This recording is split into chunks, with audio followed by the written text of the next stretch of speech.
While animals come in many different shapes and sizes, there are definitely some that are more intelligent than others. While you can't directly compare between species, I tried to put them in an approximate order. At the bottom of the spectrum, we have extremely basic creatures like jellyfish and worms. While some have simple organ systems, none of them are capable of complex thought and quite linearly respond to external stimuli, a bit like little robots. A bit above there, we have animals like small reptiles. These creatures have the fight or flight response that helps them eat things or avoid getting eaten. In humans, this is the same physiological response that ruins my PowerPoint presentations. Farther along the spectrum, we have small mammals like mice or rats, both capable of learning new behavior and can be trained to some degree, often used in drug trials as a human analog because of their similar biology and accessibility. So moving on from there, we have some large mammals like elephants. I knew that historically they could be trained as war animals and for circuses and stuff, but I didn't really know to what degree. But I was watching an IMAX documentary recently, and they actually said, "Some elephants are thought to be as intelligent as an 8-year-old child." So pretty stupid. A couple of the most intelligent animals are dolphins and gorillas. If you watch a video of dolphins playing around, they're almost eerily human-like, and gorillas are one of the only non-human animals to have been observed to use tools. And let me tell you, if you thought dropping your kid in the dolphin enclosure was fun, just a thought. Now, of course we have humans, but because humans have higher absolute intelligence, the difference between individuals can be quite substantial. So near the bottom of that spectrum, we have people who tell you they're really smart. I briefly knew a girl who prefaced her opinions with, "I am actually very intelligent and read a lot." One time I told her I thought her chemtrail stuff was a bit of a conspiracy, and she said, "Did you even read my most recent Facebook post?" So I expected to see a link to someone's sketchy blog, but it just said, "Jessica's IQ is 135. Last I heard, she's reselling essential oils and cosmetics to an increasingly diluted client base. At least it's a business model that she could understand. A triangle. So leaving that behind as a distant memory, next we have the average person. Has difficulty opening clamshell packaging, but can usually figure it out eventually. Can plug in a USB after only 2 or 3 tries. Doesn't quite get standing back at airport baggage claims or subway terminals, but knows how to Google something before giving up. After that, we get to gifted individuals. These are people who are capable of more advanced social and logical feats that may seem impossible for the average person, such as intense and prolonged concentration, deep understanding of other people and their emotions, and being able to request a haircut without rehearsing beforehand. So beyond that, we have everyone on the internet between 15 and 21. Now, unfortunately, in order to be a more notable genius, you have to not only be very intelligent, but highly dedicated. They say that hard work beats talent when talent doesn't work hard, but I found one of the best ways to give up on your dreams is to type them into the YouTube search bar, then add, "done by a 5-year-old Chinese girl." Lastly, people say that intelligence mostly comes down to genetics, but hard work comes down to willpower and dedication, which mostly comes down to motivation and ability to create actionable plans, which is a big part of intelligence. But always remember, no matter how notable or intelligent someone else is, you're always smarter or better than them in some way. They say Mozart could rewrite any song after only hearing it once. I have Spotify. Stephen Hawking advanced our understanding of the universe. Fucking smoked him in the 100 meters. Jesus could turn water into wine. I'm not a Jew. So, the world of men's fashion is a wacky, wild, and turbulent place, especially thanks to the internet, where 10 years ago, if you discovered a men's fashion forum looking for advice, they'd say, "Yeah, just wear jeans and a shirt that fits properly." And you'd be leagues ahead of your average dad just by doing that. Nowadays, while they already existed to some degree, those fashions and forms have diverged and then grown into huge subcultures that include things like your mainstream business attire, high fashion, casual wear, streetwear, and all sorts of subgroups under that, including things like your sneakerheads, tech wear, skate wear, pale wave, avant-garde, and then everything Kanye has been in the same room as. On the surface, they all seem like completely different and confusing genres, but it's kind of like how there are a million types of movies, but they're all built on the same principles. So if you break it down into what the actual purpose or inspiration of the different trends are, it starts to make some actual sense. So to start with the obvious, you take business and formal attire, and it literally has barely changed for 125 years besides the fat conductor hats. A basic suit looks fantastic all the time, and the only way it doesn't is if it doesn't fit or you're wearing it at the wrong place. And that's the whole point. It's a super simple yet refined outfit that says, "I'm a respectable, put-together person representing a respectable, put-together company, so sign this contract and let's monopolize American steel." So as that devolves a little bit, you have something like business casual, which is of course much more prevalent nowadays as business has become a lot less face-to-face and a lot more online. Some people wear business casual or chic casual outfits all the time, but it works better if you're a bit older, because if you're a high school student or university freshman, it can come off as a bit incongruent because there's really no reason you'd ever need to wear a button shirt other than when your date drove you to prom or that one job interview you've had. so it might be good to wait until you've at least paid taxes before you look like you filed someone else's. So, in my opinion, this is the point where things get interesting because you get to your casual, everyday clothes where you can really express your personality by copying what popular rappers are wearing. It's by far the most rapidly evolving area of men's fashion, and I think the most noticeable shift recently has been the huge prevalence of streetwear and designer brands gaining popularity with teenagers and young guys. I mean, not that long ago, the only people who'd spend money on Gucci were rich middle-aged guys buying their wife something for an anniversary, but nowadays the barrier for entry is getting like 3 A's that semester. The part that I found the most interesting about some of the streetwear culture is that a lot of unfashionable items are worn ironically, where you're sort of saying, I know so much about fashion that I'm wearing something I know is unfashionable, because in order to identify something so unfashionable, you would have to know a lot about fashion. Like a while ago, it would be as simple as wearing a pink shirt and putting your hair in a bun because it was the opposite of traditional men's fashion at the time. Then later it was overalls and a bucket hat because you live in a city and haven't ever caught a fish. And then eventually jean joggers and a NASA fanny pack because you're emulating that one weird kid in middle school. I'm still sour about this because I was literally that kid in middle school and people did not think I was fashionable. I did, however, have a pouch for my laser pointer. Now, this sort of ironic incorporation of uncool items certainly doesn't end there because some brands seem to have been built almost entirely on this sense of consumer irony. And I think the most brilliant example of that is Supreme. And they were originally a much smaller kind of skate shop clothing brand, but effectively they said, all right, we're a pretty niche shop with a pretty dedicated clientele. Do you think people would buy just a regular white shirt with a box logo on it for $30? And it turns out they would, and as they got bigger, they said, all right, what about something like a Zippo lighter? And that sold out instantly, but as they kept getting more traction, they just said, fuck it.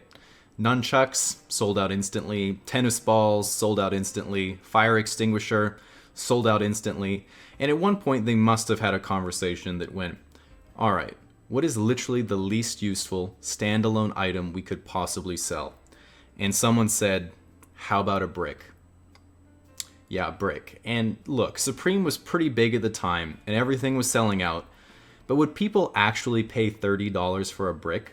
And of course the answer was no, they didn't. Almost no one would pay $30 for a brick. They'd pay $1,000 for a brick because it sold out instantly. So anyway, hit me up for that collab. Like actually though. So once you go deeper into different contemporary fashions, you find some very interesting subcategorizations that explore the extremes of other genres, and some of them are pretty weird. So the most well known is probably high fashion, which does get a lot of flack for being weird, but it's really more of an advertising campaign and for showing off a designer's inspiration for upcoming commercial lines than it is for actual practical wear. So in a way it's almost weird by design, which is neither here nor there for me. But if we start looking at the niche clothing that people do wear on a day-to-day basis, it brings us to some super interesting trends. So of course a massive group that's permeated all casual wear are your sneakerheads, and these are the people you might have heard of who would camp overnight to cop a fresh pair of Jordans, but they only really wear them once for Instagram and then they resell them the next day at 5 times the price to rich Asian exchange students. Something like normcore is wearing literally your entire outfit ironically, effectively dressing as blandly as possible on purpose. Pale wave is a sort of minimalism that centers around a lack of detail and subtle pastel color palettes. I quite enjoy this look because if people come over to my apartment, I blend in nicely with my IKEA furniture.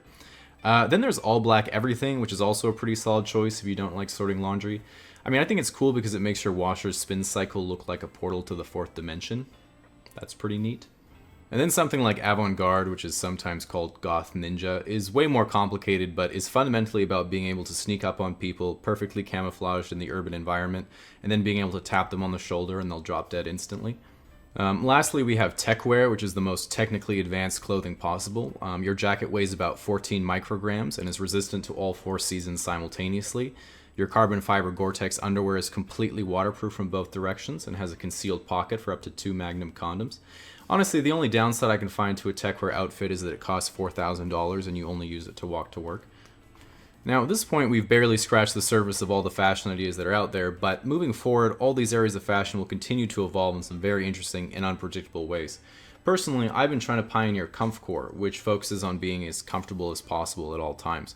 The only downside that I've realized is that it's the literal opposite of fashion and usually devolves into you not leaving the house and binging YouTube top 10 lists. So yeah, no Instagram traction on that one yet, but I'll keep you guys updated.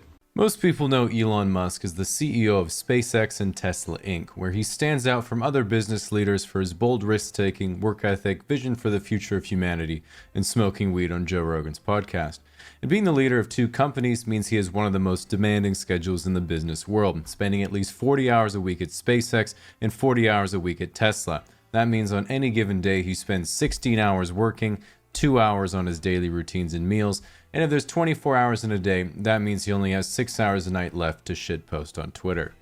For those unfamiliar with his companies, the most notable achievements of Tesla Inc. have been designing innovative electric cars that actually look good, and more recently the Tesla Roadster 2020, which is not only electric but has the fastest acceleration out of any supercar ever made, can park and change lanes by itself, and while you might think it could be unsafe due to the lack of side view mirrors, it actually has the highest safety rating ever achieved on account of the fact there is currently no way to enter the vehicle. Meanwhile, at SpaceX, while they make money through contracts with organizations like NASA and privately launching satellites, the entire mission directive of the company is to establish a space colony on Mars in the next half-century. And while this might seem ambitious, one of the ways you know Elon's ideas are so good is because his speeches aren't. In fact, every time he's on stage, it's almost indistinguishable from a kindergartner doing show and tell with their favorite Hot Wheel. The only difference is instead of an aluminum matchbox car powered by falling, it's an actual car piloted by a dummy in a spacesuit that he's literally blasted to the International Space Station for the meme. Even when he's describing the future of humanity as an extraterrestrial species, it's once again indistinguishable from the back of the StarCraft box. Besides his companies, Elon Musk is just as interesting as a person. He was born in Pretoria near Johannesburg, making him the world's richest African American. At the start of college, he asked himself what were going to be the most important things for humanity in his lifetime, which he decided were the internet, sustainable energy, and space exploration. Then instead of being distracted by girls in college and giving up on his dream like a normal person, he was distracted by girls in college and still did it anyway. One of my favorite Elon stories is of him chasing a girl named Justine he had a crush on in college. And after getting rejected for an ice cream date, he showed up where she was studying with 2 chocolate chip ice cream cones melting from the indoor climate control. And his love. And while this sounds super cute, at the time this strategy did not work on account of the fact he did not follow my first golden rule of not being creepy, which is being above a 7. He did, however, later find success when he followed my second golden rule of not being creepy, which is being worth $20 billion. Incidentally, this also fixed the first rule. Regardless, thanks to Elon's ice cream tactics, he and Justine eventually had 5 kids together, which is just enough to collect the remaining Infinity Stones. Since the end of the marriage with his first wife, Elon has been in the spotlight for many high-profile relationships, including ones with Tallulah Riley, Amber Heard, and now Grimes, who he met on Twitter. Now, you might be expecting me to explain Elon's taste in women, but the only analogy I can think of is when I listen to my pop playlist, and it accidentally shuffles to Evanescence, and I'm like, yeah, I needed this.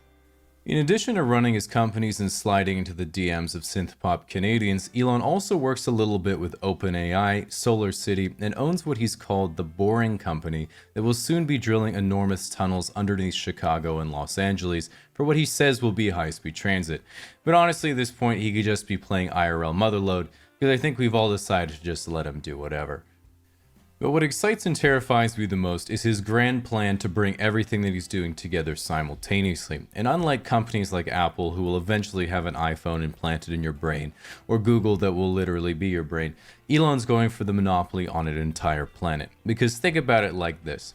SpaceX builds the rockets to take us to Mars and establishes the Mars colonies. The Boring Company builds tunnels to connect them all.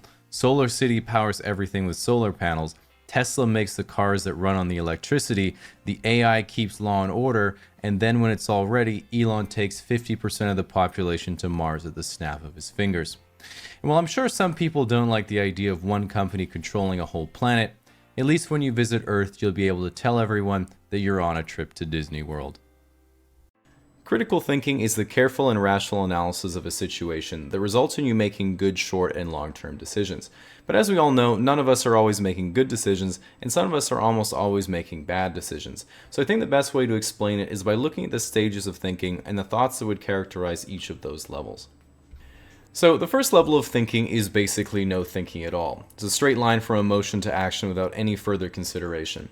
This isn't all bad, as it's responsible for a lot of instinctive functions like crying when you're sad or hitting your desk when you're angry or regardless, we all think at this level sometimes, but some people seem to be characterized by it. Which means if someone says something like, "Wow, you don't believe they actually landed on the moon, do you?" You should probably stop talking to that person because really, what kind of idiot still believes in the moon? The second level of thinking is some thinking. You haven't really checked all the facts down to their roots, but you know when things make sense and when they don't. You don't let the headlines tell you what to think, you read the comments section for that. And you don't cite Wikipedia for your essays, you cite the references underneath. When you have a problem, you kind of just treat the symptoms and don't go much further than that. But all in all, your life is very practical. You might be paying $20K a year for school and are worried that you won't get a job, but hey, $20K a year for hope is a fucking bargain.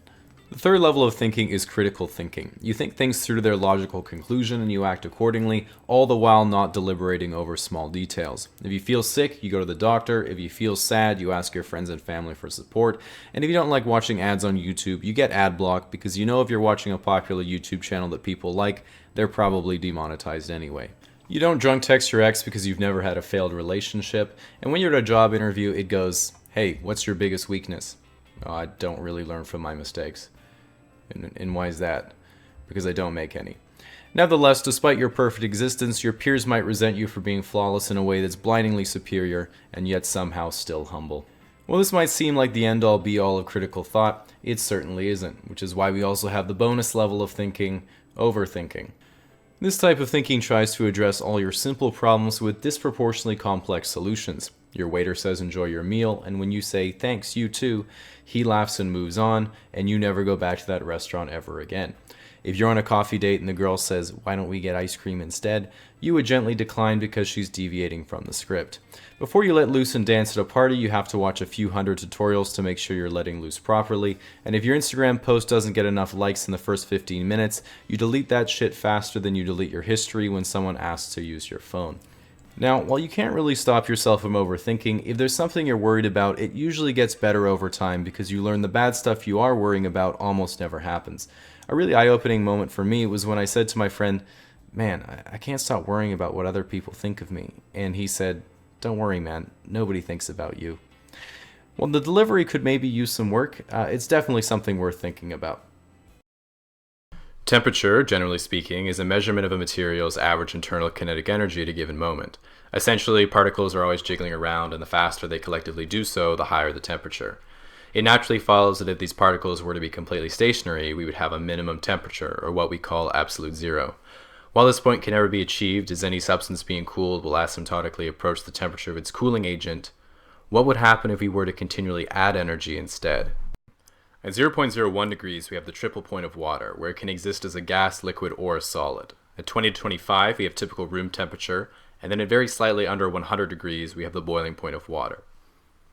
Increasing this to 600 degrees, we have the temperature of a typical small wood fire, and then just a bit hotter than that, we have Natalie Dormer, or in the scientific community, 1 ND or dorm. At around 10 dorms, we have the temperature of the Earth's core, which is quite similar to the surface of the sun, and then around 24 kilodorms, we have the center of the sun. Eventually, at an absolutely insane 9 gigadorms, we have the highest measured laboratory temperature, which was achieved in 2012 at CERN laboratories where researchers used the Large Hadron Collider to reheat a frozen Hot Pocket. This maximum temperature is known as HPP, or the Hot Pocket potential, and has since become a mainstay in thermodynamic studies of high-energy systems.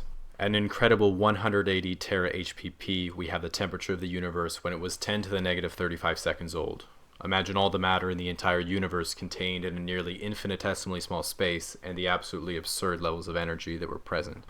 Finally, at 260 quintillion HPPs, or just under 142 nonillion degrees, we have the postulated absolute hot, or Planck's temperature. This is the point at which gravitational forces between particles would be as strong as other fundamental forces and proves to be a barrier to our current model of physics. There is one more temperature, which is unofficially named P+1, which is Planck plus 1, or a single degree above absolute hot. It's actually a field of study for me, and I coined this temperature as MNMT, which stands for Maximal Nuclear Measurement Temperature. But the acronym proved difficult to publish, so I eventually shortened it to simply My New Mixtape. Thousands of viewers, and special events and tournaments getting into the hundreds of thousands. With so much content, there's pretty much something for everyone, whether you're a gamer, a musician, a hobbyist, or just a member of Twitch staff. Unlike TV, streaming appeals primarily to a teenage and young adult audience, and having done some streaming myself, I've realized it's basically a place where high school kids go to learn social skills from adults who act like high school kids. With this in mind, if you're a streamer, it can be hard to keep everyone well behaved in the chat, so you have to set some rules for everyone to follow. Personally, I think it's important to listen to the interests of the Twitch chat, so just like in a democracy, there's really only one good way to make rules. Do whatever the fuck you want till Jeff Bezos stops paying you.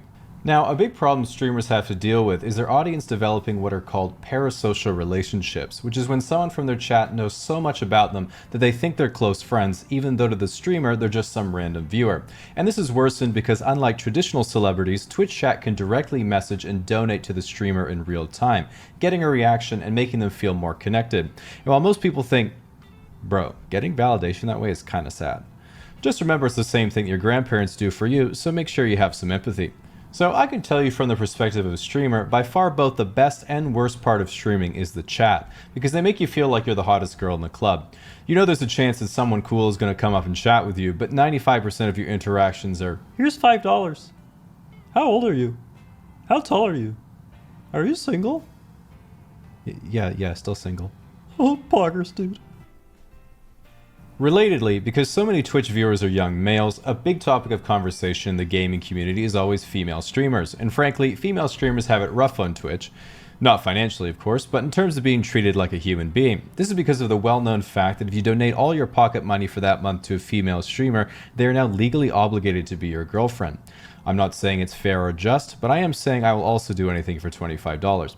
Nevertheless, regardless of whether someone is a pro gamer or you just have a crush on them, at the end of the day, streaming is all about entertainment, and you can watch and support whoever you want. But at least be honest with yourself about it. I've seen people be like, "Oh, yeah, she does like yoga at the beach, and I've donated because she obviously can't afford a proper outfit, and I've been trying to learn yoga myself, you know." Yeah, okay, buddy, and I'm a tier 3 sub to Hassan for his political views. And we're back. Thanks for unpausing the video, Hassan. Now, one thing Twitch is certainly known for is its drama. This is because 98% of all Twitch viewership is concentrated in the top 50 streamers, so they all know and interact with each other. And there's no better place to stay up to date on the latest streamer shenanigans than Reddit's livestream fail. Now, despite its name, LSF isn't just a place to post funny livestream blunders. It is in fact a constantly updated gossip magazine for teenage lore masters to turn the lives of famous streamers into choose-your-own-adventure K-dramas. Imagine someone in the chat is like, hey streamer, you just made a big mistake. And you're like, what did I do? But nice try, liar. You should have said you were innocent before you were accused of being guilty. Now your Twitter notifications look like this, and the top LSF post is 6 months of scandalous DMs the OP found in their Photoshop folder. Every other streamer is giving their lengthy criticism of your entire character 15 seconds after asking chat what they thought you did. Then only once the entire subreddit is filled with clips destroying your life, Asmund Gold says, "Perhaps we should wait for more information before we jump to conclusions," which in a complete turn of events completely stunlocks the entire community who have been starved for such wisdom their entire lives. This effect lasts for a day or two until Destiny absolutely obliterates you for apologizing wrong. You announce you're taking a mental health break from streaming by streaming on your other account, and you begin planning your redemption arc with Dr. K. Now, one of the reasons why I'm a terrible streamer is because I'm never up to date with the latest meta, which is whatever the going trend on the website is that gets the most views. Like when Among Us became popular, I was like, probably just gonna be a fad like Bean Race. Then a couple months later, I was like, well, I can't learn it now, it's just the end of the life cycle. And then a month after that, I was like, okay, fine, I'll buy it. And then right when I buy it, everyone quits and starts playing Rust. And then when I spent 3 months going through the same process, right when I decided to buy it, everyone just quits to play GTA. And so I was like, okay, the next trend that comes around, I'm completely ignoring it. I'm not wasting any more money. So of course, what was the next trend I missed out on? Fucking GameStop. Then right when I'm ordering my inflatables for the hot tub meta, guess what? To make a long story short is an idiom that means to summarize a long story in order to save time. And while the meaning of that one is pretty obvious, there are a lot of common idioms that we use every day that don't make quite as much sense when looked at literally. And so I wanted to go through and give some examples and illustrate how they can be used to tell a long story with just a few words. Okay, so let's start with a super easy one to give you the idea. Let's say you go onto YouTube and see a new video on your homepage and you say to yourself, looks pretty mediocre. But you watch it anyway because that's the norm for the website. And after sitting through the whole thing, you say, better than I expected, 5.5 out of 10. You could say, to make a long story short, don't judge a video by its thumbnail. Okay, next let's start with a story that you can sum up by using only one idiom. Let's say a couple of nurses are working in a children's hospital when all of a sudden a mysterious figure appears in doctor's clothing and starts healing all of the kids with just a few words and simple hand gestures. The nurses look at each other and say, "What the hell? Wait, is that Jesus?" And as they say that, the mysterious man in scrubs and beach sandals quickly shuffles out of the room, and the other nurse says, "Yeah, that was definitely Jesus, but I didn't recognize him at first because he wasn't wearing the clothes that he usually wears." To make a long story short, he was blessing in disguise. Okay, so now that we have those basic ones out of the way, let's move on to stories that you'll need at least 2 idioms to summarize. So one time I was in Amsterdam and I decided to go to the red light district because I was in Amsterdam, and as I was walking by the sex shops and back alleys, I ran into a man in a suit who said, "Hey, you looking to have a good night?" And so we got to talking, and eventually he cut to the chase and said, "Look, you have 2 choices. Our cheapest prostitutes can be had for a cent, but our finest will run you more than money can afford. In fact, our best escorts cannot be bought, and if you would like to sleep with them, I will have to take not only your arm, but also your leg." And so I stood there thinking, my arm and my leg, what an experience it must be to cost that much. And my mind was made up. To make a long story short, I told the man, "If your finest women cost an arm and a leg, I'd rather a penny for your thoughts." Alright, so let's try a couple stories that need 3 or more idioms to summarize. These are a little tricky, so I'm going to do a short one first so you get the idea. So, a train is set to travel across a large wooden bridge, but the base of the bridge is on fire and could collapse at any time. But as soon as you start to rush, suddenly you hear news that the train has actually been decommissioned, sold, and shipped to a different location, and there's no urgency to put out the fire. You could say, to make a long story short, we'll put water under that burning bridge when we come to it. That train has sailed. Okay, so hopefully that gave you the gist. Now, let's say a farm boy was out in the late morning to collect the eggs the chickens had laid the night before, and as there were quite a few eggs to be collected, he had to use both his hands to carry them all. But on this particular occasion, as he was carrying the eggs home from the coop, he heard some strange giggling from the bushes nearby. So he stood on his tippy toes to take a look, and across the hedge he saw 2 attractive girls laughing and eating from a picnic basket, who caught his glances and motioned for him to come join them. However, in order to push the bushes aside and climb through, the boy would need at least one free hand, and so decided to try to balance all of the eggs in the other.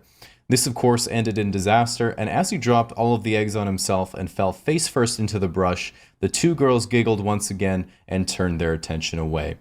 You could say, to make a long story short, don't put all your eggs in one hand when they're worth 2 birds with one basket in the bush. And so then a few minutes later, the girls heard a noise coming from through the hedge, and when they looked over, they were horrified to see the boy still. And what's the point? To entertain, to profit? Is the ball jumping through hoops? So am I. But in strongman, the whole idea is crystal clear. I want to be the strongest person to ever exist. You might argue that Tyson in his prime could beat Ali, or that LeBron would have beaten Mike in 1v1, or you think that you have to judge a competitor against the competition of the time. The good news is that in strongman, there's no argument. How big of a rock did your favorite guy lift? Yeah, well, my favorite guy lifted a bigger one, case closed. A problem with other sports is that a lot of them require a lot of skill, but people won't know unless they see you do it. You can be the best skater in the world, but unless you're at the skate park or thrift shop, no one's going to have any idea. But if you're 6'9", 400 pounds, and cause the plane to list to one side on takeoff, people are going to say, "Hey, is that half Thor Bjornsson?"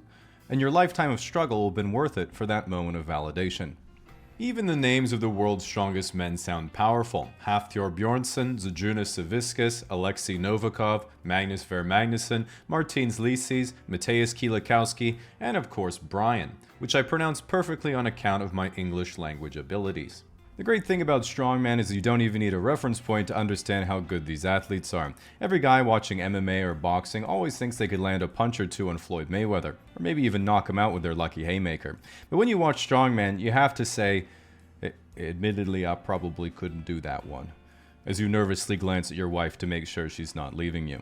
Strongman competitions have their roots in many historical tests of strength, from Scottish Highland Games to feats of strength by circus strongmen, and even going back to ancient Greek mythology when Sisyphus was punished by Zeus to endlessly push a boulder up a hill, only to watch it roll back down as he reached the top. The story goes that every morning he would wake up, inhale 2 scoops of creatine, huff some ammonia, watch a Larry Wheels video, and get ready to smash a new PR, bringing joy and meaning to his otherwise tedious and wasteful life.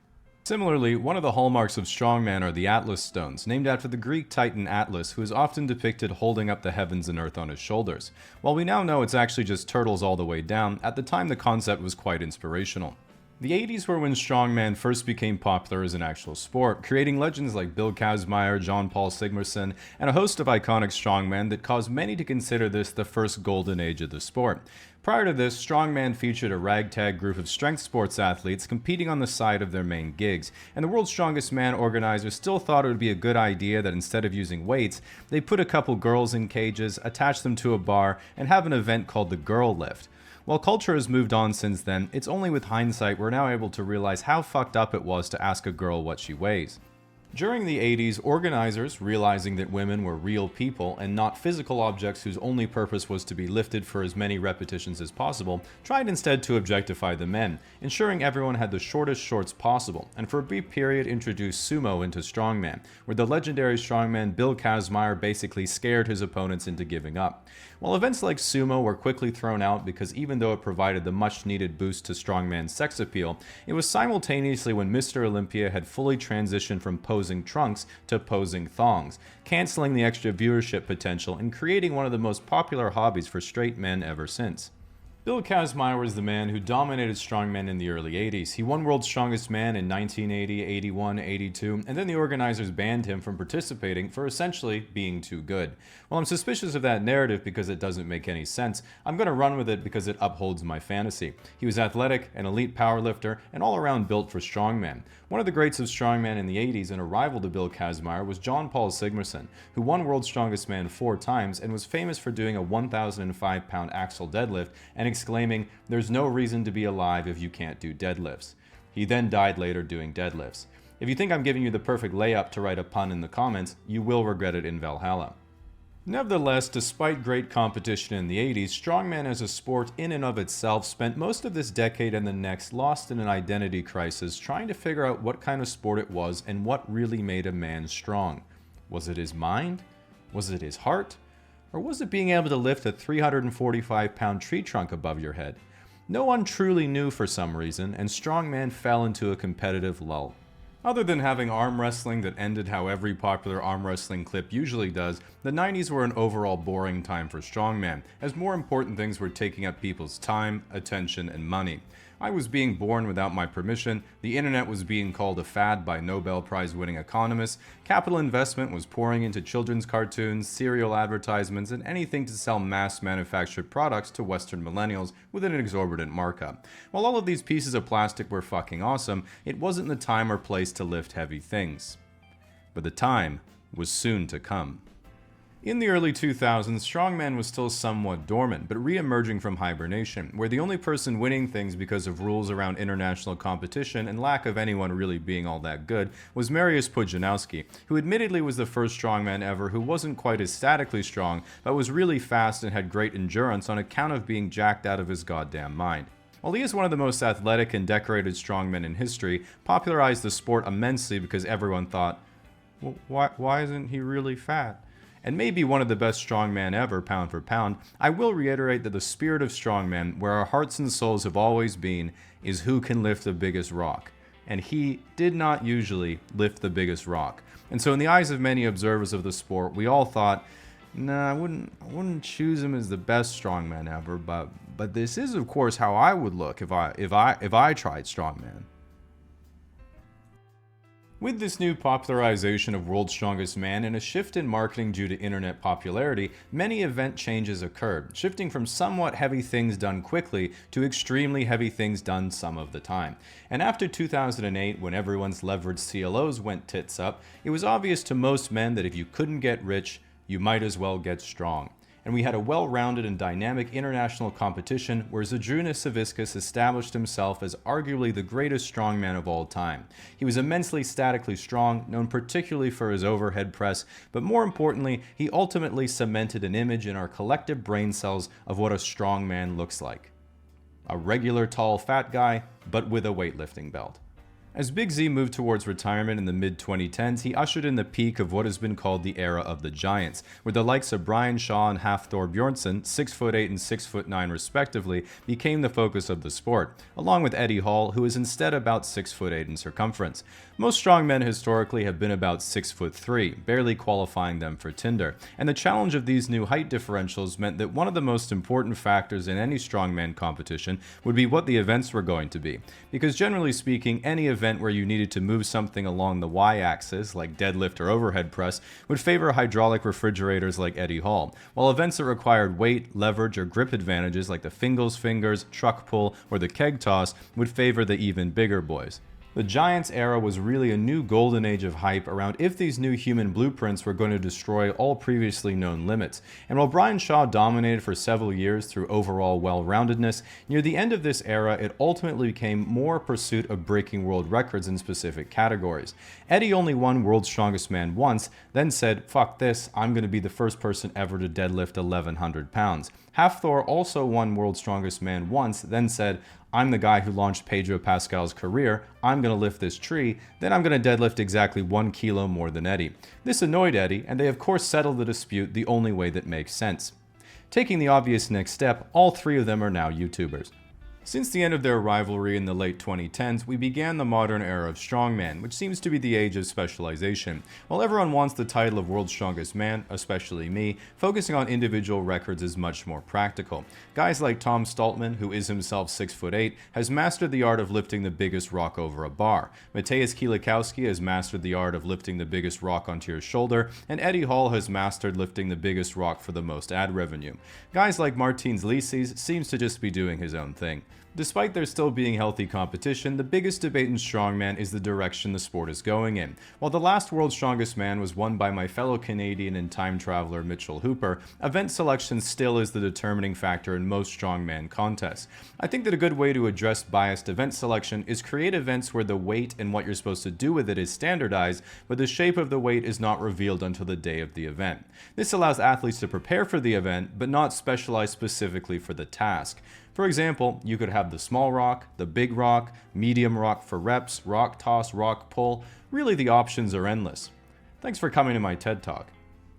Now, while you may not be able to be a strong man, you might be interested in being a safe man with today's sponsor, Incogni. As someone who doesn't get many calls, nor would I answer them if I did, my voicemail is almost entirely spam. Whether it's telemarketers, robocalls, my dad, or scam machine going as fast as possible on the open roads, with nothing backing him up except his willpower. 50 personnel, and a dozen teammates who are there to hard carry right until the end so he can win. But road racing and Grand Tour riding isn't the topic for today, because we're here to talk about cycling, which isn't the same thing. We're here to talk about what happens when you, an everyday citizen of the sidewalk, decides to buy a bike, and it's one of three things. You become a commuter, you become a cyclist, or you sell it on Craigslist after a month and see if something else works. Regardless of which camp you fall into, the first step of buying a new bike is always the same, which is to gain at least 50 pounds, because the more obese you are when you buy a new bike, the more upvotes you'll get when you take a picture with it. So once you've got some mad Reddit karma, what you might notice in the real world is that while cyclists don't consider themselves commuters, most commuters do consider themselves cyclists. And while most pedestrians and drivers think they're all the same as well, it's really not the case. Simply put, commuters ride bicycles as a means to an end, for going to the grocery store and back again, or to get them to and from work each day. This contrasts starkly with the cyclist, who doesn't go to and from work anymore because he quit his job to have more time on the bike, living solely off the college fund for his kids he'll never have after his wife divorced him. The commuter is someone who always lives in fear, and every day he walks to the bike rack thinking to himself, "Oh man, I hope my bicycle hasn't been stolen again." Whereas despite not owning a lock to save weight, the cyclist does not fear his bike will be stolen, because that would mean the thief would have to wait until he got off the bike first, which hasn't happened for years. Unlike the commuter, the cyclist does not fear vehicles, as he has come to terms with his own mortality. That if his life were to end after a middle-aged mother in an SUV T-bones his Cervelo while he's running a red light on the way to the start line of his local Cat 3 crit, so be it. A life of safety, that is to say, the life of a commuter, requires an ultimate sacrifice. And that sacrifice is speed. A sacrifice that no cyclist would ever make, instead risking his own collarbones and supple skin to the harsh reality of the pavement. In fact, there's only one thing that a true cyclist fears, and that is the fear of nature itself. More specifically, winds over 10 kilometers an hour coming from the front and/or sideward direction. Accordingly, the first dictum of cycling is clear. Aero is everything. In fact, the cyclist will and must do everything in his wallet to ensure that he and his bicycle are as light and aerodynamic as possible. And that means the cyclist must abide by the following checklist. Bicycle, exactly 6.8 kilograms as per UCI regulations. The cyclist has not ridden in any UCI sanctioned events, but has met several people who have visited Europe. Protective gear. While cycling is certainly low impact on your knees, it's not low impact on your skull. Hence why cyclists need to have this. A tiny brain, which they use to avoid traffic that will kill them instantly under any form of contact. Legs, shaved. Arms, shaved. Face, beard. Body, T-Rex. Clothing, white lycra to exert dominance over the peloton with your massive bulge, black lycra on recovery rides to arouse subtle intrigue. All other rides must be performed in light wash cutoff jeans. Saddlebag, absolutely not. A saddlebag is not aero. Just get your domestique, aka anyone else on the group ride, to carry your extra shit. Power meter, one to measure your bike and one to measure the power level of other cyclists. Now, one of the most important parts of being on a bike is being on Strava, which tracks your rides and lets you compete with your friends. And while this is all well and good, a true cyclist of course doesn't have any friends, using Strava only to compare his wattages to real professionals and to see when Puck Moonin is within Tinder radius of a cafe and a bike rack. Now, if you're not a cyclist, at this point you might be thinking, oh my god, my husband recently bought a bike off Craigslist, but I thought we were a good couple. I just want to have a life together, to have kids together. Is he just going to be away all the time as I raise the children by myself? Their only memory of their father being the weekend he came home to teach them to ride a bike without training wheels? And no, you're getting way ahead of yourself, because once again, a cyclist would never have kids in the first place, as pregnant women are not aero. And while becoming a cyclist is something we can all aspire to achieve, it is important to point out that if you're still young, don't try to rush it. Most true cyclists are in fact well into their 40s or even 50s. And you might be thinking, wait, isn't that well past my physical prime? And yes, it certainly is. But being a cyclist isn't about athletic ability. Being a cyclist is about being at an age where you can quit your dental practice and still have the money to fly to Alpe d'Huez with your lightweight climbing bike, so you can take a helicopter to the top and only do the descents. Leave the Tour de France and Olympic track cycling to the kids, who ride their bike purely as a means of self-suffering, hoping they may one day get to keep one of the $15,000 custom bikes their sponsors force them to ride. Alas, they will not, because those bikes have a weight limit of about 270 pounds, and you wouldn't be a real cyclist if you didn't take up every ounce. Unfortunately, while the sport of tour riding is still tainted by the drug scandal of Lance Armstrong and competitors are monitored more closely than ever before, such is not the case for the cyclist, who lives a life of freedom, ordering as many over-the-counter steroids from Egypt as he pleases, writing it off as a business expense, and doping his blood until it's indistinguishable from his Aunt Jemima energy gel. Because unlike his peers, the cyclist is a risk-taker, a visionary, an achiever, and knows that he must do whatever it takes to finish middle of the pack at the annual charity 60 miler. Reddit is one of the biggest websites in the world and is more popular than ever. And as someone who's been there almost every day for more than 10 years because I can't regulate my own behavior, I often see people either confused as to how the website works or unfamiliar with common etiquette that they really need to know in order to fit in. And I want to make a bit of a guide. So let's start, of course, with the obvious: how do you navigate Reddit? Now, you might notice that over here there's a search bar in the upper right side of the website, but it's important to note that the search bar is purely for aesthetic purposes and serves no actual function. There's in fact currently no way of finding things on Reddit. The good news is that if you'd like to view a post you've already seen before, you can simply go to the front page and they'll all be there. Next, as you can see, I have the default subreddits along the top, and these individual subreddits act as filters to categorize posts on the website. So if you're into movies, you can go to r/movies. If you're into gaming, you can go to r/gaming. Or if you're into volunteering for children with disabilities, you can become a moderator at r/funny. Now, when it comes to how to use the website, instead of making content, there are several advantages to maximizing your time lurking and never really posting anything. Take me, for example. I now know a small number of incorrect facts about an extremely large number of things.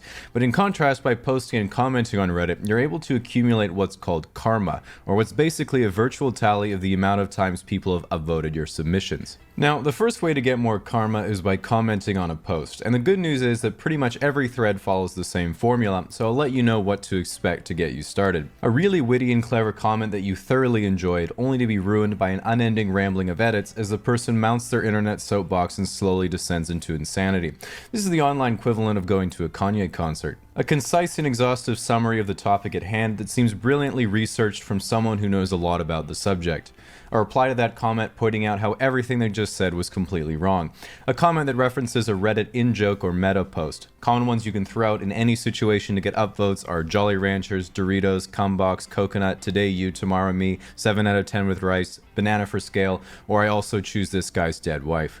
A link to a related subreddit that you already know, or a hyperlink to an XKCD comic titled Relevant. An extremely specific anecdote that relates perfectly to the main post that seems almost too good to be true until you're right at the end when you remember the fact that in 1998 The Undertaker threw mankind off Hell in a Cell and plummeted 16 feet through an announcer's table.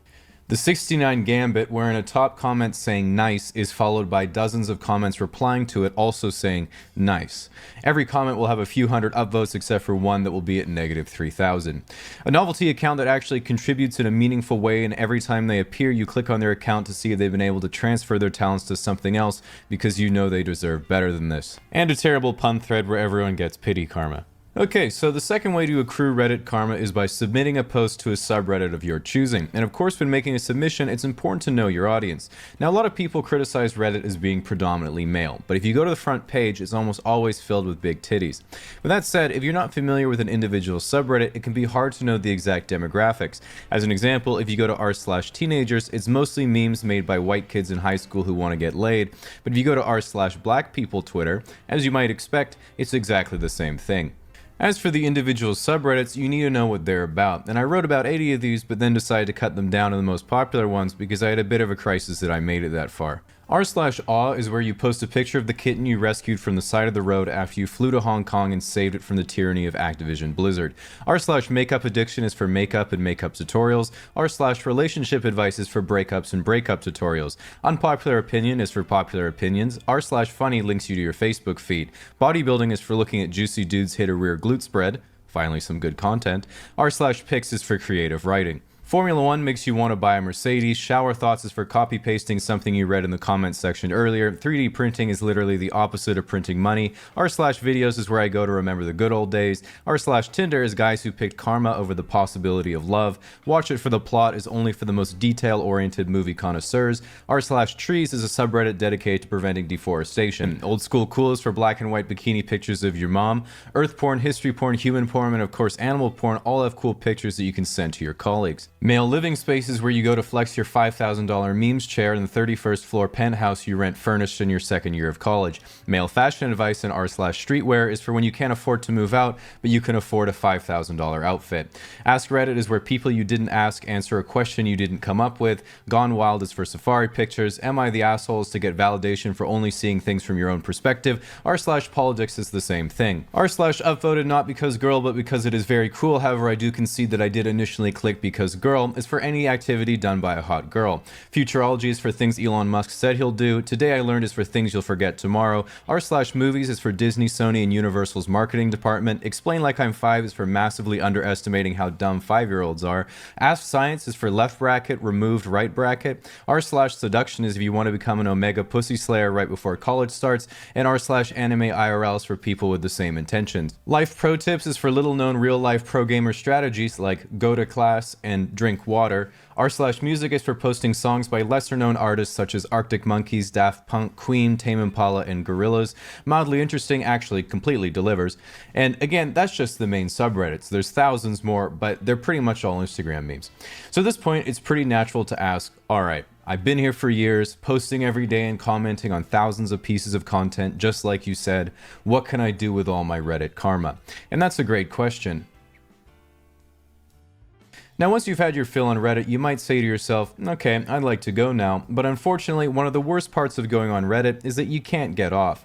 Not figuratively, of course, half the website is porn, but in the literal sense, because even if you close the browser window and pick up your phone, muscle memory will cause you to immediately reopen the app. And once you've reached this point, I'm afraid it's too late. You've been assimilated. You'll start to notice that you're indifferent to everything before Super Nintendo and hate everything after Bakugan. You're nostalgic for Yu-Gi-Oh!, Dragon Ball Z, and any of the Pokemon up to Ruby and Sapphire, and nothing makes you angrier than Fortnite, TikTok, and rich people. You work in IT and do development on the side, as in you built your own computer once. You have anxiety and mild depression, but haven't tried fixing it, and you're in love with Keanu Reeves and Henry Cavill until a month from now when they make a small mistake. Now all your real-life conversations start with, so I was reading this article, but you really mean you skimmed the headline and read the comments section. You'd rather give out your social security number than your username, and despite your best efforts to resist it, every time you see the next global calamity gracing the world news, you hang your head in shame, clench your fist, and whisper, "We did it, Reddit." I had to make this video and share my accumulated knowledge on the subject. Now, when you first start working from home, it's very important you set up an organized workspace so you can actually be productive, which means you have to eliminate any potential distractions. So only refresh the worldometer coronavirus stats once every 15 minutes, limit yourself to just one sourdough recipe a day, and absolutely no YouTube videos. Not to brag, but I've managed to make it 3 months without relapsing. The next thing you have to do is set yourself a strict morning schedule because there's not going to be anyone else there to keep you accountable, which is why I advocate for the following routine. Wake up at 9 a.m., you're at work. So just remember that your motivation is going to wane at some point, and this can hit some people especially hard. You might notice that your male coworkers have all stopped shaving and have resorted to cutting their own hair. So make sure you show them support by subscribing to their cooking channel. Similarly, you might notice your female coworkers have all adopted a perma bun and switched from full face makeup to 360p video. You might also not notice this because you only ever look at yourself. A big change you have to get used to is that there isn't going to be anything to talk about because office drama isn't going to be what it used to be. In fact, the most interesting moments are going to be when someone's cute dog walks by in the background, or when Jessica from accounting gets a new webcam and you're like, wow, nice quality, is that 4K? And she's like, yeah, I've been doing a lot of streaming on the side. And you're like, oh, nice, what's your Twitch? And she's like, what's Twitch?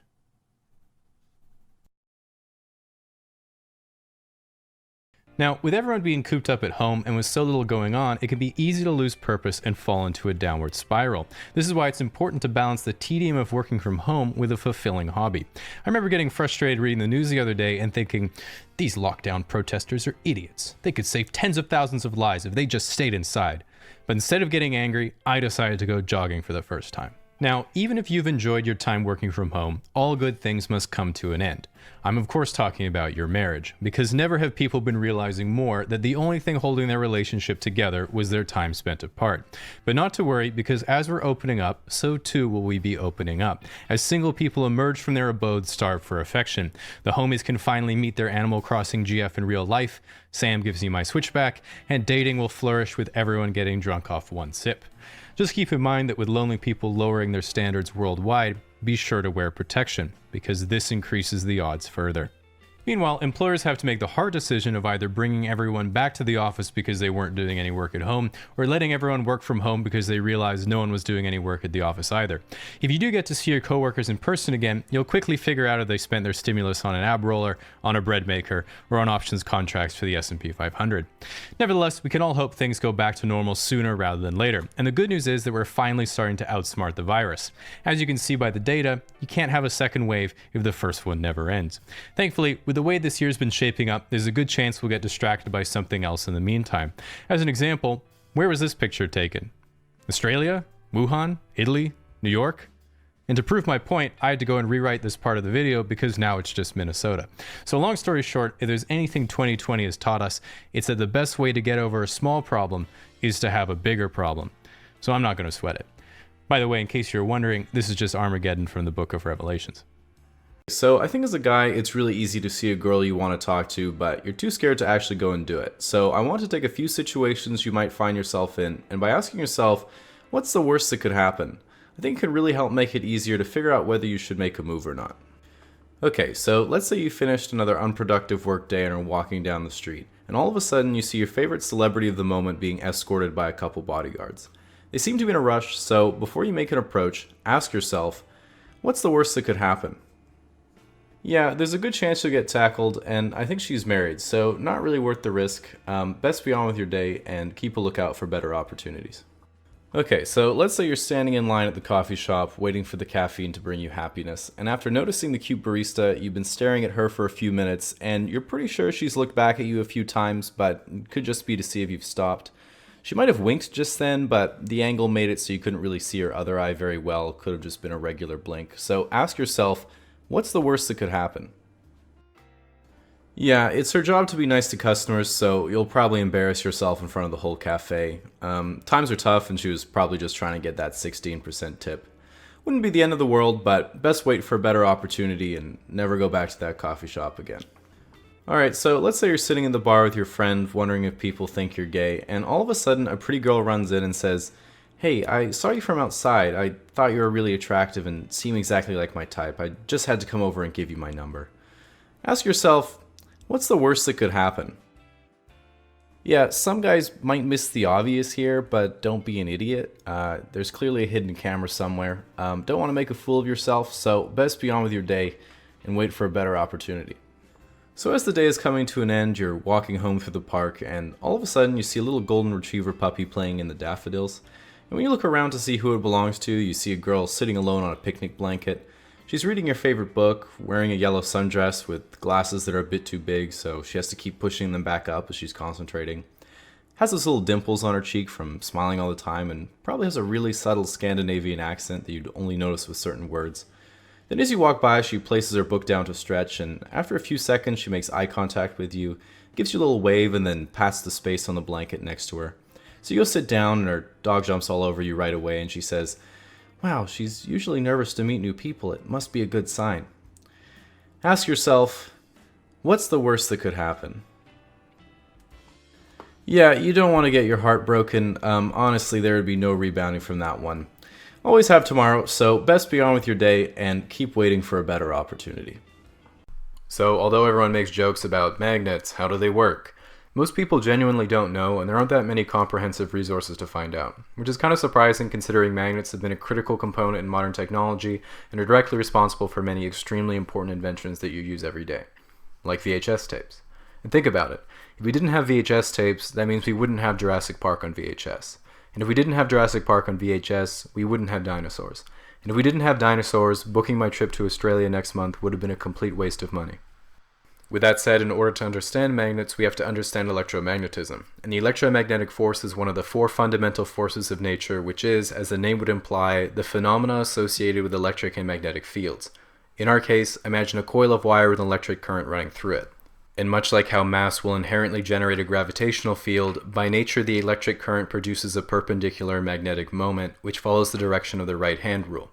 In this instance, if your fingers follow the coil, the induced moment is in the direction of your thumb.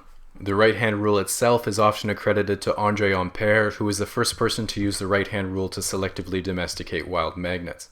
This selectivity eventually wiped out all the non-conforming magnets and led to the current population of predictable right-handed ones that we're able to use in everyday applications.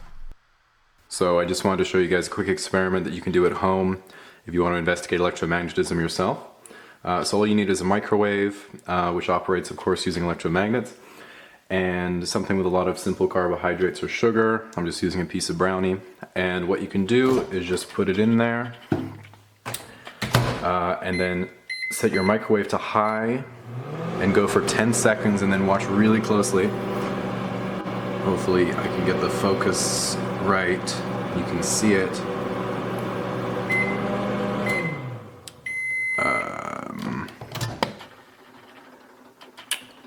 Okay. Oh yeah, that's really good. Your brain runs pretty much exclusively off of glucose, so it's really important to have a brownie break every half hour if you're doing a lot of thinking. Okay, so now that we know the basics of electromagnetism, imagine an atom. Or if you're like me and have great eyesight, you can just look at something really closely. In this case, we're making it simple by just considering one electron that's orbiting around a nucleus. The orbit of the electron itself is like a current traveling through a coil, so a small magnetic moment is generated, and the electron itself also has its own up or down spin. Now, it's called spin, but it's not actually spinning, or at least we can't see it doing anything on the outside, but it is trying as hard as it can on the inside. And this slightly sad and relatable force is what physicists call intrinsic angular momentum. And this creates a magnetic moment as well. So then you just take the resultant by adding all the moments together, and now you have the net magnetic moment for the whole atom.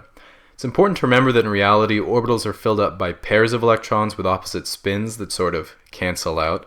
So in practice, only some of the transition metals, which have partially filled 3D orbitals, are really magnetic, and the rare earth metals have some interesting magnetic properties, but generally have to be put in alloys to function at room temperature. Okay, so there's a lot that just went on, so I'm going to give you a second to pause the video and get a brownie. Okay, we're back. So the last thing is that in a large piece of a material, collections of similarly oriented atoms are grouped in domains, but the domains themselves are essentially randomly oriented. So the magnetic forces also kind of cancel out. But if you can get all the magnetic domains to align by putting them in another magnetic field, for example, you can get all the forces acting together, which creates a very powerful magnet. The magnet itself generates a magnetic field that runs from its north to south pole, and that magnetic field can align the domains of certain materials, which causes attraction or repulsion. And that's really all there is to it. A fun project you can do to occupy your kids is asking them to prove the Earth is a big magnet by getting them to dig until they hit the Earth's iron core. And yeah, thanks for watching, and please consider hitting the subscribe button, because next time I'm going to show you how to avoid another lonely Valentine's Day by building a 45 Tesla bitter magnet to help you pick up. The 2016 presidential primaries continue to be led by Trump and Clinton. For the Republicans, Donald Trump is trailed by Ted Cruz, and for the Democrats, Hillary Clinton is trailed by Bernie Sanders. The presidential primaries are extremely significant, as winning the primaries essentially means that you're the presidential nominee for your respective party. Now, I can understand Hillary being the representative for the Democrats, but what I don't understand is what the hell is going on here. How can Ted Cruz even compete with the Trump? Because not only is Donaldinho Trumparino one of the greatest businessmen of all time, he's proposed tried and true strategies for making America back into the glorious country it once was. As an example, he wants to build a 1,000-mile wall along the Mexican border that's been likened to the Great Wall of China. I don't see any Mexicans in China. Another one of the Trump alum's tip-top proposals is to ban entry to the US for all Muslims in order to stop the threat of terrorism. The press has criticized the Don-Tron, saying that his plan infringes on the basic human rights of an entire religious group and only further promotes a hard, erroneous stereotype. But let's see what they have to say to this. The press are liars. They're terrible people. They're terrible people. And I know what you're thinking. Big Don's got it all figured out, but I want someone who represents America well, someone that people can relate to. Well, let me ask you this. Have you ever gone through a breakup? Trump has. Have you ever lost money on a business venture? Trump has. Have you ever wanted to have sex with your daughter? Trump. Anyway, what I'm trying to say is that no one knows the struggles of America's citizens quite like the Trump. And even if you aren't American, the election is still a big deal. No matter where you come from in the world, whether it be England, or Mexico, or America Light, the election is going to affect you. This is simply because America is a tremendously powerful and influential country that has political and trade ties with pretty much everyone else in the world. So don't think you won't be affected. And for those who don't follow American politics, I'll see you at the polls. Let's make America great again.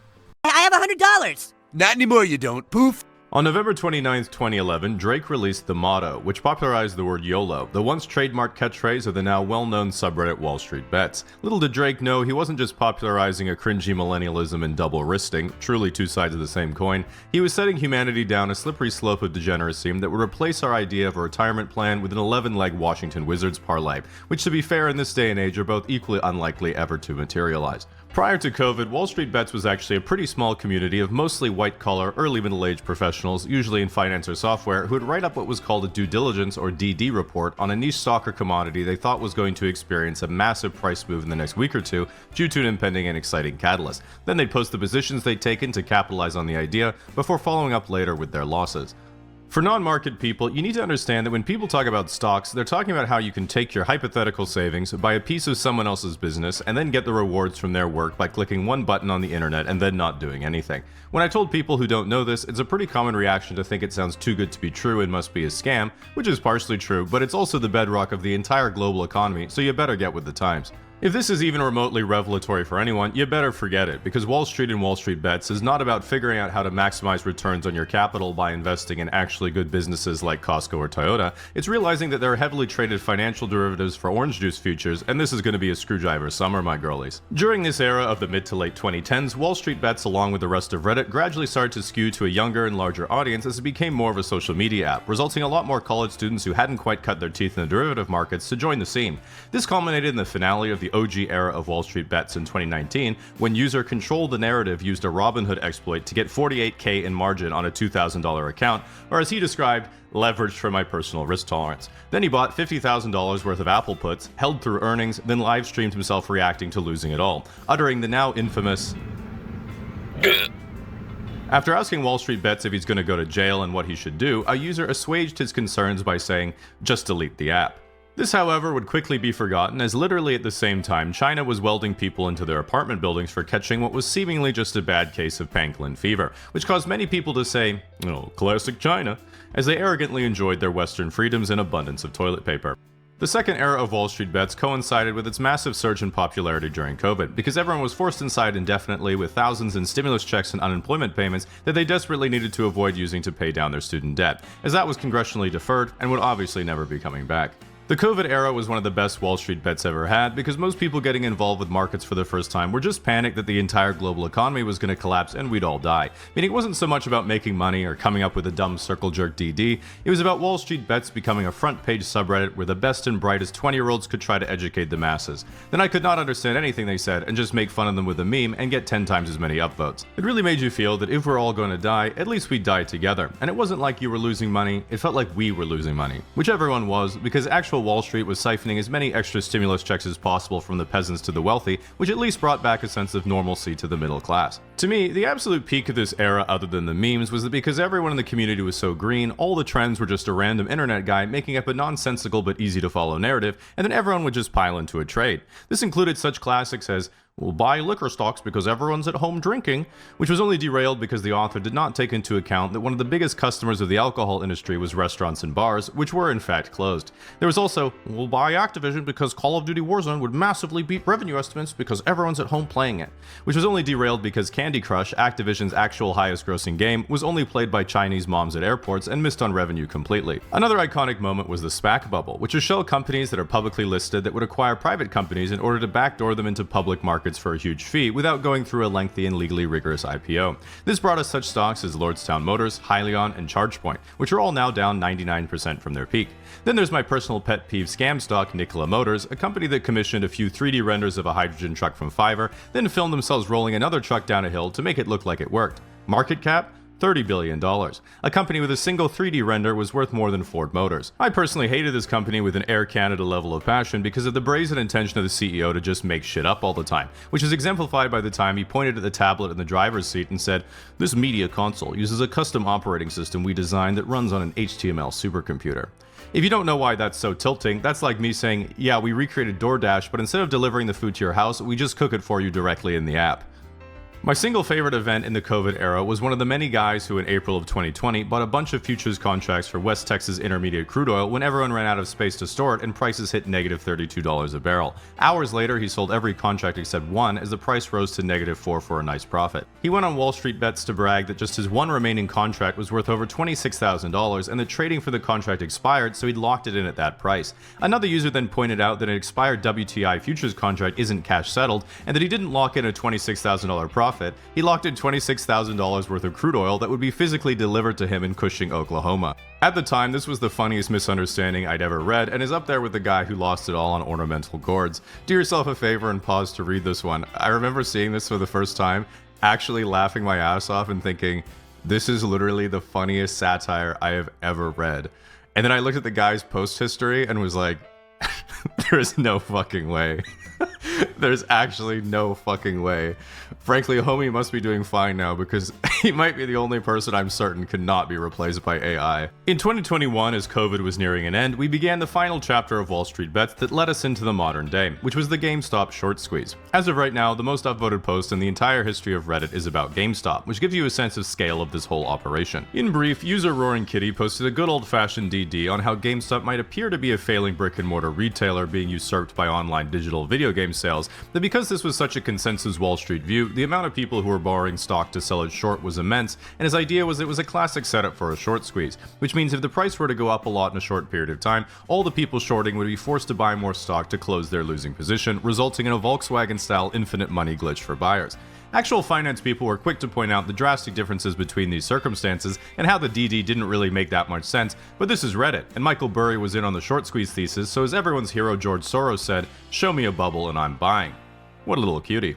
I don't want to get too deep on the lore because to this day almost every white-collar guy I've met in real life over 30 has a defense mechanism for the money they lost on this trade. But in short, what was originally a novel trade idea with a moderate return potential turned into a global meme where every 20 to 55-year-old male on planet Earth bought GameStop stock or options and the price went absolutely vertical. Roaring Kitty started by posting his positions worth $50,000 and peaking at $48 million. If you're wondering why literally everything is a loot box nowadays, it's because ever since the boys have been chasing this moment. The final conclusion was when GameStop squeezed to over a $30 billion market cap, and every broker's website was fighting for its life to handle all the traffic because they weren't using a supercomputer running on HTML. After reaching nearly $500 split adjusted, the stock then suddenly collapsed limit down after limit down to nearly $100 because Robinhood literally turned off the buy button for all their users. This started a grand conspiracy that still persists to this day, that the powers that be on Wall Street were getting caught with their pants down by retail vigilantes, but used their connections to the deep state to illegally make Robinhood manipulate the market to their own interests. If you ask someone what evidence they have for this, it usually boils down to, well, it really felt like it. And while I feel bad for people when they lose their money to an unforeseen risk, especially me, you have to check yourself to make sure you don't fall victim to the market phenomenon called trader on the way up, community member on the way down. After this peak moment of the little guy finally having a brief experience of actually occupying Wall Street and seeing it slip through their fingers, Wall Street Bets has settled in as a comfortable and pretty big finance news and meme subreddit that I enjoy now but think, well, these kids don't know what it was really all about. And it feels to me like looking at photos of myself when I was 20 and remembering the good old days. Then someone says, Jamie, that was 10 years ago and your lifestyle is exactly the same now. And I'm like, they don't know about lumber liquidators. In my opinion, the most relevant societal impact of Wall Street Bets has been its influence on the gamblification of modern culture. Well, I'd argue, and I think most people intuit, that this whole undercurrent is caused by the feeling of young guys and gals being like, well, I'm never buying a house or building towards an achievable future, but if I YOLO my extra savings into a lottery ticket, I might win and get to escape. Which is really sad because this has contributed to both left and right-wing political radicalization, reinforces corporate interest in gambling features for everything, and encourages cultural attitudes that reward extremism as solutions. And the worst part, literally none of them are available in Canada. Now, if you're someone who uses Robinhood, you might be thinking, wait, they sell my order flow to Wall Street so they can have a leg up on retail traders? Well, that's okay, I guess, because sometimes they give me confetti, but if anyone were doing that with my phone number, email, and personal data, that would not be okay. Well, I've got some bad news, because I'm personally buying all your personal information from data. In dating and relationships, a red flag is a small thing you notice in someone else's behavior that's symptomatic of a bigger problem. The trouble is that oftentimes a red flag can be hard to pick up on because red flags aren't only what someone does, they can also be what they don't do. And some red flags are certainly worse than others, so I want to start with the more mild ones and move up from there. Assuming you start with a blank white flag, at the lowest level we have red and white flags, which are just small quirks or inconsistencies that aren't bad, just kind of weird. Things like they don't lick the yogurt off the lid, they use Internet Explorer, they hold the door open for you as soon as they see you park your car, or they're apologetic even if something is your fault. Basically, if it can be explained with, oh, Canadian, then it's probably in this category. So let's get started on the serious stuff. Low-tier red flags. A low-tier red flag is something that's probably bad, but not necessarily a complete deal breaker. They don't laugh at your jokes. I thought this was just normal, but they say if a girl doesn't laugh at your jokes, she probably isn't very compatible with you. If a girl is really into you though, she'll likely laugh at all your jokes, even if they're not very good. They have a secretive past. This depends a lot on how communicative the person is. They might just be anxious about sharing personal details, but if they have no problem talking about anything and everything except their past, it's either something they don't want you to know, which is pretty bad, or they're a Russian spy, which is pretty hot. Putting you on a pedestal, that is to say they think you're way out of their league. This one's obviously more common for guys to do to girls, but it can go the other way around too. Imagine I was in bed with a girl. Just gonna let that sink in. Imagine I was in bed with a girl and she whispered, "Oh my god," casually explained, "tell me again about how many subscribers you have." Of course, that would be a huge turn on and I have dreams about that, but it's probably going to be a pretty one-sided relationship. Think of how celebrities almost always date each other even though they could be with any fan they wanted. They have the same last name as you. That's a bad sign. In most places. Alright, mid-tier red flags. These are a bit more serious and are usually harder to overcome or talk about. Tread very carefully if you notice any of these. They're a stripper. On paper it might sound well and good, but when it inevitably doesn't work out, you'll realize that from now on you can only pay for things by card. Worth it. They don't have any independence. That is to say, if they have no interests or hobbies or ambitions in their life, it's likely they'll try to involve themselves in every moment of yours, which will eventually weigh you down and get in the way of your goals. Kind of like Reddit. They trash talk their ex a lot early in the relationship. This is usually an indicator they're still emotionally invested in their previous partner, and it can be very difficult to build a new relationship from the rubble of an old one. Got that from Tumblr. Using ultimatums. These are saying things like, "you have to do X," or "I'm going to do Y." You have to watch out though, because that's like me saying, "if you don't subscribe, I'm not going to be your friend," which I would never say. Only think. Alright, next is high tier red flags. These are the ones that are complete deal breakers and are pretty much always non-negotiable. They're married, unless you're into that. They're already pregnant, unless you're into that. They're under 18. This isn't just a red flag, it's a felony, but if you do find yourself attracted to girls who are still in high school, a great way to get over that is to talk to one of them. They treat waitstaff poorly. I think being mean to other people in general is a good sign of how they're going to treat you in the future, and I know that'd be hard to deal with because my self-esteem is based on what other people think of me. If you don't like their friends, people tend to be friends with people similar to them, and if someone surrounds themselves with unsavory individuals, it tells you a lot about that person. Now, after a long time, eventually you might find that after going on date after date or going through relationship after relationship, even just after meeting a lot of new people, you start to think, it really seems like pretty much everyone I meet has something wrong with them. They don't get me, they always have problems that they don't think are problems, I can't connect with them at all, and why can't I find someone who's not such a disaster? This is the maximum tier red flag. It's actually just you. This might sound pretty bad, but in a way, realizing that you might be a bit more responsible than you previously thought is the first step to becoming a more wholesome person and having better relationships with other people. And if you have a friend who shared this video with you, now is the moment where you reflect on whether they thought you'd find it funny and interesting, or if they're... So, a lot of people want to get into investing or day trading, but they don't know where to begin. And in my opinion, the best way to get started is by learning to read market trends so you can reliably make simple trades and start making money right away. So the first thing you need to know about the stock market is, of course, the two directions a stock price can go, which is up or down. And if you think a stock is going up, we'd say that you're bullish, and if you think a stock is going down, we'd say that you're bearish.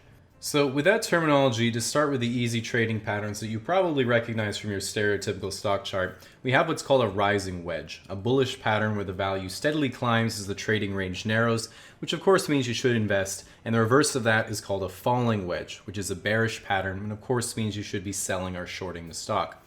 And shorting simply means borrowing the stock from a broker to sell at the current price and covering it later at hopefully a lower price.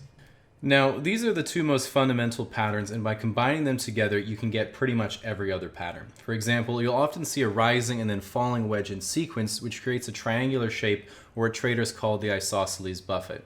And while this doesn't mean too much all alone, if you see two adjacent isosceles buffets with a big buffet in the middle, we have what's called a Warren range. And what you want to be doing here is trading on the neckline right where the Berkshire breaks. So you're going to want to measure the distance between the hairline and the neckline and enter short where the neckline meets the descending slope with an equal point target while placing the stop loss just above the point of highest resistance to the right of the Warren range. Should just be easy money, really. Okay, so moving on, if we step back and you see a pattern of 2 or more warned ranges in sequence, all trending towards a higher peak, we call this a bullish bill, which is really where the big money comes from. So if you see this pattern, it means that right away you should Alt-Tab, close your 24 tables of Limit Hold'em, and start dumping money into tech call options like your child's future doesn't depend on it. On the flip side, if you see a pattern of 2 or more warned ranges continually trending towards a lower and lower trough, this is what we call cryptocurrency. So now that you know the basic trading patterns, you're ready to get investing, and you don't need any special equipment besides a computer. However, if you do decide you want to take this seriously, I would recommend getting some additional monitors. Most traders like to have at least 4 screens running simultaneously, which allows you to lose money on up to 4 trades at once. This is called getting forestocked. So with that said, you have to remember that your portfolio can only drop in value by 100%, while it can go up by way more than that. Which is why it's important to consider how to manage your money in the event you accidentally make a return on your investment of 10, 100, or 1,000 times your initial buy-in. So you have to ask yourself, in the event you massively increase the value of your portfolio in a short amount of time, what's your strategy going to be to reinvest that money? If you're like me, you never get approached by girls unless they're selling cookies, and beyond that, unless you're really attractive, famous, or have a puppy, it's all on you to break the ice with someone. You might be thinking, wow, that sounds unfair. What kind of double standard is this? But remember, don't hate the player, hate the game. Which I do. The good news is that because it's hard, that means if you're good at it, you really have a big step up on the people who refuse to try. Remember, when you're approaching someone, if you're just not weird, you're doing better than 95% of people. But as they say, easier said than done. Let's say you see a girl at a bar and you want to go talk to her. You think, maybe I should walk by to see if I hear anything in the conversation that might imply she's single, or maybe I should get my friend to spill a drink on her friend so she'll be alone and I can swoop in. Ask yourself, what would a not weird person do? Probably go up to her and say, hey, I thought you were really cute, I wanted to come talk to you, what's your name? You probably won't catch a response the first time because you forgot to breathe and might be having an aneurysm. This is normal, just sit tight and wait for the alcohol to give you a personality. So what if you're at school or work and there's someone you have a big crush on, but you're worried about messing it up because you're still going to see them nearly every day? You might be thinking, I'll just play it cool, hope we get put in the same group at some point and I can scope it out. Or maybe I should just walk up to her and say she looks exactly like my really hot sister. Ask yourself, what would a not weird person do? That's right. Keep up the good work. Now, it's not a bad idea to have a few go-to openers if you're in the same environment all the time. I think pickup lines are pretty dumb because they're really just jokes. But if I'm in the gym, one of my go-tos is, damn, nice glutes, looking thick. Mind giving me a spot? Then when they say okay, I just say, thanks man, and take it from there. One of the keys of making a good first impression is if the other person thinks you're both similar. So saying something you think the other person will relate to is a great idea. If I'm in the bar on Slam Poetry Night for half-price beer, there's a lot of lingering anxiety and existential dread in the room that can only be expressed through metaphor and loose rhyme. So what I like to do to show I'm on the same page is sit next to someone and say, hi, I'm James, what's your name? Oh, nice to meet you, Hope. Oh man, this stool sure is flimsy. All we need now is a rope. On the same note, when I was taking engineering at university and I just wanted to make friends, my go-to icebreaker was sitting next to someone and saying, hey man, have you ever touched a woman's hand? Then they usually laugh nervously and I say, don't worry, me neither, and give them a high five. Then I say I think it would feel like that, but a bit softer. Sad times. At this point, I wanted to mention that if you're a girl, every guy on earth would appreciate if you approached us first once in a while. Even if we aren't interested, it's really flattering because it almost never happens. In fact, in my entire life, I've been asked out by as many gay guys as I have girls, which is 0. So what I'm saying is if I could get on the scoreboard in any way, that would be nice. Now, if you're going to approach someone, you might be thinking, what if I get rejected? That would really hurt my ego and lower my self-esteem. Well, is that really as bad as living with the regret of not doing anything and wondering what could have been? If you're as fragile as me, it definitely is, which is why I have a permanent arsenal of coping mechanisms on standby, and I avoid difficult situations. But with that said, you can't expect someone or something to just fall into your lap, so sometimes you have to remember that rejection is just part of life, and you might have to be a little bit courageous. This video is sponsored by me.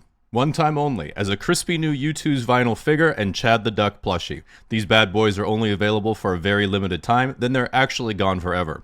Get them now before more tariffs. Link in the description.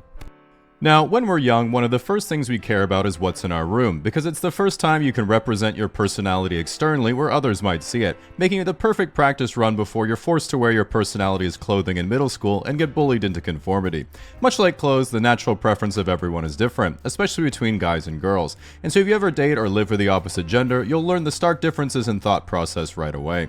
As an example, when girls see a twin mattress on an ugly bed frame, they say, maybe if I just paint it up a bit, then I'll just throw a few blankets and cute pillows on there. I'll put some plants to fill up some more space, and then I'll put Squishy the elephant on the bedside table. And then I can put a big mirror over there for me and to make the space look bigger. I'll put my desk over here, and I just need a rug to tie it all together. Whereas guys look at a twin mattress on an ugly bed frame and think, yeah, I better get rid of that. Girls might look at our perfectly functional lifestyle setup and say, are you gonna get literally any furniture? Which is really pretty ignorant. They clearly didn't see the gaming computer. In order to actually make your place look nice, you have to know about interior decorating and design. But it's important to draw the distinction between interior decorator and interior designer, because if you're an interior decorator but call yourself an interior designer, this makes the interior designer very mad because you don't know anything about architectural drawings or structural modifications. Similarly, if you're an interior designer but call yourself an architect, this makes architects very mad because you aren't licensed to actually design and submit building plans. Similarly, if you're an architect but call yourself a civil engineer, this makes civil engineers very mad because other people might think you had more homework than them in university. Much like fashion, interior design trends are deeply cyclical. As an example, if you're my age and I showed you an apartment like this, you might be like, oh yeah, it looks nice, that's like mid-century modern or something, right? Nope, millennial gray. If you feel personally attacked, hold on to your ankle socks because no one's culture is safe in the world of interior design, especially interior designers, because after creating the most beautiful, elegant, and magical home that you've dreamt about for years, you get to say, well, hope you like it, before going back to your 450 square foot apartment and scrolling Facebook Marketplace for plant pots. As we all know, the most important thing about fashion is being ahead of the curve. But not too ahead of the curve that people think you're behind the curve. This means you not only have to be ahead of old trends, be on top of current trends, but predict exactly what upcoming trends will be, so you can do that first, and everyone's like, oh, that guy must have come up with it, so he's probably pretty smart and cool. Now, in order to give you some inspiration, I want to catch you up on the most popular design trends of the last 10 years and how we got where we are today. Because kind of like how millennials wore skinny jeans and Gen Z was like, hell no. Then hard pivoted to baggy clothing, pretty much all interior design trends work the same way. So imagine the year is 2015, you're a peak millennial and about to move out on your own. What's in style? Industrial. I'm getting this out of the way because this isn't a style, it's just what your life must become when you're stuck with a brick wall or exposed ducting in your apartment. We've all seen the meme, but the only thing that was really wrong with a place like this is it caused you to grow a man bun, make burgers that are too tall, worship the truffle fry, and develop a mental illness that causes you to think you can make better house ketchup than Heinz. Minimalism. Circa 2015, this was a guy's ideal apartment when he was single. Modern bohemian. This was a girl's ideal apartment when she was single. From here, girls were like, your place is too empty, and guys were like, your place is too girly. So then we got farmhouse chic. Fixer-upper infiltrated the female psyche and caused them to start buying vintage wood furniture from Craigslist, learning only in hindsight that painting something properly requires way more than one step, and is therefore best left to Chinese factory workers. Millennial Gray and Mid-Century Revival. The boys bought all their missing furniture at the same time in the same color from the same store, IKEA. They then watched Frasier, Mad Men, or American Psycho and decided they needed a mid-century inspired statement piece, either a replica Eames chair or a Barcelona chair, and of course a fiddle leaf fig. If you're like, what's so particular about those things? In terms of decorating trends at the time, I'll put it in these terms. Oxford cloth button-down, olive chinos, Clark's desert boots. If you know, you know. Next we have the full Scandi. When guys and girls moved in together, they got rid of each other's furniture they didn't like, leaving only IKEA basics and plants. Flash forward, it's now about 2020, lockdowns happen, and everyone in a teetering relationship breaks up because they actually have to spend time with each other. Japandi/warm minimalism. Single guy still wants minimalism, but has learned from his girlfriend he should actually fill some of the empty space. He takes his half of the Scandinavian furniture and fills the rest with minimalist Japanese design he bought on stimulus checks and GameStop money. Inspired by Millennial Gray, he once again buys all his furniture in the same color from the same store. Nitori. Just in brown this time. Organic modern. Looking for comfort, single girls took their half of the Scandinavian furniture and filled the rest with plump, squishy designer sofas with lots of layers of pillows and blankets to keep them emotionally secure in such trying and turbulent times. Flash forward again, it's now the modern day in 2025, and after some time apart, Japandi and Organic Modern have matured as individuals, realized the folly in their ways, got back together, and are looking to get married. Organic Modern doesn't like the straight edges and bland color scheme of Japandi, and Japandi doesn't like the inherent deception of everything being fuzzy and round without definitive, uncompressible form. By looking at the development of the last 10 years of interior design, we see the way that each major trend has been influenced by the last, and through repeating inspiration, collaboration, breakups, and makeups, you arrive at the dominant trend of today, the combination of organic modern and warm minimalism. This contemporary design incorporates not round, not straight, but sculpted flowing shapes. It decides to skip raw wood and plush fabric in favor of textured wood paneling and tactile layers. Even the most designer or chubby sofas and sandy mid-century sectionals are out in favor of soft flowing geometry, aka the croissant. If you ever feel down on your creative abilities, just know that the most popular sofa design trend of 2025 is a hot dog that's split on the grill curling up on another hot dog. In reaction to excessive tonal layering, an attempt has been made to hard counter by making sure the whole house isn't monochromatic, but has a main theme accented with a bold single color, or is drenched entirely with exactly this shade of green. Well, these are more trends than styles, and a true modern aesthetic is still developing. Where do we go from here? Well, you just have to take emerging trends and continue the story. As a newly married couple, Organic Modern has naturally become bored of Japandi, and having more disposable income but nothing secondhand to improve the place with, as farmhouse chic has been long forgotten, the modern woman seeks to reinvoke the ephemeral sense of love by introducing retro warm. Whether it's the nostalgic feel of grandpa core from their youth, or trying to rekindle the taste of what life is supposed to be like from her Tuscany honeymoon with a fresh breeze of Mediterranean. Either way, this justifies the insatiable female urge to buy secondhand furniture they don't need, learning only in hindsight that properly restoring vintage pieces from auction requires way more than one step, and is therefore best left to Michigan factory workers. How about the boys? The truth is, while we have remained silent our whole lives, the modern man has always known exactly what we've always wanted. It wasn't minimalism, we just couldn't afford anything. It wasn't millennial gray, we just didn't want to go to more than one store more than one time. It wasn't even warm minimalism, that's just millennial gray in the Dune universe, which we are all very excited about.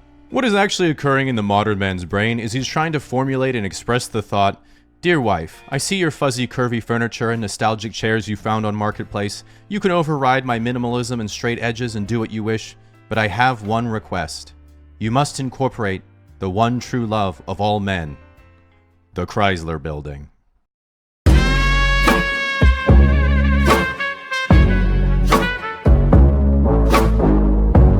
Because while the late millennial hipster was weaned on minimalism, then developed a taste for 70s retrofuturism while accidentally causing irreparable collateral damage to Gen Z, it has all led us to go another 50 years into the past to 1920 and bring back what modern man truly yearns for. Art Deco 2025, the Empire State Strikes Back. Can't repeat the past. No. Why, of course you can.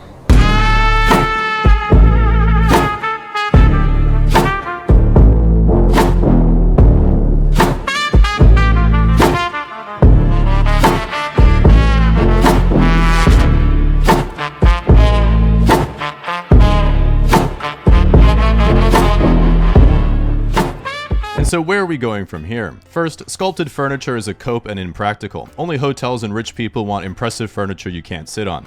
Girls want soft and cozy, and guys want sacred geometry. And there's already a solution to that. The return of the beanbag, the ultimate furniture and shape. Next, grandpa core nostalgia could only have a life cycle of one generation, but Mediterranean is an entire landmass that will last as long as the ice caps. So at least 2 generations. Clearly that's in.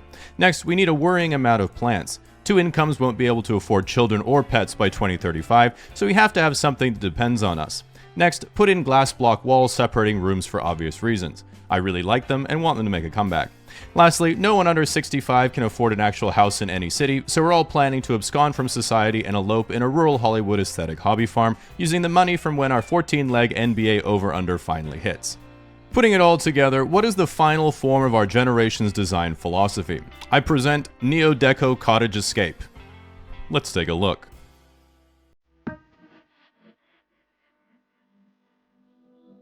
Here we have a beautiful Mediterranean-themed Art Deco cottage exterior. Not too big, but still really nice for a small family and little garden. The dream you were all promised but never received. Come inside. To the left, we have a small kitchen with a white oak breakfast table. The oversized roof ceiling mimics the terracotta roofing of the Mediterranean. You might be looking at the glass block partition and think, wow, that really does separate the room despite taking up almost no visual space. No way that could be used as a thematic construction material throughout the rest of the home, though. Wrong. Come with me. Your dining room and lounge initiates guests to a taste of contemporary 2035 design while being grounded in familiar traditional furnishings. There are lots of plants who will love you unconditionally and supply you with precious oxygen, along with a bold verdant green feature wall. Here's a bigger glass block partition. Very nice. Moving to the master bedroom, rigid formal dining gives way to more casual, soft themes, where you have a big bed to sleep with your beautiful wife, whether natural or Android. Whether Apple or Android. You can see the bed is not just for looks and comfort, but also features 6 USB-C charging ports, the universal standard. I'm sure the European Union would be very proud of their one achievement if they were still with us today. Then you have the guest bathroom. With a little bit of a feminine touch with the color scheme, we've incorporated Art Deco brass detailing along with a North African wicker basket. People always forget there's more than one Mediterranean coast. Notice the soft wake of natural light from both directions. Wonder how that's possible. Like most new homes, we haven't included a shower. Teflon concentration in the water is high enough, it just bounces off you anyway. Come with me. Next, you have a more intimate reading and media room. The permanently affixed TV comes equipped with a mandatory 24/7 live stream of Sora News, where currently you can see from a generated visualization of Twitter posts that China is drone-striking New York City to disperse nanobots into the drinking water. And I know what you're thinking, but no need to panic. I can assure you that's imitation sheepskin. We then get to the rear patio sunroom, a sequestered space that lets you enjoy a view and a glass of natural wine on an acid rainy day. The stained hollow glass blocks 99.9% of facial recognition satellites. Outside, we have a few raised beds for our victory garden. That's essential for when the EMPs prevent Prime delivery from arriving with the rations. That there is a Weber kettle grill. Can't beat a classic. Leaving the best till last, going down to the basement, we have our show-stopping relax and refuge room, which is not just an elegant place to compose yourself, but features a beautiful expansive view of the French Riviera. Courtesy of Huawei 16K OLED V-Life display. With a subscription of just 35 seconds of generation tokens per month, only skippable ads will be shown. The walls are 70-inch reinforced blast-resistant concrete with a beautiful Himalayan salt slab finish, which of course wouldn't be complete without not one, but 2 glass block partitions. Let me take you back to the front. Concluding our 2035 home tour, we're asking just $59,999 universal basic labor. Generally speaking, group work can be modeled with a 5-stage process known as Tuckman's 5 stages of group development. These stages run from when you first get together to when the project is complete.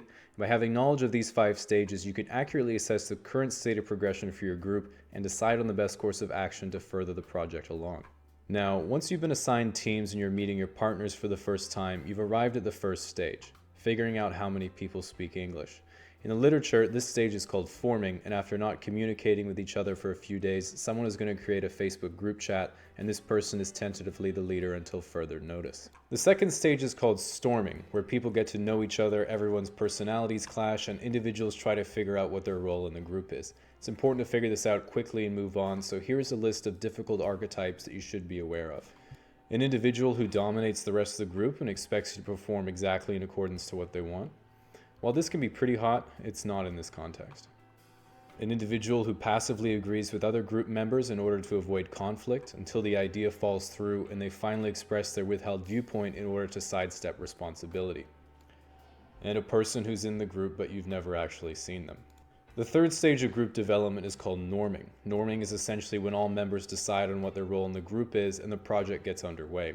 Remember that just because you've assigned roles, it doesn't mean there aren't going to be issues to be resolved. As a personal example, in university, I once worked with a guy named Peter who always tried to tell our group what to do even though he didn't really ever show up or do any work himself. So about halfway through our time as team members, I decided to go meet with him to discuss our assignment. So I go to his residence, buzz his room, he picks up, I say, "Hey, it's James," and he says, "Oh, I'll let you up." Which was nice because it was the complete opposite of usual. The fourth stage of group development is called performing, where the group kicks everything into high gear and is functioning at a very high level. Remember to keep in mind that this is a theoretical model. When it comes to actual group performance, it's not always a sum of all parts situation, but often a framework that allows individuals to play to their strengths while having their weak links buffered by other members. On one occasion, I was in a Physics 100 lab, and a person in our group was really excited to do all their measurements. All we had to measure to start off with was the length and height of a desk, so he runs over and measures the length, and then he seemed really stuck. After watching him struggle for a few seconds, I went over and took the ruler, rotated it 90 degrees, and then he happily measured the height of the desk.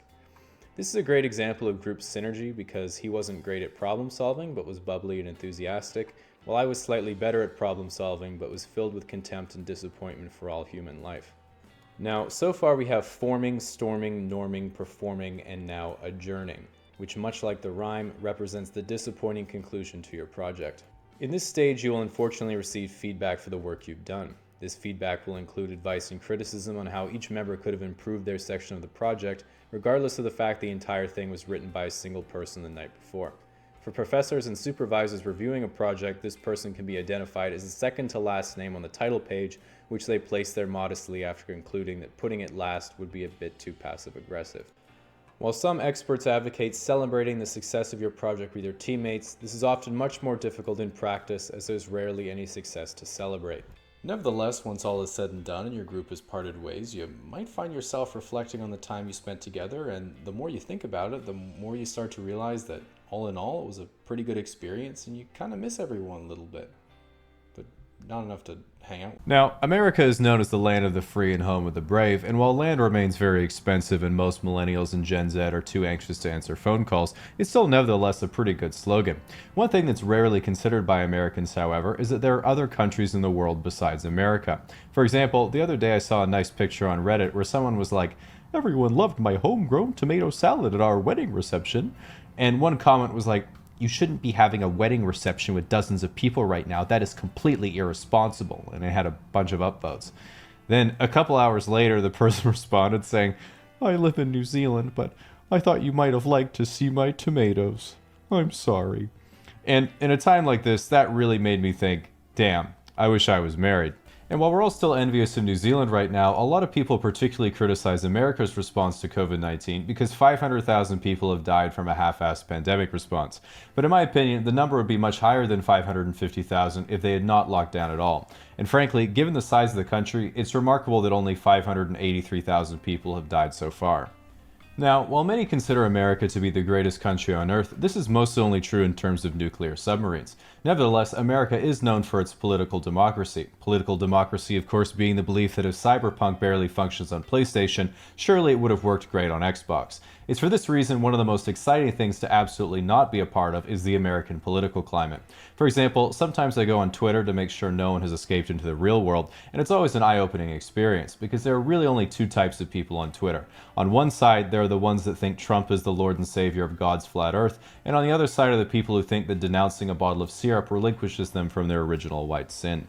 Some academics have suggested this kind of division could lead to a civil war, but in my opinion, as someone who grew up with Xbox Live and a microphone, it's sounding a lot more like a Halo 3 lobby than Fort Sumter 1861.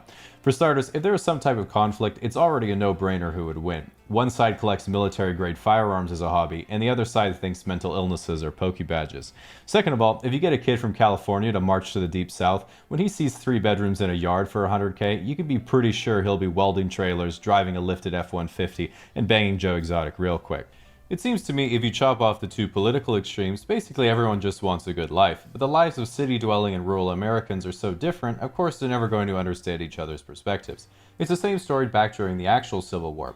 Even though they were fighting, both the North and the South were ultimately saying the same thing. Black people should be free. Now, one of the craziest things about America is that your drinking age is 21, as opposed to Canada where it's 18 or 19, or Europe when it's whenever you have the balls, or Latin America where laws are just things the police make up when they see a tourist. Now, a lot of people think it's ridiculous that you have to be 21 to buy alcohol, but personally, I think it makes a lot of sense. If my neighbor was some 18-year-old kid, and I saw him in the yard dual-wielding akimbo P90s and obliterating a paper cutout of his ex-girlfriend taped to a sandbag, I'd think to myself, well, good thing he isn't drunk. So, as a Canadian, in my opinion, one of the best things about America is that most people are unusually friendly. Like here in Canada, we mind our own business at all times, unless we minorly inconvenience someone, in which case we apologize profusely for ruining their lives. But in the States, if you stand next to someone for literally any reason, that is permission for them to tell you all about their uninteresting life. So, one of my most American experiences was when I went to Disney World and I was waiting in a fairly long line for a churro, and there must have been at least 3 or 4 mobility scooters in front of me with some rather hefty individuals riding them around. And while that makes sense because it's Florida, the part that got me was when another 300-pound dude in a scooter just cut in front of me and was like, "A lot of traffic today." And I was just thinking, traffic? Sir, this is a churro line. And then as I was still processing what was happening, a lady about the same size wheels up behind him with a cone full of churros sticking out of her purse. She lightly rear ends his scooter like a bumper car, and he's like, "Oh, hey honey," as he takes a churro and says to me, "Well, you have a good night," tips his Miami Dolphins hat, and rolls away hand in hand with his wife to watch the fireworks over the Disney castle and truly live the American dream. So anyway, that's my argument against universal healthcare. Now, let's say you want to get out of America, but you can't because there's a wall. Instead, you can use ExpressVPN to reroute your connection to nearly any country in the world. For example, I mostly use ExpressVPN to connect to other countries like the UK or Australia to watch shows I normally couldn't, like South Park or Top Gear. But you can also watch thousands of other TV shows and movies. In addition, if you're working from home, it makes sense that you wouldn't want anyone spying on you while you're doing your job, unless you're into that. And even if you're using incognito mode, you're not completely safe, and your ISP can still legally sell your data. But by using ExpressVPN, your data is encrypted and prevents not only your ISP from gathering information on your browsing habits, thank God, but also as a layer of protection against hackers and anyone trying to access the spreadsheets you never finished. All of which could be done in just one fast and easy click. Bloop. Sponsored by ExpressVPN. Now, the whole point of high school is pretty simple. It's 4 years of exposure therapy for your host of teenage insecurities, mixed in with a few facts about cell division. During this time, you're trying to answer the important mortal questions in life, like, who am I? Who are my true friends? What do I want to contribute to the world? What does a boob feel like? All questions you'll likely never find the answer to. So, one thing everyone tells you in high school is to be yourself. But the problem is when you're 16, pretty much the only thing you care about is trying to be like everyone else. Nevertheless, what they really mean is you should go out and pursue the things that you enjoy so you can figure yourself out. The problem is that during high school, other kids can be harsh and judgmental and make you feel like the hobbies and activities you enjoy make you lame and uncool. Fortunately, this completely changes when you're an adult because people are lonely and keep their thoughts to themselves. When you're in high school, your mind is young and impressionable, and therefore incapable of nuance. If someone laughs at your joke, now you're the class clown. If your crush gets a boyfriend, now you're alone forever. And if some kid makes fun of your sketchers, time to start writing the manifesto. As a teenager, this is the first time you really start to build a personal identity for yourself, and in high school, this is pretty low resolution. Athlete, jock, stud, gamer, whatever you prefer to call yourself. As you probably know, a lot of adults tell you that high school doesn't really matter, so you should just enjoy it. And that's true in the sense that there are hundreds of people you're never going to see again, so you do get a hard reset on the time you said orgasm instead of organism, or when you were in geography class and mispronounced Niger. But what that doesn't mean is that you shouldn't care about high school, because unresolved experiences and insecurities from your youth can affect you for your entire life. For example, one time I got rejected by a girl, and now I have 200,000 Reddit karma. Now, a lot of teenagers think they're invincible, but I personally didn't get that at all. I remember kids were doing drugs, getting girls pregnant, and fucking up the rest of their lives while I was at home studying videos of how to order at Subway. It is true, though, that no matter what, you are going to do a lot of stupid stuff in high school, and this is because your brain hasn't fully developed yet. In fact, science has shown it isn't until the age of 25 that your brain finally starts to develop. Until then, it's just empty space inside your skull where stolen mannerisms and personality traits bounce around aimlessly until they randomly pop out during conversation in response to anxiety. Of course, during high school, you mostly finish going through puberty, which means you unfortunately stop growing in both height and length. Through the process of puberty, your body becomes fully biologically capable of reproducing. Just in case. Now, one of the most important things in high school is dating, because for most people, that's when you have your first relationship. The thing is, it can be really scary asking someone out because you've never done it before, but it's really a pretty straightforward process. All you have to do is glance at your crush during class every now and then, make eye contact at some point, and then you just fantasize about your relationship for the next 3 years until they start dating someone else. The good news is that by the end of high school, you've been around your classmates for nearly a quarter of your whole life, so everyone has already made their mind up if they like you or not. So the fear of getting rejected really doesn't make any sense in this context, because if you ask someone out and they say, ew, no, it's not like they just decided that the moment you asked them out. They've been thinking that for years. In general, dating is difficult in high school because when you're a teenager, you don't really have any life experience, so there's not much to talk about. And you might be thinking, well, what if we go on a date, but they don't like me for who I am? Like, bruh, when you're 16, you don't either, so just leave it to your mutual fear of dying alone. One of the best parts of high school is graduating, because you think to yourself, damn, I was really stupid those last 4 years. Glad I finally get it now. And yeah, that's going to keep happening, so I highly recommend you keep that in mind literally all the time.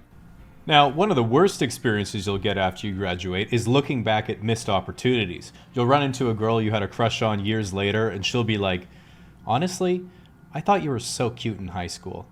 And you'll be like, oh, why didn't you tell me? And she'll be like, well, I am telling you now. And you'll be like, oh, but I needed to know then. As you waddle away sadly. What is genuinely good news about graduation is that you finally finished the tutorial and have begun the rite of passage into adulthood, where your path first splinters and differentiates itself from your classmates. Some of your friends will go into computer science at university because they want to become as charismatic as Mark Zuckerberg. Some of your friends will go into trades so they can afford to live and make more trades. And some of your friends will say, I want to take a gap year and travel, which means I want to have sex with Europeans. So whatever your dream, just know that you have a long life to achieve it, so no need to worry about finding a hot German girlfriend on your first try. And there's just one thing to remember when you leave high school and choose your path into the future. It's that student loans follow you forever and are legally unforgivable even under the circumstance of debt. So I went to elementary school in Australia, primary school, if you will, and now that I live in Canada, I realize that there's a lot of things that North Americans don't take seriously about their day-to-day life at all, like constantly having to avoid the inevitability of an immediate and painful death. As an example, in North America, they teach you in school it's important to eat healthily because you want to stay fit so you don't get sick and have a long life. And you're like, okay, yeah, I guess. But in Australia, they make it very clear. Wombats have a top speed of 40 kilometers an hour, and the weak will be left behind. So what other terrifying Australian animals are that'll make you glad that airlines are going bankrupt right now? F tier. So first off in the F tier, we have all the Australian animals that are actually just really nice and are in fact completely harmless. So next in the E tier, we have animals that look dangerous but actually aren't that dangerous. Echidna. In addition to being the inspiration for Guy Fieri's hairstyle, these guys love to cross roads. Not to get to the other side because they hate inflated tires. In reality, they're actually extremely timid and will curl up into a ball if you threaten to take away their Chaos Emeralds. Huntsman spiders. These are probably the most common variety of spider where I lived and are usually about the size of a coaster. When you rub your leg against your headphone cable, this is what you assume you felt. To be honest though, when you see one of them you say, ah! Oh, it's only a huntsman. D tier. Oh, looks friendly. Just what they want you to think. Tasmanian devil. These little guys look like cute miniature dogs, and just like cute miniature dogs, they're completely filled with evil. For their size, they have the strongest bite force of any mammal on the planet, and half of them have contagious mouth tumors. They spend their day walking the perimeter of their territory, looking for other Tasmanian devils to dispute property boundaries with. Koalas. Now, they might seem cute and cuddly, but don't let that fool you. There they'll be at the petting zoo, feeding the little guy some eucalyptus. Next thing you know, he drools on an open wound, and now you have to somehow convince your boyfriend that you got chlamydia from a koala. The trees. While seemingly inconspicuous, even the trees themselves in Australia are dangerous because they're literally always on fire. Why, you might ask? Well, take the eucalyptus tree. What do you get from the eucalyptus tree? Eucalyptus oil. That's right. The trees are literally made of oil. C tier. I'm gonna just not go near that thing. Platypus. Now, when North Americans see a platypus, they all say the same thing. Oh, beaver go quack. But they couldn't be more wrong. While beavers look at a body of running water and think, stop. Platypuses instead think, here I will lurk, waiting to stab your children with my venomous spur if they even think of coming close to my eggs. Well, no, because I have electromagnetic sensors in my big-ass duckbill. I'm not even joking about that. So anyway, great white sharks. Well, these things can kill you easily. Almost every instance of one attacking someone has been a huge misunderstanding, and the shark has been very apologetic. Basically, every time, it's a great white thinking, a seal. I'm going to eat that. And then when they go and take a bite, they realize it was some dude paddling on a surfboard, and they feel really guilty for worsening their already poor public relations, so they quickly swim back to the depths, hoping they won't get turned into soup. Kangaroos. Besides being absolutely kangaroo jacked, kangaroos have a giant-ass tail they like to use to initiate drop kicks on unsuspecting pregnant women. While they don't generally attack unless they're aggravated, they can be very defensive of their offspring, so be very wary if they seem to have something in their pouch, because it's probably a Glock. B tier. It looks dangerous because it is dangerous. Crocodiles. Crocodiles are basically the Venus flytraps of reptiles. I'm pretty sure they don't even have the ability to think. It's quite profound, honestly. If there were a crocodile philosopher, I feel it would be like, you must be patient in life, but when opportunity presents itself, you must sink your teeth in and never let go.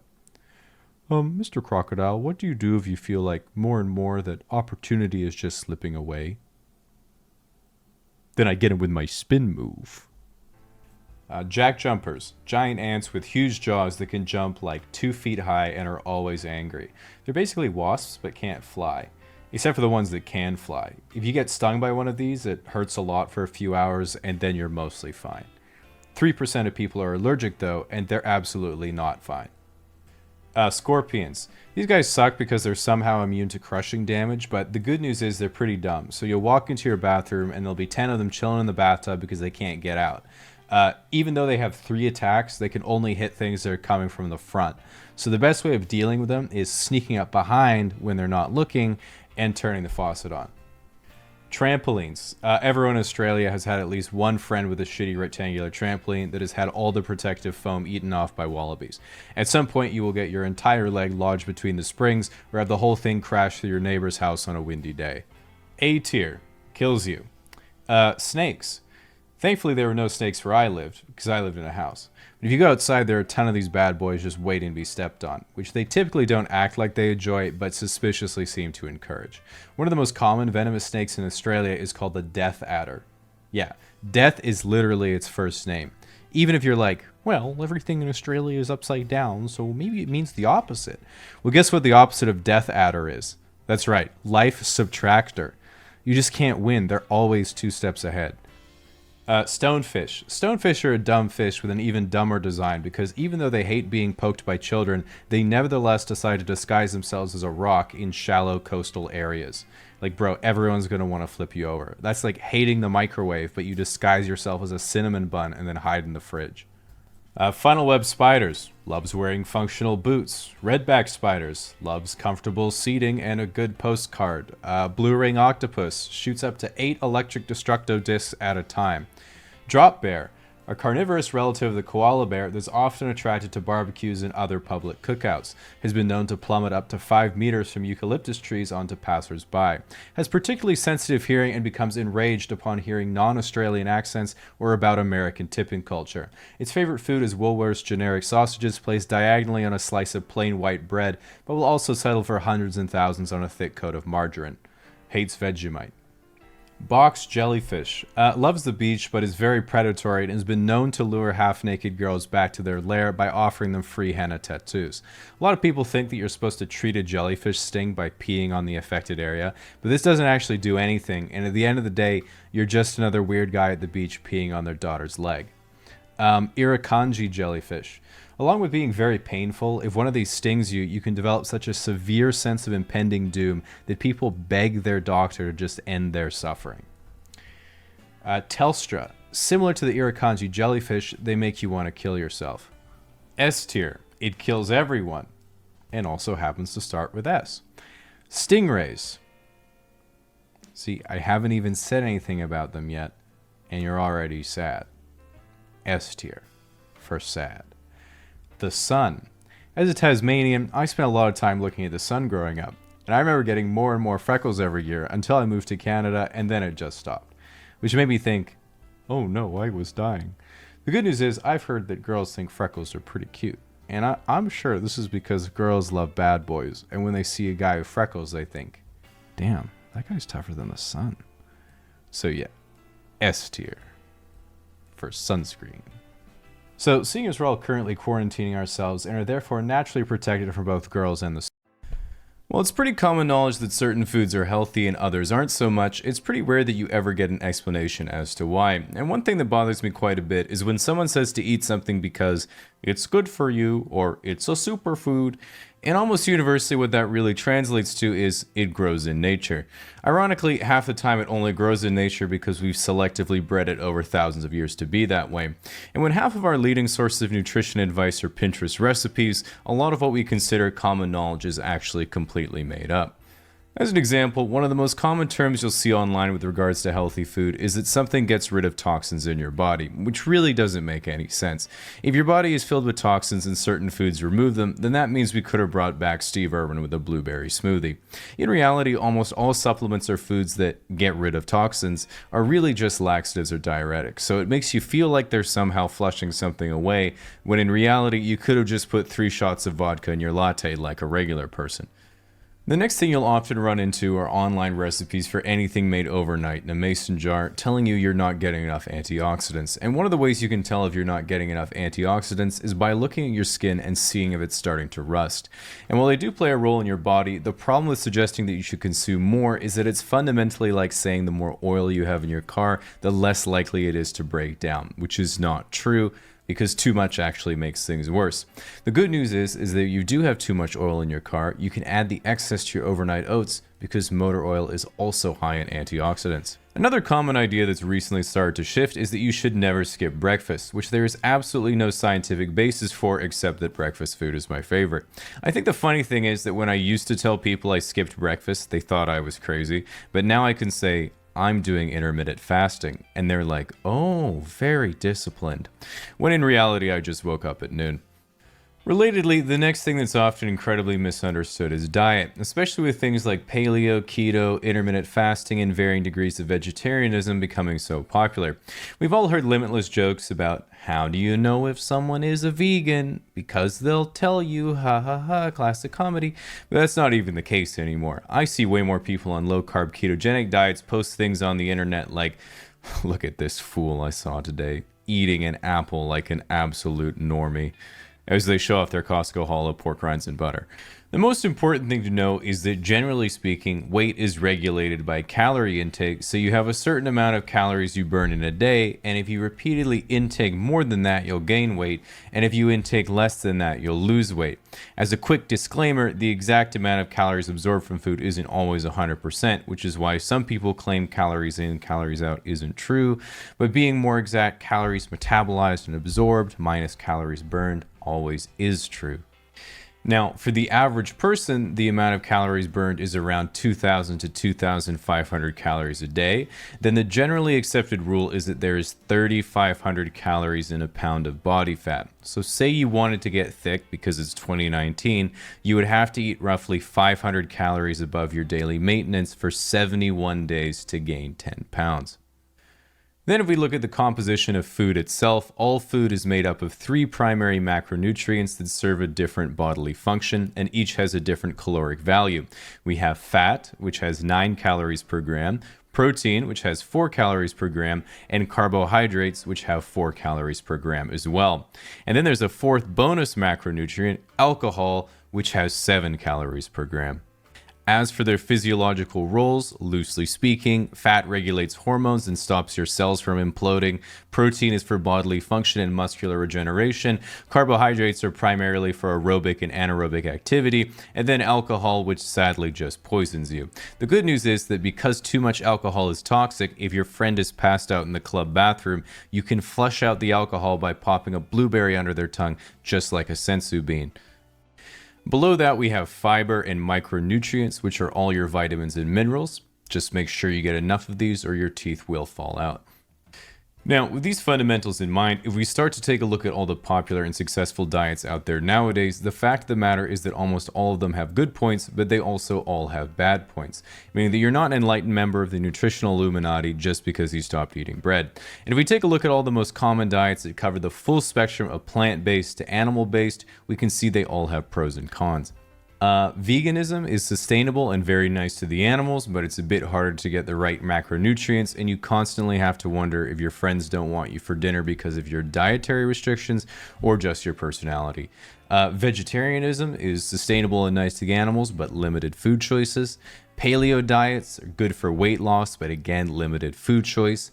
Ketogenic diets, very good for weight loss because it massively regulates blood sugar, which affects cravings and appetite, but it's extremely limiting in terms of food choice. Not very good for anyone doing anaerobic sports because there are no available carbohydrates, but it's actually not bad if you run ultra marathons. So next time you go for a 100-mile run, make sure to bring your pepperoni holster.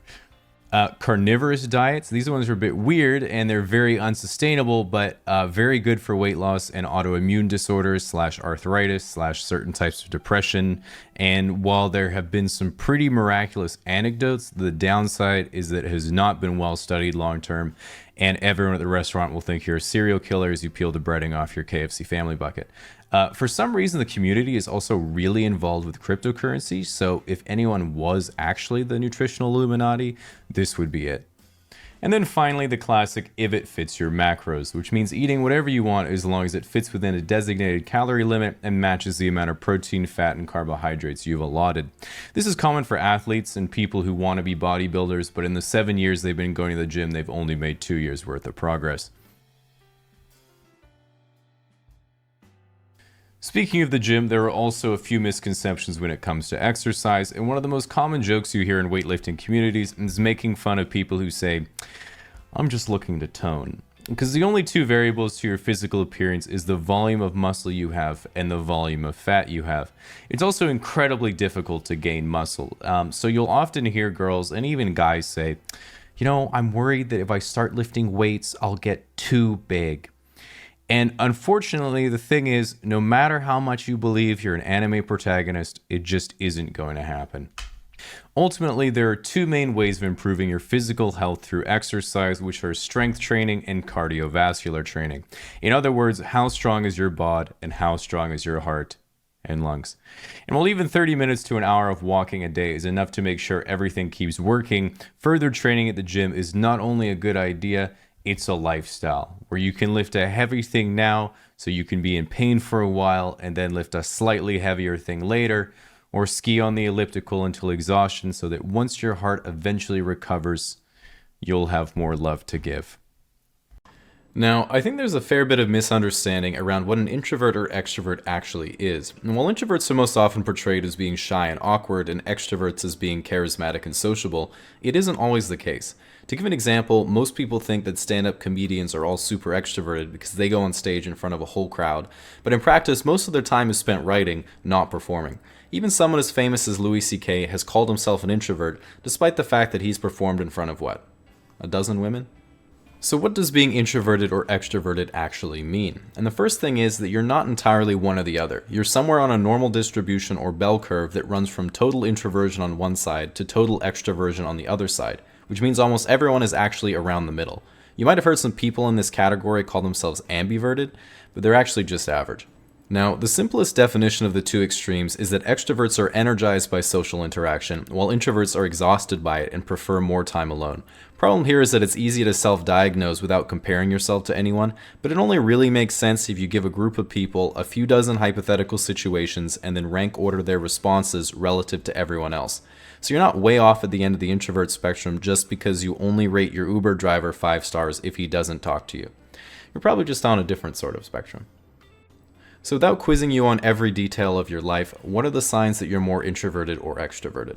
So extroverts tend to have a lot of acquaintances while introverts don't. This is of course because extroverts tend to meet more people, but also because they're more likely to say, "Oh boy, I'm not doing anything on Sunday, and I haven't seen Cindy for a month. I should ask her for coffee and I can see how her new job is going." Whereas an introvert is more likely to say, "Oh boy, I'm not doing anything on Sunday." Extroverts experience more positive emotion, or at least experience positive emotion more intensely. This means they're more enthusiastic and excitable. This is interesting because if you take something like a concert and control for drugs and alcohol, the people near the front will tend to be more extroverted, while people who are more introverted will be further away from the stage. Like at home. So, behaviorally, extroverts might seem to act first and think later, but I think a better description would be that extroverts tend to experience more and reflect less, while introverts experience less and reflect more. In a way, you could say the biggest fear of an introvert is losing their hearing, because then they couldn't listen, whereas the biggest fear of an extrovert would be losing their tongue, because then they couldn't eat ass. Now, you might wonder if your degree of introversion or extroversion changes as you get older, or if you're stuck how you are forever. And for things like how much positive emotion you experience, it doesn't look like that changes much. However, some people make the argument that the things that happen to you during your life can change the way you process emotions. I don't know for sure, but anecdotally, I have never experienced much positive emotion since the big accident. Being conceived. Ultimately, it's no better or worse to be introverted or extroverted as long as your behavior really is a preference and what you're doing with your time is meaningful to you.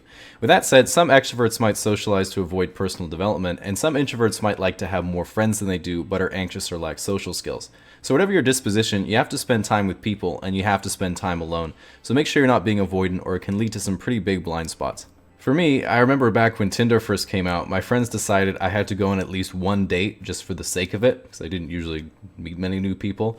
Now the thing is, I didn't have much sexual experience at the time. I mean, I still don't, but I didn't then either. So when I got a match eventually, I asked them out to a movie because I like watching movies and I thought that's what a date was. Now, what I didn't realize was that when you're watching a movie, you don't really see or interact with the other person at all the whole time. So we were just sitting there with each other in complete darkness, not saying a word as we ate from our own bag of popcorn. Then 2.5 hours later, when the movie ended and the house lights came on, we looked at each other and said, "Good movie, huh?" "Yeah, pretty good."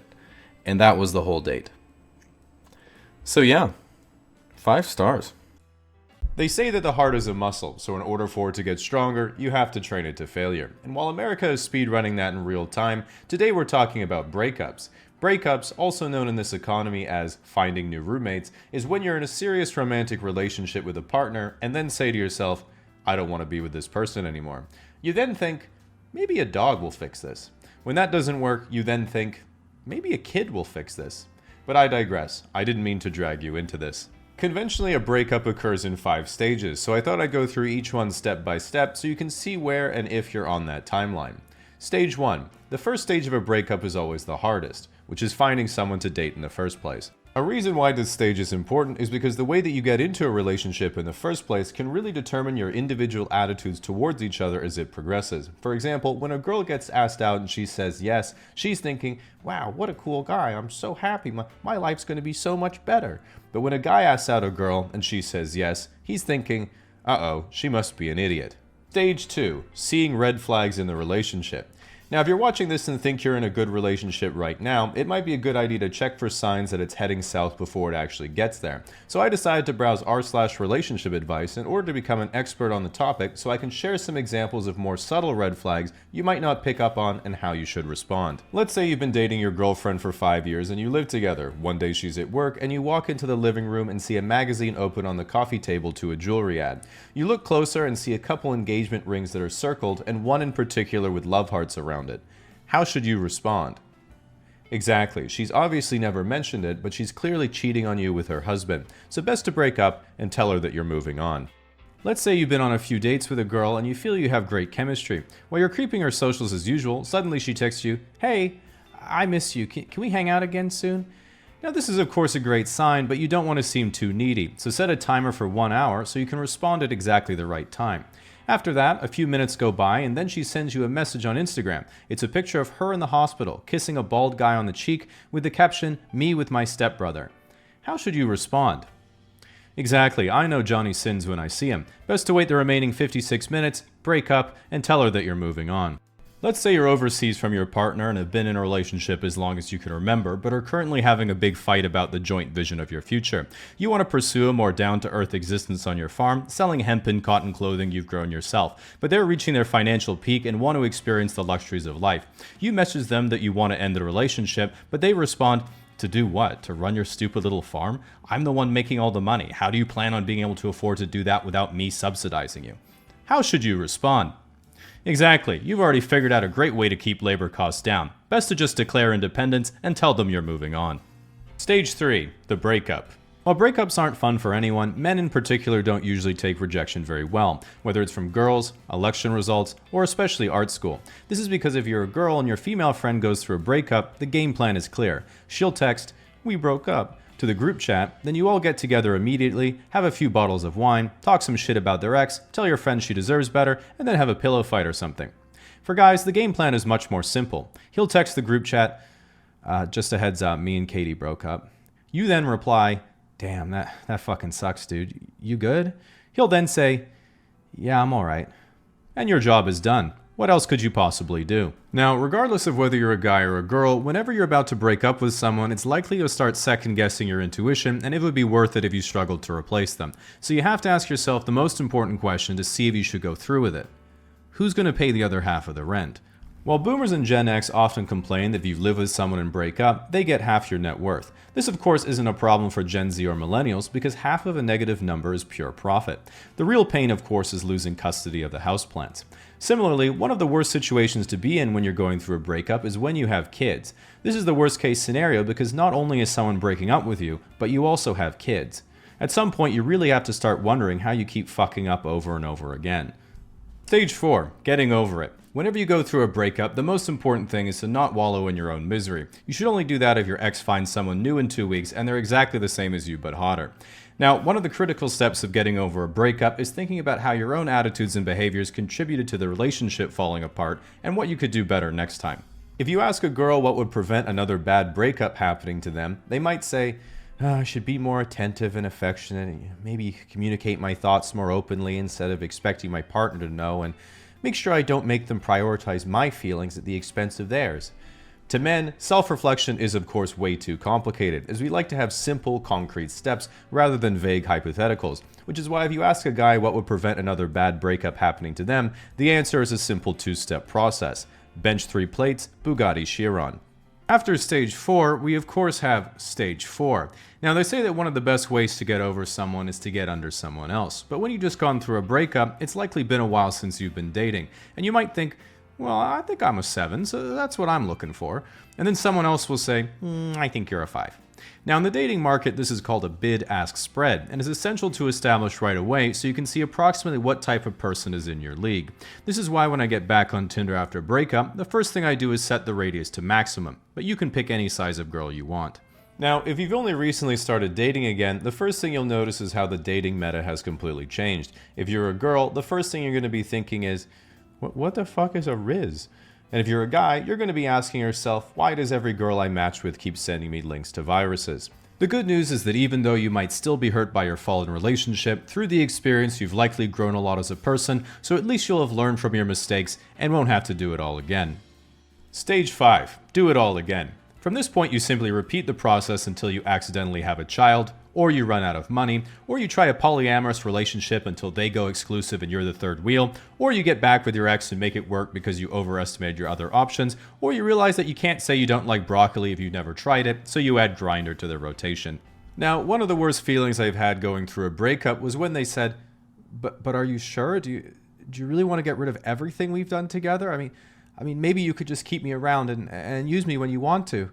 And as much as investment, shoutouts to my future children, I think the best way to introduce Bitcoin is with a quote from Sun Tzu's famous blog post, The Art of War, where he said, "I fear not the man who's read 1,000 crypto white papers, I fear the man who's read one crypto white paper 1,000 times. Because if you go on crypto Twitter, God forbid, there's no more common way to dismiss Bitcoin skeptics than simply saying, do the work." So a few years ago, that led me to set aside a day to really dive into and study the Bitcoin white paper. One morning I sat down, had way too much coffee, which for me is 1, opened the PDF and started reading. After just 5 minutes, I sat back and thought, wow.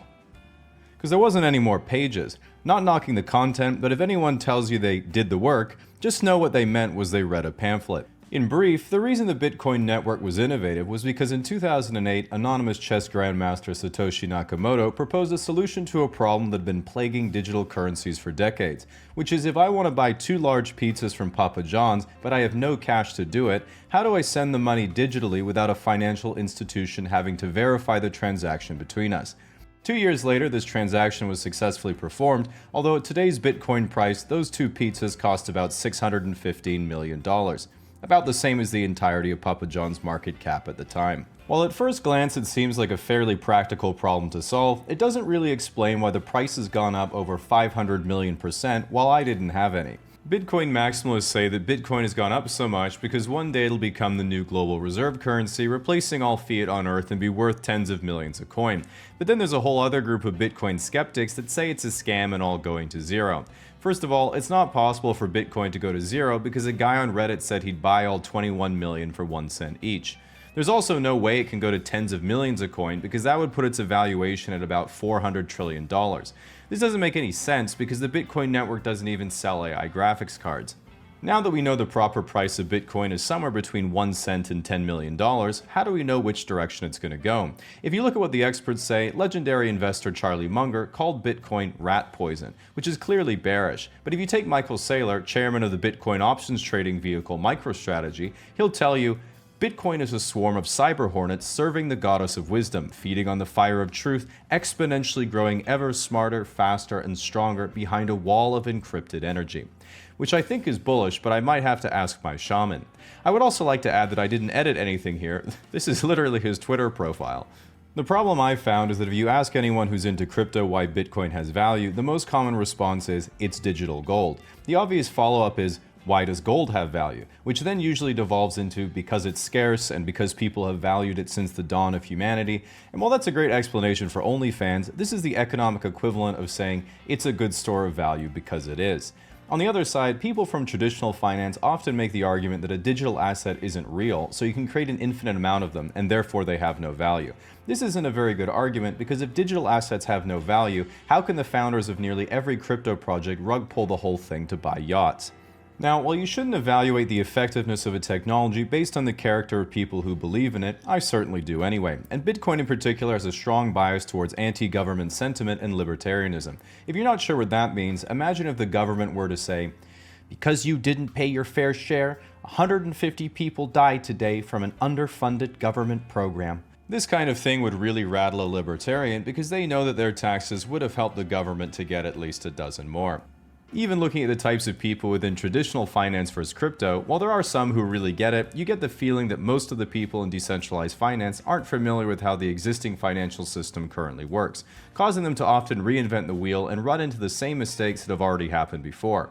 Take Sam Bankman-Fried and the collapse of FTX. Everyone in crypto was like, there was no oversight or transparency. Everyone knew it was possible. They're just making everything up. We just didn't think they'd do that. And that made traditional finance say, what? But what they were doing was illegal. Didn't you learn anything from 2008? And unfortunately not, because they were 12. For this reason, a big threat to the crypto industry has been regulation. Because there isn't any. You can go on Binance, buy 75 times levered Dogecoin futures without a single confirmation window, and in 25 seconds you'll either make 3 times your money or lose everything.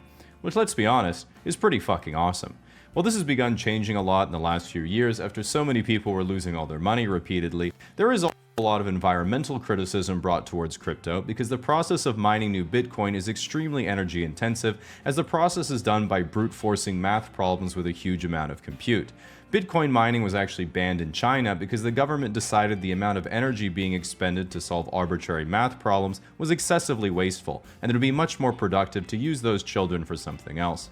Generally speaking, the single biggest concern of most people is Bitcoin's price, because even though it doesn't produce anything in the literal sense, from the time you could easily publicly buy it as a speculator, it is one of the best performing assets of all time. Critics will argue that saying Bitcoin is the best performing asset of all time is like saying a winning $2 Powerball ticket is the best performing asset of all time. But if you bought a winning lottery ticket, you would gladly look that person dead in the eye and say, correct. There are 2 popular theories of pricing Bitcoin that are thrown around enough to be worth considering. The first common theory is it'll take at least half the market cap from gold because they serve similar monetary purposes, which would put them both at around an $8.4 trillion market cap at today's prices, or $420K a coin. This makes a lot of sense because the biggest Bitcoin bull I personally know is the 76-year-old guy who owns the penthouse in my apartment complex, who may or may not be the Baron from Dune. He owns a commercial weed farm, and while weed stocks aren't doing so well, the man needs a new backsplash for his kitchen. The second common price theory is the use of a stock-to-flow model created by Twitter user Plan B. And while I'm absolutely strawmanning this, a stock-to-flow model is like saying if you have 100 food and 100 hungry people, what happens to price when you have 50 food and 100 hungry people? The pattern then checks out in real life down to 10 food, so logically you can just keep extrapolating to predict if you have 1 crumb and 100 hungry people, how much higher would the price be for half a crumb instead? Using this model, it currently predicts the price of Bitcoin in 2030 will be $14 million a coin, which is so far beyond even the AI chip theory that the only explanation is that Cathie Wood is about to bless us with a new saga of her shonen manga. What's interesting at this point is that with the creation of Bitcoin ETFs, regulatory oversight emerging but giving the green light, and so much money from traditional finance pouring into the crypto ecosystem, purists look at their ascending token portfolio with glee as it seems like it's blue skies ahead for prices to climb even further.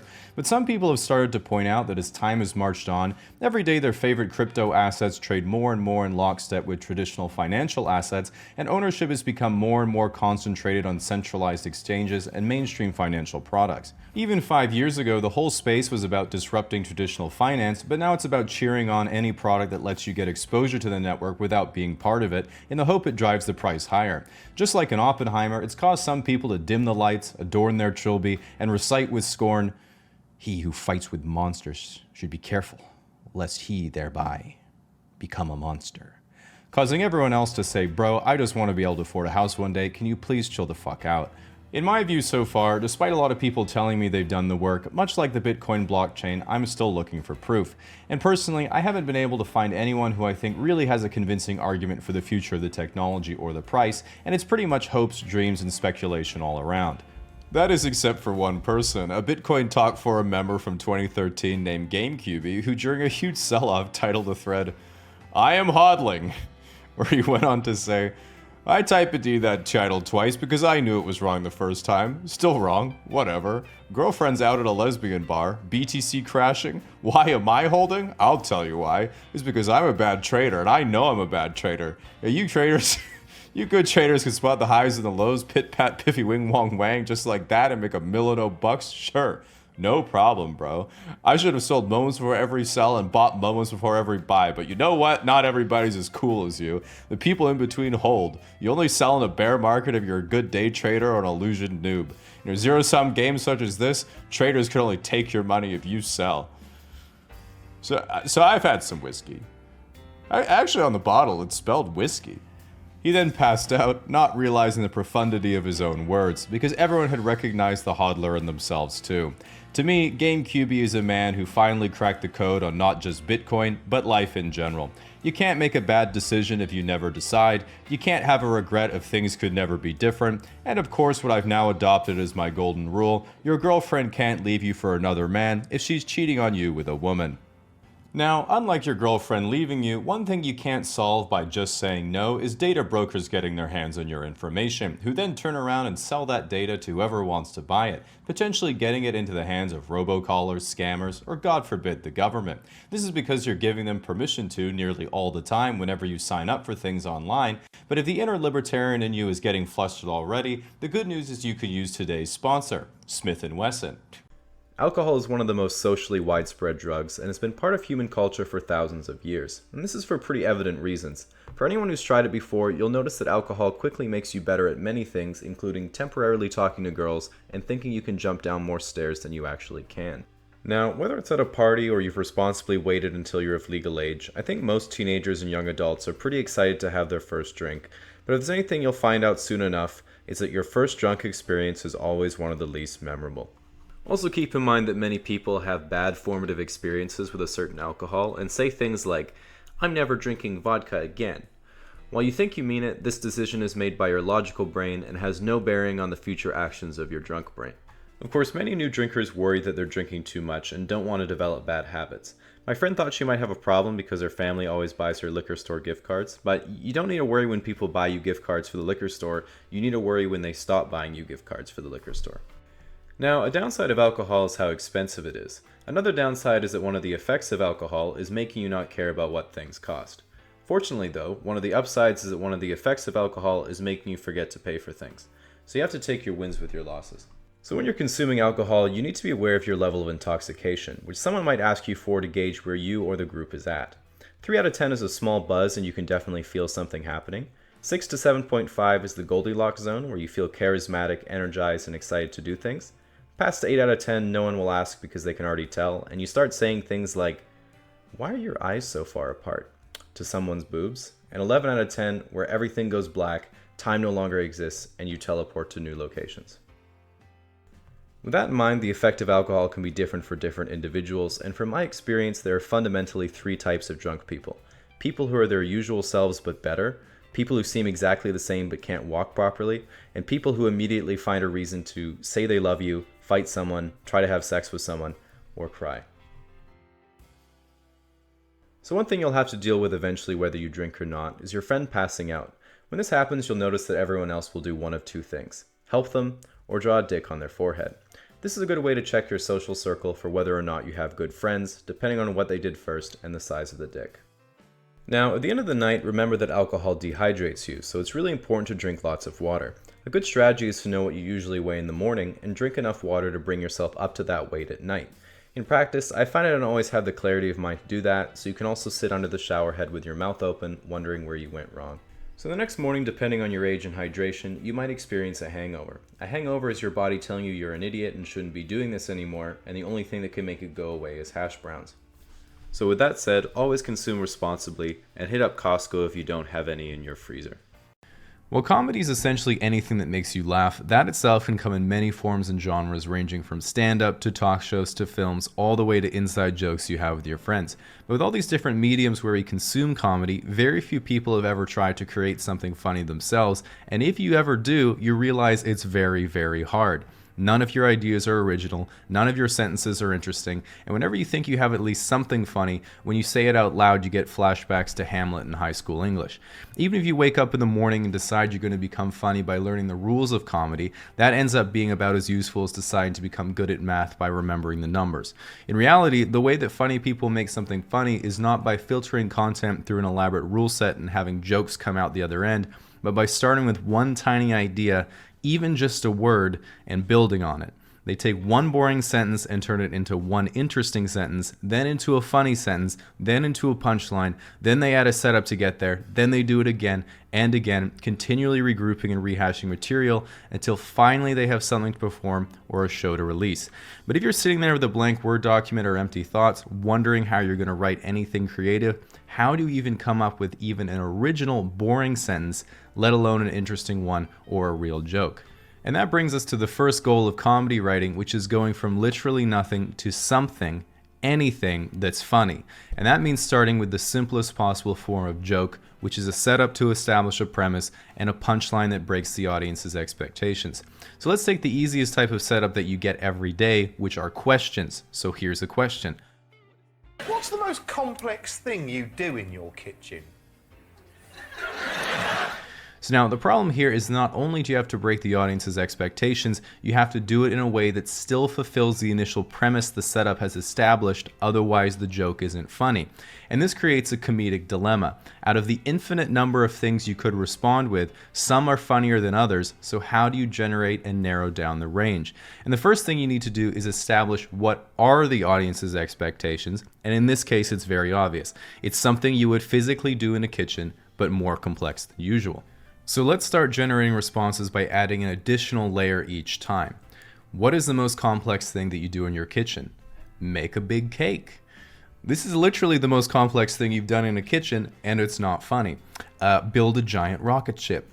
This might be the most complex thing you can think of done in a kitchen. Again, not funny. What is the most complex thing that you do in your kitchen? Make microwave noodles. This breaks the audience's expectation of complex. It's not that funny, but it is interesting. Argue with my wife. This breaks the audience's expectation of what is usually done in a kitchen. It's not that funny, but it's interesting. What is the most complex thing that you do in your kitchen? Sometimes I ask myself if a half carton of eggs is considered a meal. This breaks the audience's expectations that what you were doing was physical and their expectation of complex, and it's sort of funny. So then what if you broke the expectation of complex, the expectation of physically doing something, and the expectation of what is usually done in a kitchen? I think kind of sort of cream units. Have you been a kitchen salesman, Monster? What's the most complex thing you do in your kitchen? I think worry about death.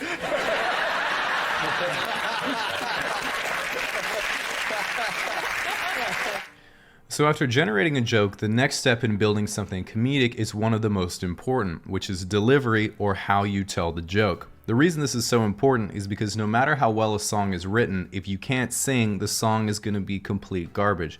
And this is a lot harder than you think, because for good delivery, you also need a good setup. Here's an example of a bad setup and bad delivery, which comes quite naturally. I have a problem right now. I have too much pickle juice left over at home. So what I've been doing is putting the extra pickle juice on my sandwiches to make them taste better. So this joke is actually technically structured correctly. You establish a premise, you state your position on it, which sets an expectation, and then you break the expectation in a way that still satisfies the premise. Setup, punchline, it's technically a joke. The issue is that it doesn't flow at all. It sounds like I'm reading the joke. The language is super boring. The audience is confused because after the second sentence, everyone is wondering why you have too much pickle juice, not what you're going to do with it. So you have to close that loop before moving on to the punchline. In essence, it doesn't sound right and it doesn't make sense. Here's a better version. I have a situation in my apartment right now. I have a surplus of pickle juice in my apartment. Too much pickle juice, because after the pickles are gone, I don't like throwing out the pickle juice. It just feels wasteful. So lately I've been dipping my fingers in the pickle juice and I flick it on my sandwiches for flavor like that. Right. So a key takeaway that all comedians employ is always committing to the joke. If you start mumbling or lose confidence in your delivery, the audience always senses it and you lose them. You see that a lot when someone is telling a joke or story in conversation because they're trying to gauge their audience's reaction to see if they're still listening, which is a mistake. You have to always tell the joke with the assumption everyone is going to listen because that's what makes people want to listen. If people still ignore you or interrupt, you have to rethink the material, not deliver the joke more timidly, hoping for encouragement. Here's a segment of one of Louis C.K.'s bits where the delivery is the crux of the joke. The most important part being his use of complete silence that most people would be scared to use out of fear they'd get interrupted. I'll give you an example. Okay, like of course, children who have nut allergies need to be protected. Of course. We have to segregate their food from nuts, have their medication available at all times, and anybody who manufactures or serves food needs to be aware of deadly nut allergies. Of course. But maybe, if touching a nut kills you, you're supposed to die.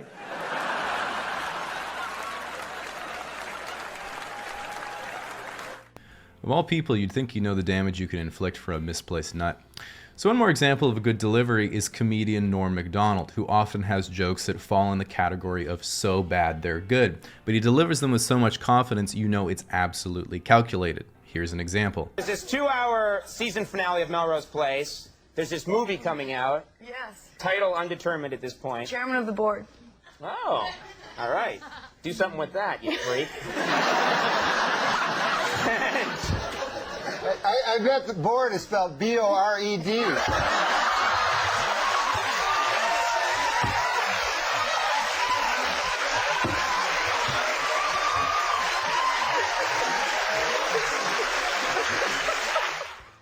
So once you have a setup and a punchline and you can deliver it well and get a laugh, you have to be able to revise the joke. One of the most important techniques that you can use to improve your comedic writing and speech is increasing your specificity. For example, saying, "There I was in my car, hoping it was powerful enough to make it up the hill," isn't nearly as funny as, "There I was in my four-door Fiesta, hoping the gradient wouldn't crack 15 degrees. Or saying, "That's the saddest thing I've ever seen," is not nearly as funny as "Sadder than a club-thumbed girl who loves pistachios." A little bit niche there, but you get the idea. For another example, if someone asks if I love football, I could say, "Yeah, one of the higher-ups in the NFL could kick a kid with his shoes on and I'd still watch the game on the weekend." Which isn't very funny, it's actually kind of mean, but when you're a lot more specific... What they would have to do to get me to stop watching.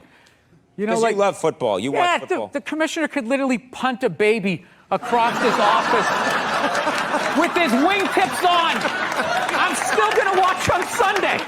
And what you might notice there is the language Bill Burr uses is actually far more brutal than what I used, but it's somehow way funnier. And what you'll find is that in refining a joke and adding specificity to make the punchline hit harder, you run the risk of offending the audience. As an example, if you replace the word punt with kill in the previous example, it is absolutely not funny at all, even though you would literally accomplish the same thing.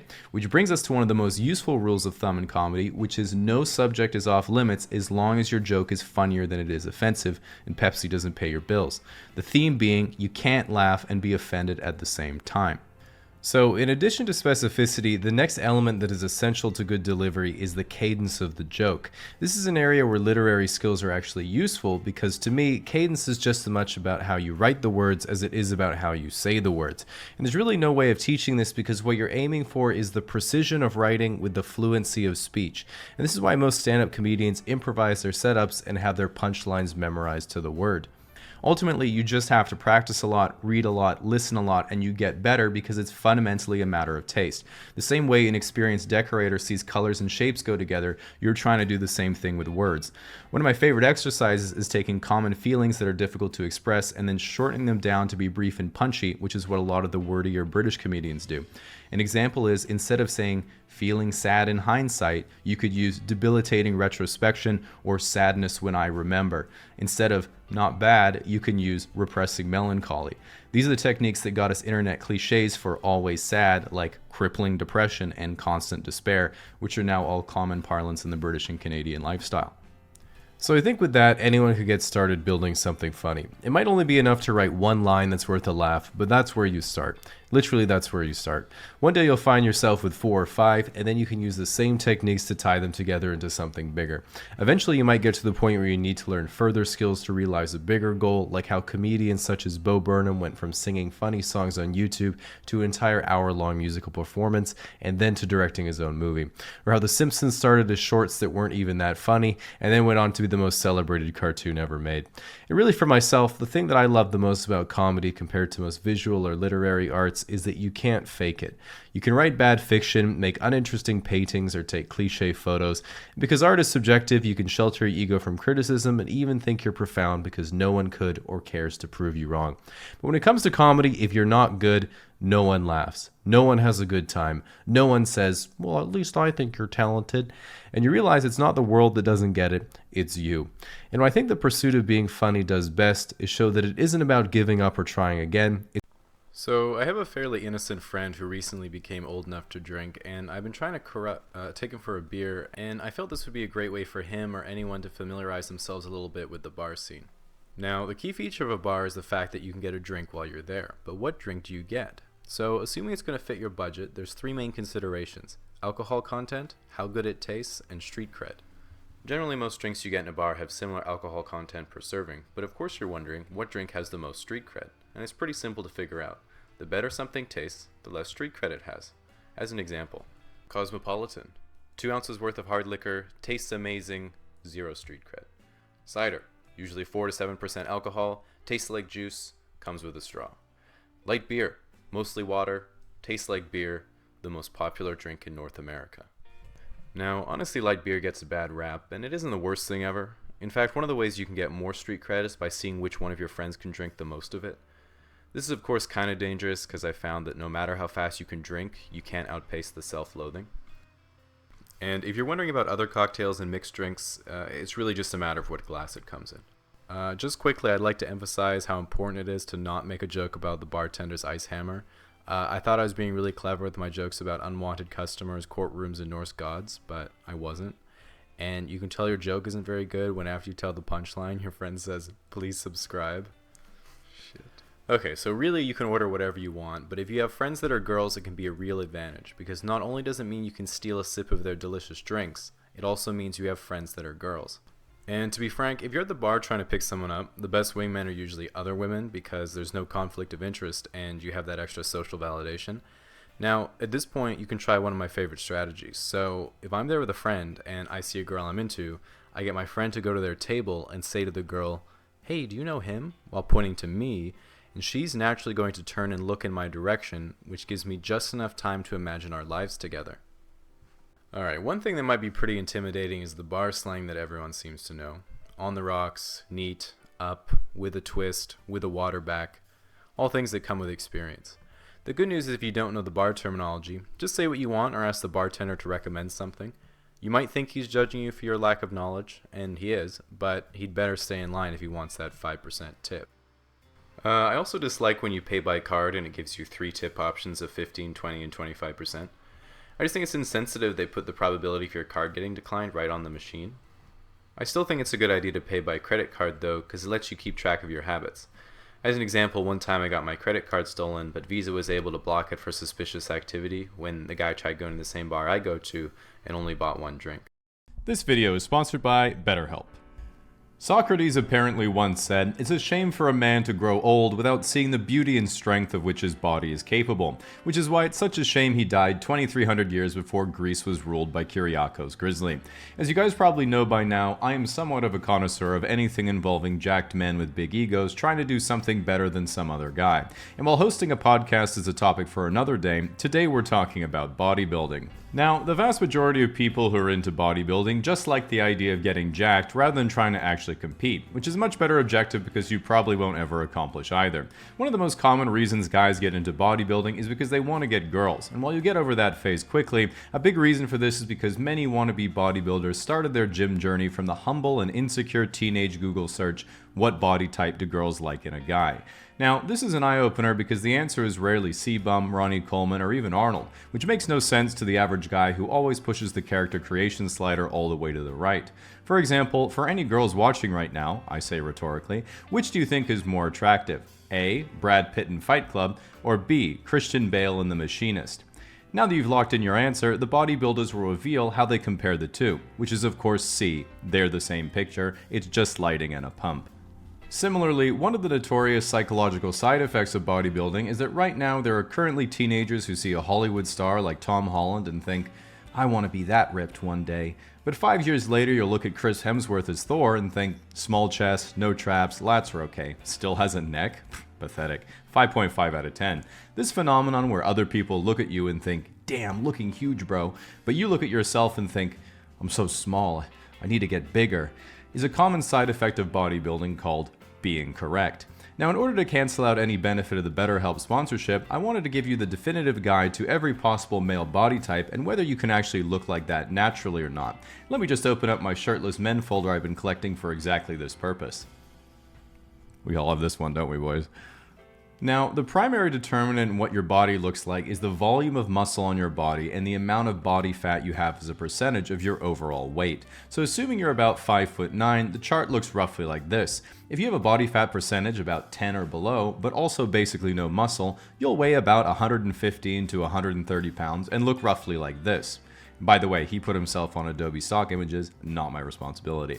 As you add on more muscle while maintaining the same overall body fat percentage, you can see you go from Twitch streamer to otter mode, then you're basically jacked to the tits, then diced to the socks, then you eventually get to the final form of anyone with a low body fat percentage, which is actually looking like you lift when wearing a shirt.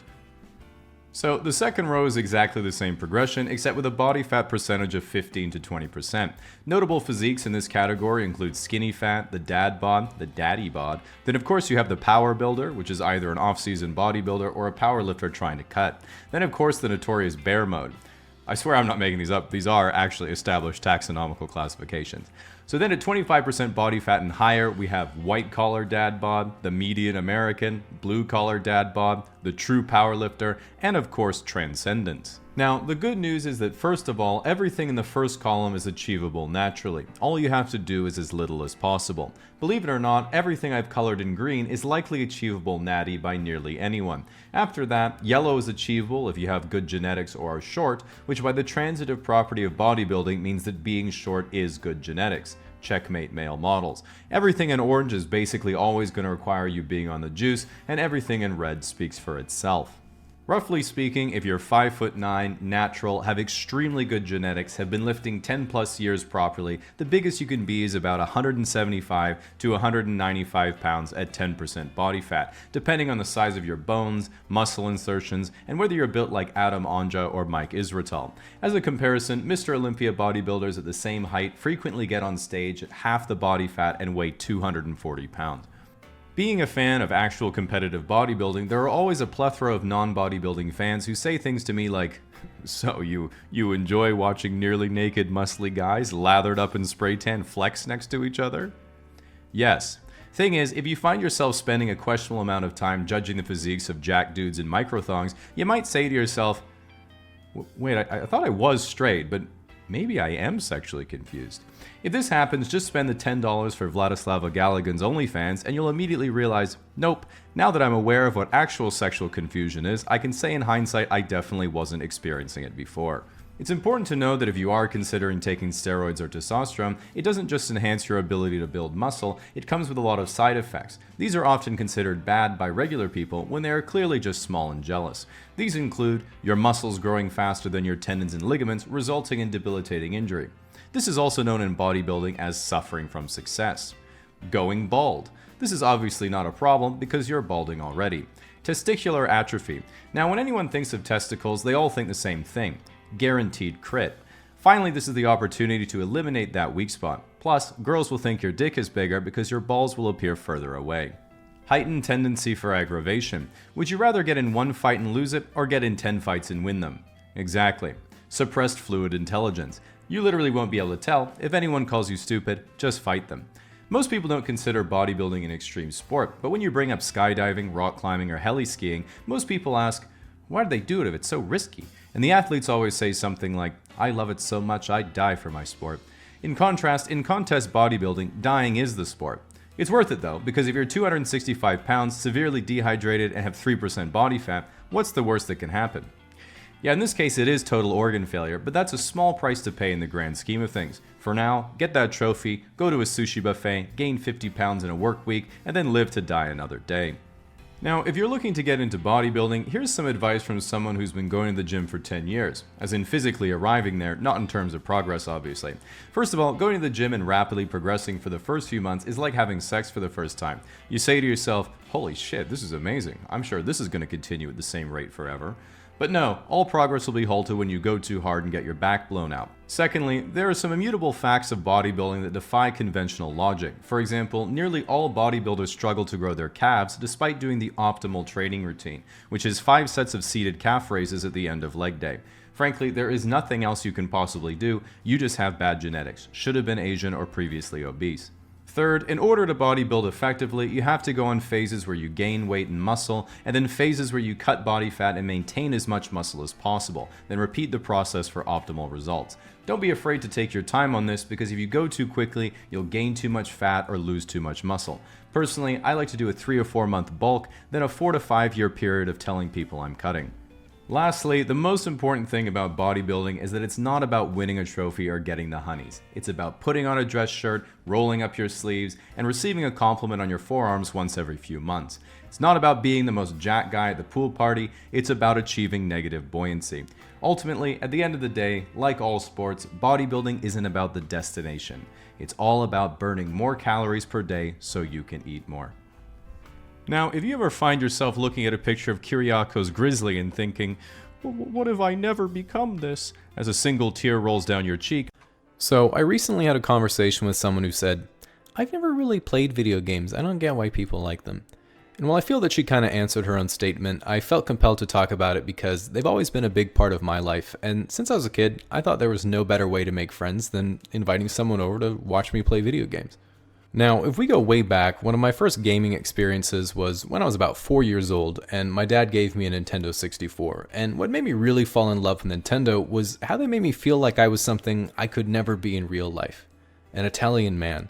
Now, at the time, my dad really didn't know what video games were, and I remember he was just watching me play for a while, then after a bit he said, wow, I can't believe how much content they can put in these games. Then a year or two later, when I was still playing the same game, he seemed to think something might be wrong and asked if I wanted some help. I said I could figure it out myself, and it took me 4 years, but I got there, and when Christmas came around, he got me a brand new game as a present. Then my brother gave me the strategy guide for it and said, I hate to see you struggle. In the end though, joke's on him, I couldn't read. So since I was about 9 or 10, one of my favorite genres of games has always been RPGs because you don't need friends to play. And one of the first RPGs I got into was RuneScape. And what I liked about it was that you have all these different skills like woodcutting, fire making, fishing, and all sorts of stuff you could level up and really make your character unique. And I figured, hey, I can totally reinvent myself on here to be whatever I want to be. That'll make me happy. It didn't work, but, live and learn. Which I didn't. Now, I don't want to paint the picture that video games are always life's answer, because when I was about 13 or 14, like most kids my age, I was pretty self-conscious and had a lot of emotions that I didn't know how to deal with. I remember there was a real turning point for me when I came home from school really frustrated with the other kids, and I needed a way to vent out that anger, and of course I knew not to take that out on anyone in real life, but shooting a computer player with a bow and arrow wasn't cutting it, so I left the fantasy games behind and found something more realistic and first person. I went online, found someone, and even though my aim wasn't very good, I remember actually saying, "Take that, bitch," as I was blasting them in the face. But yeah, that's how I discovered porn. So after working through my emotions in FPS, one of the best years of my life was when I was about 14 or 15, and everyone was really excited about StarCraft. Like most real-time strategy games, StarCraft was pretty brutal because you can never relax. Not only are you always doing something in the game, you're always trying to improve your level of play by practicing outside the game. And every day when I came home from school, all my friends would be in a Skype call discussing our replays and how to get better. And being one of the first big esports, I thought, I want to be really good. So I played it about 6 hours a day for over a year, to the point my life practically revolved around the game. And eventually, after putting in a few thousand hours, I got to the point I was very briefly one of the top 10 on the ladder and got to play with some of the guys that I idolized. Unfortunately, that didn't last too long, and I was never quite good enough to go to tournaments and make money, but after I left the game, it was the first time I didn't regret any of the time I'd lost, because I truly achieved a goal that I set for myself, and I realized that if it weren't for that experience, I would have missed some of the most valuable lessons I've ever learned. Like, sex can wait, and no matter how good you are, there will always be a million Koreans better than you. And so since my StarCraft experience, I haven't really played any video games because I could never really get into anything in the same way again, and I'd barely touched a gamer controller all the way up until a few weeks ago when my dad moved, and I had some old stuff in his attic I had to go through, and I came across my Nintendo 64 and all my games, so I took them home, had a good experience reliving some of those memories, but not only that, I even found my own Donkey Kong strategy guide, and just like I remembered, I'd barely used it.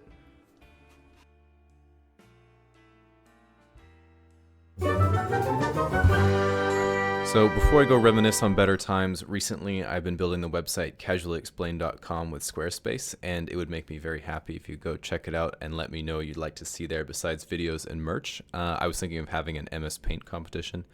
ChatGPT and Midjourney, we're all finally starting to learn that science fiction has really just been science prediction all along, and nothing is more at the center of that than the advancement of artificial intelligence. So I thought we could look at the levels of AI, starting from basic code all the way up to its potential and perhaps frightening future.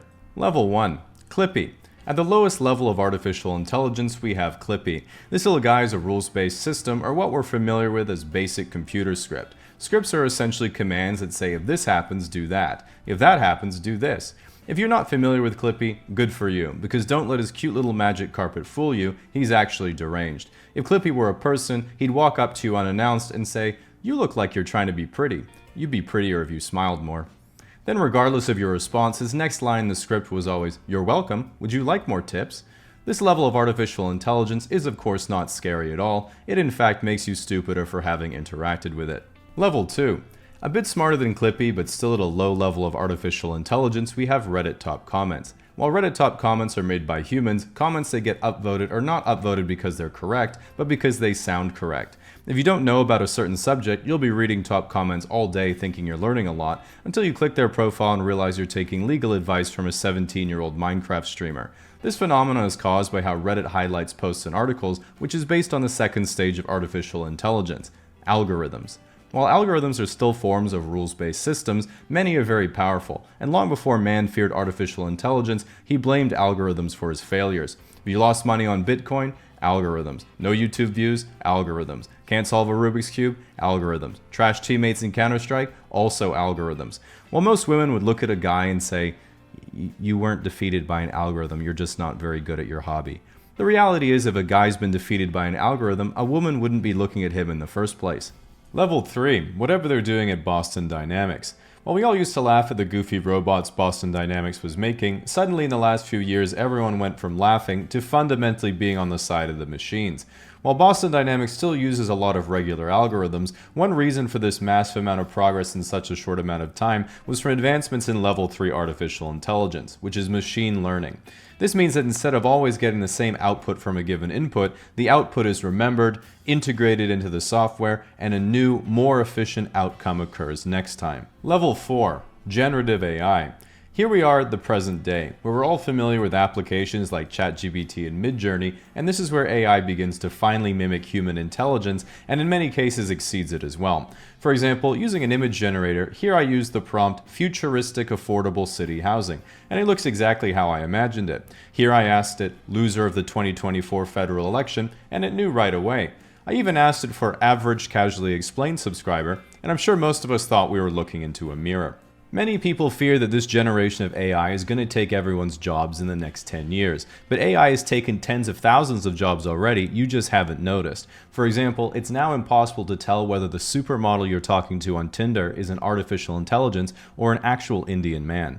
The thing is, every time a new groundbreaking technology comes along, everyone thinks it's going to take all the jobs, which it does, but then it creates new ones that didn't exist before. The Industrial Revolution got rid of the farmers, but created jobs in manufacturing. The internet's killed a huge part of the publishing industry, but created jobs in programming and social media. And while AI is eventually going to come for us all, currently these new tools really only have practical application at image creation and writing, meaning it's only the people in the creative arts that are going to be unemployed. So no change really.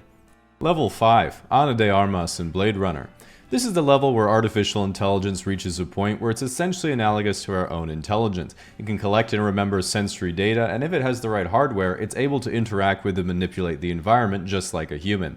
Because of this, human-level intelligence can be applied to specialized machines and be used for nearly everything. For this reason, some people believe it's extremely dangerous, while others see nothing but potential. I personally am pretty optimistic because all you have to do is look how it plays out in the movies. Take Blade Runner as an example. Lonely guy lives in dystopian future, climate change has ravaged the world, goes on an adventure, loses sexy AI robot girlfriend, doesn't fix anything. Now look what happens when you use an artificial general intelligence robot as the protagonist instead. Lonely guy lives in dystopian future, climate change has ravaged the world, goes on an adventure, gets a sexy AI robot girlfriend way out of his league, literally saves the earth. Even if we screw up the whole planet, if we could just make one WALL-E, we're in good hands.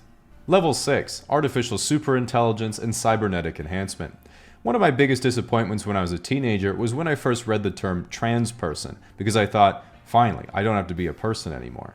While it turns out I'll have to wait to get my it/that pronouns, I still long for our cybernetic future where we can be half robot, half human, and I can have an AI chip connected to my brain for enhanced function. Then people like my dad will say, why would you want an artificial superintelligence implanted in your brain? What's wrong with being a natural human? And I'd say, I have to think. If you didn't get that one, it's a sign you need the implant. Level 7. The Singularity. The highest level of AI in the ultimate event horizon is known as the singularity, which is when an artificial superintelligence is able to iteratively improve upon itself at a runaway exponential rate, and what happens next is completely beyond our own speculation. The example that scientists have given to describe the singularity is to think of a gorilla trying to figure out what it would be like to be a human. Ask a gorilla what it thinks about, and it would say, all I think about is sex and what food I'm going to eat next. Whereas a human can also have anxiety. It's possible that it could allow far-off science fiction ideas to become real, such as being able to upload our consciousness to a single system, and we all become one machine-human superhybrid. It might extend our reach throughout the galaxy, or perhaps it'll see humans as an inferior species and enslave or annihilate us all. A lot of people are very frightened by what this may mean, but personally, I've hedged my bets. Either AI fails to reach a runaway point and our lives are just massively improved, or the dystopia becomes absolutely real, but my Nvidia calls are deep in the money. Level 8.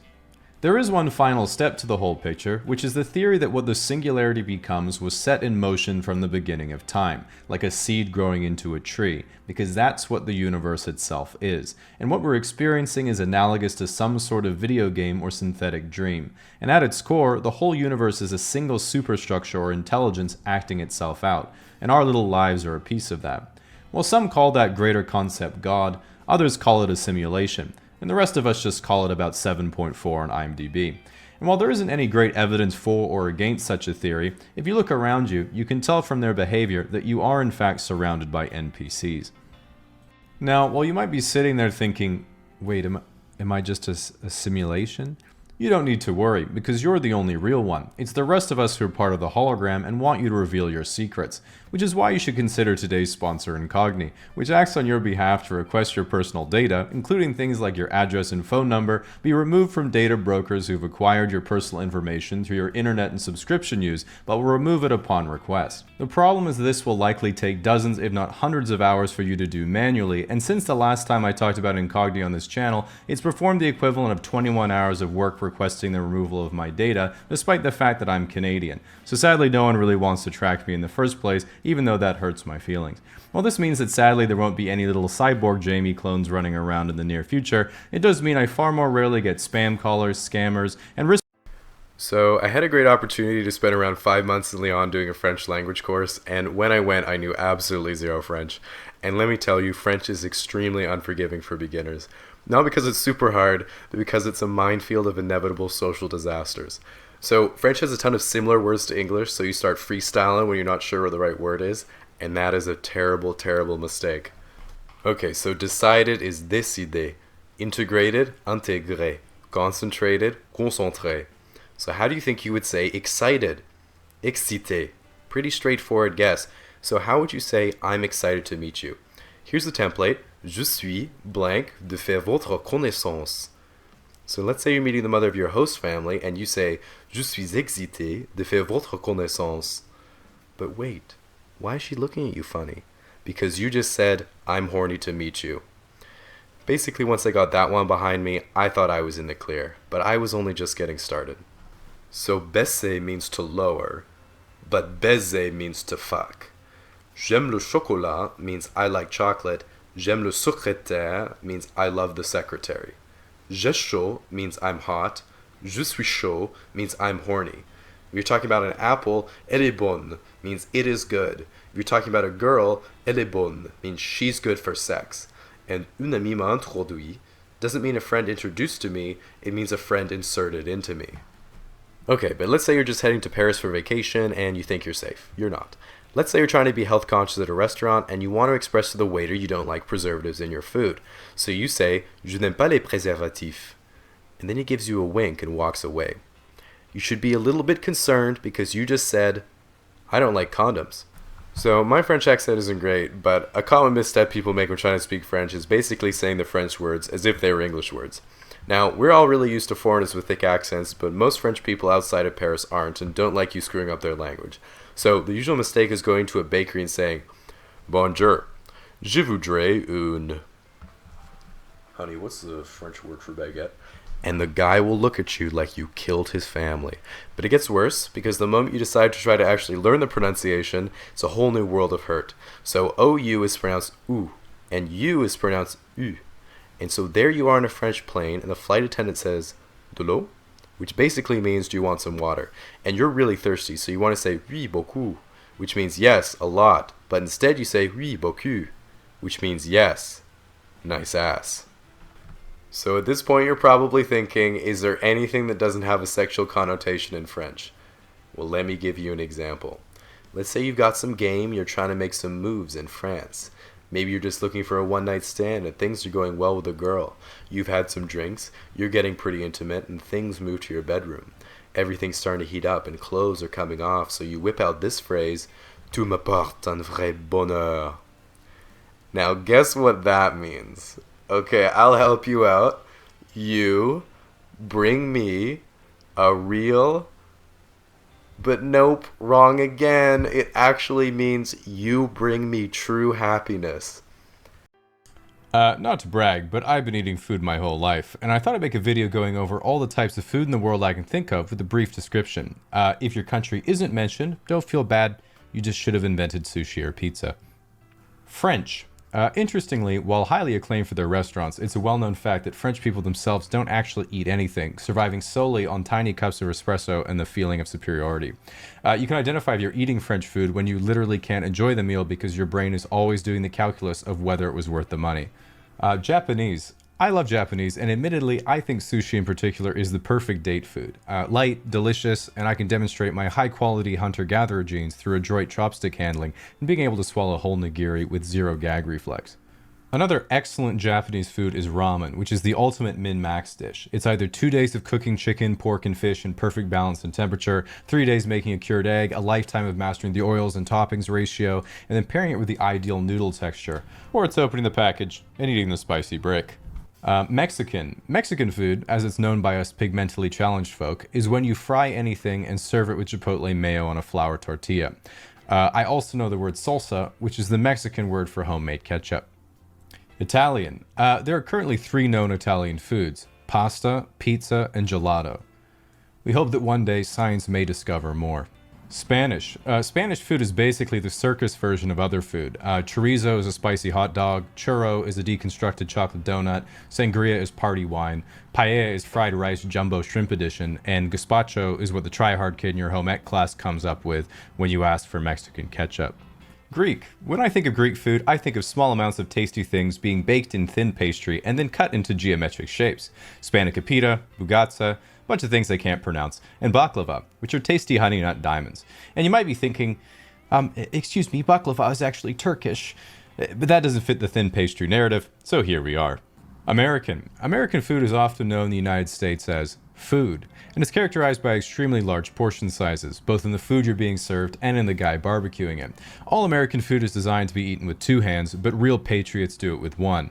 Hot dog, hamburger, rack of ribs, crawfish broil, BLT, turkey leg, lobster po' boy, chicken wings, Philly cheesesteak, Chicago deep dish.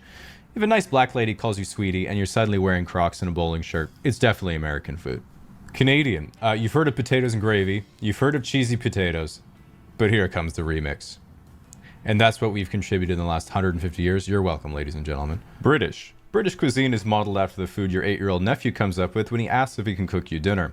Black pudding, beans on toast, toast sandwich, toad in the hole, mushy peas, jelly deals, peanut butter and jelly sandwich, but he ran out of bread and used clotted cream instead of peanut butter. Luckily for my nephew, is a member of the Commonwealth. You know I'd do anything for the Queen. German. One of my favorite German foods is a good old lager beer, which they serve in great excess at Oktoberfest, a famous festival that Germany holds every, you guessed it, September. Other classic German foods involve taking delicious classics and making them a weird shape. Take, for example, wide chicken, beef Rollington, and of course, twisty bagel. Chinese. Chinese food actually has no proper name in English and can only be communicated through the number next to it on the menu. Thankfully, Chinese food has thrived in Western countries despite everyone thinking it was bad to eat MSG and raw pangolin for literally no reason. Indian. Indian cuisine is rich in heritage and incredibly diverse. Most Indian restaurants have such expansive menus, it can take minutes to find and order the butter chicken. Another Indian staple is naan, or what Westerners call, puffy tortilla. To be honest, I don't actually know the difference. Middle Eastern. When I think of Middle Eastern food, I think of shawarma, which I do often because there are literally no kebab places in my whole city. For those unfamiliar, kebab is the international cuisine of it's 3 a.m. and the clubs are closed. While I'm not sure how authentic it is when the guy puts french fries in it, you know I'm not complaining. There's also other great Middle Eastern bangers like tzatziki and hummus that are also best eaten drunk and alone with a spoon. Now you might be saying, excuse me, tzatziki is actually Greek. Well, okay, buddy, if you think you can claim this one too, then your ego's more inflated than Turkey's currency, so quit bickering or else no one gets tzatziki. Scandinavian, Nordic. Frankly, the only Scandinavian restaurant I've ever heard of is IKEA, and while the Swedish meatballs are pretty good, I'm also not so sure about the authenticity, because like, if you look at the recipe, it says beef, pork, breadcrumbs, a couple egg yolks, and you're like, that sounds like a regular meatball. So after that, I was like, okay, so what is Scandinavian food? So I looked it up, and I got steak and mushrooms, pancakes, and that was pretty sus, so I decided to really go in, and then I found stuff like ragmunk and tombarora, which, like, I'm not gonna lie, I'd eat a hot dog in any form, but if you guys want to go international, you might want to consider some rebranding. Like, just imagining, like at the United Nations meeting, it's lunchtime, and the Italian guy takes out a slice of pizza, the German guy takes out a beer and a pretzel, and then the Swedish guy takes out his lunch bag and thinks to himself, they're going to be so jealous. Eastern European. When I think of Eastern European cuisine, I think of 3 words: babushka, potatoes, and poverty. And as someone with Irish ancestry, that definitely comes off as a hard flex. Thankfully, instead of grandmas and potatoes, at least I get capitalism and cultural appropriation. Exactly how I like it. Australian. Australian cuisine is the most white bread food in the world. Breakfast, Vegemite on white bread. Lunch, sausage on white bread. Dinner, meat pie. Dessert, hundreds and thousands on white bread. They do admittedly have absolutely fantastic fish and chips because they can walk 100 meters to the beach, scoop Dory up from the barrier reef, and flash fire right in front of her family that's already forgotten about her. I also give it a shout out to pavlova, which might possibly be from New Zealand, but my mum makes it and she likes it when I put her in the videos. Vietnamese. Vietnamese food can be identified by the restaurant being named after some type of pun involving the word pho. Faux sure, faux ever, faux true, faux you, etc.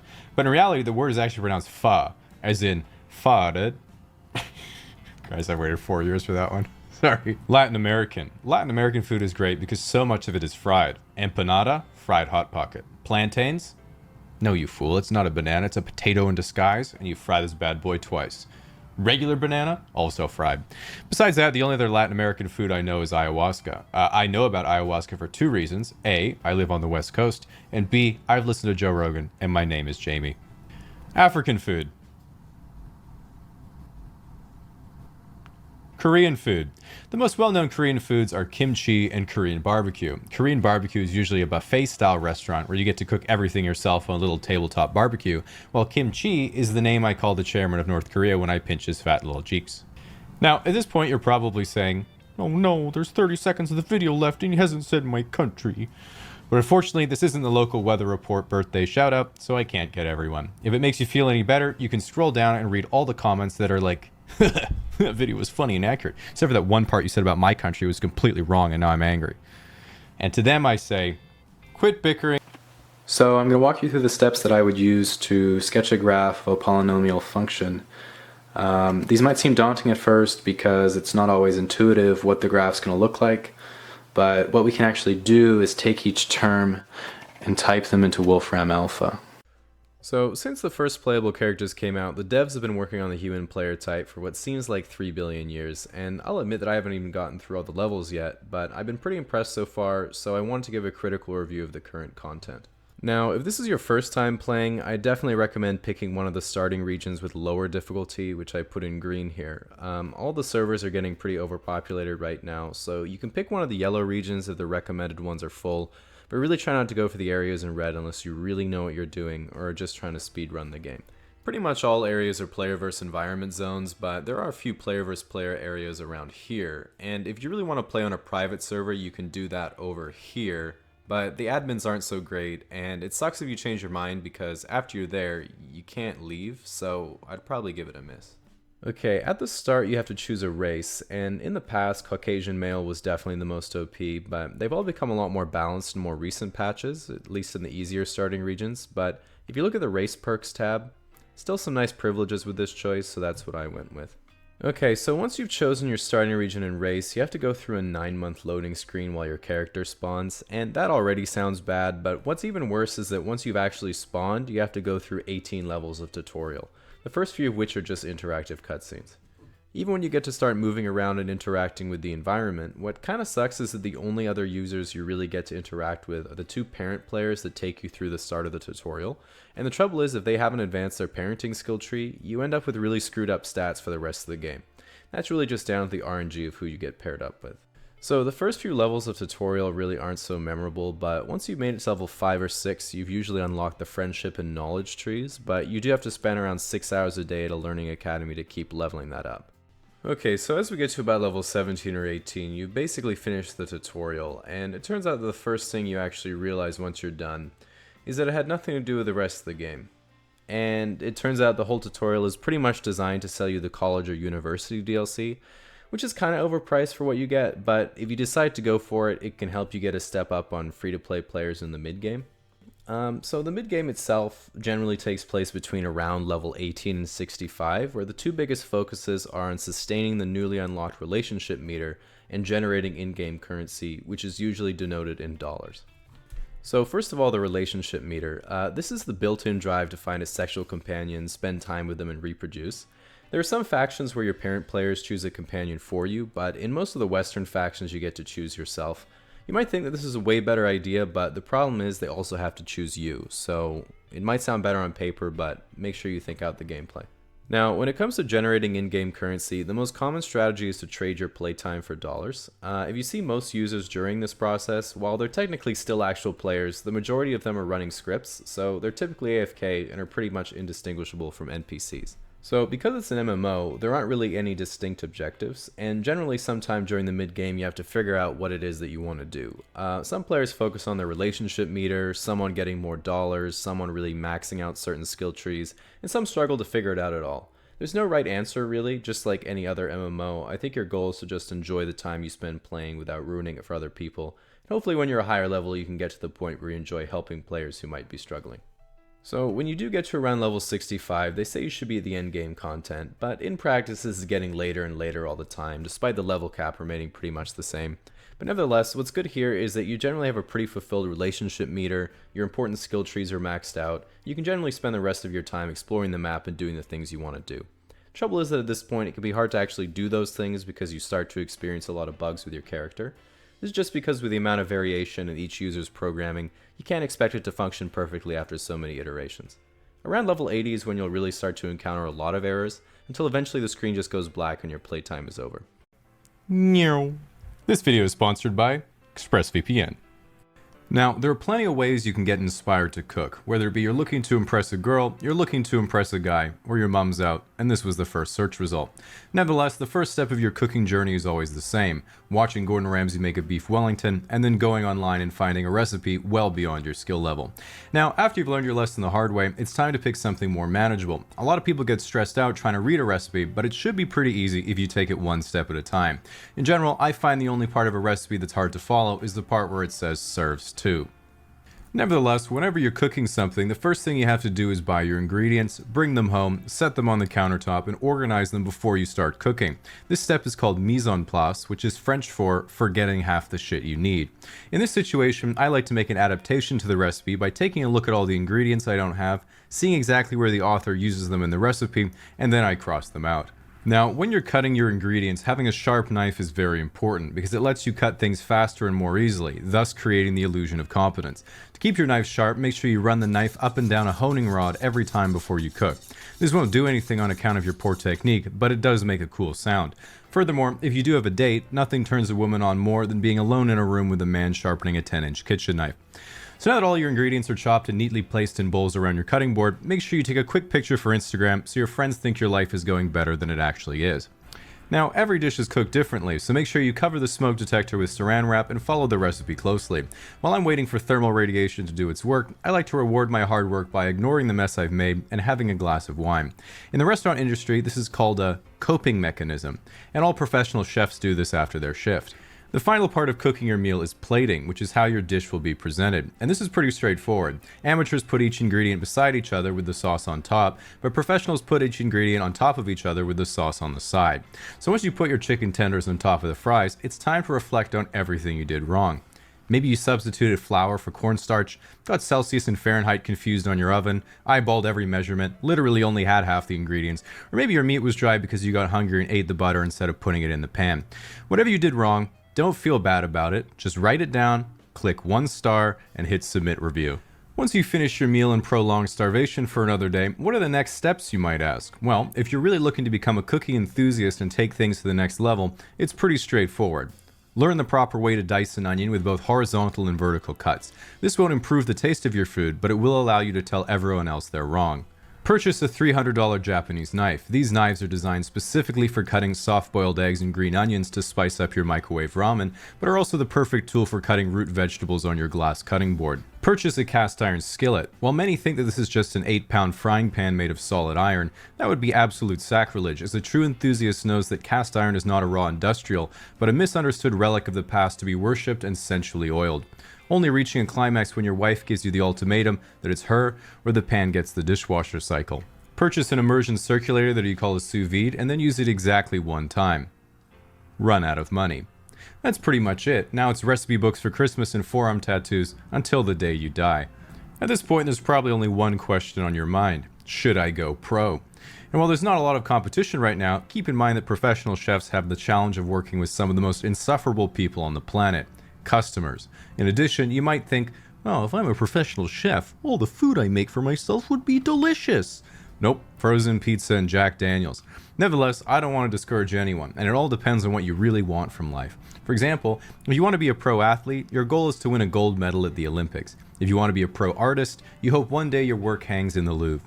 But if you want to be a pro chef, you have to have the dream that one day, however unlikely, a French tire company will finally rate your restaurant 3 stars. Evolution is the process by which hereditary traits of a species change over successive generations. Much like how no two humans are alike, every creature always has its own genetic code and therefore its own minute differences from another in its species. These tiny differences sometimes offer small survival advantages that mean a creature may be more likely to later reproduce and pass on its genes. Every organism is essentially the result of millions of iterations of successful ancestors, which creates the tremendous diversity and optimization we see around us. To give a very basic illustration of this process, imagine a species of fish that has plenty of food, but is always being hunted by sharks. However, the environment is rich with orange coral, creating a potential refuge for the fish. Assuming biology allows it, the ones most similar in color to the coral will have a better chance of survival and passing on their genes, so over a long period of time, the species will tend to become more and more orange. On the flip side, the sharks don't need to hide from predators, so the process is a bit different.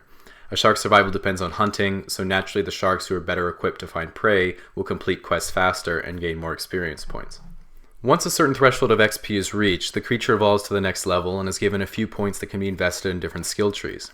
As an example, ducks sacrifice some proficiency in swimming, flying, walking, intelligence, foraging, having hands, being able to see in front of them, and resistance to being kicked in order to be deeply invested in skill trees like buoyancy. The most competitive animals tend to invest more heavily in just 1 or 2 skill trees, however, so creatures like eagles choose almost pure flying and hunting builds, while humans are deeply spec'd into the intelligence tree. While hybrid or tweener builds are viable, they're typically not chosen for their lack of specialization. This is evident in animals like the platypus, which are mediocre at swimming, walking, and eyesight, yet also for some reason lay eggs, have venomous spurs, and can sense electromagnetic waves. In order to moderately invest in such a diverse skill set, platypuses are neglected to have other basic features like stomachs or nipples. I'm not joking, that's actually real. Evolution is generally a very slow and gradual process, but sometimes extreme natural disasters can cause mass extinctions that often bring rise to tremendous change in relatively short periods of time. Think of events like ice ages, widespread disease, volcanic eruption, and even meteor impacts. As an example, it's believed that around 66 million years ago, a meteor impact effectively blocked out the sun with debris and made a crater 180 kilometers in diameter. This event wiped out 75% of living plant and animal species on the planet and is considered one of the Earth's most controversial balance updates. Finally, while evolution giving, spending time with your family, and most importantly, not going to work.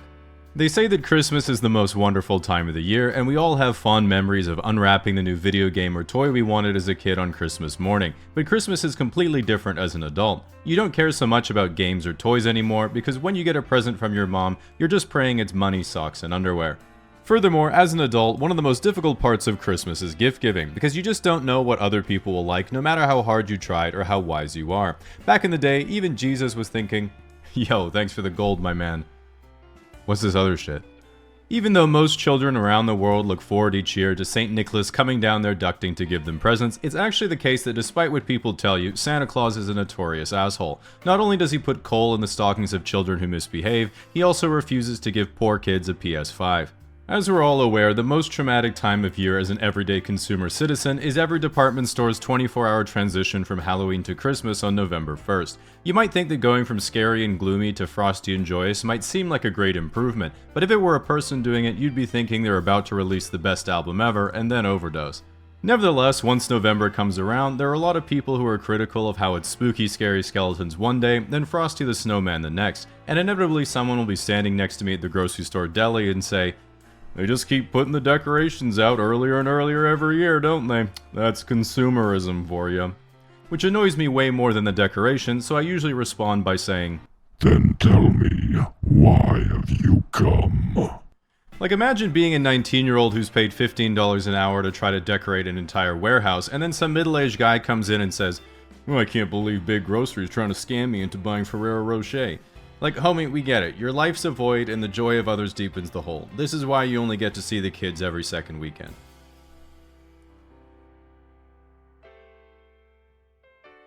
Christmas is of course notorious for getting the family together and having a big dinner. When I was a kid, it was common to say, "Finish your plate, there are starving kids in Africa."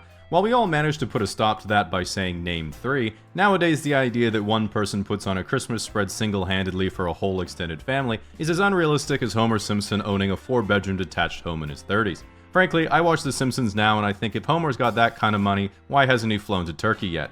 At any rate, if you go to the grocery store today, the only good news is they usually sell the turkey and ham at a loss to get you in the door, then make profit on everything else. This strategy is dubious at best because my shopping cart is literally turkeys, hams, and 8 cartons of eggnog. I don't feel bad for achieving maximum value because frankly, the corporations got themselves into this mess because when they hit me with maximum 1 per customer, they seriously think that after firing all their employees that AI is gonna stop me.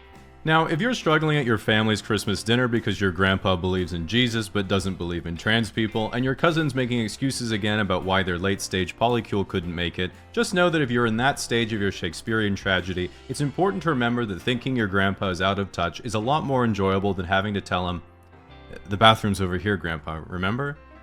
Don't worry, he doesn't have dementia, you just put a sign on your bathroom that says gender neutral. Classic comedy.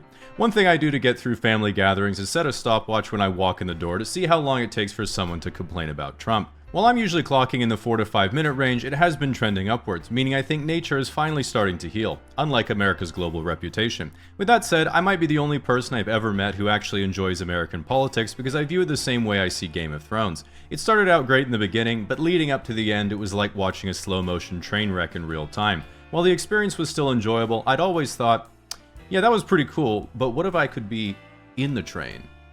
One of the unique characteristics of Christmas is that you can tell someone's political alignment by their attitude towards the holiday. All you have to do is look at them and then ask yourself the question, how does this person feel about the Christmas industrial complex? If you're like, nah, that dude looks like he hates the decorations, hates shopping, and women, constantly says Christmas is about the birth of the Lord, none of this other shit, never gets the gifts he wanted, and is on his 3rd maxed out credit card buying knockoff Nerf guns for his 5 kids, 100% MAGA Republican. If you're like, yeah, this person got every video game console they wanted growing up, loves decorations, worships women, constantly says Christmas is about people richer than them exploiting people poorer than them, has no kids, and has never given their friends a non-performative present in their life, 100% gulag communist Reddit mod. If you're like, what if I don't celebrate Christmas, Jamie? Where does that put me? In today's political climate, I'd probably lay low for a while or else you might find out again. By far the best part of Christmas is everything in the Western world just goes on pause. You could literally be in the trenches fighting another country, and then on December 25th, both sides are like, turducken.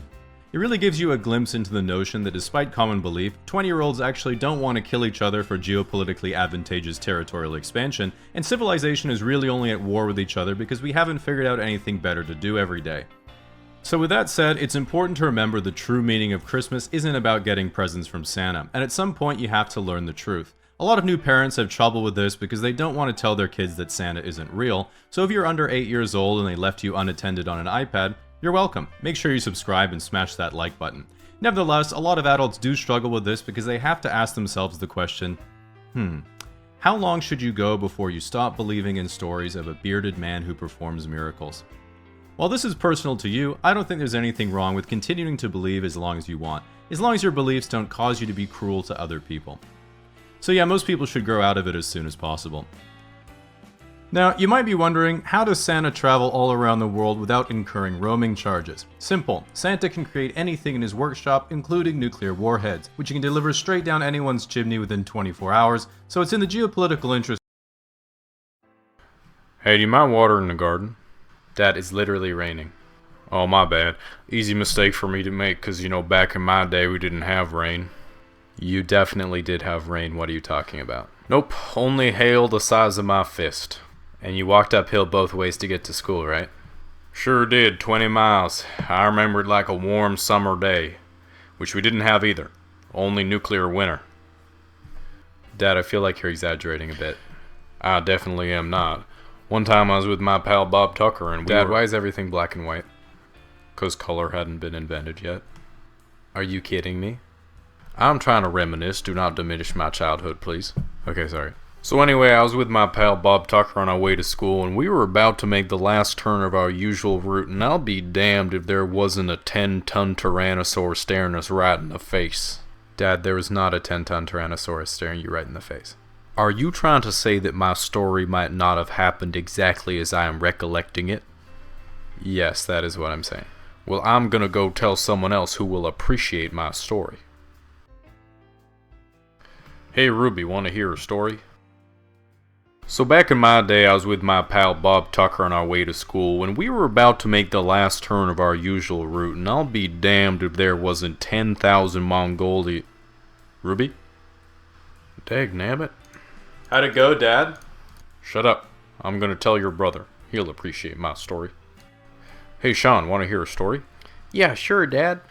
So anyway, back in my day, I was with my pal Bob Tucker on our way to school, and we decided to make our usual stop at the candy store. And well, back in my day, you could buy a bag of candy for 1/8 of a penny. Wow, that's a really good deal, Dad.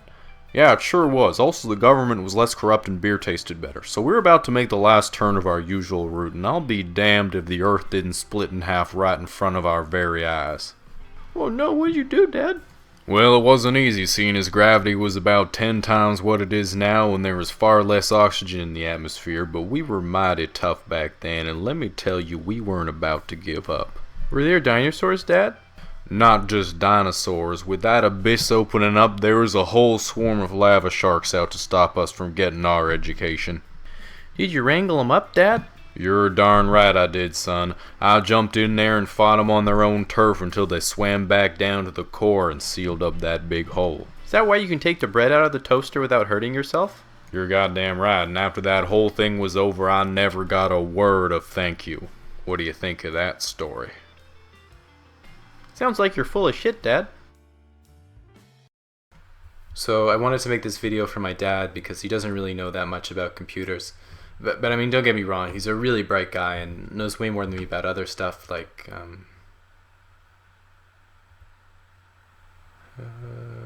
So the backbone of the computer is really the motherboard, which connects all the other pieces of hardware together and allows them to communicate with each other. One of the essential components is the processor, which does most of the calculations and executes the commands that you give a program or operating system. Now, you might be wondering, how does a computer process such complicated information that I'm inputting on the screen? And the reality is that your inputs aren't registered as complex actions because computers obviously can't interpret that, but instead your inputs are compiled by the computer and turned into bleeps and bloops. Okay, so as far as storage goes, you can get a regular hard disk drive on the cheap, but really should be strongly considering a solid state drive. They aren't that much more expensive and you'll save a good 45 seconds on boot time if your computer's off for some reason. Now, you might be wondering what size of hard drive to get, and the best way to check is to figure out your net worth plus the limit on your credit card, then divide by the average cost per terabyte of all the games on Steam. Moving on from the hard drive, we have RAM, and the RAM itself is really just temporary memory that's much faster to access than your hard drive. The reason it's capitalized is because it's supposed to be yelled, and if you're wondering how much to get, just remember that RAM is like a girl. 4 jiggly bits is all you need, and 8 is definitely enough. So one of the most important parts of the computer is the video or graphics card. The video card is often the bottleneck for a lot of applications, so it's in fact not too uncommon to be running 2 or even 3 of them at the same time for better performance. This setup is called SLI for NVIDIA and Crossfire for AMD, so in regular use you would say, for example, that 3 NVIDIA cards is 3-way SLI, 2 NVIDIA cards is 2-way SLI, and a single NVIDIA card is being a filthy casual. As for the power supply, you have a number of choices. I'm personally into getting the best performance possible, so I use nuclear. The whole setup runs pretty hot, so I set up a ventilation grill on the top of the tower so I can cook hot dogs if I get hungry. As far as peripherals are concerned, you just need a good wired mouse and any keyboard you want as long as it's mechanical and lights up. As for monitors, just sit comfortably in your desk chair and mark 4 points on the edge of your peripheral vision, and then just fill that area with screens. And now that you finally finished your setup, all your components are obsolete.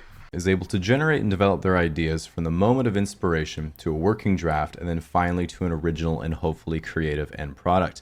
The tricky thing is that there's really no one universal creative process, and it varies greatly depending on the particular field. Like if you take a look at top 50 music, for example, you'll see that most artists go through the same process to come up with their songs, which is step 1, make sure you can sing or play an instrument. Step 2, get your heart broken. Then if you look at the visual arts, the process is just as ambiguous, but for almost all painters throughout history, you do consistently see the same thing, which is step 1, imagine something beautiful. Step 2, paint it.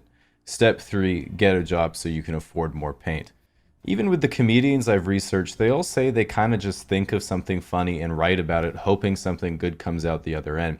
But what I did notice that was interesting is they almost all have exactly the same origin story of how they got into comedy right around middle school, which looks like this. Step 1, discover girls. Step 2, girls don't discover you. Step 3, realize your personality is going to have to carry.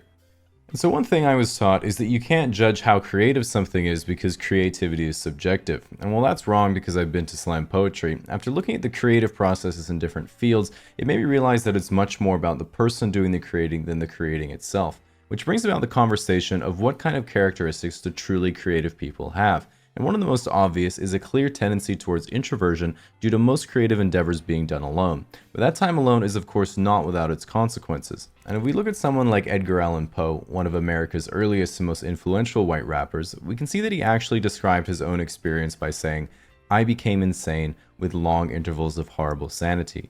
And while nowadays we simply call that alcoholism, it does begin to paint a picture of the almost inevitable crazy that comes with creative, and again poetry in particular. And all that makes you wonder if being creative is something you would even want. And like most traits, it's a double-edged sword. As an example, personality studies show that almost all entrepreneurs are quite creative, but almost all entrepreneurs fail, which essentially means it's a high-risk, high-return proposition, where the unlucky and less competent creative people make no money and have no success, but the most lucky and most competent creative people can get their hairline back and tweet about anime. So if that's what you're going for, it's imperative that you're self-aware about your own level of creativity, but how can you tell how creative you actually are? Which is why I've made a short quiz to test your own creativity and ability to think outside the box. Alright, so the first question is going to be fairly straightforward, but you will have to think creatively to solve it. Which of the following has the greatest value? Which of the following has the greatest value? That's right, it's definitely B. Target isn't what it used to be, Japan is fairly expensive, so Domino's is definitely the greatest value, especially when there's a deal on.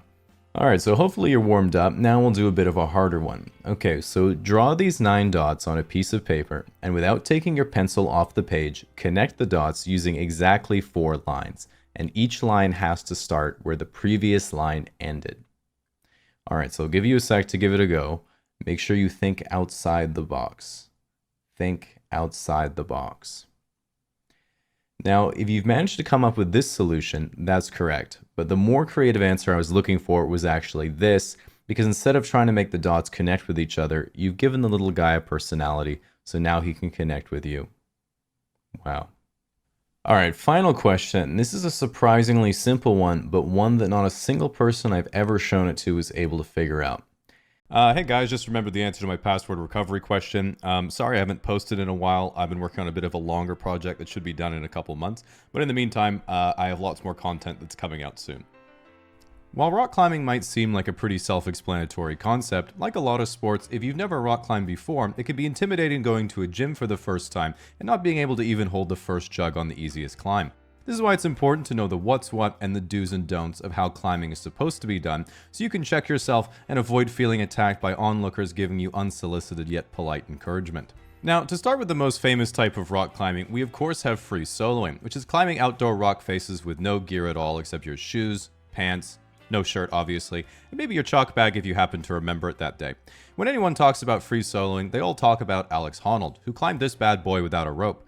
Most people don't know why you would feel compelled to do that, but if you ever climbed to the top of the playground with no help, you know you've been chasing that dragon for decades. Free soloing is one of the most fulfilling types of rock climbing because you're basically guaranteed to die doing what you love, which is avoiding all social responsibility. Free soloing is of course respected as one of the coolest forms of rock climbing, because when we see a guy who repeatedly risks his own life for what he's deeply passionate about, we all think the same thing. I can fix him. For this reason, any variation on free soloing that incorporates outside assistance is known in the community as aid. For example, if you use a harness with an ascender and ladder system to help you up the climb, this is such aid it is literally known as aid climbing. It must be avoided at all costs if you're truly committed to becoming one with the wall. Some people do what's called trad, or traditional climbing, which is climbing those same big cliff faces but using a harness and rope in case they fall, where they typically place anchors on the route on the way up, and their trailing partner takes them out as they follow behind them. This, however, isn't real climbing, of course, because having a friend to go climbing with is clearly aid. In the words of Alex Honnold, I started free soloing in part because I was too anxious to ask other climbers to belay me. Now that's climbing. Then we have bouldering, which is one of the most popular types of climbing and my personal favorite, consisting of short, technical climbs that are done with nothing but chalk, climbing shoes, and a beanie.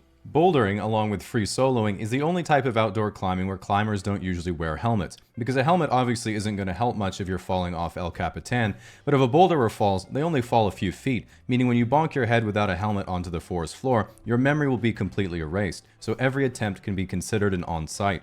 At the end of the day, the two disciplines are pretty similar, because free soloing is just one really big boulder problem. If you've ever done indoor low ascent free soloing and a girl sees you find a knee bar on the overhang V5, you and Alex Honnold are practically the same person. He just has a bit more endurance. We of course have ice climbing, which is where climbers continually ascend frozen waterfalls by repeatedly pressing up B and throwing their partner 10 to 15 feet ahead of them until they summit. While that is admittedly impressive, if you've ever looked at a frozen waterfall, you'll notice one thing right away. There isn't any rocks. In fact, there aren't any jugs, pinches, slopers, or even cracks. There's just one big sheet of ice and you get an ice pick to make your own holds. And I know you're thinking what I'm thinking. Being able to afford to go ice climbing is clearly aid. You at least get cool spiky crampons that are designed to stick into the wall when you lose your grip, so when you fall, you immediately break both your ankles and have to call the helicopter to rescue you again. It is extremely important that everyone tries ice climbing once, so you can then tell everyone you've been ice climbing. We also have competition speed climbing, which is a very niche form of climbing where you climb an internationally standardized route as fast as possible. A lot of criticism has been brought to speed climbing because of its inclusion in the Olympics, where you have to compete in speed climbing, bouldering, and lead climbing, and then your combined score is what puts you on the podium.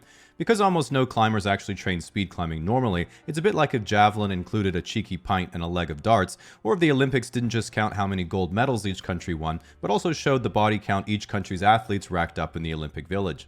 One of the best known facts in rock climbing is that taking your shirt off increases your power level by 2 boulder grades. This is why I climb with a baseball cap instead of a beanie, so I can turn it backwards if I need an extra boost. This is often combined with a technique called campusing, which is when you climb a route using only your hands and upper body. It's usually done around new climbers and your casual friends to suggest you could still outclimb them even if you were a paraplegic. Now, the big difference between a beginner climber and an advanced climber is that beginners train their fingers so they can improve their grip strength and climb harder grades of climbs, whereas advanced climbers make sure they train all their fingers because 2 of them are always injured, but they refuse to take time off from climbing. One of the great upsides of rock climbing is that if you do it long enough, you gain the power to easily take toast out of the toaster without feeling anything, because your fingers almost completely callous over. A lot of people suggest using a pumice stone to file them down, but the last time I did that, someone asked me if I was projecting my V3, and I have yet to recover from that. If you've ever been to a rock climbing gym with a lot of top roping, you'll notice they're often really popular date spots. But one of the things to keep in mind is that you'll really mess up your nails if they're not filed down. That means if you meet a girl and want to ask if she'd like to come and be your belay partner, you have to remember my golden rule. Long nails means her day would be ruined, and short nails means she's probably just a thoughtful lesbian. So better to keep your eyes peeled for a better opportunity and stick to the auto belay instead. If you make it out to a climbing gym, you need to keep in mind there are 3 types of people the entire gym stops to watch. Fitness influencers in leggings who have just discovered the synergy between yoga pants and a harness, the guy who's easily 3 times heavier than his 5-foot-tall girlfriend who didn't tie into the floor anchor, and the shredded shirtless guy who's about to flash the hardest problem in the gym, then wander off aimlessly to do some Wing Chun shadow jutsu and grab the kilter board a couple times before leaving and never being seen again. If you do decide to try yourself, it's also important to look the part, but this is where it gets tricky because if you just assume, well, I guess I'll just dress like everyone else and wear a beanie, Patagonia shirt, nylon cargo pants, North Face fleece, and a Gore-Tex soft shell, you couldn't be walking a more dangerous line, because although to you it would appear you're simply another zebra in the Pacific Northwestern herd, you're literally one fatal mistake away from an overly friendly 30-year-old with forearm tattoos and a mustache buying you an IPA and telling you about Whistler. So pay very close attention to the crucial details of the outfit. Big beanie means snowboarder, normal beanie means rock climber, tiny beanie means skateboarder. Okay, you should be safe now. Slap on some tiny colorful shoes that turn your feet into croissants, and equip your belay glasses to catch anyone on the ceiling checking you out. But remember, if you're looking to become a lifelong climber, there's an ultimate price you'll have to pay. And that price is the ludicrous annual gym membership. Don't be surprised if you need a second job just to fund the climbing fees in your cocaine bag alone. The last golden rule of rock climbing that you must remember at all times is that there is no injury that can't be solved with climbing tape. Torn tendon, peeled callus, broken finger, sunburn. All you have to do is wrap it around the affected area and never let a doctor look at it. If James Franco had some climbing tape in 127 hours, he could have just taped his arm back packed. Firstly, our flag is objectively the best humanity has come up with so far, and the only one that rivals us is when Japan powers up for 2 episodes and then sends their navy to commit war crimes. Secondly, ask any American to name one non-economic metric that America does better than Canada, and they'll say, what's a metric? Most importantly, America likes to brag they put man on the moon, but Canada put women in leggings. Welcome to the 21st century. Now, even though Canada is known as the Great White North, if you look at the demographics of Vancouver, I'm in fact a minority. Despite my oppression, I live in harmony with other people, and Canada is a melting pot of cultures. From the west coast to the east coast, you have an enormous diversity of people. To illustrate the point, here we have the newlywed and nearly dead, then we have gays and Asians, then it goes Timu, Texas, Earth is flat, definitely flat, milk in a bag, gays, lobsters, potatoes, leprechauns. All the other territories are climate change insurance. Although it has a lot of similarities, Canadian culture is distinctly different from the US. As an example, Canada doesn't have the NFL, NBA, or MLB. We just have the NHL, which stands for No Houses Left. While we've tried nothing to solve this, we're all out of ideas. Because us cool Canadians on the west coast who have pine trees and somewhat acceptable weather don't relate so much to everyone in the lame eastern provinces who have maple trees and funny accents, the Pacific Northwest has previously thrown around the idea of creating our own independent sovereign territory called Cascadia, which would mostly include British Columbia, Washington, and Oregon. The idea came about when we asked ourselves if an economy could be sustained purely by fishermen, lumberjacks, and pride parades. And while haters say that men shouldn't be in women's sports, no other country is ever beating us at Olympic drag. Sometimes English-speaking Canadians get a little sad because we don't have much in our culture that is distinctly Canadian and not influenced by the United States. But that's exactly the beauty of it. One of the best parts of being Canadian is traveling abroad, and when someone asks you, "So, where in the United States are you from?" you get to experience the joy and relief on their face when you say you're from Canada. The fact of the matter is that Canadian and American culture are deeply intertwined. You might be European and think, "You North Americans are all the same. You think life is only about working and making more money so you can consume more. Over here, we know what truly matters in life. €2 wine, 3 girlfriends, 1 passport." Easy to say when you have time off to protest for more time off, but this jab doesn't faze us Canadians. Americans work long hours, complain a lot, and make a lot of money, whereas Canadians work long hours. Similarly, the moment a Canadian goes to Europe and is like, "Wait, everything's closed from 2 p.m. to 7 p.m. and every Sunday? Every street is one way? Why does it look like they just tacked on traffic lights to 300-year-old cobblestone roads? Where's the street parking? Where are the highway systems to connect us to Costco?" We then suddenly become aware there isn't a single IHOP, Tim Hortons, Denny's, or 24/7 drive-thru literally anywhere, and we realize this isn't work-life balance, this is some bullshit, and we stand with the Americans as our own brethren who especially do not tolerate being hungry under any circumstance. When you ask someone to think of things that are for real Canadian and not American at all, there are only a few things that come to mind. Beavers, moose, hockey, poutine, Rush, Nanaland, The Big Comfy Couch, Terrence and Phillip, Little Bear, Franklin, This Cancer Patient, Both Ryans and Nelly Furtado, Nathan Fielder, The Trailer Park Boys, The Scourge of the Earth, and of course maple syrup. But what truly defines Canadian culture is how we measure things, as we're not just bilingual in both imperial and metric, but we also just make up measurements as we go along. People and objects are weighed in pounds, but not food. We measure that in grams and milliliters. We measure alcohol in mils and liters, but a bottle of gin is a 2/6 and a glass of wine is in ounces. A person's height is measured in feet and inches, and short distances are also in feet. But if something is at the end of the block, we'll tell you it's like 50 meters away. Only old people use yards and miles. But that's okay, because all of us take pride in being able to poorly convert it to metric for you. Long distances are not measured in kilometers or miles, but are instead measured by the time it takes you to get there. All temperature is measured in Celsius because Fahrenheit just makes no sense at all. This excludes the oven. That should obviously be in Fahrenheit, as we all know Celsius only goes up to 100. A major difference between Canada and the US is our slang. For example, what do you call this? We call this pop, while you guys call it soda. You call this a beanie, and we call it a toque. We would say this is a washroom, you would call this a restroom. We would call this an ambulance, while you call it filing for bankruptcy. We like to say, that went from 0 to 100 real quick, while you say 32 to 212. While Canadians are known for saying sorry a lot, it's not because we're apologizing at all. We use it for every situation an American would say, excuse me, pardon me, huh, or oops. Trying to move past someone in the way, that's a sorry. Bumped someone accidentally, that's a sorry. What did you say? That's a sorry. Spilled your own drink? That's a sorry. Wait, that was your land? That's a sorry.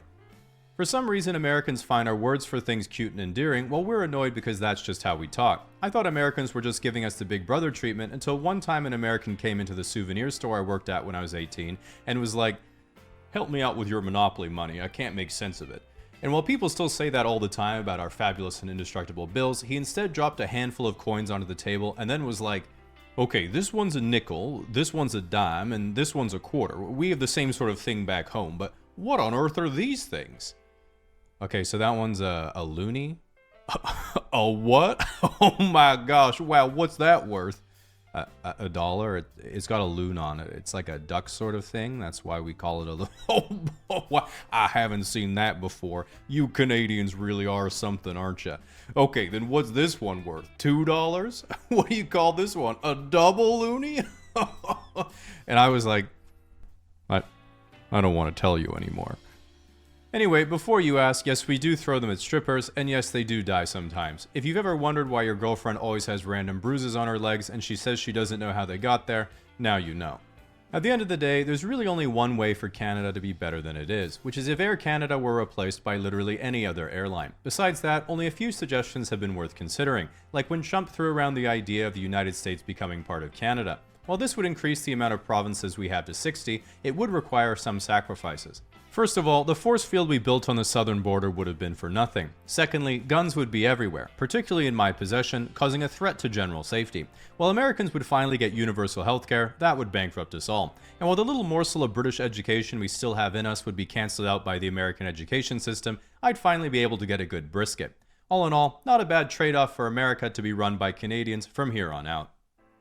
Now, if you're someone who's been threatening to move to Canada every 4 years if the guy you don't like gets in, you're cooked when I get in and there's nowhere to go. At least nowhere that's covered by your cell phone provider's roaming plan at a reasonable price, which is why today's sponsor Saley has you covered. If I were the dictator of Super Canada, I would be advising my inner circle to flee to places like Australia or Japan before my incompetence could take its toll. But that might be annoying because it would cost $10 to $15 in roaming fees per day for most people, making it not worth the effort. Instead, if you just download Saley on your phone, you can quickly and easily download an eSIM and get data packages and cell coverage in over 180 countries, entirely eliminating roaming fees. You can also choose regional or multi-country packages if you think I'm going to hunt you down whatever country you flee to. Other than saving money, you avoid the risk of losing your... This video is sponsored by Saley.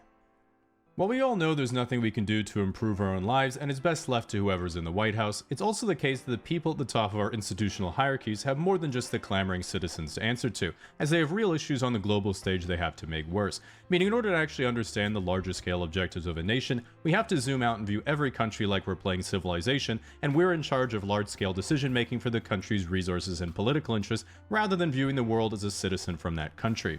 A good example of this is that in economics and politics, everyone says that America is the most powerful country in history, as they have the best technology and are the richest civilization of all time. Then immediately everyone in the comments says, well, I'm American and I'm not rich. And I'm sure that's correct, but observe how zoomed out I am on the map. I can't see you at all, meaning you are a trifling statistic to me. Similarly, what's clear both in real life and in video games is that the most significant threat to your empire is other nations enacting military force toward you while you're just trying to get your supply chain together to make light bulbs. For this reason, I wanted to look at the most powerful nations on Earth in terms of military might, which means looking at all 7 nuclear powers in the world, starting with the weakest and moving up to the strongest. To preface, I'm not going to be mentioning any countries in Africa or South America. This is because they don't have any nukes, meaning they don't matter or exist, so we can just delete those. This is how they do it in the Pentagon, by the way. First, we have our honorable mentions, which are countries that have no nuclear weapons but are still extremely formidable.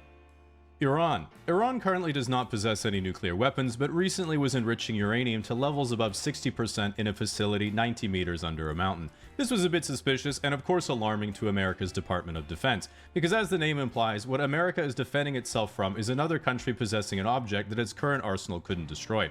Thankfully, there is not yet such a thing. Just so you know, I wrote that description before they rebranded to the Department of War, which, let's be honest, if you thought America was ever defending itself from anything, the only technology they would need is an Iron Dome that shoots down Boeing 767s. Saudi Arabia. Unrelated, Saudi Arabia also has no nuclear weapons, but is still top 10 globally in terms of defense spending, and has a fairly strong diplomatic relationship with the United States and Bill Burr. To explain the political attitude of Saudi Arabia and the United Arab Emirates, you have to know a famous quote from the ruler of Dubai, which was, "My grandfather rode a camel, my father rode a camel, I drive a Mercedes, my son drives a Land Rover, his son will drive a Land Rover, but his son will ride a camel." This statement might sound like he's humbly stating from shirt sleeve to shirt sleeves in 3 generations, but he's really saying, yeah, I'm just built different. Which pissed off his kids in the House of Saud, and now they all get chauffeured in solid gold Phantoms. Nevertheless, they've recognized they can't just print money from selling oil forever, and their current grand strategy is to transition their economy from a gas station to the hub center connecting Africa to Eurasia, and become the economic center of the Middle East. Plus, after hyping up their plans to build a 170-kilometer-long city that is taller than the Empire State Building, and was getting me excited for someone to actually do something cool but really stupid for once, they shockingly paused construction, and were then like, maybe we can turn it into an AI data center instead. Frankly, I'm pretty sure if you said to the Crown Prince, here's my idea for a new super project, then slid him a photo of a gaming PC, he'd write you a blank check. On to the real list. Coming in at number 7 as the weakest nuclear superpower is Israel. This is because Israel has no nuclear weapons, as it has committed to keeping the Middle East denuclearized. But they have stated that while they have no nuclear weapons, if they were to come under a mortal threat, they would be forced to use them.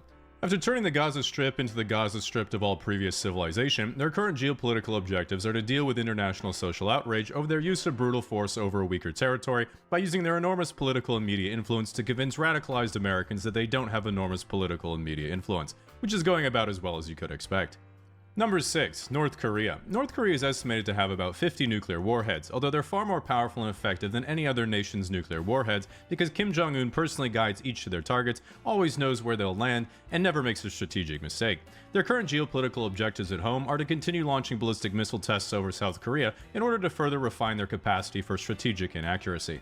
Meanwhile abroad, the soldiers they sent to the Kursk region to help Russia wouldn't stop peacefully gooning to dancing girls after seeing the internet for the first time and have been sent home, likely undermining North Korea's credibility from the inside out with their tales from the free world. Number 5 and 4, Pakistan and India. While even bigger in population than China with 1.45 billion people, India doesn't yet have anywhere near the wealth nor industry. Pakistan is much smaller in terms of population with about 250 million people, and even with half the GDP per capita at $1,500, it's still more than enough to secure strong borders around India, as both countries have about 200 nuclear weapons. Pakistan has significant trade and alignment with China, which allows China to strengthen their access through continental Asia and into the Middle East, whereas India is more aligned with the West, securing maritime trade and allowing them to bring you DoorDash anywhere in the world. Now we get to the top 3, which are considered the real major superpowers in the world and a major jump up in power level from everyone else. Russia. Russia is by far the weakest of the 3 global superpowers, and frankly, even Western analysts were surprised when Russia invaded Ukraine and it went so poorly for them. Its greatest strength is its enormous abundance of natural resources and sheer landmass, meaning they have access to the Arctic Ocean, the Black Sea and the Mediterranean, and land trading routes to China, Europe hypothetically, and the Baltics. While obviously a shadow of the Soviet Union, a lot of analysts are downgrading Russia's superpower status even further, as their military capacities seem much weaker than previously thought, and Western sanctions mean they're extremely reliant and arguably at the mercy of China as a primary trade partner. While Russia isn't overwhelming in terms of strategic military power, they are basically unconquerable because they have 6,000 nuclear weapons, which is more than America. And so it's kind of like fighting a Voltorb who might just get pissed you're winning and at any moment self-destruct. At the moment, their grand strategy is unclear, as a lot of Western politicians have assumed Putin dreams of re-expanding their land empire towards the former borders of the Soviet Union, which is plausible at best and definitely unachievable in practice. Meanwhile, Putin says that pretty much all of Russia's military actions are not for conquest, but preemptive self-defense from the expansion of NATO. For people who are not aware what NATO is, if you ask a Westerner, we would say it's the political and military alliance formed between the United States and Western Europe after World War II that was then extended to more Eastern countries over time as they wanted trade relationships with the West and security guarantees for themselves after the collapse of the Soviet Union and the formation of a still threatening modern Russia to their east. This is of course my Western bias speaking, because you ask Putin what NATO is, he would say, Mordor. At any rate, it seems unlikely any further land conquest is going to occur after Ukraine, because what was supposed to be a quick little pro-gamer move that everyone was going to ignore ended up looking like this on the live conflict map in January 2023, and this is what it looks like 3 years later, so you can make up your own mind what that means. Number 2. China. China's biggest strength is turning their country from what was essentially an agrarian peasant society getting conquered by the Japanese during one of their many angry phases in the 1930s into the largest industrial economy in the world and second largest GDP in quite literally 40 years. They have a population of 1.4 billion and a GDP per capita of 13,000 US dollars, which is absolutely absurd given its size and where they started. A common sentiment you'll hear online is that China actually only has a population of 800 million, but then you ask for evidence and they're like, well, some Japanese scientists measured their annual salt consumption and it was lower than expected. Which is complete nonsense because my grandma's Japanese, and if you said, yeah, Chinese salt consumption is about 2/3 of what we expected, what do you make of that? She would have said, make a lot of sense, Jamie. Chinese don't know how to cook properly. Nevertheless, what makes China frightening is that because of their export economy, they have a massive industrial capacity. They have similar numbers of tanks and warships to the US, albeit smaller ones, and their air force and overall system technology are far worse. But in terms of shipbuilding, China has a gross tonnage capacity of over 230 times the US and produced over 1,000 commercial ships last year, and America made about 8. Not 1,000, the number 8. And in case you think that isn't a problem, it's Chinese commercial shipyards that also make the destroyers. Currently, China's next big move is most likely the annexation, aka reunification with Taiwan, because to be frank, it's literally right there. And when China was like, hey, can we buy the really good computer chips from you? America was like, well, obviously not, that wouldn't benefit us at all. But like, imagine if Vancouver Island was its own country and had the best oil reserves in the world, and America was like, hey, can I buy some? And Vancouver Island was like, no, we use Chinese wellheads, so we only sell them the good stuff, but you can have the shitty oil we sell to everyone else. If that happened, I can assure you that I would be getting bombarded with freedom and democracy against my will well within 24 hours. So while I'm rooting for Taiwan, if you add on the fact that there are American military bases in Japan and South Korea, and they have access to bases in the Philippines, China's only way of securing clear access to the Pacific Ocean is Taiwan. Meaning, it's not looking so great for the little guy right now. Number 1. The West. And partners. You already knew we were number 1 because I don't want to become the 51st state. The Western alliance of NATO and its homies post-World War II is essentially what everyone watching this video will have grown up and experienced and is likely currently living within. Our greatest strength is by far our enormous wealth and prosperity gained from free trade and cooperation. This came about because post-World War II, once everyone basically agreed to get along with each other instead of making world wars in every 2-decade tradition, this allowed the proliferation of the American global banking system called the Eurodollar, which was kind of like a banking telecom network throughout the world, allowing the proliferation and trade of the US dollar in Europe, Japan, and then basically everywhere else. Because of the West's perception as a liberal, rules-based democracy centered around free and fair trade, everyone trusted the currency and began using it, then saving it to use later as a reserve, resulting in what people call the US dollar reserve currency system. Even today, 58% of all global reserves are in dollars, 50% of all trade is done in US dollars, and 90% of all foreign exchange is in dollars as well, which allows immense privilege in terms of global influence. You can sort of think of it like how the global language of business is English. Europeans speak to Europeans in English, except Italians. Educated Chinese students learn English, and if you want to have a successful international career, you essentially must learn English. That means for people born into it, you don't have to do any work, and you get all the rewards. If your hopes and dreams are to be successful in music, film, tech, finance, business, or professional political streaming, you have access to the largest markets right away. When you're thinking of your dream career, the first step for nearly all Westerners is thinking, but what if I fail and people make fun of me? But for everyone else, the first thing they have to do is learn a completely different language to fluency and then move to a different country. This is essentially the same privilege as the US dollar in that it has a global monopoly on banking and trade, meaning the currency that you create is the currency everyone uses, not just your citizens. So you can pull the levers in not just national, but global monetary and fiscal policy in your favor if you hypothetically had any idea what those levers did.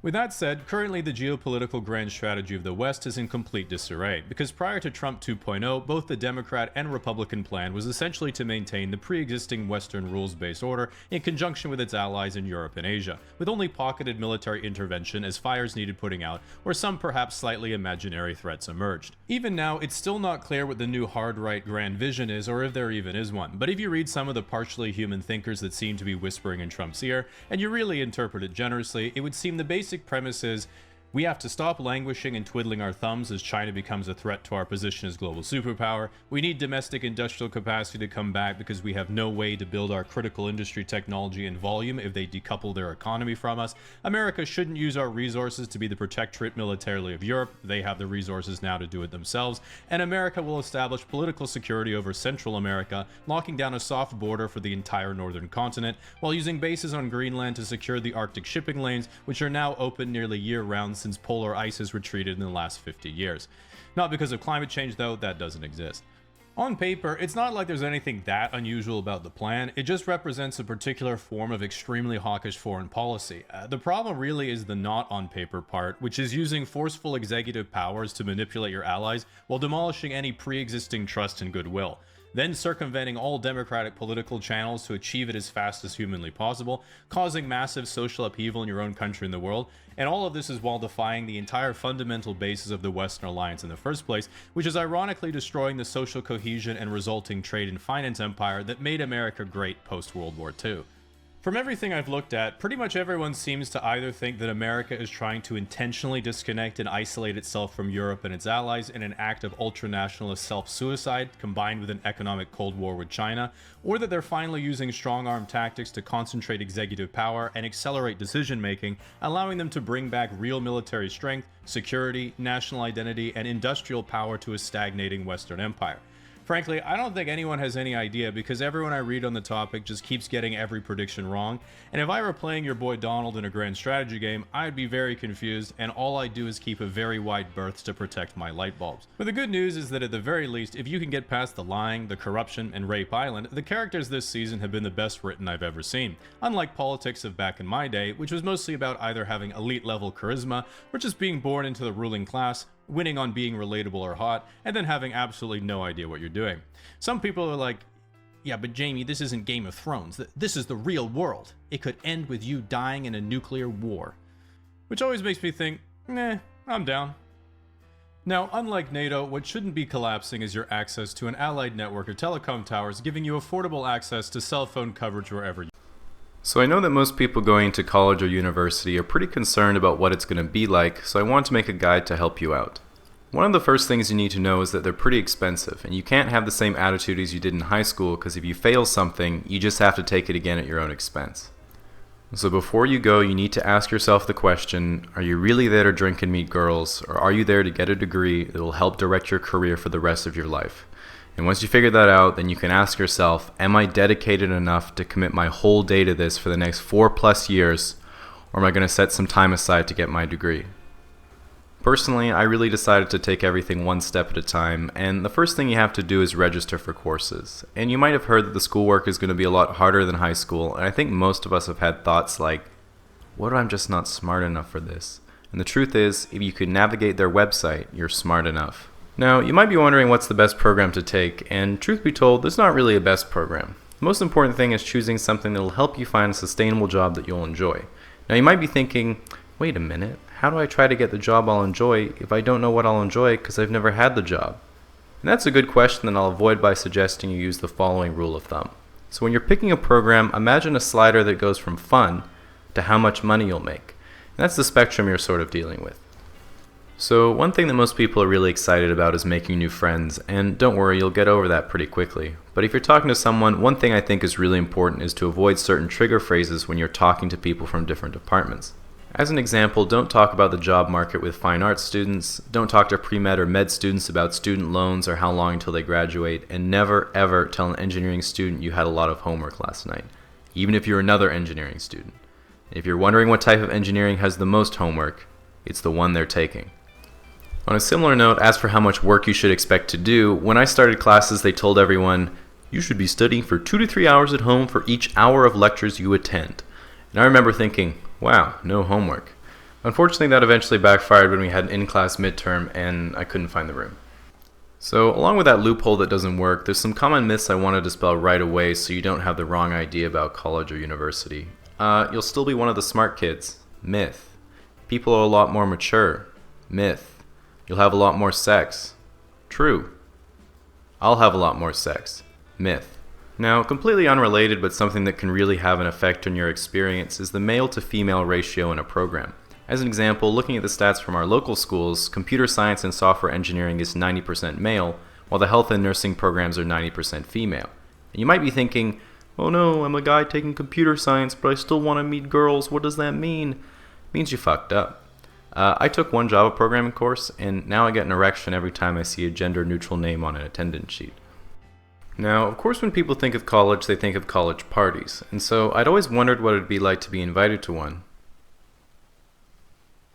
On a bit more serious note, one thing I think needs to be said is that a lot of students are a little bummed out that they were really good at something in high school, but now they're kind of middle of the pack. But the truth is, you don't need to be the best at your discipline to do great things. As an example, I never showed a lot of potential in high school, but now I make YouTube videos in my room. What I mean to say is I think it's important to look for other avenues to really help you stand out to employers and help your career in general. Like once your skill is at a certain level, you don't become a famous artist by being better than everyone at art or music, you get there by being better at marketing. You don't become a chief engineer by being better than everyone at math, you get there by being better at communication and dealing with people. And ultimately, try to have at least a little bit of diversity, because even if you're lucky enough to have the ability to become the best in the world at one thing, in 30 years it'll be even more difficult to cope when we all out on something is generally pretty unpleasant. It's usually the case that you suffer a lot more in imagination than in reality. Meaning what's really bothering you isn't that you're missing out, it's the fear that you're missing out. And the truth of the matter is that your instinct isn't always correct. As an example, let's say you've been invited to a friend's birthday and you say you're gonna go, but then you get invited to another friend's birthday and theirs sounds like more fun. Do you cancel on the first friend to go to the party that seems like more fun and potentially hurt their feelings, or do you stick to the one you've already committed to? Exactly. It's incredibly unlikely that 2 of your 3 friends have the same birthday. When it comes down to it, I think the most effective way of dealing with the fear of missing out is managing your expectations. And my strategy for making sure I make a good decision is to take what my fear of missing out thinks will happen and contrast it with my much more modest expectations based on past experience, and then I can deduce that reality will be somewhere in between. So to start with, we have the situations where your expectations based on past experience are generally pretty low. As an example, imagine a college classmate from your computer science class invites you to a frat party and you're wondering who's going to be there. So as you're scrolling through the events page to see if it's all guys, suddenly you see a new update by the host who says, "Don't want to ruin the surprise, but we have some pretty powerful connections." Winky face. In this situation, the fear of missing out says, Elon Musk and Natalie Dormer, but your generally low expectations say, at least it'll be the nursing faculty. If we assume reality is somewhere in between, that still sounds pretty good. Then as you get there, ready to fend off the nurses who'll be trying to mend your broken heart, you'll immediately realize that when a comp sci freshman thinks they have powerful connections, what they really mean is about 1 gig up and 1 gig down. And while this might seem like reality was not between our past experience and our fear of missing out like we had planned, by providing us with another reference, it has allowed us to move on to the next stage of dealing with the fear of missing out. Lowering your expectations. And the technique that I like to use to get a better sense of reality is taking what my fear of missing out thinks will happen and contrasting it with the worst case scenario. As an example, as a person who goes to the gym a lot but you can't tell, sometimes I look at world-class athletes that I could never be like, such as 4 times world's strongest man Brian Shaw, who's 6'8", 450 pounds, and I feel like I'm missing out. And then I think of all the bad things about literally being the size of a refrigerator. To be honest, I haven't come up with anything yet. As a better example, sometimes I imagine what would have happened if I hadn't dropped out of school, and I start getting ahead of myself by thinking things like, you'd probably finish your degree, known how to program, maybe even be doing a post-grad in machine learning or something actually useful. And then I look at myself now with no education, sitting around streaming Super Smash Bros., and I feel like I'm missing out. But then I think of the worst case scenario of that timeline, which is that I'd probably be spending all my time by myself because I wouldn't be socializing, I'd be tens of thousands of dollars in debt, putting Jameson in my decaf iced coffee every morning to wake up, and even with a PhD in artificial intelligence, I'd probably still get clapped by a level 9 Luigi. What I'm saying is the whole timeline would be the same anyway.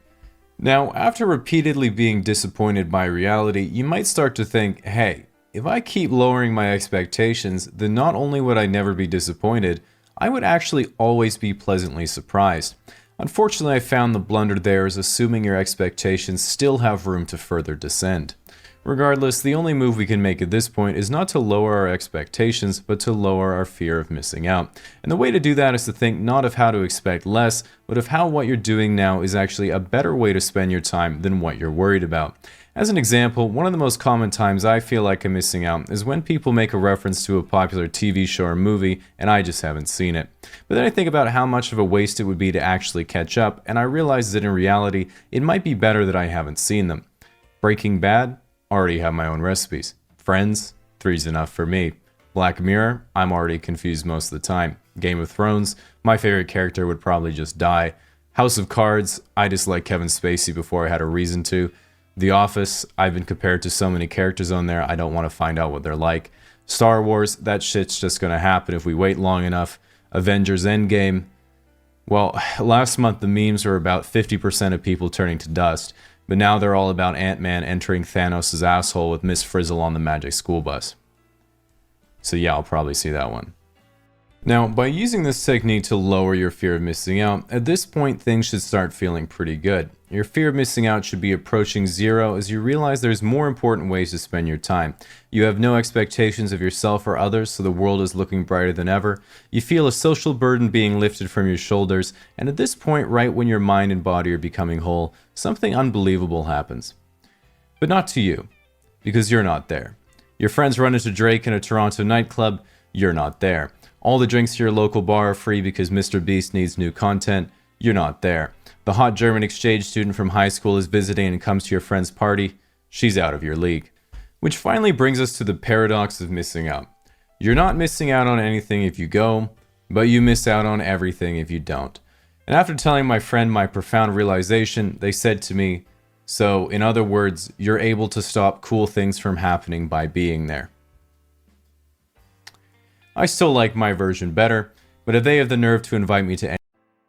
Tipping is the practice of customers voluntarily leaving additional payment at a restaurant or for a service as a way of appreciating someone doing a great job. If a waiter or waitress is particularly attentive, thoughtful, and has genuinely made your experience more memorable, it can be nice to give them a few extra bucks for their effort, and for solid but not outstanding service, it's both nice and convenient to at least round up the bill. At least that's how it works in Australia, New Zealand, the UK, France, the rest of Europe, Japan, India, Asia in general, Latin America, Africa if they had extra money, and pretty much every country in the world. But there's one notable exception, the United States of America. And one less notable exception, Canada. Because here in North America, not only do we tip on just about everything, in a restaurant it's standard to tip 15 to 20% unless the food literally kills you, in which case you would put 14% in your will to make a statement. And a big reason for our tipping culture is because of how much wait staff are paid, which is often below minimum wage. The idea being that when you combine tips with their pay, it will be above minimum wage, and if it's not by the end of the month, then the restaurant will make up the difference. So ultimately, you end up with a game of chicken whereby a restaurant says, we're going to underpay our staff because the customer will make up for it, and the customer says, if we don't make up for it, the restaurant will have to stop underpaying their staff. This is of course the reason why I always tip 0%, because I'm not a coward. But it doesn't stop there because while pretty much everyone knows that you should tip 15 to 20% at restaurants, bars, taxis, and at the hairdresser, there are situations that get niche enough that none of us even know what you're expected to tip. Movers, I don't know. Cleaning lady, I don't know. Grocery delivery, I don't know. Massage therapist, I don't know. Depends what ending you want.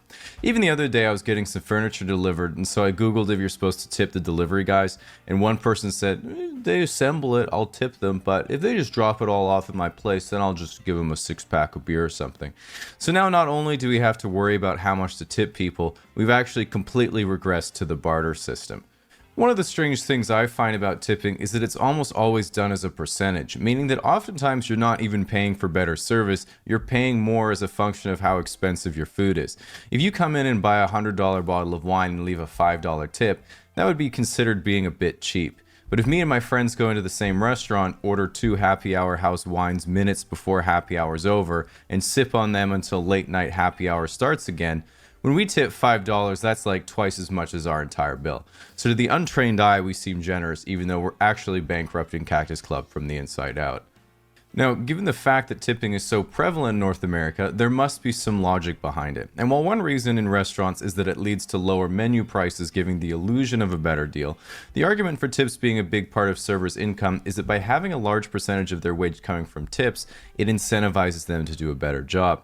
This is, of course, why it was such a shocker when George Washington went with the Constitution and not the iron backbone of the restaurant model. What frustrates me even more is that in Canada, if we pay by card, we're immediately prompted to tip either 15, 20, or 25% by the machine. And that tip is on top of tax. So not only do you panic trying to figure out if you're supposed to tip when you're just getting takeout coffee, if you don't have the balls to press other tip and manually enter 0%, the government then charges you interest for being polite and conflict avoidant, the very base values on which all of Canada was founded. Using this tipping logic as part of my own personal protest, when I do my taxes each year, I like to overestimate by 15% and then say keep the change. Just kidding, obviously. I don't declare my income tax. And while we have to deal with confrontation, something us Canadians are not good at, the worst part of non-electronic tipping in America is that it requires you to do basic mental arithmetic, something I thought had been abolished years ago. And while you might think that you're good at simple multiplication and division, the moment you have the spotlight on you, you'll realize that you might as well be doing matrix algebra, because not only do you have NA education, it's also been 3 months since your last Amazon delivery and you've forgotten how to hold a pen. Now, the ultimate question is, what do we do about the whole tipping situation in North America? Do we discourage tipping and pay employees a reasonable living wage and then let the small business landscape settle at a new equilibrium like every other country? Most certainly yes, but that would be quite difficult. And in the grand scheme of things, we have much more serious issues to worry about than tipping in restaurants. For example, take a look at student loans. Here, that's at least $10,000 a year for school and another $1,500 for textbooks. That means you're literally tipping 15% to your professors so they can find a new stock photo for last year's material. Or did you know that in almost all first world countries, you have serious medical expenses paid for by the government, but in America, not only do you have to pay for potentially life-saving surgery, the surgeon is legally allowed to keep 15% of your appendix for his collection. Ultimately, though, while North America might be a little behind when it comes to tipping practices, we can be grateful it's not the worst. Take China, for example, where as a newly married couple, you're given a punch card after your ceremony, and then for every 3 kids you have, the government gets to take 1. Social media isn't just a great way to keep up to date with people you don't like. It's also fantastic for sharing ideas and interacting with other users. But the most important characteristic of a successful social media site is having a way to quantitatively compare your self-worth to other people. Different sites call it different things, but it's usually along the lines of subscribers, followers, friends, likes, or karma. And it's pretty simple really. The more you have, the more important you think you are. On YouTube, for example, there are some people who have less than 10,000 subscribers, and they think they're the bee's knees. So it's really important to keep your ego in check. So what I like to do is watch this Thomas the Tank Engine music video that has 65 times as many views as all my videos put together.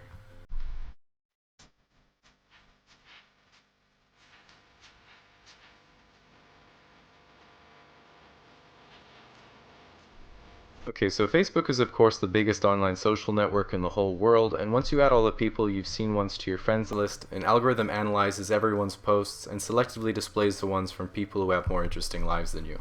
At the same time, it's kind of interesting because there's a lot of people who seem completely different online than they are in real life. As an example, I have a friend on Facebook. Another site I've really gotten into is Instagram, which is where I post all my good content. You can only post pictures or really short videos, so if you want to get a lot of followers, a good trick you can do is be really good looking. A lot of people have been asking why I don't post more often though, and the simple reason is I'm too scared of using the app because I might accidentally double tap a girl's picture instead of scrolling. I don't know what would happen if I did, but I definitely can't take that risk. I do think Twitter's alright though. It's kind of similar because it imposes a limit on how much you can write per post at around 35 words. So you're welcome to follow me over there if you'd like to hear some of my more complex thoughts. Okay, so I'm just going to take a break for a second because our prof told us that if you're doing a presentation, you're supposed to have some kind of audience interaction. So take a minute to pause the video and write a comment. Positive feedback only, please. If you have a suggestion for a casually explained video, please feel free to let me know, and if I use it, I'll be sure to take all the credit myself. On a similar note, another one of my favorite sites is Reddit. There's all sorts of fun subreddits like Ask Science for science questions, World News for world news, Today I Fucked Up for made up stories, and Gone Wild for safari pictures. And if you check out r/videos, sometimes mine get posted there, but I'm pretty self-conscious about it though, because I still feel like I don't know what I'm doing. I remember just a couple of months ago, my friends would watch my videos and say, yeah, I don't know, man, I thought that one was kind of shit. But now they think they're all, actually, I don't know where I was going with that one. But that pretty much covers most of the main social media sites. I'm of course going to continue to focus mainly on my favorite video sharing website, Pornhub. But thanks to the new social network integration, if you guys follow me on Facebook or Twitter, I'll be sure to update you with all my favorite BBW videos. This video is brought to you by Dollar Shave Club, the product I would use if I could grow a beard but didn't want to. Now, YouTube is the world's largest website behind only its parent company, Google.com, and has been around since 2005. Personally, I've been using YouTube since it came out, and times have really changed since then. The videos were square, you rated things with stars, and every gameplay video started with Let the Bodies Hit the Floor, and later Dreamscape by Sound System. At the time, the most popular videos were misheard lyrics, stick fight animations, keyboard cat, and videos someone actually emailed to you.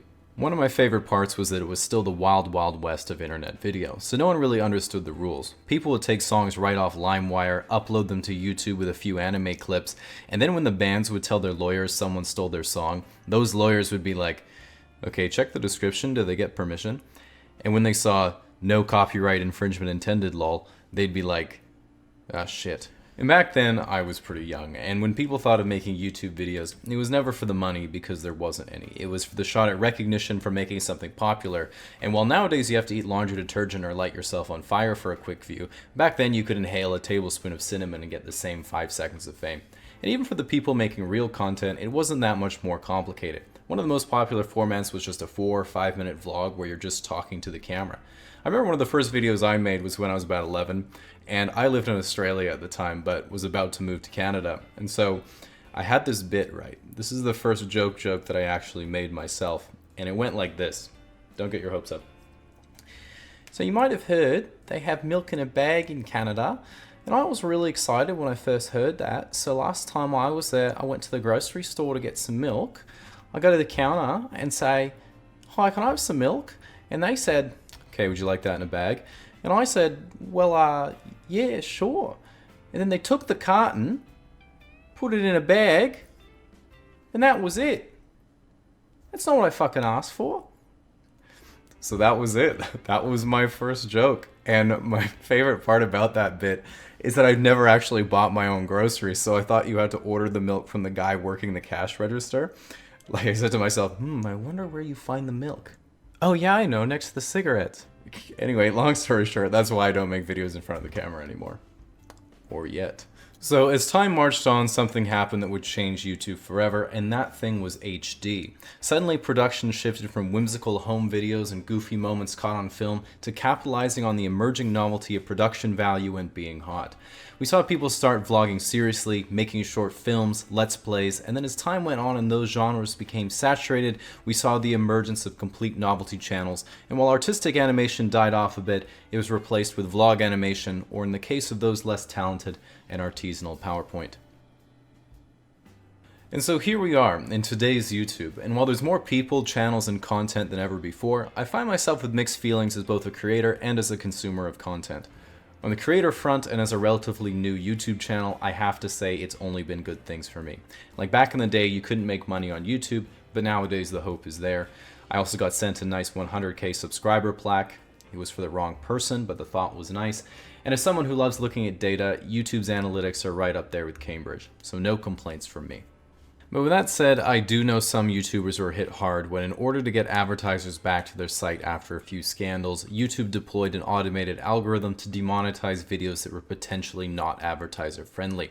The problem being that most would say it's been far too aggressive in its flagging, and to me, the reason why it's so lame is not that companies are scared of advertising on a mildly controversial video, they're scared of potentially harmful brand association in the event that Sally Capslock at the Wall Street Journal voluntarily clicks on a video about ISIS, voluntarily watches a clip of terrorists blowing something up, and then leaves thinking, man, fuck vitamin water, when no rational person actually cares, even though it is a pretty weak product.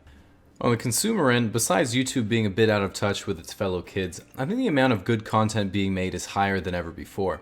The problem is you actually have to search for it because the amount of other content being made is also higher than ever before. And one of the reasons why we see a strong polarization of content and weak discovery features is because YouTube's primary metric for promoting videos is watch time and viewer retention, which might imply you're maximizing for content that makes people want to stay, but you're actually maximizing for content that stops people from leaving. And that extends to how YouTube delivers content to individuals as well. As a result, I find if we look at the homepage, besides my subscriptions, my own videos for some reason, and lo-fi beats to chill/study to, I kind of end up mentally blocking the rest of the page the same way I became immune to banner ads on Miniclip.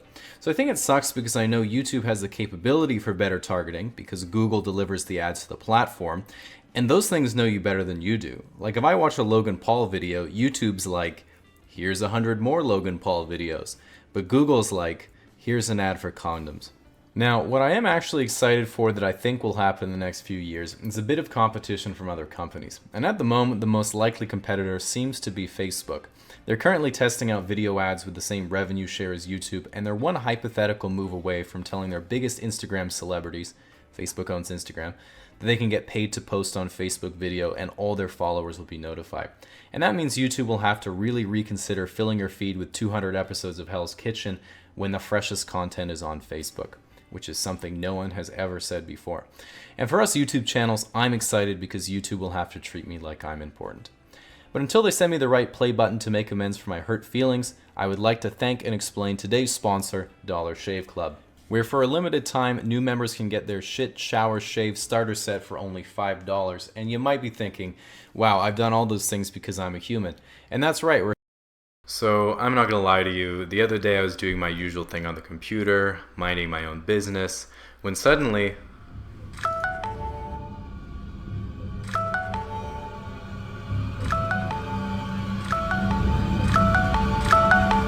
I'm not usually one to panic, but this was a 2,500 word technical report that I hadn't even started. But if there's anything I know about myself, it's that once panic takes over, anything is possible.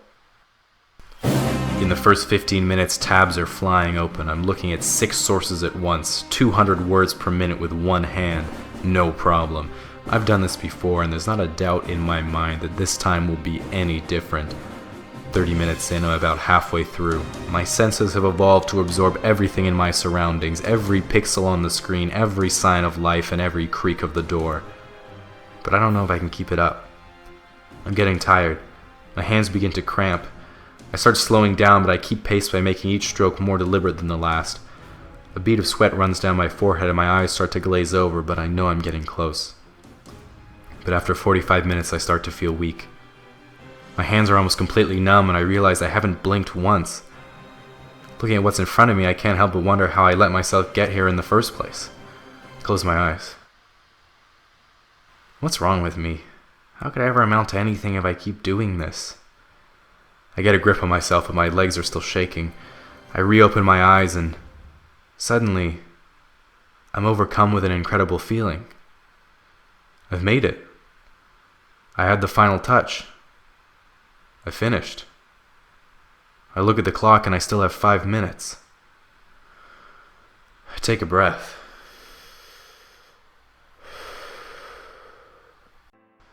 Getting a job is a really important part of your life, so I thought it'd be a good idea to show what that process looks like for a lot of new workers. This place looks pretty good. I guess I'll go check it out. Hello. I would like a job, please. Yeah, you actually need 5 years experience for this position. But it says entry-level position on the advertisement. That's really only there so we don't have to pay you as much. Oh, okay, that makes sense. I mean, I probably couldn't work here forever, but I guess I'll give it a go. Hello. I would like a job, please. You're actually overqualified for this position, sir. But it says entry-level position on the advertisement. Yeah, but we're really looking for someone more enthusiastic. Oh, okay, that makes sense. Alright, I guess I'll try somewhere right in the middle. Hello. I would like a job, please. Yeah, I'm afraid we've had over 100 applications from people far more qualified than you. How can they be more qualified? It says entry-level position on the advertisement. They have other more redeeming qualities. Oh, okay, that makes sense. Well, I guess I better get myself more qualified. Hello, I would like a degree, please.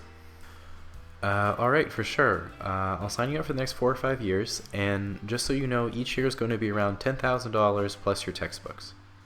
Wait, how am I supposed to pay for that?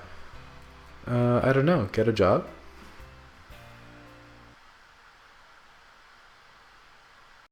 Alright, so having been a dev for a good minute or two, I thought I'd make a tutorial to help you guys create the most basic simulation, which is of course known as Hello Universe. This program obviously isn't too complex, but it's got everything you need to be able to integrate yourself and play through on the planet Earth as the human player type.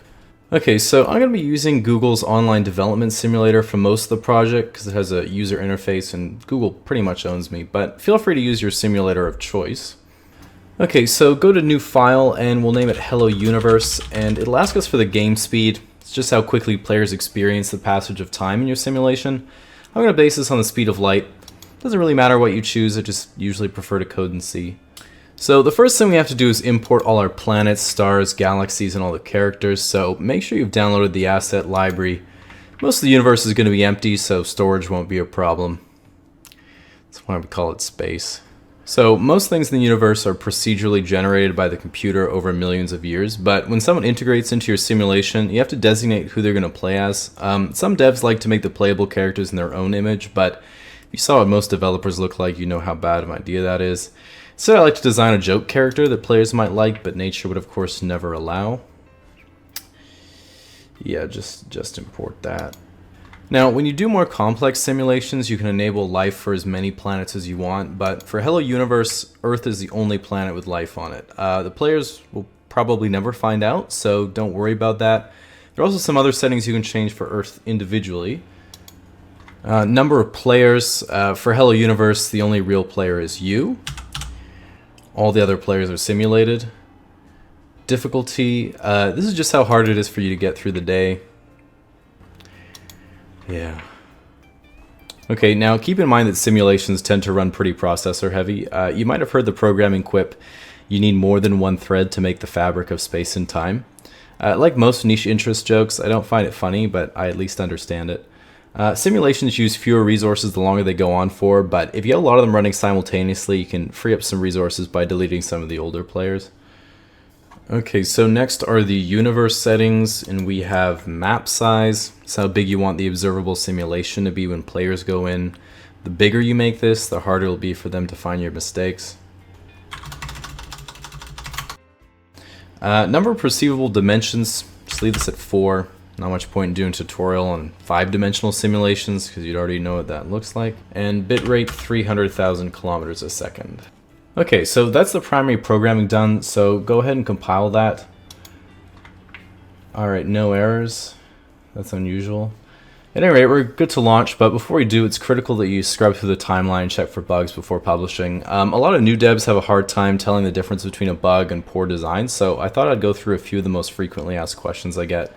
My stars are collapsing after billions of years. Yeah, this is a bug and we don't have a solution, so we just make them invisible and call it a feature. What happens if the players discover the source code? This almost never happens, but I don't worry about it because most of my code is almost completely unintelligible anyway. What happens when the simulation is over? You get a screen to choose your payment method and you can see the high scores. Okay, so let's get back to our program. Go ahead and hit run, and it's as easy as that. Just remember, you can't patch the simulation once it's started, so no interaction is possible from outside the program. But you can always integrate yourself and go through as a player. Keep in mind that millions of years of game time are processed in just a few seconds, so if you choose a later point in time to integrate yourself, you can actually build another simulation inside that simulation and another sim inside that one, and so on and so on. I think that's called inscription or encryption or recursion, or might just be a nested loop. It's not really my field. Anyway, that's more than you need to worry about right now, so congratulations on creating the Hello Universe simulation. Give yourself a pat on the back and feel free to take a hard-earned day of rest. So today's video is sponsored by Audible, and I was going to suggest using this free book credit at audible.com/explain for something a bit more on topic, but I actually just saw the movie It, and I've been really wanting to read the book until I realized the "You'll Float Too" tagline is because the book's the size of an aircraft carrier. So I went on audible.com/explained, signed up for my own 30-day free trial because I've never used Audible before, and got 45 hours of book for free that I don't have to carry around. So now I can mathematically survive up to 2-day road trips, and I can walk anywhere or ride the bus without having to talk to someone. Moving out is one of the most exciting milestones of any young person's life if you define young as roughly under 30. And from the moment you start looking for your own place, right up until you start living off microwave noodles and Lucky Charms, the entire process is filled with unexpected things that no one has ever told you about, but they really should have. So the first thing that happens, obviously, is deciding to move out, because in this day and age, if your parents decide to kick you out, it's honestly like throwing a baby bird out of the nest when it's still an egg, or like releasing a domestic rabbit straight into the wok of a Chinese restaurant. So then, assuming you're personally ready to take the leap, the next thing you say to yourself is, alright, do I want a roommate or not? And of course you don't, but check with your savings account because it's the one that calls all the shots in this relationship. Now once you deal with that hurdle, we start getting to the exciting part, which is looking at places to move to. So open up Craigslist, and using their interactive map that shows you nearby listings, you can start looking at places in the most expensive parts of town, and then gradually lower your standards as you come to grips with reality. Then when you finally find a place that you'll settle for, you have to send a message to the owners and hope they'll also settle for you. Now a lot of people see a place they really like but tell themselves, oh, there's no way I'd qualify, it's probably gone already, it's too expensive, and the owners would never lower the rent for me. So they aim too low and end up dissatisfied. So when it comes to contacting different owners or landlords, you really need to think of the whole situation like dating. And just like when you're into someone but are too afraid to ask them out, remind yourself that you're never going to see that person again, and that you have nothing to lose except all your self-esteem. Now, an important thing to keep in mind if you get interviewed or have to fill in a detailed application is not to overthink the dumb questions. Do you play drums? Just say no. Do you have many parties? Just say no. Do you have a lot of loud sex? That one's self-evident. The questions are as blunt as you think they are. It's not some personality quiz. You should treat it like a part of the customs form at the airport that asks you, have you been involved with a terrorist organization in the last 7 years? Don't start thinking, well, technically it's only been 6 years and 8 months. It's a trick. Just put no. This all ties back to my golden rule. If you're a terrorist, don't say you are. So if you do get lucky enough that they're still interested in you despite your lack of experience, the property owners, they're going to ask for a letter of recommendation from your previous landlord. So tell them, no problem, I'll ask my mom. They're going to love that, and then they might also ask for a reference from your employer, so I like to link my YouTube channel and hope for the best. So far, the best has never happened. Now, assuming the landlord has for some reason chosen you as the most qualified person for their unit, it's time to sign on the dotted line. And as you struggle to write your name cursively for the first time, you can quietly reassure yourself that you're an adult. As we flash forward a couple weeks later, when it comes time to move in, if you have roommates, that's great because they can help you move all your stuff, as in your computer.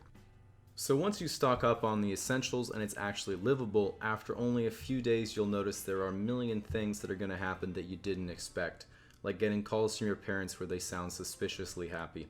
There's also a ton of things you have to learn that they never taught you in school, like how to stop the government from taking away your electricity and avoiding starvation. If you live with a roommate, you have to constantly deal with their shit. Them not doing the dishes, not putting away their clothes, internet usage spikes at 1 a.m. or whenever they take a shower for some reason you pretend to not understand.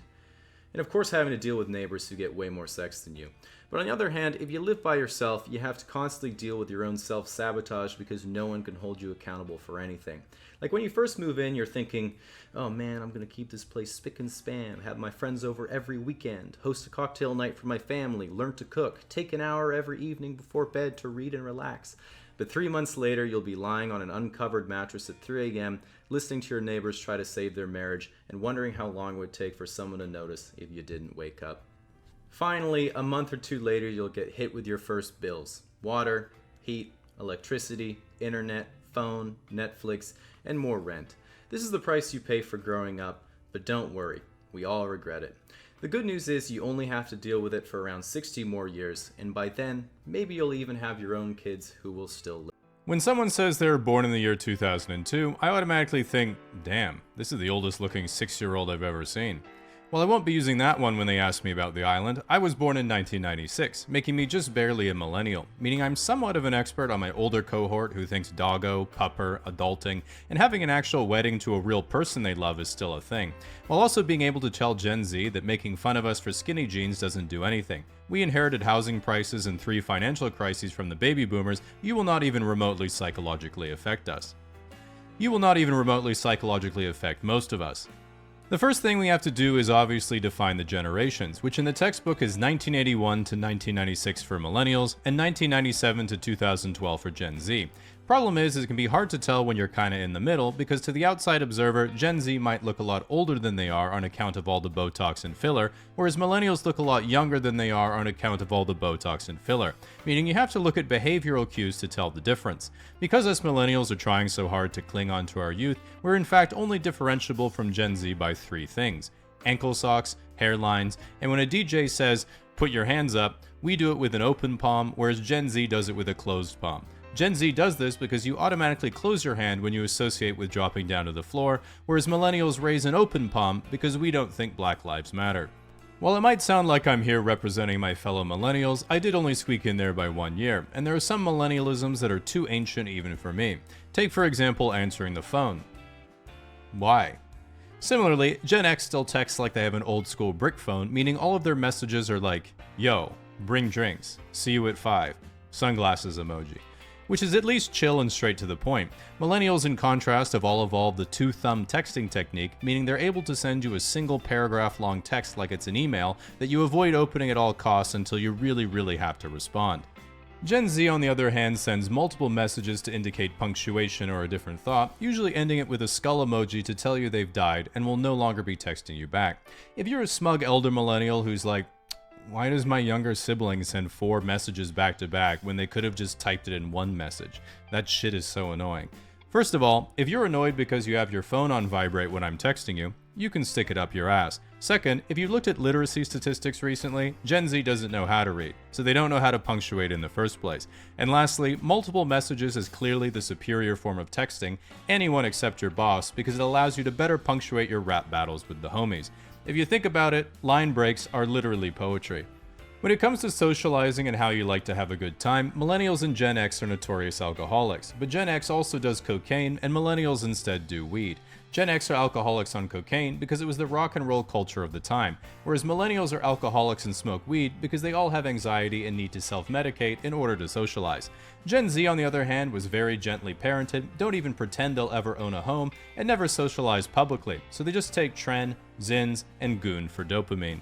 One thing that Gen Z clearly outdid the millennials on is their slang, because just like high school, millennials also blundered the language on more than one occasion, coining such terrible turns of phrase as doggo, adulting, epic win, on fleek, it's lit fam, swag, I can't even, I did a thing, and calling any type of knowledge hacks. In contrast, Gen Z slang had a stranglehold on our broader vocabularies right away. For example, here's some Gen Z slang you hear all the time, which I will now translate in case it's not clocking to you. Let him cook. He's in the process of doing something well that isn't cooking, so don't interrupt him. She ate. She looked good or did something well that isn't eating. Riz. Charismatically flirting. Crash out. Mental breakdown. Shit slaps. It's really good. Fire. It's really good. Hits different, it's really good. Bussin', it's really good. Gas, it's really good. No cap, for real. On God, for real. True, for real. Facts, for real. Deadass, for real. For real, for real. For real. One thing that older millennials have a terrible take on is that Gen Z has bad fashion. Gen Z has great fashion, especially compared to us millennials at the same age. Besides, when most millennials were teenagers, social media hadn't been invented yet, so instead of growing up trying to imitate the most liked Instagram trend, we had peace, contentment, and mixed and matched our clothing like a hand-me-down buffet exactly to our own taste. We didn't dress to impress, we dressed to express our deep cultural anxiety and fear of bothering our parents in case the baby boomers got mad at us, which they pretty much always were. You might not like it, but this was peak millennial fashion. To prove that Gen Z has better fashion than millennials, in today's social media, it's common for an influencer to be chatting up girls on the street like, "Yo, you're so pretty, can I get your number?" And she's like, "I'm 16. And the guy's like, oh my god, you can't be 16. What? I gotta get out of here, chat. But back in my day, you'd already know they were 16 because we were all ugly. Furthermore, Gen Alpha now thinks that point-and-shoot digital cameras give a cool vintage look, meaning guess what? Low-rise bedazzled jeans are getting thrifted, and American Apparel hoodies are right around the corner. We are so back, baby. At the end of the day, ask most millennials, and we sort of feel we grew up in the best era to be kids, but the worst era to be adults. Gen Z, on the other hand, just thinks, wait, things were actually good? As an example, when someone says make America great again, Gen Z thinks you can't make something great again if it was always trash. But baby boomers think, I remember when me and Steve worked for Chrysler and Detroit was the richest city in the whole world. I bought a house for me, my wife, and my 8 brothers and sisters back when we were 23. But millennials here make America great again and think, remember the first 150 Pokemon, the Sega Genesis, Rock Band, growing up without a cell phone, when you made YouTube videos just for fun, getting free malware on LimeWire, using an iPod Touch to pretend to drink beer, how people would say, too soon, after you made a 9/11 joke. Remember how badly we fucked up our teenage years, but it didn't matter because we had no social media? Remember smog? As I was reading this, I got nostalgic and remembered some more things, so I redid the video so I could keep going. Remember Deltora Quest? Ordering things from the Scholastic Book Fair? The Bermuda Triangle? Remember burning a CD? Remember CD drives in the first place? Remember when DLC was just another game called an expansion pack? Remember rewinding a VHS before you returned it to Blockbuster? I remember. Anyway, us millennials are gonna go stare at the Winamp visualizer for a while. You guys can talk amongst yourselves. Now, unlike me and most of the people I know who can't remember anything, nearly everything that you've... So with exam season already well underway, I wanted to share a last-minute study tip that might be able to help you out as well. So I really think the most important thing is to just maintain a pristine working environment. So I always have a microfiber cloth handy, and what I like to do is turn off the monitor, and that allows me to more easily see the reflection of my own tears. Just wipe those away. First dates are very exciting, but also stressful for everyone involved. For guys, for girls, and for any nosy bystanders who can't mind their own business. And as one of those people, I wanted to create this as a bit of a primer for first dates, whether you've never been on a date before and want to know what to expect, or if you're a veteran of the dating scene and just want to figure out what's wrong with you. So of course, before you even go on a first date, you have to ask someone out. And there's a million ways to do that. In person, over the internet, that's pretty much it really. But you either get a yes or a no, and it's as simple as that. And the good news is that if you do get a yes, you're already ahead of the game because the other person is saying they like you, or at the very least you're passably better than a vacant time slot. Now, the first consideration is of course where you're going to go and what you're going to do. And in my opinion, you should really choose a date activity that reflects how well you know the other person. Like if you met by limp-wristedly flicking your index finger across a cracked iPhone, then there's nothing wrong with ice cream and a walk in the park because we all know you're there to see how they eat soft serve. On the other hand, if you've been platonic friends for 5 years hoping your next haircut is the one that will tip them over the edge, you better have a lot of alcohol planned because your current personality just isn't cutting it. So the most classic date idea is of course dinner and a movie, but unless you interpret that with multiple layers of euphemism, it's a bit cliche for a first date and a bit too reminiscent of its old school origin, which is getting married before you're 22, raising a family, and making God proud, which just isn't up to date with today's poor and sinful youth. I think your best bet is going with coffee, drinks, or a quick bite to eat, but it doesn't hurt to eventually try to expand your repertoire. I think it's a really smart idea to come up with fun activities that you can do together so you can focus on doing the activity instead of worrying about what to say. A few of my favorites include drunk paint night, drunk baking, drunk Lego, and drunk stand-up comedy. The common element being, of course, they're all things I do when I'm alone. Now, that brings us to the real nitty-gritty of a first date, which is how you're supposed to act. And you might have heard the old classic turn of phrase, just be yourself. And this is a terrible idea for a multiplicity of reasons, but what I think it really means and should be said more explicitly is that you shouldn't pretend to be something that you're not. So if they're like, oh, what do you do in your spare time? And you like to play video games, then say, I like to play video games. Don't make shit up to try to sound cool, and besides, how you talk about something is way more important than what you're talking about. Even if you're into something like coin collecting, you could be like, I like coin collecting. Did you know that just by holding one in my hand, I can tell you the year that any 10-cent coin was produced? And when they say, what, really? Why only 10-cent coins? You can say, because I only date dimes. And then you show them your YouTube channel. The old 1-2 works every time.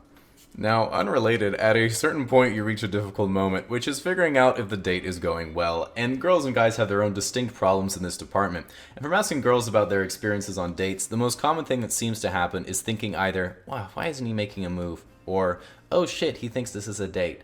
On the flip side, the most common thing for guys to think is, I don't have a clue what's going on. Which actually explains just about everything. So if you do find yourself confused in the moment, you just have to triangulate those perspectives and Sigmund Freud yourself deep in their psyche to figure it out. And if that doesn't work, you can say you like them and see what happens. So very presumptuously, assuming the date went well, wherever you are, it's time to settle up the bill and leave.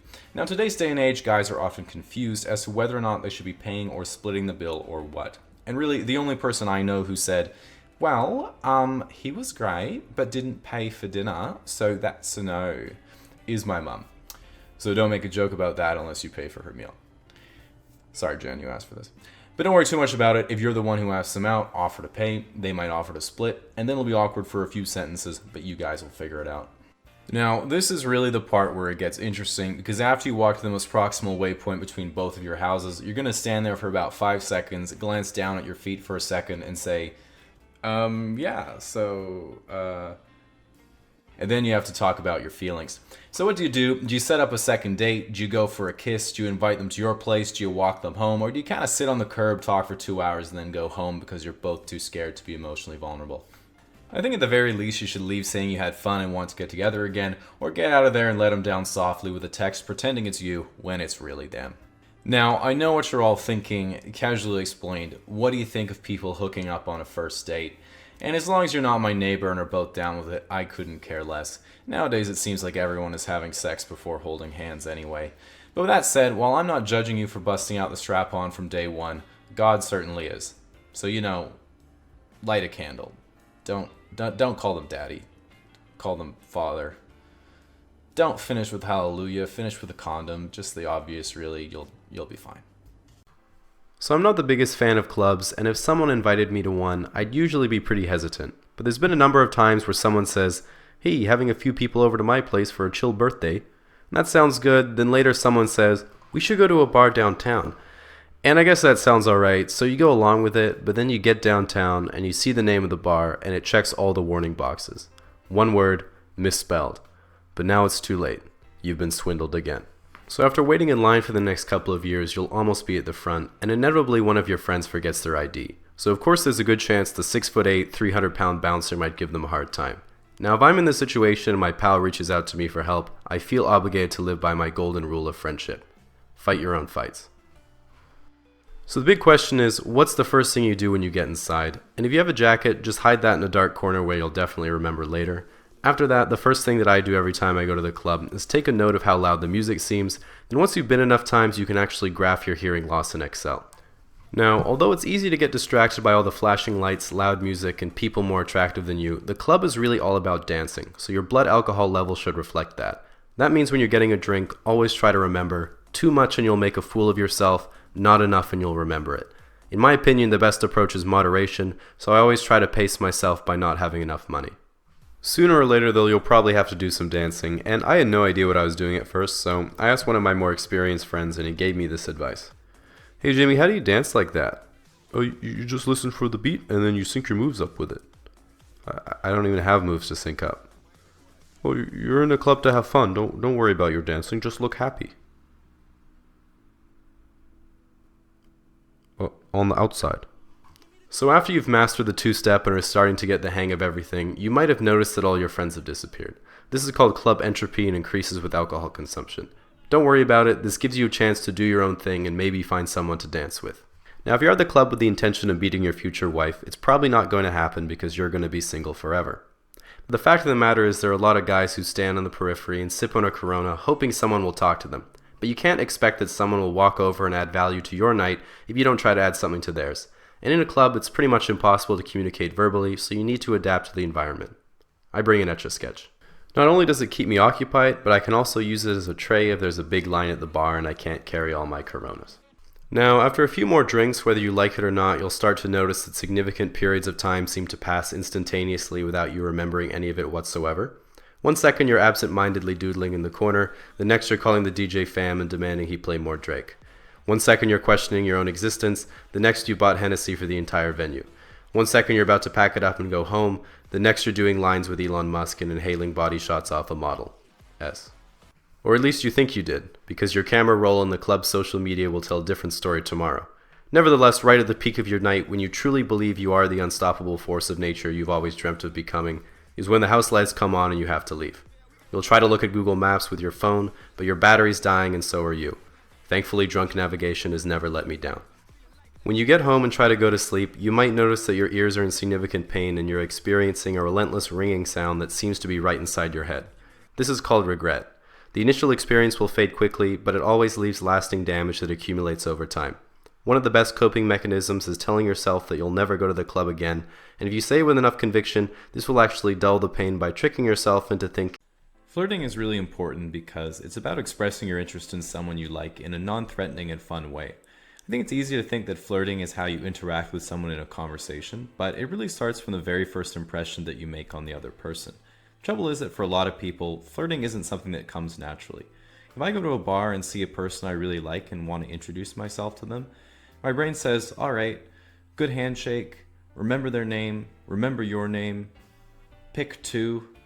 Then when things go south and I get up from the bar stool to leave and hit my erection on the countertop, I get a little bit demotivated, but really it's important to keep in mind that no one can be a smooth operator from the get-go, and it definitely takes some practice. So, assuming you do manage to get through your introduction, it's a good idea to establish some kind of physical rapport. And a good way to do this is to touch the other person on the elbow when you say something they find clever or funny.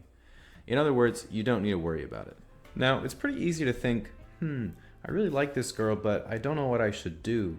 And a really good idea is to practice your empathy by imagining you're the girl and thinking about what you'd like a guy to say to you. Even when you're talking about something like sex, one thing I've heard a lot from girls is, yeah, this guy was great, but he just finished and then fell asleep and didn't even think about how I felt. So the lesson I've learned there is if you want to be better at pleasing a woman, you really need to think about what it's like to be fucked by a dude. What's good about this is that because it's a thought experiment, you can do it whenever you have a free moment, whether you're on the bus, or at the gym, or just bent over the kitchen counter. So a big part of flirting is teasing, and this is essentially making small playful jabs at the other person that get a positive reaction and elevate the mood. Imagine a girl said to me, "So your last video had a good amount of views? Still staying up all night refreshing the page?" That would not be very good teasing because I'd be really worried about how she found out. But if she said, "Damn, have you been working out? You're really starting to fill up that extra small shirt," that would be good teasing because it's been my goal for a while. Now, the way that guys and girls express their interest is very different, and generally the way that most girls will flirt with a guy is by laughing a lot and touching him on the arm. But this is also how a lot of girls act platonically friendly, and there's not really any way to know which it is until she tells you 3 years later when she already has a boyfriend. On the flip side, guys tend to flirt with a lot less nuance, and generally prefer to set up a situation where they either get a definite yes or no. There's a few ways you can do this. You can explicitly ask them on a date, go for a kiss, straight up ask them how they feel about you, or just send a dick pic. Different guys have different styles, so do what feels right for you. I like to send them at breakfast. That way they have the whole day to respond. Usually go for natural window lighting, and use the macro setting obviously. All in all, I think everyone should put in an effort to improve their ability to communicate honestly with someone they're interested in. If anything, it's worth making the effort, so if you do meet that perfect person for you, you don't miss a golden opportunity because of a lack of confidence. Just remember, I like to always think, even if I screw up and a date goes poorly, I can always go home that night and practice my empathy. I think when it comes to dating, guys are often looking for the perfect thing to say to a girl and completely miss out on the importance of body language. And being able to read how a person feels is really key in developing a successful social relationship. So I want to go through the 3-stage body language checklist that you can use on your own. Of course, stage 1 is the first encounter, and the first way someone will show interest is usually eye contact, and a few things can happen afterwards. A shy girl might look flustered and look away quickly, while a confident girl will hold eye contact and smile or maybe even wink. And the best course of action here is to live off that high for the rest of the week. After that, you have to watch out for proximity. Once someone knows about you and likes you, they'll try to be around you as much as possible. This might sound kind of creepy, but it's pretty normal, and particularly guys are notorious for doing this. One of the best ways to make sure you're being romantic instead of creepy is to be above a 7. Now, at this point, hopefully you've gathered that there might be some chemistry and you guys have started chatting a little bit. This is stage 2, building rapport, and it's where most dating takes place. You want to pay attention to any subtle physical contact. A good indicator of interest during conversation is if the girl touches you lightly on the arm or dick to emphasize a point. You might occasionally meet someone who likes to break the physical touch barrier with a high five. It can be hard to tell if she's doing it to congratulate you or because she wants to touch your hand, so I like to remove ambiguity by making sure all my accomplishments are particularly underwhelming. Along with that, you want to pay attention to her posture. People tend to cover their wrists and neck when they're uncomfortable, so if she is comfortable being around you, she might let her hands rest on the table or show more of her neck by tilting her head to the side. Keep in mind it could just be Lou Gehrig's. Okay, so this one you can experiment with. If someone wants to feel closer to you, they'll try to remove any barriers, like a cup or bag, from between your personal spaces. Sometimes if I feel a girl thinks I'm alright, I'll try to see what she does if I put something between us that stops her from talking to me. I usually just use my personality or stay at home, but you can also build a menu for it and say you make YouTube videos. And of course she can make more obvious gestures like licking or biting her lip. That's pretty hot. So if all the boxes are checked so far, hopefully you're thinking, hey, we're having a great conversation, lots of laughing, physical contact, everything is going well, and you're ready for stage 3, fucking it up. Really, this stage is pretty intuitive, but can take anywhere from 30 seconds to 10 or 15 years, so remember to be patient. A few of the more common signs are you've seen them recently, but they haven't seen you, they have a kid and it isn't yours, they have a kid and it is yours, and sometimes just not realizing anything is wrong at all. At any rate, don't stress everything on the checklist. It can all really be boiled down to just be yourself. So their pupils will dilate if they're interested in what they see, but it can be kind of hard to tell they have dark eyes, so take out your flashlight. Who spend time abroad or travel to see parts of the world they haven't seen before almost universally say that their travel experience shaped them into the more mature and cultured person that they are today. In my personal experience, I went to live and study in France for 5 months after high school, and when I came back, everyone said, "Wow, you really have changed. It's like you're so much more social and confident in who you are." But the truth was that for the first time ever, I actually just had something to talk about. Nevertheless, while there can be a bit of a scary learning curve, getting out of your own country to see somewhere new is almost always going to be worth the struggle. And if you're a first-time traveler who's a little nervous, remember that one of the advantages that we have going for us is speaking English natively, which is massively underrated, because English is the only language that is always spoken in airports and in almost all tourist destinations. In contrast, think about it like this. If you're from Italy and only speak Italian, can't really leave. If you're from Japan and only speak Japanese, can't really leave. This is why a lot of European countries like Germany have their kids learn English from a very young age. Regardless, some people will still say, well, if you're visiting Germany, you should still try to learn some German out of courtesy. And while I see their point, that certainly didn't work out so well for Anne Frank. So once you've decided that you're going to travel somewhere, you have to figure out where to go based on who and what you want to do. And there's really 3 types of trips you can go on, which are long-term cultural experiences, where you live in a foreign country and start to assimilate into life as a local. There's short-term tourism, where you go see the sights and do the neat things they have that you don't have. And there's the 3rd type of trip, which is capitalizing on the living wage of developing countries to get wasted on the beach at a low price. So once you booked your trip, made it to the airport, and whoever gave you a ride has asked if you have your passport 15 times, all that stands in your way is the airport security. And while it sounded a little terroristy, what I mean to say is that in the United States, going through airport security is the worst. You have to take off your shoes, separate your phone from your laptop, separate your toiletries from your clothes, your liquids from your aerosols, even your books need to be separated from your bag, and all in like 20 seconds. The thing is, when I'm at home, I don't even sort my laundry, so you can imagine I was pretty confused the first few times, but at least I learned what they mean by separate your colors from your whites. This is all bearable for everyone though, because really you're just hoping you don't get thrown in Guantanamo for the 110 mils of sunscreen you're smuggling.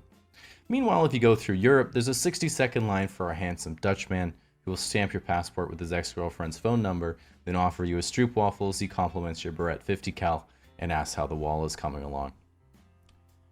Might have been exaggerating there a little bit, but he was handsome.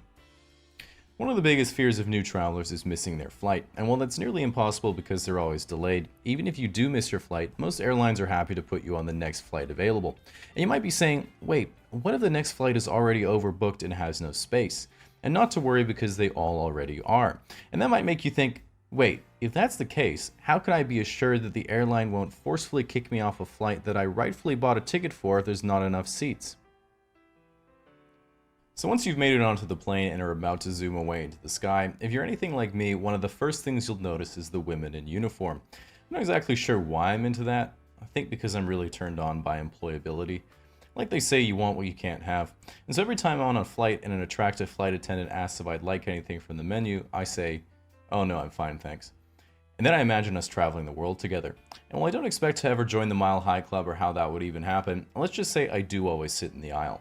And the thing I've been thinking too is that I'm pretty sure you're not even allowed to hook up with someone on a commercial aircraft, especially staff. But I was thinking there's always a chance that like the wings would fall off the plane and we're all gonna die anyway, so then why wouldn't you? Even if we survive and there's an officer to arrest me when we land, what's she gonna do? Put me in handcuffs? So once you get to where you're going, especially if you haven't traveled internationally before, the first thing you're going to do is realize you've massively underestimated what the whole thing is going to cost.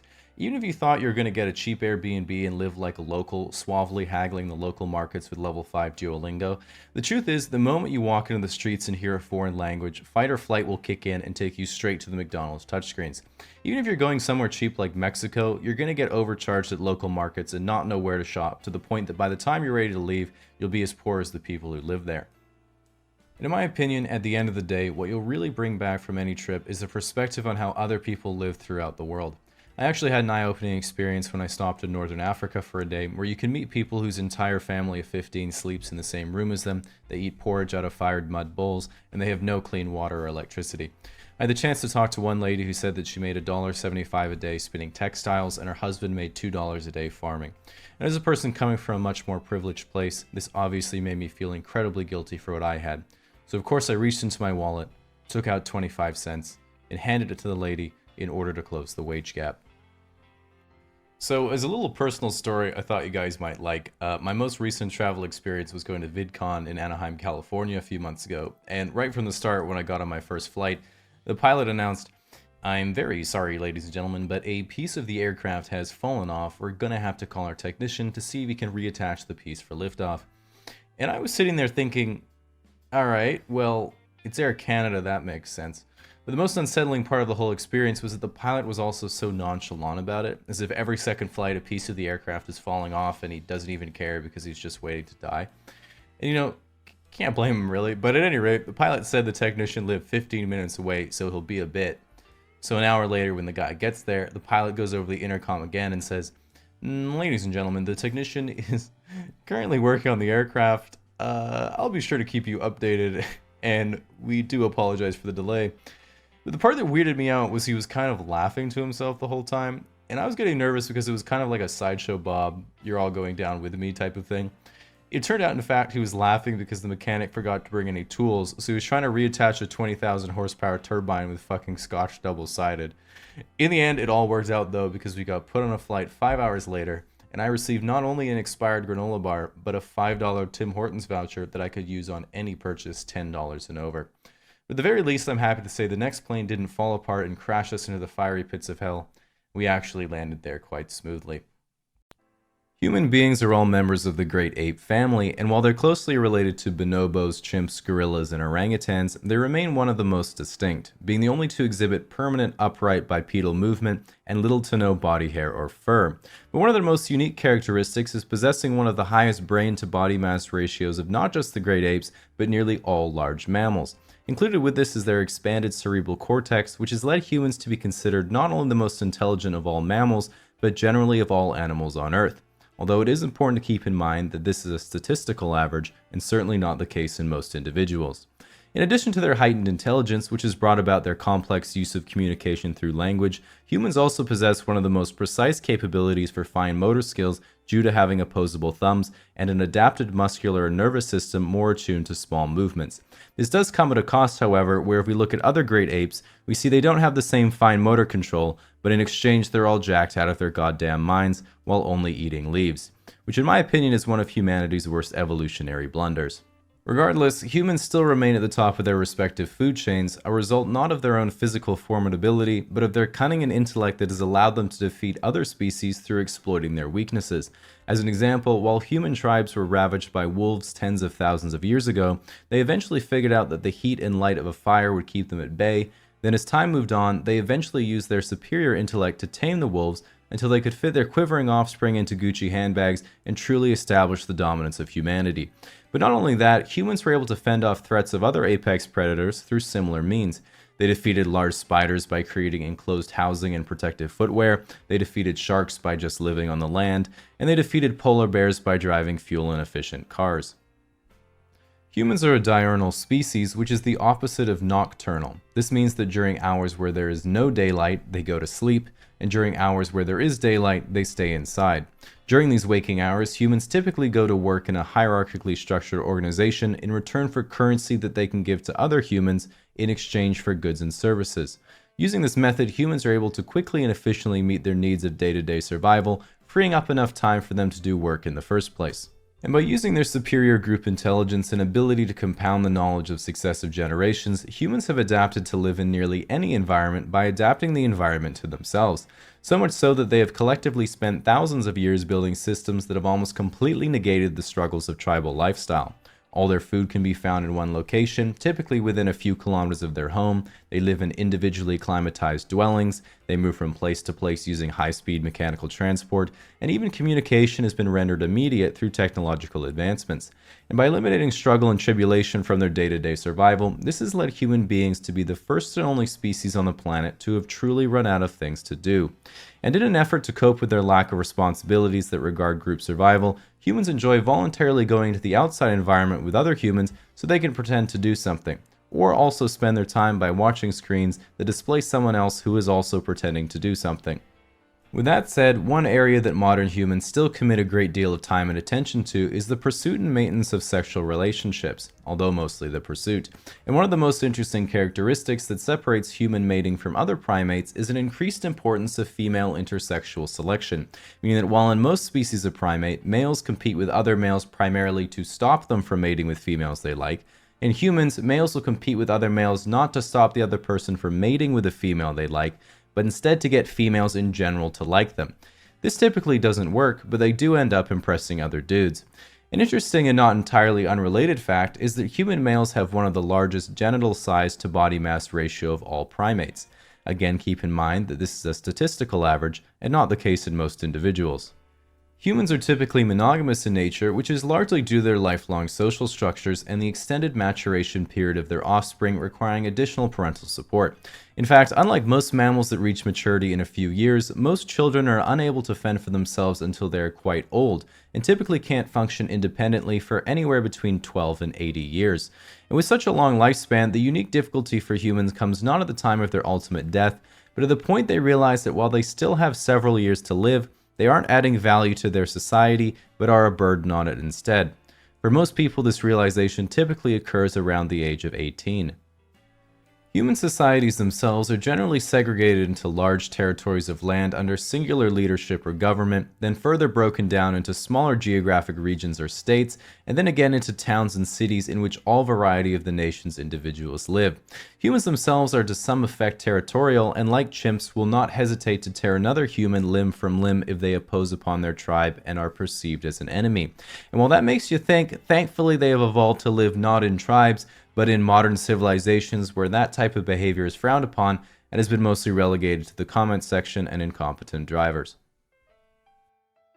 Ultimately, one of the most remarkable characteristics of human beings is that they're one of the only creatures to have profound awareness of their own consciousness and are considered the only animal to be able to reflect deeply upon their own existence, although generally they avoid it. This allows humans to both diagnose their own shortcomings and to plan future goals that would bring them both happiness and fulfillment, again hypothetically.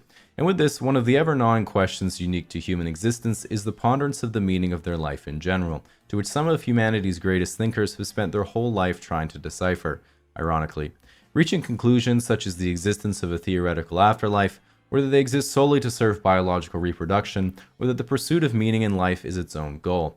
In the end, while humans have seemingly solved the struggles of primitive survival, these existential questions will forever be up to each individual to solve for themselves until there's an app for it. But for now, they can't complain, because at least it's something to do. Very fun at all. This political division means you don't get any nuance in policy, and instead you either vote on which person you hate the least, or just pick one or two things you absolutely don't want someone to mess up, and then you compromise anyway. While most people are not too familiar with the political compass, they have heard the term left and right. You might have seen a spectrum like this in civics class, and they taught you some vague theory about reactionaries versus radicals, or social reform versus conservatism. But this is pretty meaningless to most people. In reality, when someone asks if you're on the left or right in America, what they want to know is how many digits of the pride flag you've memorized. Even the most far left and far right extremes have more in common than you might think. For example, they both share the same common weakness: follow-up questions. Take people on the far left, they all make the same mistake, which is waking up one day, doing absolutely no research, and then thinking there's no way that Ben Shapiro will have heard this one before. Similarly, if you take someone on the far right who says, "I believe that white people are superior to the other races," the obvious follow-up is asking if this is their sample group. The reality is that just left or right doesn't capture the full nuance of someone's political beliefs. If you're a fiscal conservative who believes that government debt represents an inability to provide future public programs, the left lumps you in with the people who stormed the Capitol. If you're a liberal who believes that investment into nuclear is the future of clean energy, the right lumps you in with the people who think that the hard counter to fracking is a heartfelt land acknowledgement. The political compass introduces a bit more nuance because while you still have a left and right, you can flesh out what you believe about both economic and social policy, and more importantly, see how your beliefs relate to other people's. To give the theme, as you move up the compass, you prefer big government. As you move down, you prefer small or less government. And as you move left, you prefer equal redistribution of resources. And to the right, you prefer to let free markets allocate resources unimpeded. So let's look at each quadrant's highest value first, so you can see which one you most relate to and the pros and cons of each. Authoritarian right's highest value is virtue. Pros: everyone can pursue their own ideals. Cons: me and my homies will determine what they are. Authoritarian left is equality. Pros: everyone shares equally in all the stuff. Cons: there is no stuff. Libertarian left is compassion. Pros: what's mine is yours, what's yours is mine, and we can all love each other. Cons: you hate your wife's boyfriend. Libertarian right is freedom. Pros: the rich get insanely rich, the poor just die. Cons. Lastly, the centrist's highest value is of course A5 Wagyu. Pros: all that matters to him are beef and gas prices. Cons: his whole world is currently in shambles. In brief, auth right is if it ain't broke for me, don't fix it. Lib left is friendly, horny, and broke. Lib right is temporarily embarrassed millionaires. And auth left is everything would finally be perfect if we just got rid of that one fucked up Jenga block right at the bottom. By using the quadrants, it lets us see there's a lot more nuance to someone's political opinion than just left or right. For example, to someone on the right, everyone on the left seems the same. But libertarian left will say, you know, communism sounds really nice. Everyone living as equals with each other, working together in harmony with the environment. I guess it just seems that while the theory is good, the execution has been really bad. Then authoritarian left would say, yeah, but often necessary. Similarly, to people on the left, the right seems all the same, but author-right will say, you know, I get that people are different and can choose to live how they want to. It's just the values of my culture are dying and all this chaos is taking over. If people just embrace how things were before, they see it just works better than this. And lib-right would say, you're so right, baby. Just unlock this video and it'll help cheer you up.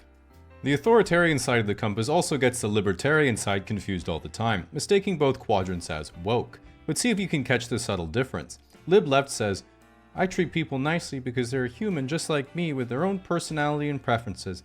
Makes me sad that some people hate other people just because they don't act or look the way they think they should. Whereas lib-right just says, yep, customer's always right.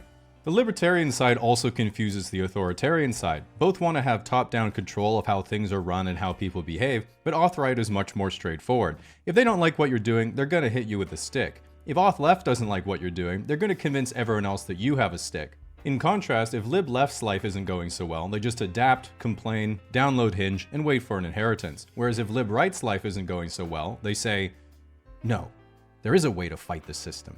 Which is of course the nasal strip, buying an online marketing course, and becoming a men's motivational speaker. Because an individual's beliefs radically shape how they relate to other people, another way of understanding the compass is through how each views their ideal romantic relationship compared to how their relationships actually play out in reality.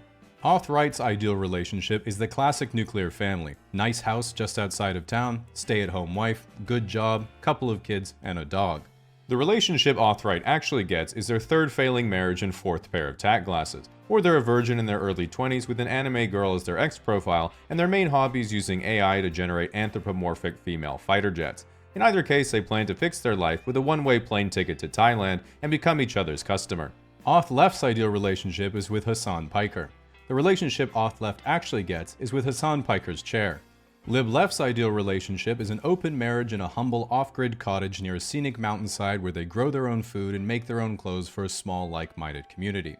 This doesn't happen because Lib-left doesn't have the millions of dollars it requires for a Hollywood aesthetic hobby farm. Lib-right's ideal relationship is being an 85-year-old billionaire with an harem of Instagram baddies on his mega yacht in Dubai. Haters will criticize such a transactional relationship, but while Lib-right knows that girls only like him for his money, he knows they love him for his terminal heart condition. The next thing you might be wondering is what about the intersections between the quadrants? This is pretty simple because it's usually where the rubber actually meets the road in real life. In Western countries, Lib-left cares about the environment, while Auth-left likes federal laws forcing you to care about the environment. Center-left is what happens when you're on your third wadded-up paper straw at the movie theater, and you realize that maybe some sea turtles need to die so you can live. While you might be thinking, okay, I'm sort of getting this compass thing, we are of course just scratching the surface, because a two-dimensional compass isn't enough to capture the full nuance of a quadrant's views, and you have to introduce the third dimension, which is if you're technologically progressive or regressive. For example, the bottom center on the compass is classically libertarian, believes in self-reliance, saving money, hard currency, survivalism, and only trusts non-mainstream media like Joe Rogan and the Kremlin. If you take this political view and make it technologically progressive, you end up with anarcho-transhumanism, the belief that man will merge with machine and transcend to a higher form of life. Exactly, this is the Japanese trying to cope. If you take the same intersection and make it technologically regressive, you get anarcho-primitivism, or return to monk, which is the sentiment, humans just aren't living how we're supposed to, man. While this is a bit of a self-report, when anyone actually describes fishing, hunting, gathering, and doing arts and crafts in a tribe, they think they're describing how life was as a caveman, but they're actually just describing camping. Figuring out where to put yourself on the compass can still be difficult, because even 3 dimensions is not enough to capture the complexity of beliefs the human mind is capable of, which is why we must ascend further to include your capacity to change your beliefs over time to avoid ever thinking you're wrong. Which means we have to go beyond the political polyhedron to the obvious next step, the political tesseract. This political tesseract cannot be pinned down to a single belief, as it's always in a quantum superposition of both support and rejection of any conceivable opinion until someone you don't like expresses their point of view and you're forced to disagree. For this reason, it's important to know the point of view of each quadrant for all the most talked about political questions so you can start filling up your debate repertoire. For example, if you asked each quadrant, should we have more gun control? Auth-right says no, Auth-left says yes, Lib-left says yes, and Lib-right says yes, I should have more control of guns. How would you fix the economy? Auth-left would raise taxes, Auth-right would cut expenses, Lib-left would unionize, and Lib-right would say to another Lib-right, here's $100, slap me. Oh, fuck. Okay, give it back and I'll kick you in the balls. And everyone else would be like, holy shit, they just increased GDP by $200.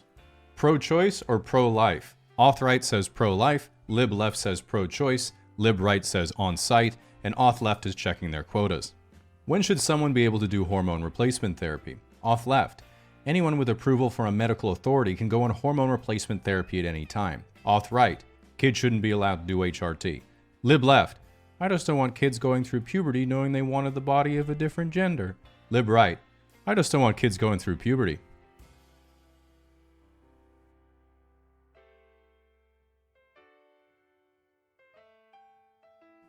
What do you think about free speech? Lib-right says no one should be punished for voicing their opinion. Lib-left's community note points out how other people treat you for your opinion is part of their freedom of speech. Auth-right revokes your blue checkmark for violating their terms of service, and Auth-left has taken down your post for spreading harmful misinformation. The centrist then walks into the room and says, You better take your medication, Elon. You're arguing with yourself again. You might look at the political compass and think, man, it's crazy that people believe in so many stupid ideologies when there's really only one that's actually correct. Which is why before you wage war in the comment section, you need to know the ultimate trap card of each quadrant to make sure you don't fall into an unwinnable argument and instead probe their weakness to appear more correct. Lib-left's trap card is the moral high ground. Their weakness is, how's your relationship with your parents? Auth left's trap card is pretending to be lib left. Their weakness is trigger words, like America is a decent country, or Mazel Tov. Lib right's trap card is the success of free market capitalism. Their weakness is how much tax have you paid in capital gains. Auth right's trap card is their collection of cherry-picked crime statistics. Their weakness is undermining their credibility with questions like dinosaurs. Were they real or just the shape of nuggets? This scares Auth right because they know what you're going to ask the shape of next. Alright, you should be well prepared to go into battle. If this video offended you, just remember there's nothing you can do about it because YouTube removed dislikes ages ago. If you try to leave a negative comment, you will face the full wrath of my terms and conditions, only positive feedback will get a cute heart, and most importantly, this video is brought to you by Saley.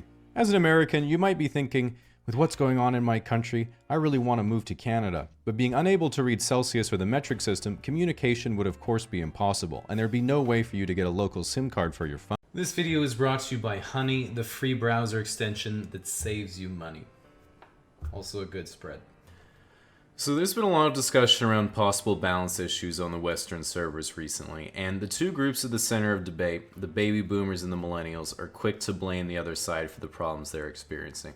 The baby boomers, all high-level players, will tell you the millennials are ungrateful for the expansions that were built for them and don't know what it's really like to grind for XP.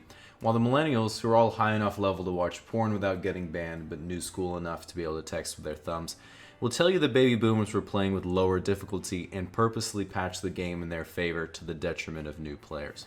As a millennial player myself, I wanted to take an objective look at the advantages and disadvantages of each generation and see what balance updates could be implemented to improve the game. So of course we have to start with the tutorial levels 1 through 18, and it looks to me like the advantage goes to the millennials because during the tutorial as a baby boomer, if you don't do what the mods tell you to do, you take damage. If you don't do what your hosts tell you to do, you take damage. Basically, if you fail an objective, you take damage from anything ranging from a flip-flop to a wooden spoon all the way to a leather belt until you get it right. But as a low-level millennial, helicopter hosts make sure you're safe, and everyone gets a reward even if they fail a quest. So while both groups end up emotionally crippled in the long run, millennials don't look like it on the outside. With that said, millennials didn't get to grow up with as many similar level players in the same clan, so many of them didn't get to develop their social skill trees effectively, but they did have better survivability because of the overprotective hosts.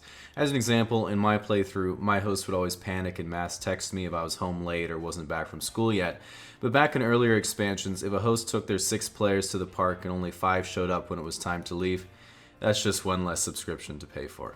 In sum, I definitely say the early game favors millennials, especially if you're playing as anything other than the Caucasian race, because back in the baby boomer expansion, most of the game's features weren't available if you played anything else, and even if you were a Caucasian male, you couldn't even play co-op with another dude. But either way, both groups of players are well past the tutorial, so we need to talk about the mid-game. So a big downside for millennials in the mid-game is their education, as in they need one. And if you want a good profession, then you're pretty much forced to buy the college or university DLC, which takes at least 4 years to download. And if that wasn't bad enough, then they get you with the $200 textbook microtransactions. On the other hand, for baby boomers, after you finish the tutorial levels, you would either immediately go into a well-paying profession for the rest of your game time, or you got to playtest the Vietnam map pack. Also usually for the rest of your game time. Now, if we look at the meta during the mid-game, while baby boomers had the opportunity to play through one of the most economically prosperous periods of the Western servers, millennials have access to a ton more cool features, like birth control and memes. A lot of overlap there, but you get the idea. Along the same vein, finding a co-op companion is much easier in recent updates where, for millennials, if you're desperate enough, it's as easy as downloading an app, banging out a selfie in your bathroom, and in half an hour you might just find someone who'd settle. In contrast, baby boomers had to physically be in the same room to play co-op, which is clearly an outdated game mechanic that won't be coming back. Another difficulty for millennial players is that while the game has way more features than ever before, the monthly fees are higher than ever. In fact, it's not uncommon for groups of 2 to 4 millennials to party up in order to pay for their subscription, which leads me to believe that baby boomer players had a marginal advantage going into the endgame. But with that said, as time goes on, we reach a point of speculation because by definition there aren't enough high-level millennials to know what their endgame will look like. And at the current rate that expansions and DLC are being added to the game, we might see things like the level cap getting drastically raised in the future, scripts being implemented to reduce the amount of time players need to spend grinding for XP or dollars, and possibly even new maps opening up for us to explore. On the other hand, there's also a chance that the global warming bug causes water levels to gradually rise as areas become too hot to inhabit, forcing us into smaller and smaller pockets of land as we're gradually eliminated by super intelligent AI via Battle Royale. In contrast, the baby boomer late game is much more consistent and predictable. And despite a plethora of content being added to the game in the last 10 years, most of these players have only just now latched onto Netflix, and just some of them have learned how to text, albeit with the stylings of a stranded sailor whose last dying breath was "OK Google." So at this stage we have to ask ourselves, what kind of balance updates could we implement that would make the game more fair? Some players have talked about a buff to the minimum amount of dollars you can earn for an hour of your game time, allowing millennial players to afford their subscriptions more easily before they're replaced by bots. Other players have suggested increasing the subscription fee for well-equipped high-level players and using some of those dollars to pay for lower-level players' DLC. And some players just want weed. It's a complicated situation, so like all balanced discussions, we need players to voice their opinions, and I think the best way to do that is by continuing to share personal anecdotes on anonymous online forums with other unrated players, and looking for ways to make our playthrough just a bit more manageable. While it does take just a little bit of time and effort, making friends is something that comes incredibly naturally to other people. And the problem is that while it seems like something that shouldn't be that hard, it's usually the first step that's the most difficult. For example, it's often suggested that you find a meetup group for people with similar interests, but when I tried that, I quickly realized I don't actually have any interests. In another instance, I thought about enrolling in an adult sports league, but then I looked at the Facebook photos from last year. Which brings us to the first and most important step of meeting new people: show up. Even if you don't want to, which also applies to just about everything in life, including life itself. And if you're like me, you have most of your current friends by doing this accidentally. For example, I made almost all of my current friends in the same way, which is by getting put in the same high school socials class by a computer. The problem is, for most adults, there's no one to force us to do anything except for ourselves, which makes it hard committing to a new activity. This is why one of the best ways to incentivize yourself to meet new people is by saying that you'll buy yourself something nice, but only if you force yourself to go out and interact with people consistently for that whole month. This technique is called getting a job, which is the most common way adults make new friends. But if that's not your cup of tea, you can also consider things like dance classes, yoga, geocaching, archery, falconry, slam poetry, horseback riding, or kickboxing, and then dismiss them entirely after remembering that one weird acquaintance you don't want to become. For me, I found the most luck by simply showing up to more events with my current friends and over time incrementally developing further relationships with their friends or regulars at places we always go. The problem here is you have to actually talk to people instead of doing a neat activity, so you have to have good enough social skills that you can express yourself authentically, which brings us to the second step of meeting new people. Don't be weird. And in my experience, I've never met someone who I thought was actually weird, but almost everyone is familiar with getting nervous and acting weirdly. And I found the only way to get over that anxiety is by improving your social skills and then having enough interactions go well that your brain stops worrying. But the downside here is that you're going to make some mistakes, and if you keep going back to the same place and screw things up with someone, you're never going to want to go back again in case they're there. Which is why if you're worried about having a really awkward conversation with someone and then running into them later, a great way to practice is by volunteering for the Make-A-Wish Foundation. Now, the reason why it's important to practice your communication is because it allows you to more effectively be yourself. Not literally, of course, because then you'd be at home, but in terms of self-expression, which is important because people are attracted to other people who are similar to themselves and to people who have traits they'd like to have. As an example, when I met my friend Jimmy, I wanted to be friends with him because he was sociable, funny, and outgoing, and he wanted to be friends with me because he wanted to bang my sister. Unfortunately for him, I didn't have a sister, but he said to give it 9 months. And this brings us to the third and final step of making new friends, which is stop fucking up the second step. And the trouble here is that for a third party, it can actually be indistinguishable from the alternative and much more wholesome third step of the friendship formula, which is fucking up the second step on purpose. And while you can certainly tell how good of friends you are with someone by what you feel comfortable talking about, before you can come out with inside jokes that might hit an insecurity, your rapport has to be built gradually as you each take turns adding another layer and another layer until you can eventually go for it. And when it comes to how to actually get there, there's certainly a strategy to it that isn't immediately self-evident. So much so that some people might think you looked up strategies online, But deep down they know it's just because they can't come to terms with the lunch they had to buy you at the end of the semester 6 years ago. Anyway, next time we talk more about making new friends, I'll be diving into some specific things like frequency, volume, and intensity of interaction, and explain the best way to have a conversation with someone the only way I know how, which is through a 4-minute monologue. Many years ago, there was a time when photographs were still a horizontal phenomenon, as camera technology had to slowly evolve for decades before finally gaining the ability to stand upright. While parents around the world struggled to develop the perfect stance to master the artistic form, in modern times, however, Gen Z has become much more subtle and relaxed in their photographic style, realizing it's not how you take the photograph that counts, it's the caption you put on it before you send it to our inbox. Because all human beings on Earth have a cell phone camera except my dad, there doesn't seem to be a whole lot of reason to get an actual DSLR, but it can be well worth the effort. For example, a lot of girls look at their Instagram and think to themselves, I wish I had professional photos, but I don't want to spend $1,000 on a camera. And a lot of guys look at her Instagram and say, bro, she's looking for a photographer. All I need is $1,000 and I could, be with her. Now, in basic economics, this push and pull is called simping, and is the foundation of not just the modern gig economy, but pretty much all of human evolution. The biggest decision you can make is the jump from a phone camera to a DSLR or film SLR camera. This is because of two major factors. Firstly, you can swap the lenses on these bad boys, meaning you never have to worry about where to waste your next paycheck.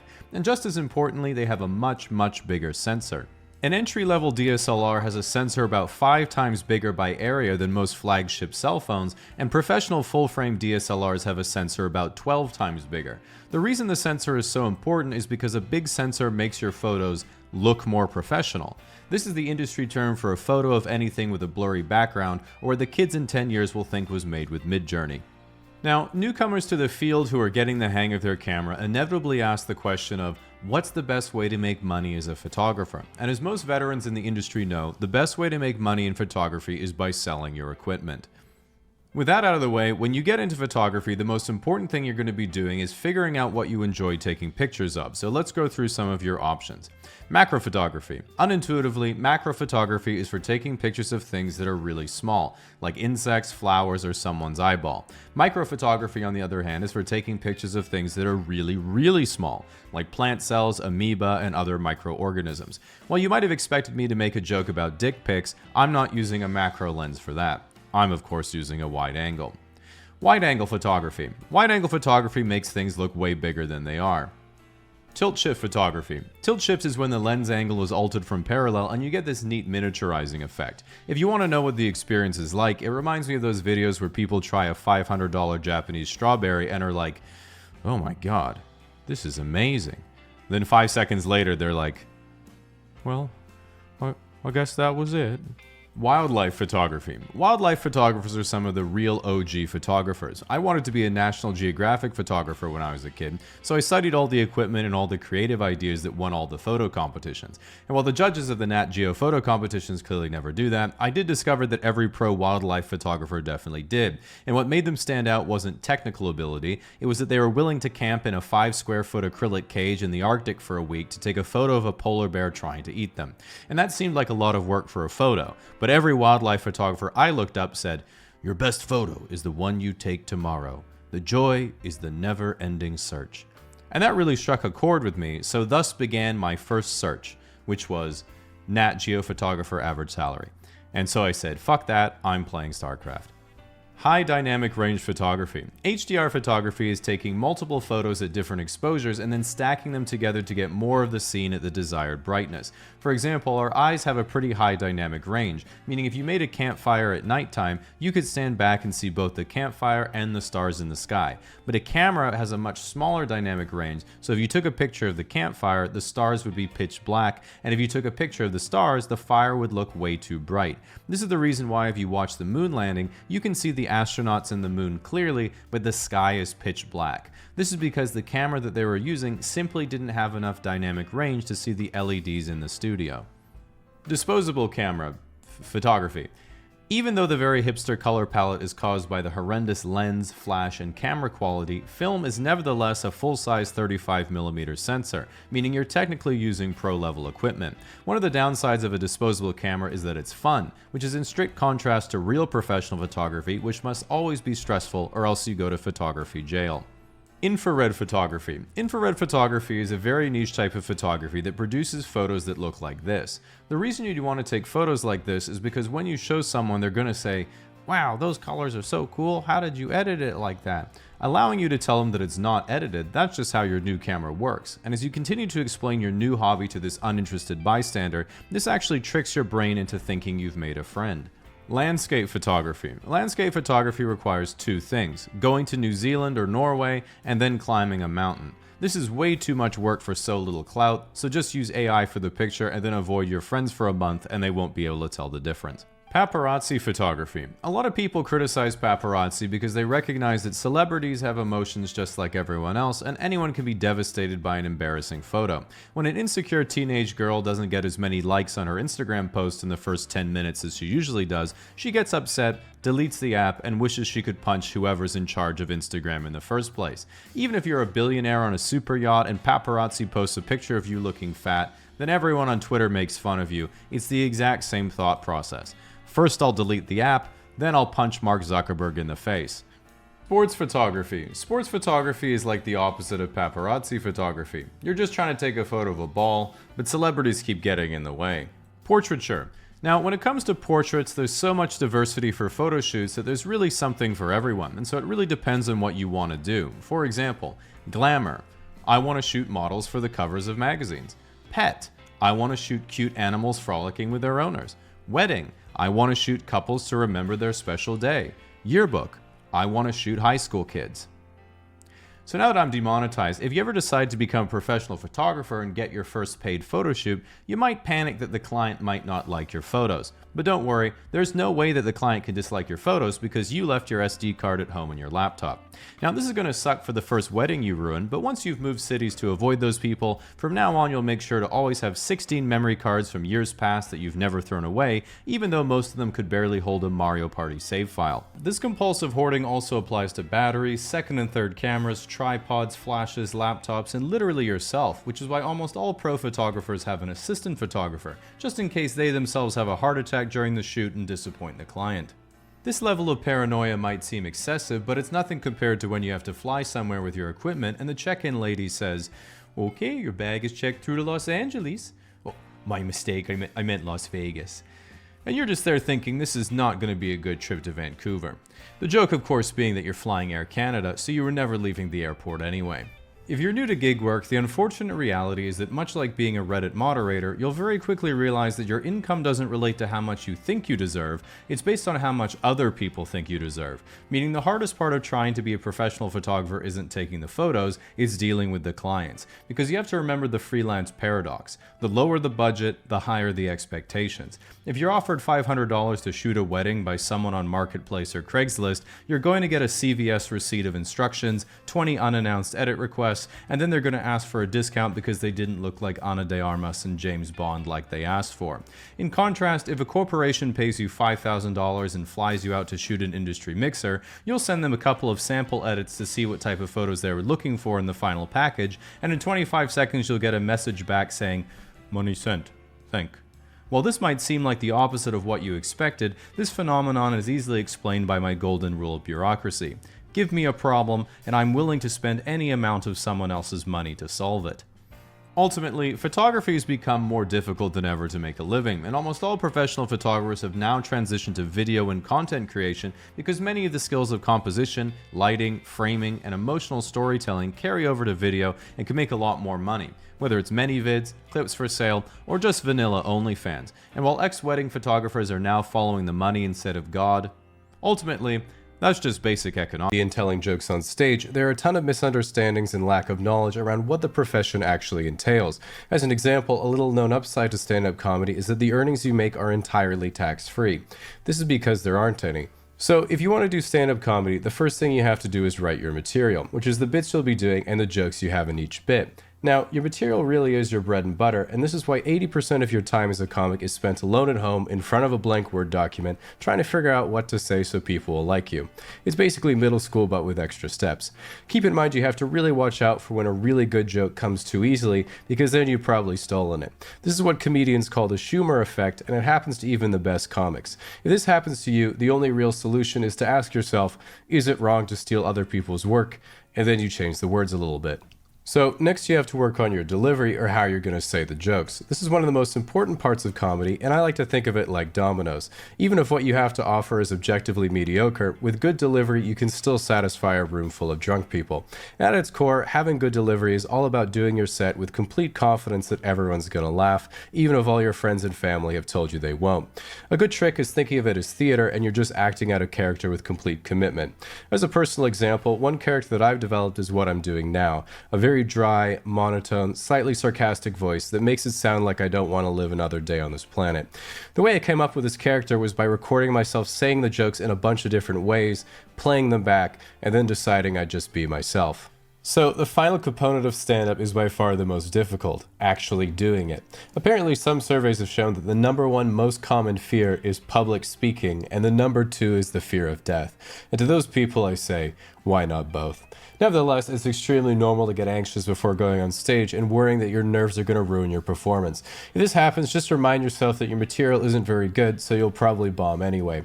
If it's any consolation, many people say that the first time they were on stage, they were so nervous it felt like they were naked in front of everyone. And when you think about it, your first time on stage really is kind of like you're doing your first cam show. You don't know how to act, you don't know what to say, you're covered with sweat, there's a big black thing in your mouth, and the only person watching is your uncle.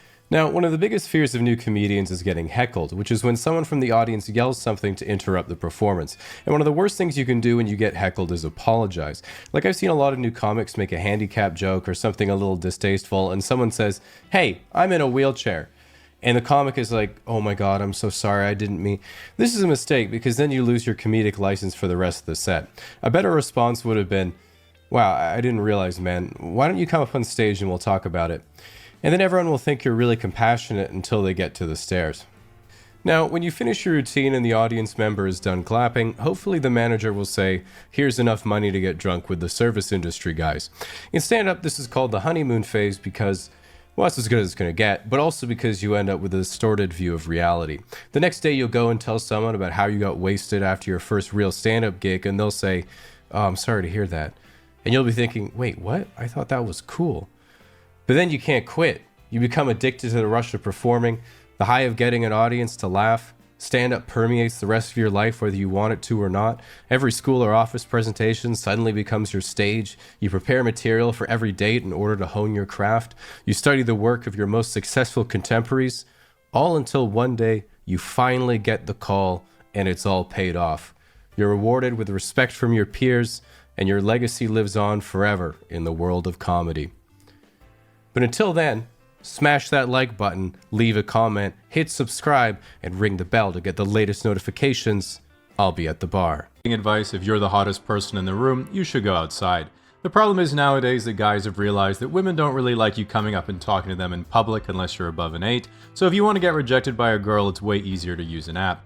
Nevertheless, whether you like it or not, sometimes it's necessary to venture into the real world and do an activity, and I thought I could share what to look for and what dangers you might encounter if you face your social anxiety head on with alcohol and then go out for a night. Starting location. The starting location is always someone's apartment where you can pre-drink, or pre-game as the Americans say because they clearly don't take it seriously enough. This is the most important stage of going out because it's where you and your friends have a few drinks to loosen up and come up with a game plan for the rest of the night. The game plan is the same this time as it always is, which is getting progressively more drunk and making it up as you go along. Once you and your friends have come up with concepts of a plan, it's time to set out on your hero's journey into the harsh, debilitating environment, where you must trek forth for several steps until you get to the Uber. If you live in the north, you'll befriend a nice Indian man who will simply ask you to rate 5-star, and if you're anywhere below the 37th parallel, your driver will say, "No inglés," and then quietly play Spanish news radio. Objectives of leaving the starting location: be 2 drinks in. Dangers: everyone is really strict with ID these days, so make sure no one left their identification at home. The first encounter. Option 1, happy hour or anything. A lot of really nice restaurants actually have great happy hours because they're hoping you'll come, have a few happy hour drinks and appetizers, create a nice pre-dinner buzz, and then a few people decide to stay for dinner and a $60 bottle of wine. Unfortunately, this isn't a Las Vegas casino, and your deception is powerless against me. I will have 5 glasses of sparkling wine and 2 dozen oysters for $35, then I'll dip immediately at 5:59 p.m.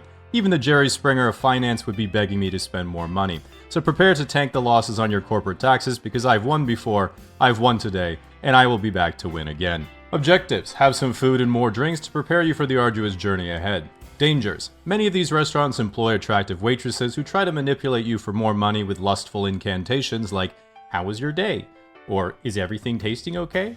Do not fall for their siren song and always be the change you want to see. Remember, tipping is a social construct. First encounter option 2, dive bar. Dive bars are pretty much the cheapest option you have for going out, usually on the edge of town and not that busy, but you probably won't find your life partner here unless you're looking to donate one of your kidneys to them real soon.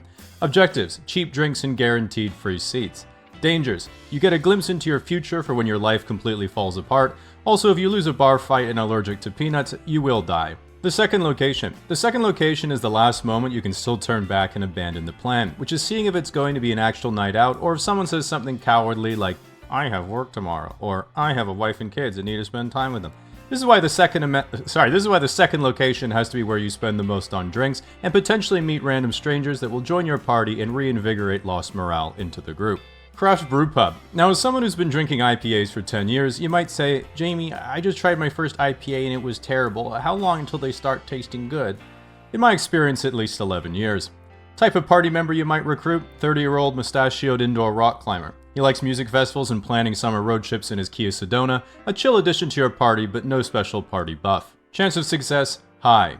Option 2, cocktail bar. Cocktail bars aren't the best for group outings because they have limited seatings and are usually really busy, but they are a classic date idea for a reason, which is that most girls don't actually know what food is and so typically live off of iced matcha lattes and small processed bags of carbohydrates they have stashed in strategic locations to forget about and then rediscover throughout the day.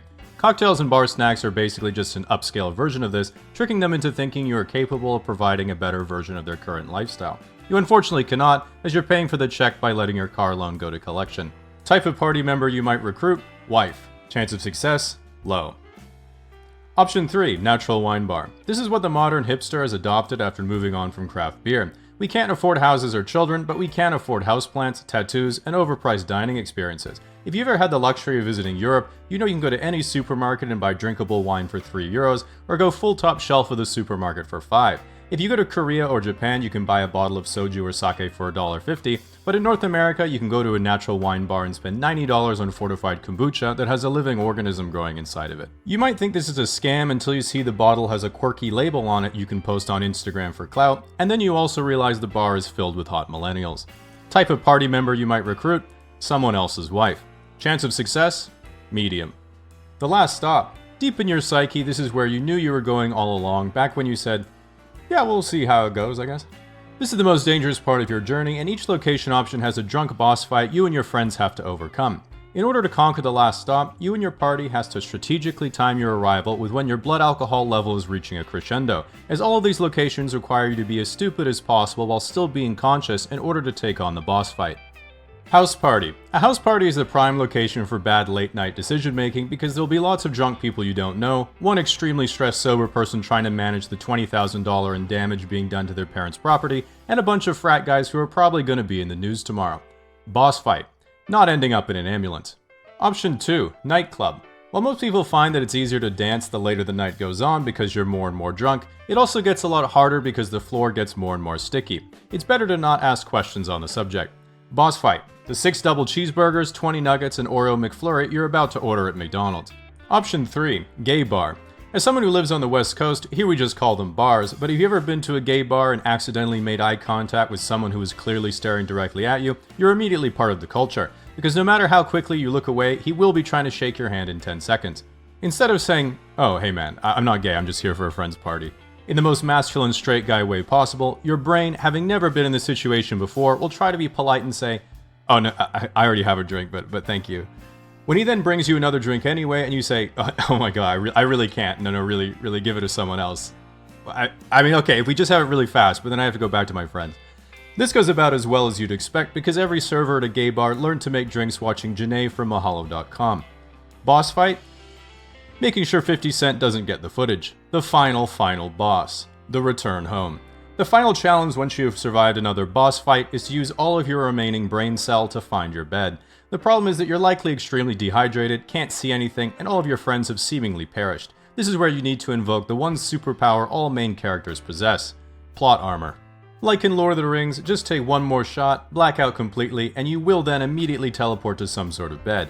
Usually this will be your own bed the next day, might be the hospital, could be your ex's, sometimes jail, but I can assure you it works every time. Except in Japan, don't do it there.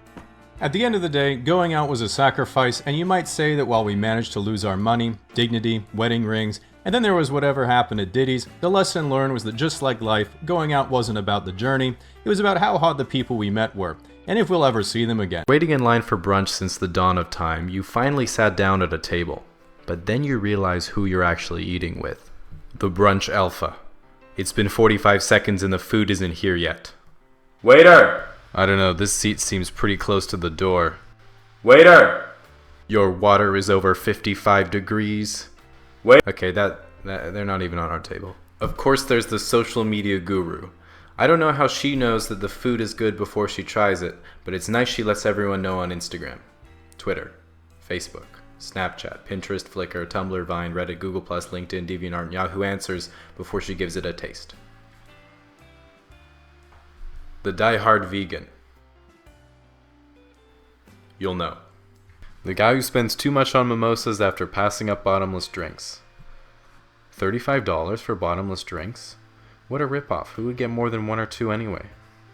Okay, that one was me. The post-workout guy. He knows he was at the gym. You know he was at the gym. Everyone knows he was at the gym. Hey guys, sorry I'm late. Just got back from gymming it up at the gym. Hey, do they do protein shakes here? And even if you get the courage to go to brunch all by yourself, there's always the worst guest of all. Other people's children. Mom, why is that guy all alone? Does he have no friends? Whoops. So, fundamentally, the friend zone is a bit of a relationship purgatory where, although it's not exactly gender exclusive, it's more often than not when a guy's sexual interest in a girl is met with only platonic friendship. And realistically, it's totally fine for a girl to like a guy's personality but not really be interested in a relationship. The trouble usually comes from the fact that a lot of the time, guys don't even realize they've been friend zoned. And this can happen for a lot of reasons, but sometimes, even though a girl might not be interested, a guy can misinterpret the signal she's giving off and get too attached. So if you're a girl, try to avoid being in the same room, looking in our general direction, or winking both eyes at the same time. And sometimes, if a guy really doesn't get it, you might have to clearly tell him that you're only friends, or he's probably going to end up with hurt feelings at one point or another. Like I was recently at Starbucks, and there was a really cute girl taking my order, so we chatted for a second, and she asked for my name to write on the cup. Then when I got my drink, I saw that my name had 2 hearts around it. And that was honestly one of the best feelings of my life, and I was about to say something when I saw that she also drew a couple of hearts for a guy named Aaron right behind me. Fucking slut. Now, I'm sure some of you are wondering if you're in the friend zone right now, and it usually progresses in stages, so you can see which one you might fall into. The first stage is denial, which is believing you aren't in the friend zone. The second stage is anger, which is coming to the realization that maybe you are. The third stage is bargaining, which is begging to take her on a date even though she's always showing you pictures of other guys. The fourth stage is depression, which is realizing she was showing you those pictures because she thought you were gay. And finally, the fifth stage is acceptance, which is realizing that one of them's pretty cute and what do you have to lose? Now, the most important question of all is, can you get out of the friend zone? And interestingly, not too long ago, I was reading that a few psychologists at Penn State actually compiled a practical guide for men to get out of the friend zone. It looks like this. Of course, the first thing is identifying you're actually in the friend zone, then you execute the following steps. Step 1, be more attractive. It's worth mentioning while this guide is certainly effective, it can be kind of difficult to implement and at least takes a bit of time.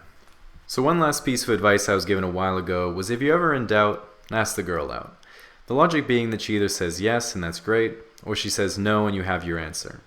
But I've realized that this saying greatly underestimates my power for debilitating retrospection, which is why next time we're talking about how to get out of the friend zone and into the friend with benefits zone, where nothing goes wrong. When we think of money, it's usually in terms of what things we can buy with it. But your level of wealth doesn't only determine what you own, it can determine entirely what your life looks like, and I wanted to give a bit of an overview of what that could look like at some different intervals. Now, at the bottom of the pyramid, of course, we have the alcoholic, amphetamine-abusing lowlife who mooch off public services because they can't pay their debts or find a job. Fucking grad students. Disgusting. Next, we have the working and middle class, which makes up about 90% of the population. Even though it might seem like they can't accomplish much compared to the elites of society, members of the middle class can work together to become much more powerful. As an example, with one roommate they can afford rent, but with two they can afford furniture. The middle class earns up to $300,000 a year, but the median individual income is a lot more modest at $38,000. This can be pretty misleading though, because if you're 50 with a wife and 2 kids, $38K a year is pretty rough. But if you're 21 and single, you're buying resale Yeezys thinking, man, I wonder how much sex I'd have if I didn't live with my parents. So in conjunction, I think there are a couple lifestyle indicators to check to see if you're in the middle class, such as your grandparents had 5 kids, your parents had 3 kids, and you're going to put a stop to it once and for all. And you don't have an emergency fund because you figure that if you're on vacation, your appendix gives out, why would you spend $20K on surgery when you could just die? So moving beyond the middle class, we get to the start of your truly wealthy people. These are the notorious 1% who typically have an individual income of $300,000 or higher or a net worth of over $8 million. Usually this means you have more than one home, active investments, travel whenever you want, and basically have the best of everything short of private jets and a Battlefront 2 season pass. But in the same way someone in the arts might wave their fist at an accomplished engineer, there's a huge difference between people within the 1%. As an example, if you're worth $75 million, you have the ability to see almost anyone in the world just by asking. But if you're worth $75 billion, you have the ability to see almost anyone in the world without asking. Once you're worth over $100 million, people use your first and last name when they talk about you. And if you're not famous, you at least have a Wikipedia page that you didn't make yourself. You likely make up to $10 million a year, which to compare with a more normal income is like going to Costco and paying $1.50 for a hot dog, but getting 100 hot dogs.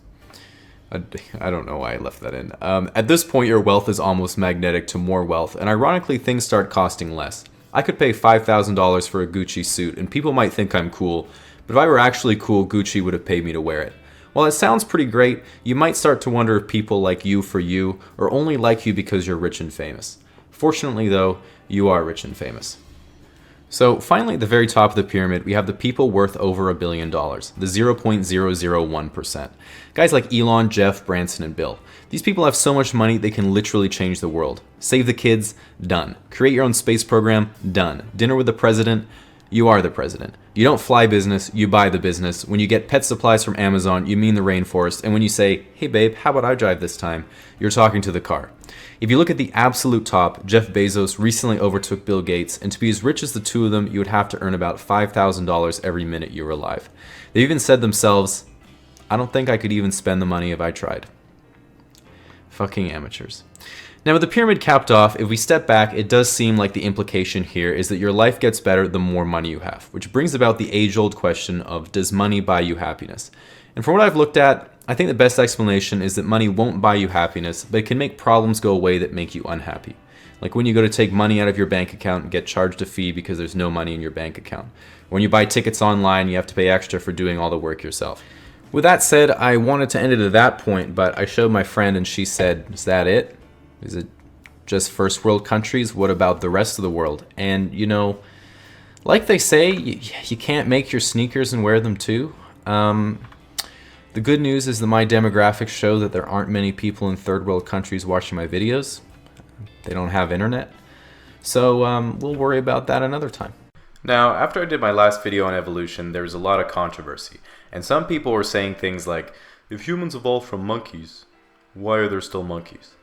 That isn't really true and isn't what evolution is about, but the fact that both are still around shows that neither is necessarily better than the other, and in fact both are completely viable builds with their own strengths and weaknesses. But it is true that in the current meta that not every class is equal, and it's important to recognize inherently over or underpowered classes and bring it to the attention of the dev. Starting in the bottom with the F tier, of course we have Pandas. Really just an extremely weak PvE class. Has the highest DPS versus Bamboo out of any animal, but is weak against pretty much everything and has horrendous PvP. Learns to roll at an early level, but that's mostly useless outside of For Glory and Dark Souls. At the D tier we have Ducks. Again, really, I don't know why ducks are alive. They can do everything, but they're really bad at all of it. At the C tier, we have rhinos and elephants. They both seem like great choices, too big to be eaten, and both have strong PvE and PvP, but they've really taken a hit from the newer poaching quests and are still getting hard countered by being turned into medicine that doesn't work. So at the B tier, we have sharks. 100 years ago, sharks would be an S tier choice, no natural predators, tons of food to eat, and a proven track record of millions of years. But with the new global warming balance update, they're kind of struggling, but maybe with future nerfs to the soup-making profession, we can see them make a comeback. Also at the B tier, we have eagles. Top of the food chain, flying, majestic, symbol of freedom, balding. At the A tier, we have dogs. Really increased in viability since the introduction of the domestication perk. High investments in the happiness, friendliness, and tail wagging tree, and the only real shortcoming is a sadly short lifespan. Of course, we also have cats, basically a more disinterested and self-centered dog that can survive higher drops and only wants to be around you when it wants to be pet or you have food. Also pretty viable. So for the S tier, we have mosquitoes, really powerful PvP, high respawn rate, flying perk, but also extremely low HP. Weaknesses include spiders, candles, and making friends, but again, really solid track record. We have ants, also from the insect race like mosquitoes, but one of the more ingenious varieties. While each member is of very low intelligence, like Redditors, they work collectively to assume a single body of thought that's then carried out by each individual without further consideration. And of course we have humans, really rough in the early game, but eventually they develop the strongest PvP and PvE out of any class and definitely have the highest skill cap. Their only real weaknesses are cancer, disease, and prolonged introspection. One of the more interesting human mechanics is the ability to exchange playtime for in-game currency. Popular strategy is trying to accumulate as much money as possible for endgame so you can afford to do things you can't do anymore. But long story short, as long as you pick one of the stronger starting regions on this list, there's really no way you can go wrong. So that's pretty much how it stands at the moment. The list isn't complete, as you can obviously tell, but if you're wondering about any particular classes, you can leave a comment and I'll try to get back to you. And definitely watch out for some of the higher level human players like Elon Musk who are trying to find novel glitches to get out of the game world. And lastly, be sure to stay up to date with the upcoming global warming patch. Rumor says that penguins are still getting screwed in that one, but there should be buffs for Canada. Now, the difference between an average person and a billionaire is essentially zero. Unfortunately, about 9 of them. Nevertheless, if you're a regular person, you walk around the same streets as both the Riff, the RAF, and professionals all the same. You probably know people who still live at home, friends slumming it with roommates, couples sharing a 2-bedroom, and high earners with a single family home, a dog, 2 kids, and the white picket fence, giving you a decent perspective of life for the average person. But when you're so rich that money basically doesn't matter, everything changes completely. One unavoidable characteristic of becoming a billionaire is that you end up in such an isolated social circle that you often cease to relate to the common person and your life becomes unrecognizable. For this reason, billionaires actually have more in common with the homeless than they do with most people. Doesn't pay taxes, undiagnosed mental illness, on the kind of drugs you don't even know how to get, and never even heard of the Epstein files. Now, it's natural to look at your life where you work 40 hours a week for just enough to scrape by and think, how does someone even get to be a billionaire in the first place? It's really pretty simple. At some point or another, we've all had the genius thought, what if 1 million people just gave me $1? It would barely inconvenience them, but then I would have $1 million. While most of us stop at this fantasy, impressed by our own raw ingenuity, some people throughout history have gone further, extrapolated on this scheme, and invented what is known today as a business. As an example, Reed Hastings and Mark Randolph thought, what if you give me $16 every month and I mail you Shrek 2 on DVD? Easy $6.5 billion. Elon Musk said, what if you give me $8,000 and I pretend to give you a self-driving car every year for the next decade? Richest man on earth. Mark Zuckerberg said, what if I give you an app that collects all of your personal information in a giant database that I own, and you give me a heat lamp and a bowl of grasshoppers? To really drive home how much wealth billionaires have, when someone says they're a billionaire, they're one of only 800 people in the United States. In contrast, if someone says they're a millionaire, it means they have a house. While politically it's commonplace for progressives to hate billionaires because they epitomize late-stage capitalism, I don't make fun of billionaires because I have an ideological bone to pick. I make fun of them because they're really fucking weird. Recently, Peter Thiel, a tech billionaire and right-wing ideas guy, appeared on a podcast and was asked if he thought the human race should survive. He then stammered over the question for 15 seconds before reluctantly answering with the classic, yes, but. Now, I'm no expert in media training, but as I frequently tell Putin, Hamas, and Benjamin Netanyahu on our weekly Zoom meetings, the correct answer to human rights questions is always to say yes right away, and only reveal later that you had your fingers crossed out of frame. Billionaires like Thiel are almost alarmingly out of touch with how to communicate with the general public, because even though he can understand a regular person's life conceptually, he can't relate to them on a personal level. For example, I get really hot at night when I go to bed, so I like to turn the temperature way down, whereas Thiel prefers to sleep in a deep freezer he lays down like a sarcophagus. Now, the good news is that not all billionaires base their whole personality on World of Warcraft expansions and name their company after the magic rock Sauron used to corrupt weak minds and manipulate their will. Warren Buffett, for example, has not only pledged all of his wealth to charity after he dies, but he also still lives a very humble life in his house in Omaha that he bought in 1958 using the change he picked up off the ground. Nevertheless, most billionaires don't do much to shake off the public image that their whole existence is just about lording over their minimum wage warehouse workers as they Zillow the next 2,000 hectares of farmland to buy, sip their cognac, and mutter to their Siamese cat what pleasure it brings them to see the peasants toiling for their coin. But this isn't how billionaires run companies, this is how Mr. Beast comes up with video ideas. The ethical question of should there be billionaires at all is one of the most hot-button issues around right now because wealth inequality has been steadily increasing decade over decade, and many people believe that billionaires don't pay their fair share. This is of course ridiculous, as billionaires get divorced all the time. With that said, it is a common belief that if the government were to confiscate everyone's personal wealth above $999 million, this would lead to a dramatic improvement in the standard of living for the average person. Problem is, even if you were to yoink every stock, bond, and square inch of real estate a billionaire owns, liquidate all of it to straight cash while somehow getting market value, in the US you would get about $6.22 trillion, which would cover 11 months of government spending, or every person in the country would get a one-time payment of around $18,000. While this is nothing to scoff at, if you're one of the people who says we should eat the rich, it's important to consider that the average inheritance in the US is $46,000, meaning you would make more money if you ate just one of your parents. Now, because they can't yet buy more of it, billionaires are experts at managing their time. While flying private is out of reach for most of us, there are other tips you can copy from billionaires to save time in your own life. For example, when I make a new account on a website, I save time by letting Chrome auto-generate an encrypted password. I got this idea from Elon Musk, who uses the same technique to name his children. When you basically reach level 99 in capitalism, you might ask yourself, what do I do now? Not to worry, once you've reached the level cap, there's still plenty of side quests for you to do. While most regular people spend their time playing video games, doing arts and crafts, or playing a sport, billionaires can choose more exotic things like getting bullied on Twitter, criticizing the Chinese government exactly one time, paying pro athletes to make you feel talented, leaving the planet in search of any novelty that will make the emptiness go away, paying to boost your Path of Exile account, then streaming it to prove to anyone who doubted your multidisciplinary genius that they were in fact correct, exploring the bottom of the ocean to uncover its lost secrets, and of course exploring the bottom of the ocean and then dying instantly.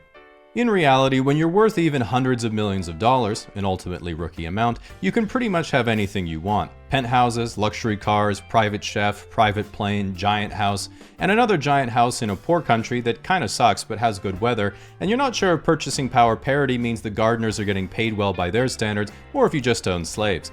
With this in mind, if you are a billionaire, it's actually pretty hard to think of a way to flex on multi-millionaires, meaning the 23-year-olds on Raya who look like they're 35 aren't gonna message you back. That is of course until you remember what separates the centimillionaires from the billionaires. Big boat. Ask a girl if she'd rather be stuck in the middle of a forest with a random bear or a random man, and she picks the bear every time. Ask a girl if she'd rather be stuck in the middle of the ocean with a random shark or stuck in the middle of the ocean with a random Saudi man, and she picks Muhammad every time. This is because men in the forest are broke, meaning they'll try to touch your boob, whereas men on yachts are rich, meaning they have grown weary of material desires and flew you out business class for your quirky personality. While no one has tried to sex traffic me yet, the closest I've been able to get so far was when I was on a holiday in France several years ago and made a day trip to Monaco. Now for people not in the know, Monaco is a tiny sovereign nation basically inside France and is like a Vatican City tax haven for the ultra wealthy. They have a little garden you can look at near the Monte Carlo casino, which was the only thing I could afford. And as you walk through, you're like, oh, look, a little building. Hopefully this one's a bathroom. Nope, just another Audemars Piguet watch kiosk. Then you pee on it anyway because you're in Europe. Other than this neat oceanographic museum, what I thought was the coolest part of Monaco was the port, which was divided into sections based on how important people in Monaco thought you were. In the very inner part of the harbor, you have the literal wage slave section, which is basically all the yachts that I would see back home. Then there's Worthless, which had the biggest yachts I have ever seen in real life prior to this. After that, you have starter yacht, which are like floating New York City penthouses. Then the last section in the harbor is, finally, a real yacht, which is one giant pier for the 2 or 3 mega yachts that rule the Monaco postcard photo and cost at least $100 million each. Obviously, you don't stop there because these things are a dime a dozen. So then you go out in the ocean and you get, what is this, a harbor for ants? Now you might be thinking what I was thinking at the time, which was, even if you were a billionaire, why on earth would you want a mega yacht so big you can't even park it in the harbor? Exactly, to store your other yachts in, brokey, get with the program. At this point, I too was wondering how I could acquire a Russian nesting yacht until I was like, speaking of, what's that? And maybe a few kilometers farther out from the shore was this thing, which is the world's largest sailing yacht, and in the top 5 most expensive yachts ever built. It's owned by Andrei Melnichenko and designed by the guy who made this cool lemon squeezer that my mom just bought.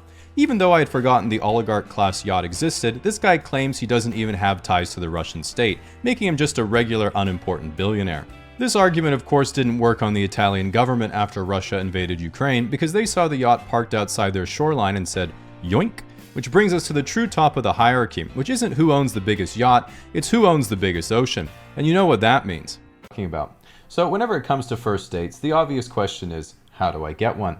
And I'm no pickup artist, I say, hoping you would have thought otherwise, but there's no magic words you can use to convince someone to go on a date with you. And if there was, the closest we have is writing, "You have beautiful eyes," in the Pornhub comment section. In reality, getting a date in this day and age is pretty straightforward. Convey that you're an attractive enough person in both looks and personality, and then wait for your step-parents to go on a cruise. Now, the obvious way most people nowadays are getting first dates is dating apps like Tinder and Bumble, and in my experience, a lot of people feel like they aren't getting what they want. Guys say things like, "Oh, I never get any matches, it's a waste of time unless you're like a male model." And then their profile is a blurry photo of them in cargo shorts holding a foot-long Chinook salmon. Now, I hate to break it to you, but if you expect to match with a Victoria's Secret model, you're going to have to get up to at least a 3-foot halibut. Similarly, a lot of attractive women say things like, there's just no good guys on here. It's like, why do I even try? And then their bio is like, Sophie, 25, love to meet new friends and have fun, winky face. And as a guy, when you see someone put like no effort into their bio, you just think, yeah, still pretty hot. So now that we flash forward in time and you've got a date, we can start getting to the real issues. Now, there are a lot of questions I found on Reddit from people who've never gone on a date before, and so I wanted to get those out of the way really quickly before we move on. Where should I go for a first date? Somewhere you'd enjoy going by yourself anyway. So yeah, drinks. Where should I go if I'm not 21? I don't know, church? Who should pay on a date? This depends on if you made a YouTube video that month or not. So yeah, usually her. Is it bad to have sex on the first date? Well, I'm afraid it's 2021, so the question isn't whether you had sex, it's whether you held hands. Should you tell her your sexual fetishes on the first date? No. That's why we have Twitch. Okay, so let's get down to the biggest first date mistakes.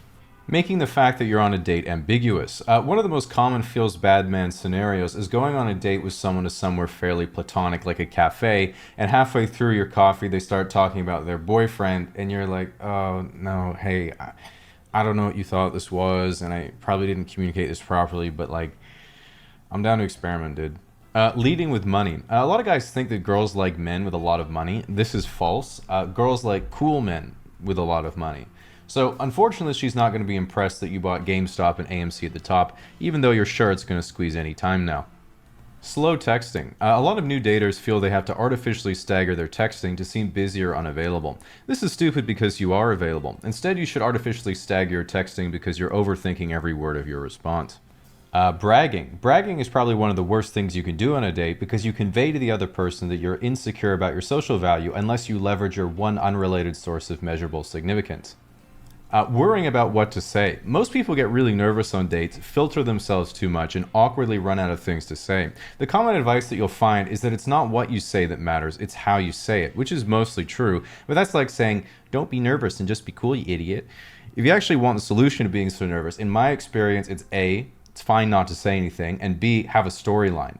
If you know the topics and stories you really want to share, then you can just completely improvise. If this first section is your trip to Coco Bongo in Cancun, it might be a 5-minute story, but the conversation will inevitably splinter into her trip to Mexico, clubbing, regrettable experiences, and getting kidnapped by the cartel. Then when those topics run out, you just say, anyway, and go back to the main storyline. If you then run out of storyline entirely and the date gets really awkward, just grab your emergency kit, roofie yourself, and wake up the next day embarrassment-free. Doing something that doesn't match your personality. If you're chatty and personable, go for drinks. If you're more subdued and aren't good at talking, do an activity like hiking or pool or board games and allow her to absorb your personality by destroying her. Bullet chess. Play to your strengths and your lifestyle. If you're an attractive guy, use Tinder. If you're really charismatic, get yourself into more social circles. If you're neither, like honestly, cheers. Oh god. So, I have some friends who seem to go from relationship to relationship in the span of a few weeks, and others that have been single the entire time I've known them. And it's made me wonder, what are the chances of actually finding the one for you? So after thinking about it for a while, I came up with this formula which can roughly model the probability of meeting the right person after you figure out 3 things. How often you act on opportunities that arise, how many people you're interested in, and how many encounters you have in a given time frame. Once you figure out what these values are, you can then plug them into the formula to get the hope you have left. So let's start with our opportunity value. Some engineering friends told me that using an O as a variable is in bad form because it looks like a 0, but when I told them it represents the courage you have to talk to girls, they thought it was fine. Bear in mind it is a pretty substantial multiplier, so really sit down and think, out of all the recent opportunities that you've had to ask someone on a date, how many moments did you let slip away, and how many moments were you at least 7 out of 10 drunk?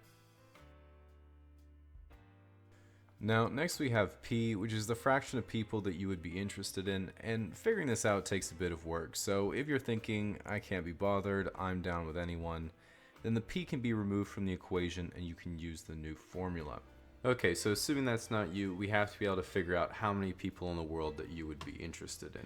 Now, there are 7.4 billion people in the world, so if you're a straight male, biologically speaking, you have 3.7 billion potential partners, but we'll say 4 billion because it's 2017.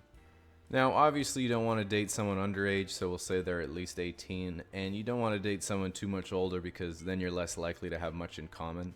Given my age, I'd say that caps out somewhere around 32 or 35. So obviously I prefer if they were single, but wouldn't be the first time I've broken up a marriage. Shout outs mom and dad.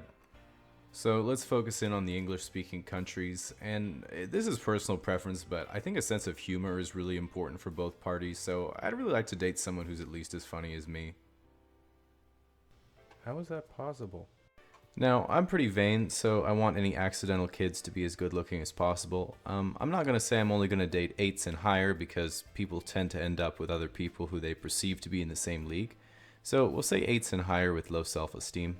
Okay, so I'm looking for an English-speaking girl who's good-looking, single, and laughs at my jokes. That sounds pretty accurate. And after eliminating countries that aren't really viable, that ends up at around 10 million or 1 in 100 people, which is our value P. Okay, so moving on to the third and final variable, we need to figure out E, how many encounters you have in a given time frame. Now, the best way to do this is actually recording how many new people you meet in a year, month, or week, and then just extrapolating. But if you're just looking for a ballpark, they say the average person will interact with about 80,000 people in their life, which is about 2.7 people a day. So if you're a math guy, just use Euler's number as a default. I decided to actually count how many new people I've said hello to this last month, and that number ended up being about 2.5 a day. Unfortunately, the number of people who said hello back was about 1.8. That made me sad. Now, for the final step, if we take all the values that we have so far, we can put them into the hope formula, do some simplifying, do a little bit of number crunching, and the chance of meeting someone who could be the one for you is 1.35% per day or 99% per year. All in all, that doesn't sound too bad, so with the good news behind us, when the day comes and you do finally meet someone who could be the one for you, all you have to worry about now is finding out if you're the one for them. Conveniently, this formula is exactly the same. All we have to do is take the hope formula and then substitute the H for an N before proceeding as normal. Strategy gamer, and what I experienced from going from a casual custom game scrub to grinding the ladder 6 hours a day in pursuit of being number 1 and achieving my lifetime goal of becoming Korean. To give some context for the story, when I was really young, I used to really like strategy games like Age of Empires and Command and Conquer, but the part that I liked wasn't the commanding or the conquering, it was just making a bunch of workers and collecting all the resources on the map as I looked at the pictures in the strategy guide. So naturally around 2009, when I was 13, I got very excited when they announced the latest and greatest strategy game that was about to come out. StarCraft 2. And the reason there was so much hype was because StarCraft 1 was considered the largest and most competitive strategy game in existence, besides Warcraft 3, and this would be its grand successor after 12 long years. So right away I knew that when this game came out, I wanted to be good at it. The big appeal for me for a game like StarCraft 2 was that it was 1 versus 1. So unlike a lot of popular games, you always knew that if you beat the opponent, it was because of your own superior skill. And if you lost, the only person to blame was the developers for designing the game incorrectly. So from then on, every moment from the time I got home from school to when I went to sleep was consumed by watching 3rd or 4th place WCG runner-ups stream the beta, and the only socializing I did was watching the Day 9 Daily, where Sean Day 9 Plot analyzed pro StarCraft replays and talked about how he was doing P90X to become power hot. And this made me realize not only the importance of wrist stretches, but that one of the most exciting aspects of a game like StarCraft was that it had a nearly infinite skill cap, and to play perfectly, you would not only need to do 1,000 things at once, you would have to be able to scout and predict exactly what the opponent wants to do before they even do it, which is of course impossible, except for one guy from Finland when he wears his serious gaming fedora. So when StarCraft 2 eventually came out, I felt my game knowledge had already peaked thanks to the Thought Hammer himself, and I would have no problem climbing the highest ranks of the ladder. So I took my 45 actions per minute and jumped straight into my first real match against a real opponent. There are 3 races you can play as in StarCraft: Protoss, the civilized aliens with lasers; Zerg, the swarmy bug-like aliens; and Terran, the regular people of Earth that bring the big guns and balance complaints. Of course, for me, I played Protoss because my previous hobby was Rubik's Cubing, and it only made sense. And as the game started, I did what I was also told you're supposed to do, which is type "good luck, have fun" to your opponent. He returned the favor and said, "So, how you liking the game so far?" And as I was typing back to him that this was my first real game, but I've been watching a lot of Day 9, have you heard of Power Hot? Bam! Zerglings in my base. I had just been played by the oldest trick in the book, the chat rush. The lesson to be learned: friends are temporary, ladder points are forever. So after that game, I went on to win my next 4 placement matches out of sheer anger, which landed me in Platinum League. I moved my way up to the top 20% fairly quickly. Then when they introduced Masters League, the top 2% of players, once again, no problem, kiddos, get on my level. But then a few months later, they introduced the Grandmasters League for only the top 200 of each server. I would have to practice for real this time. I watched the Global Star League in Korea, where Tasteless and Artosis argued over who is the most handsome pro gamer. I watched State of the Game, a talk show where In Control speculated on the Freudian symbolism of the horse within the female psyche. I even started discussing strategy with other pro gamers on r/StarCraft, an exclusive forum where 230,000 Twitch chat grandmasters make each other worse. And after playing the game for over a year, I finally cracked the top 200 and was one step closer to flying to Korea to play in the GSL and get those K-pop honeys. And then a big moment came around. The number 1 player on the ladder, Liquid Huck, was streaming. And when someone was streaming, that meant you could queue up for a game at the same time and snipe them if you're around the same level. But as the game loaded up, I didn't get him. Instead, I got someone called Startail Bomber, who was at the time one of the best Koreans in the entire world and one of the best StarCraft 2 players ever. I would have to use my real builds. The game started, I split my probes, and he left the game. I queued for another game, I got Bomber again, I split my probes, he left the game. 2-0, ladies and gentlemen, 2-0. I have never gained so many ladder points in my life. Turns out he was also trying to snipe Huck and couldn't be bothered playing me, so he just left both games right away. But we take those. So I queue again, but this time I get the big man Huck himself. We play a Protoss versus Protoss, the most luck-based of all the matchups at the time, thank God. He goes for an all-in attack, and I'm actually being completely serious. My way of defending it was to just completely wall off the entrance of my base. And believe it or not, I take the big dub and win 1 trillion ladder points, putting me at 8th on the North American ladder, the highest I'd ever been. But I thought, you know, one more good win might very well put me at number 1. So I queue up again, and I get Bomber for a 3rd time. I split my probes, and he's still in the game. And then he absolutely demolishes me so badly that it was the most one-sided disaster I've ever experienced in my whole life. It wasn't even close. I was straight clowned. So I left the game and said to myself, damn. Not only did you beat Huck, you just beat Bomber 2-1. I guess you're the best, dude. And then I quit the game. The lesson to be learned: the winner writes history, ladies and gentlemen. Where's your YouTube channel, Bomber? That's right, I don't see it. Huck, were you the #1 Canadian Protoss in Wings of Liberty? I don't know, dude. That's not what the stats say. Better check the match history, bro. That's what I think. Nevertheless, flash forward 7 years, it's 2019, and the craziest thing is that the community has barely changed. In Control and Artosis are still hosting a talk show, the Koreans are still dominating nearly everyone except one guy from Finland, Terran players are still complaining about balance, Sean Power Hot Plot recently hosted the E3 PC gaming show. Meanwhile, his older brother Tasteless is living out my teenage dream of casting the GSL by day and retiring to his hot tub with Blackpink by night, funding his escapades by charging $1,000 a month to anyone who wants his phone number. Not even a joke.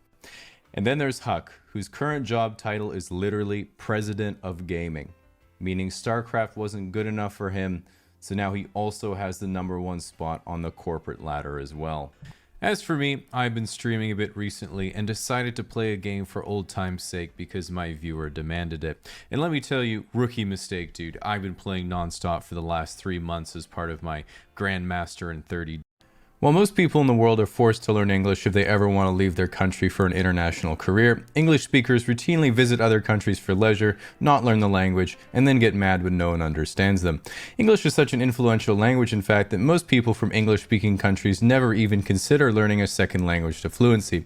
If we look at a map of Europe, we can see that the average person in Sweden or Norway knows 2.5 languages, Germany 2, the UK is trailing with 1.6, and America is still figuring out what a kilometer is. One redeeming factoid that I've heard quite frequently from English-speaking people is that English is one of the hardest languages to learn, which isn't true.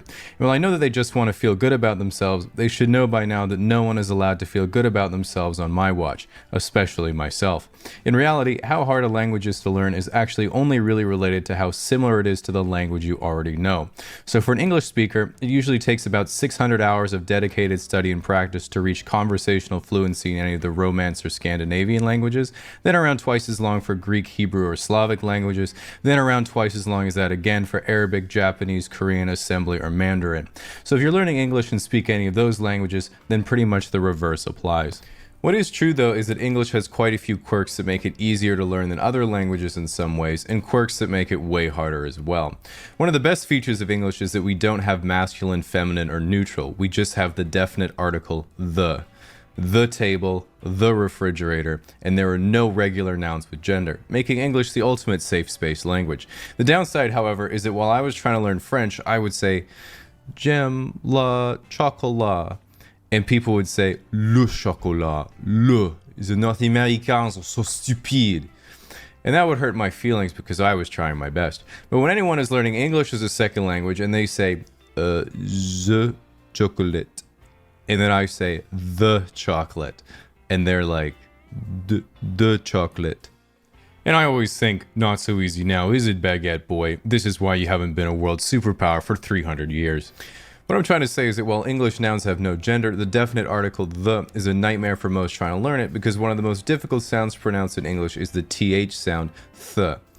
I mean, not for me, I fucking nailed it, but for non-English speaking people, who usually replace it with a Z, D, or an F. And if you've ever talked to someone learning English, you'll notice that one of the hardest words to pronounce is squirrel. Again, not for me, it's really just home run after home run. But if you're really looking to knock someone international down a few pegs, here's a few things that can be extremely hard to say even for English speakers, so when I put it on the screen, we can all try to say it at the same time.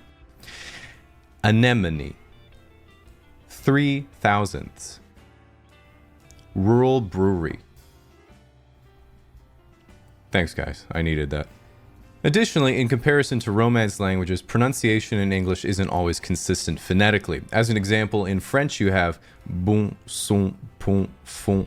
But if you try that in English, you get hat, rat, chat, wet.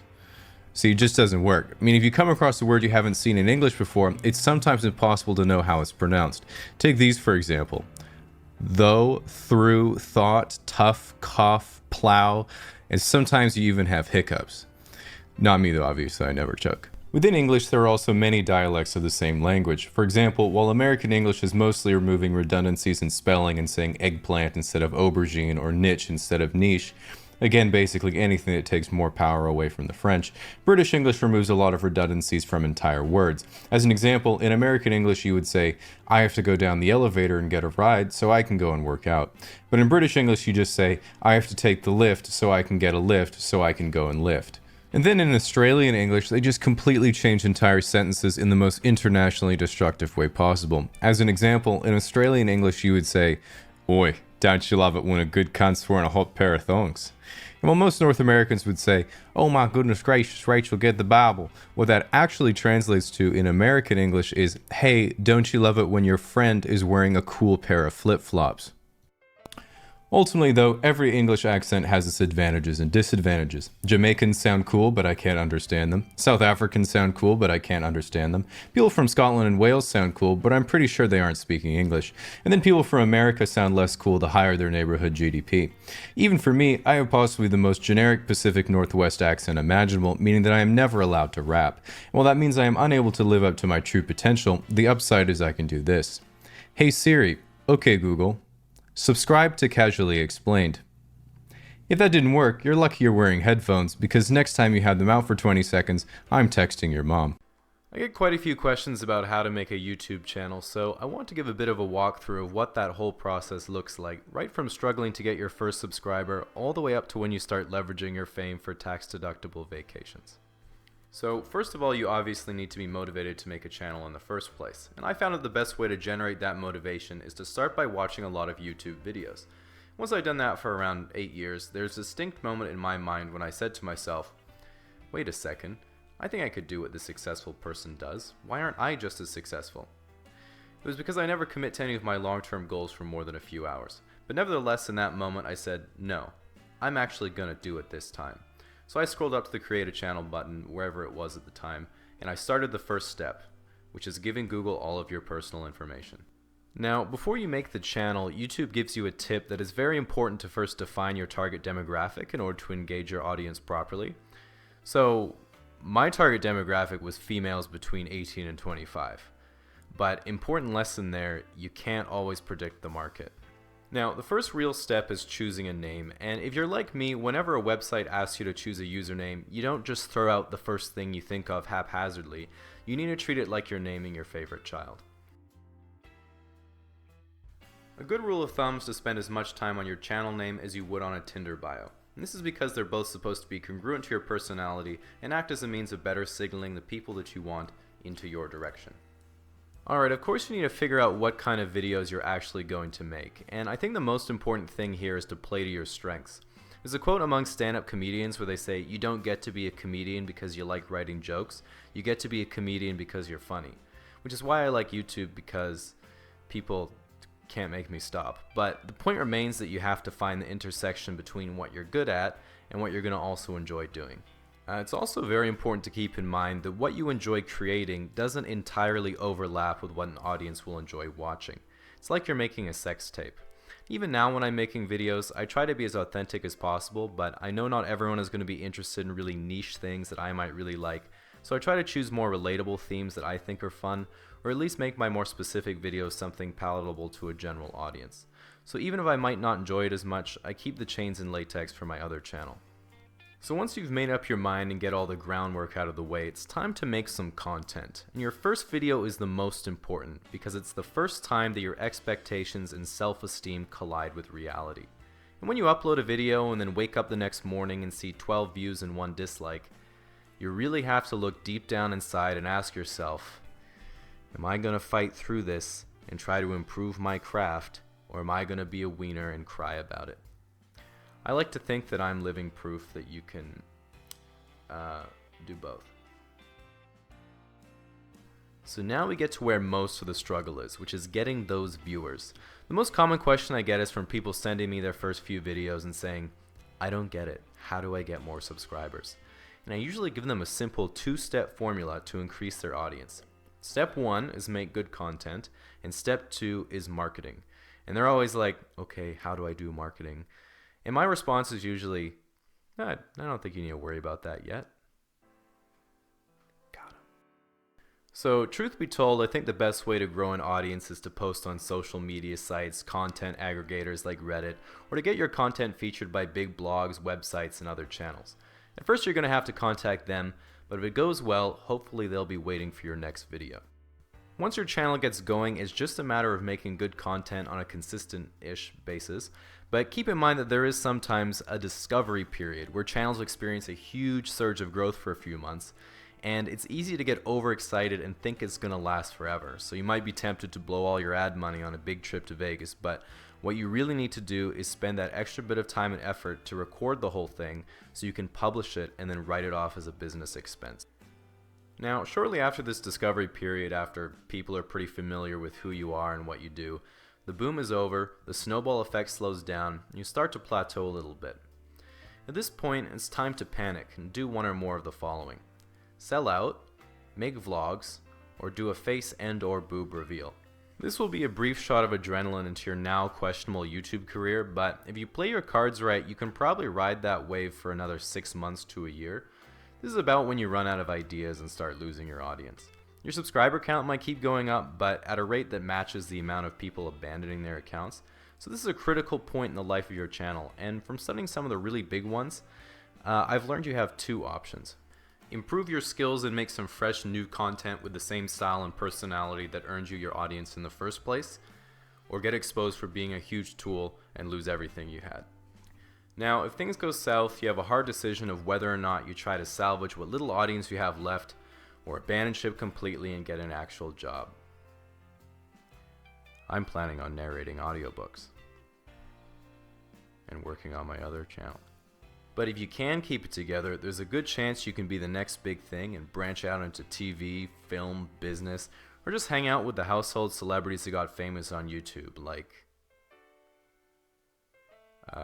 So get out there and start your channel. Just make sure that when you've made it big and I've long since faded into irrelevance a few weeks from now, that you'll remember everything I did for just their time and energy to their exact will.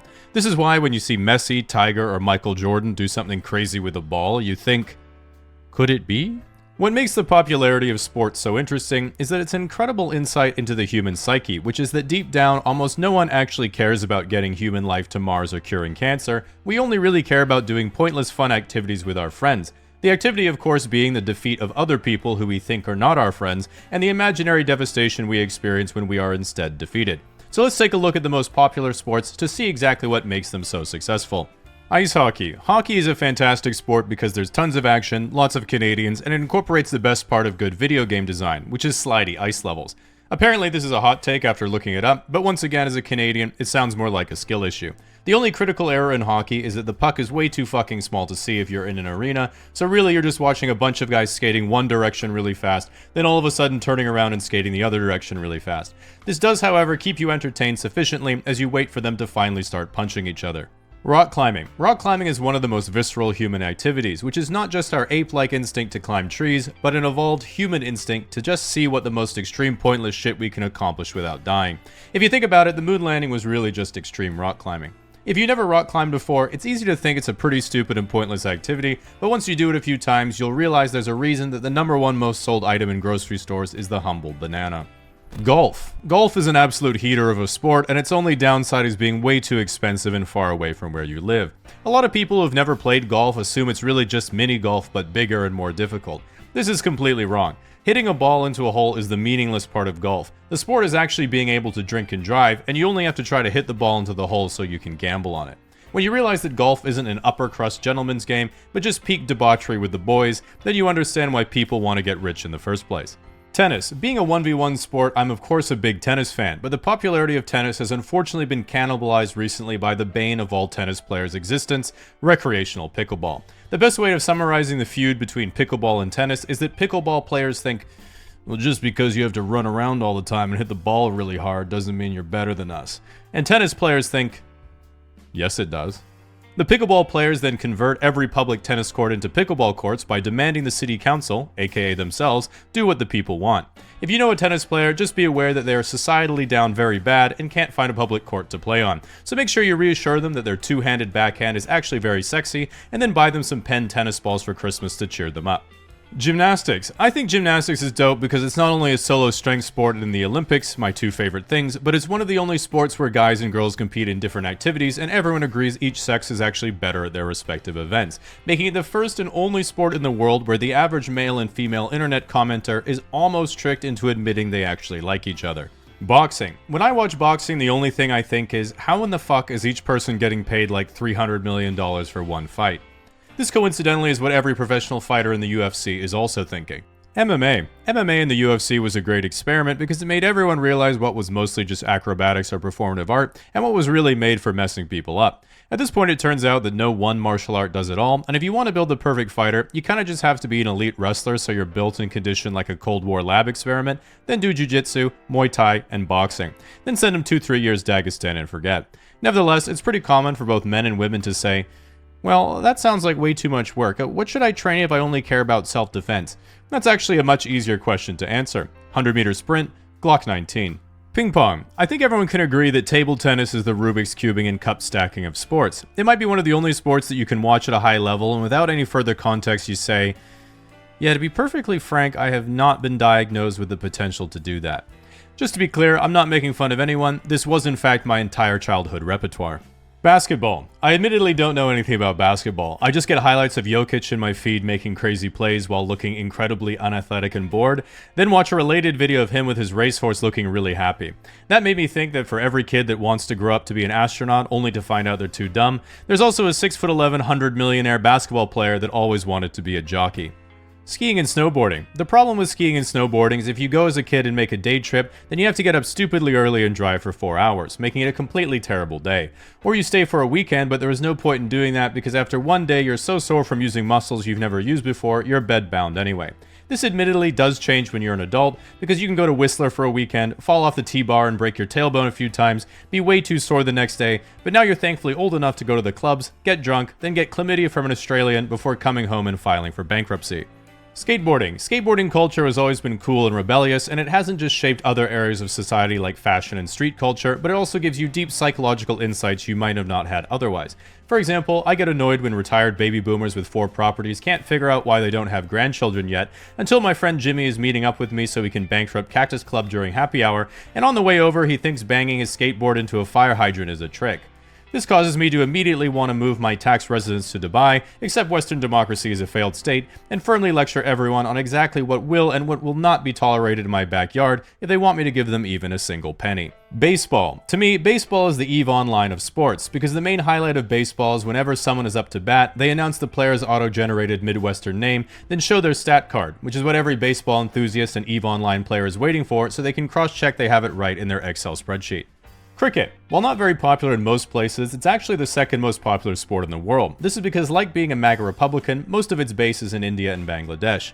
Nevertheless, it's an awesome game to watch. Only the highlights of because it takes fucking ages. As someone who grew up in Australia and loves playing cricket but not watching it, you could unironically read the entirety of War and Peace in the same time instead. Formula 1. As a casual F1 enjoyer, I'll be making a whole video for F1. Just have to wait until Ferrari finally has a good season.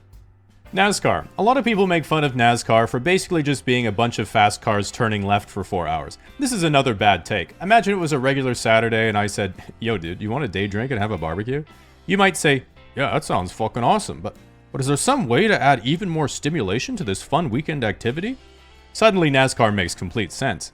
Soccer, as us North Americans call it, is straight up the most popular sport in the world for a reason. Almost no downtime, lots of action, and even children in Africa or the Middle East can play without expensive equipment as they sweep for landmines.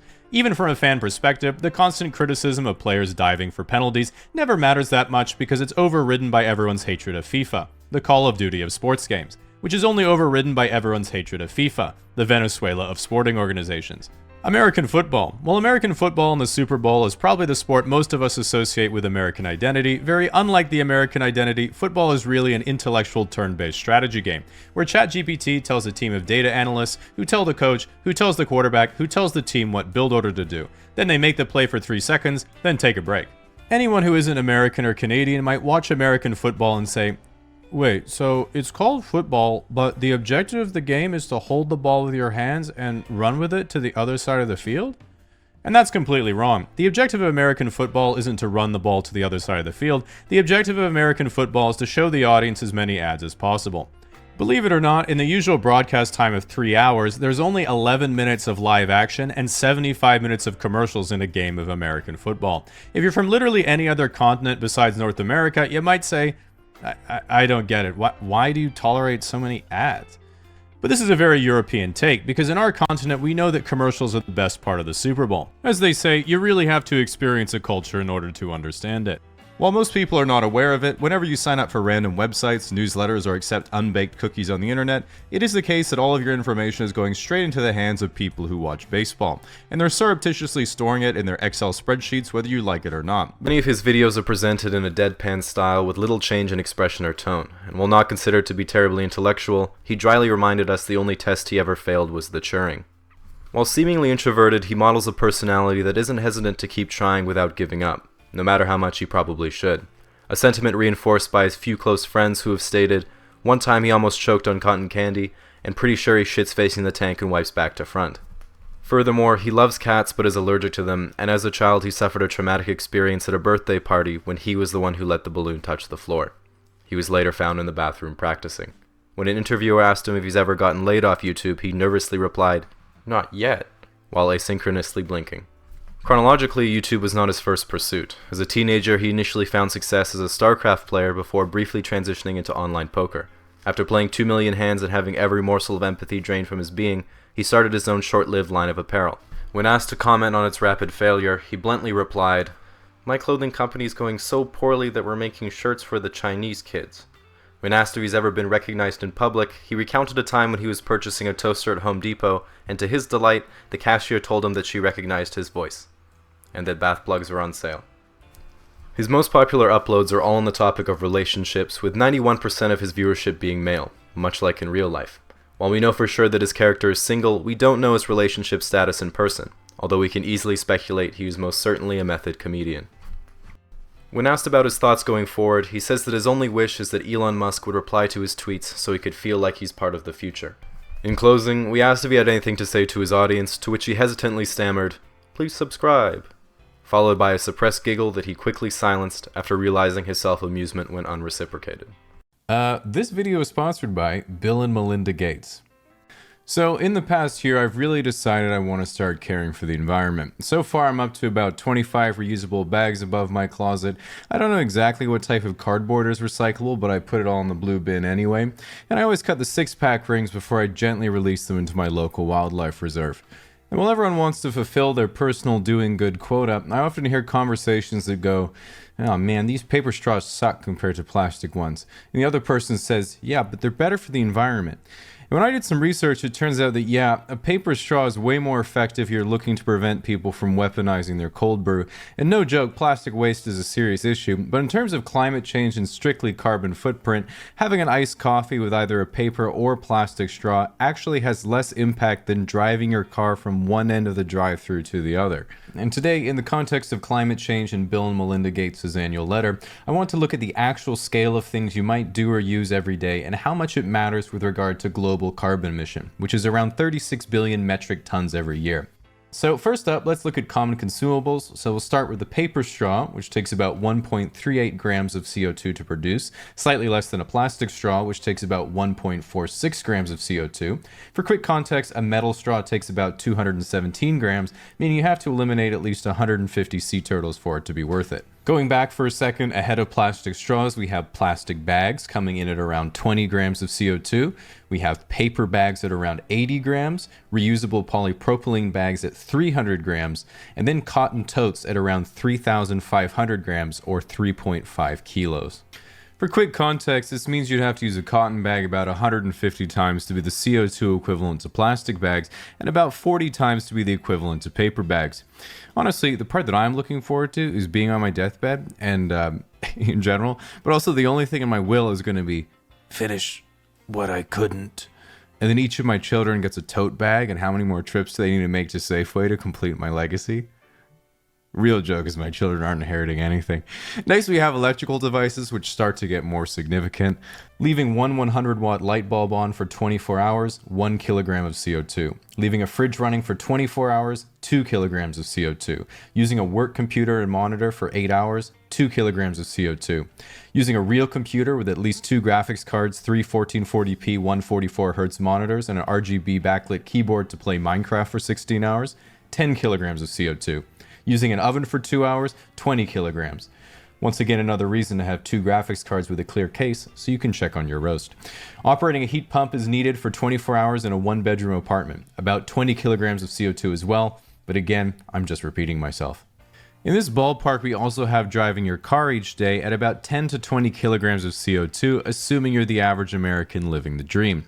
If you add all this up and average it out, your everyday American is responsible for about 45 kilograms of CO2 emission per day, which is about the same as Canada or Australia, but double China and most of Europe. It is trailing behind Qatar, which is at 38, but it is in the top 10 on the full chart. While things you do every day certainly add up over time, even they can pale in comparison to the amount of resources it takes to manufacture things in the first place. A cell phone produces about 30 kilograms of CO2 to manufacture, which is the same as using it every day for about 8 years. A laptop produces about 250 kilograms of CO2 to manufacture, which is the same as using it every day for about 3 years. This is also about the same as a 5-hour one-way flight per person. And then a large sedan takes up to 15 tons of CO2 to manufacture, which is the same as about 3 years of driving. Keep in mind that manufacturing most electric vehicles is about the same, sometimes slightly higher, but CO2 used for operation is much lower. This means in terms of carbon emissions, you could have one person who doesn't have heating, air conditioning, refrigeration, electricity, a cell phone, or even a sick gaming computer, but they do drive 45 minutes to work. And that would be about the same as someone who had all those things but worked from home and doesn't own a car, which is the angle I go for when people find out I don't know how to drive. And now you might be thinking, okay, well, we need heating, we need cooling, we need refrigeration, we need a cell phone, we need a SIG gaming computer, and many people need cars. So then what can your average person do that would actually matter? One suggestion I like is not to try to minimize everything, because then you'll never succeed and feel guilty all the time, but to ask yourself, do I do anything in excess, and can I cut down on that? Because similar to when you're trying to save money, buying the drip coffee instead of the Americano is going to make absolutely no difference if you're spending $500 a month on premium Snapchat and Twitch donations, because that's money well spent. And in truth, some studies show that even if you lived in complete darkness in your mom's basement eating only leftovers, which honestly sounds not too bad, by sheer nature of what makes a first world country different from a third world country, it's almost impossible to get your carbon footprint below about 50% of the average for your country. And that brings us to the main premise of what Bill and Melinda Gates wanted to address in their letter this year, which is swinging for the fences and taking big risks on big problems. Because while every individual can help in their own way, we also need solutions for global issues that can scale.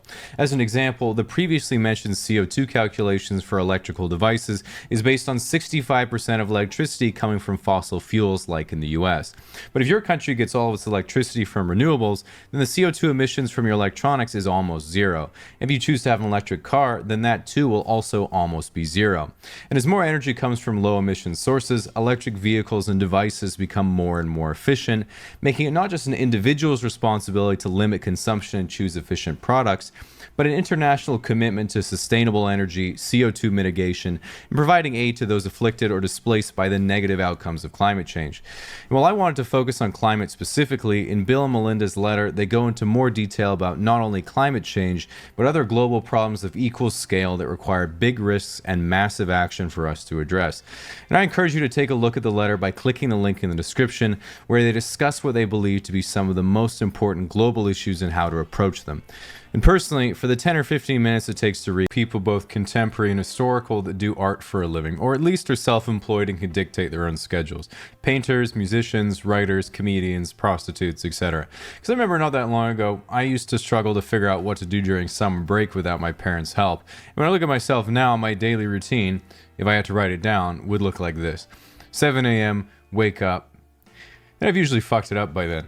So because of this, I've always looked at other people's routines for guidance, and it really made me understand a lot of these guys more. Like when most people think of an artist, they immediately think of creative geniuses like Mozart or Michelangelo, and start thinking that their brain exploded with ideas and was this endless pool of inspiration that flowed out of their fingertips. But in reality, for a guy like Mozart, it was a lot more like playing a couple chords after each other and thinking, yeah, these are some chill classical chords to compose/study to. Or Michelangelo staring at a blank canvas and thinking, yeah, I better start painting this naked boy before someone walks in. And at least in my amateur experience, making YouTube videos, not painting naked boys, the creative process is pretty ugly. And while everyone's had these moments of inspiration where you come up with something you think is brilliant in an hour or two, you can't rely on that if you want it to be your job.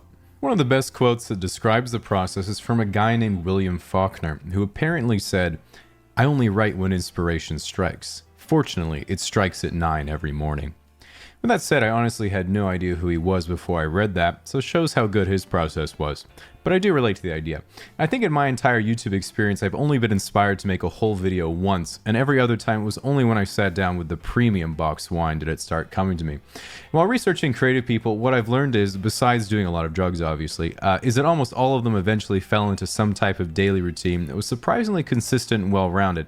But what did surprise me is the most well-established artists were actually remarkably unproductive in their creative output. I forget who I was reading, again probably the boxed wine, but they described themselves something like this.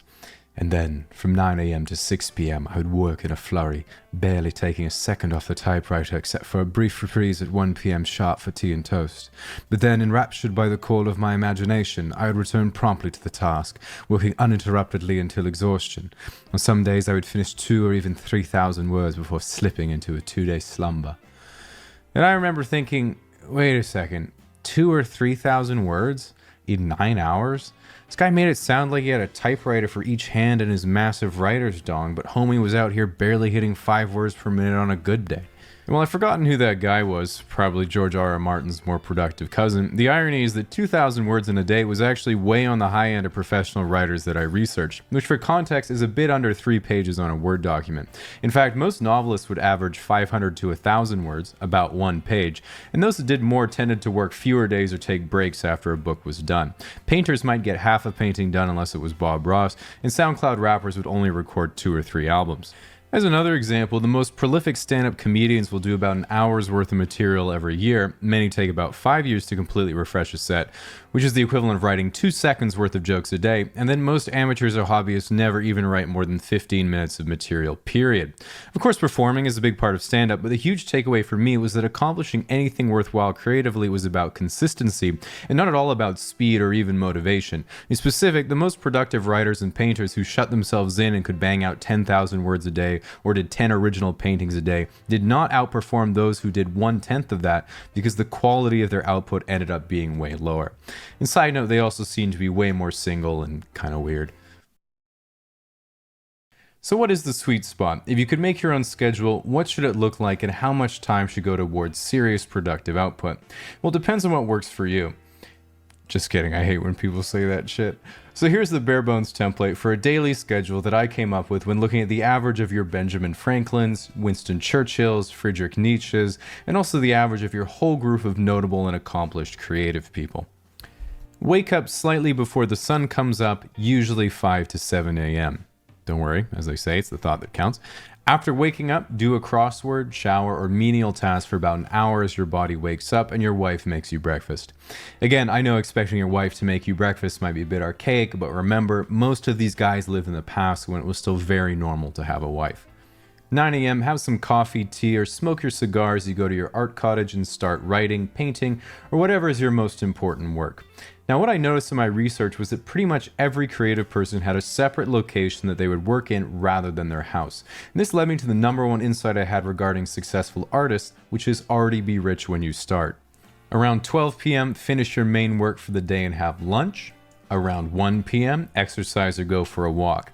No joke, I was actually really surprised that basically every single person I read about did this. The trend was either a short, intense session for an hour and then coming back to do around 3 hours of low-intensity work like editing, writing letters, and organizing, or was a 2 to 3 hour walk through the forest followed by 1 more hour of intense work if you had any breakthroughs. It seemed like every successful person ever went on walks through the forest, so I think we can probably infer that it meant mushrooms.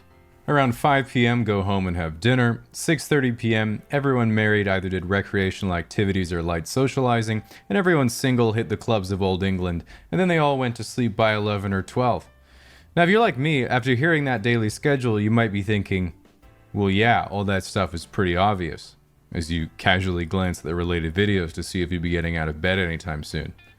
Or maybe you're at work and about to get fired. These are honestly just Hail Marys at this point. We all know everyone who watches these videos is unemployed. Nevertheless, despite all my efforts to figure out what the ideal personal schedule would be and hoping it would be hidden, unearthed knowledge, to be honest, it's about as basic as you can get. But I did get to make this Why Do I Feel So Good All the Time starter pack. So once again, big thanks to the sponsor ExpressVPN, the #1 rated VPN by TechRadar, CNET, The Verge, Comparitech, and many more, which is a service that lets you reroute your IP address to nearly any country in just one click. I actually have a recent VPN experience where I was in Germany for a StarCraft tournament and my credit card didn't work because my credit rating immediately went to 0 when I told my bank I was going to a StarCraft tournament. Anyway, I couldn't pay the utilities at the place I was staying, so they billed me online, but when I got home, I couldn't pay it because I wasn't in Germany anymore. So long story short, ExpressVPN saved the day by fooling them into thinking I was still in Germany, but technically ended up costing me €24.50 in utilities when I think about it. Nevertheless, I know my credit card is safe because ExpressVPN servers can't store logs of any customers. Additionally, by using ExpressVPN, all your data is encrypted, meaning you can be sure that if you're ever using public Wi-Fi at a cafe, library, or airport, your data can't be accessed by other people. You can also use it for watching YouTube or Netflix in whatever country you choose. As an example, here's Saturday Night Live in Canada, and here it is in America. So if you'd like to give it The first stop in our journey is of course the star at the center of our solar system, the Sun. All stars are huge spheres of hydrogen and helium that are constantly undergoing fusion reaction. This process creates a tremendous amount of heat, and our Sun is over 5,000 degrees Celsius at its surface and 15 million degrees at its core. In addition, the Sun of course produces a tremendous amount of light, which travels at 300,000 kilometers a second. Light does not speed up or slow down, it's always the same speed. The reason for this is that light itself has no mass, which is why it's called light. Going outward, the closest planet to the Sun is Mercury. Named after the Greek god of the same name, it isn't the most interesting planet. We've often thought about giving it a bit of a nudge. Moving on, the second planet is Venus. Venus is better known as Earth's sister planet as it's almost identical in shape and size, but is way hotter. Earth is of course the third from the Sun and our home planet. It's the only planet that we know of that supports life, although it doesn't actively encourage it. Astronauts have never ventured far beyond our orbit, and today our flagship station is located just 400 kilometers above Earth's surface. Known as the International Space Station, this is the farthest into space that humans are permanently established. Astronauts are typically situated here for up to a year at a time, where they're allowed to perform cool experiments until their bones disintegrate and they must return home. Mars, our second nearest planetary neighbor and homeworld of Elon Musk, is not the most habitable, but it is the closest thing we have to Earth. After sending Wally to check it out in 2012, NASA is currently working to send a manned mission into Martian orbit and eventually set up a colony in the next 50 to 100 years. In between Mars and Jupiter is the asteroid belt. The asteroid belt holds many resources, and after expanding nearby, we might be able to mine them for minerals and Vespene gas that we can use back here on Earth. Jupiter, also known as Thick Saturn, is a lot like Yo Mama because despite having to constantly withstand a very turbulent environment, it works tirelessly to provide a stable home for more orbiting bodies than any other planet. And it weighs over 20 quadrillion tons. Saturn is by far the best looking planet in the solar system and is always in your face about it. If you have it as your wallpaper right now, you should put something else, it doesn't need the attention. Okay, the next planet is Uranus, and of course we all went to school, we all know the joke, so really I just want to say I think it's unfair that Uranus is given such a hard time, just because it's so easy to make fun of. So no jokes in the comments because I will not hesitate to report anyone who tries to slide one in unannounced. Next on our trip is Neptune. This planet is the final gas giant and is notable for having an elliptical orbit, which means once every few hundred years it goes from the 8th planet in the solar system to the 8th. Speaking of which brings us to the 8th and final planet. Neptune was of course the coldest and smallest planet in the solar system and is kind of like the runt of the litter that we all welcomed with open arms. While Neptune was not the most spectacular planet, we still treat it as part of the family. I know a lot of guys have trouble picking up on the signs of whether or not a girl is into them, so today I want to do a little quiz so you can see if she actually does like you, or even just how good you are at recognizing signals that you might be getting. Let's say you're in a bar and you look across the length of the counter and you see a cute girl who glances at you briefly, does a quick hair flip, and then turns back to her friends. Is she into you? Eye contact is obviously a good sign, but you really can't tell from this example. She could just be adjusting her hair, and maybe she was looking at someone behind you.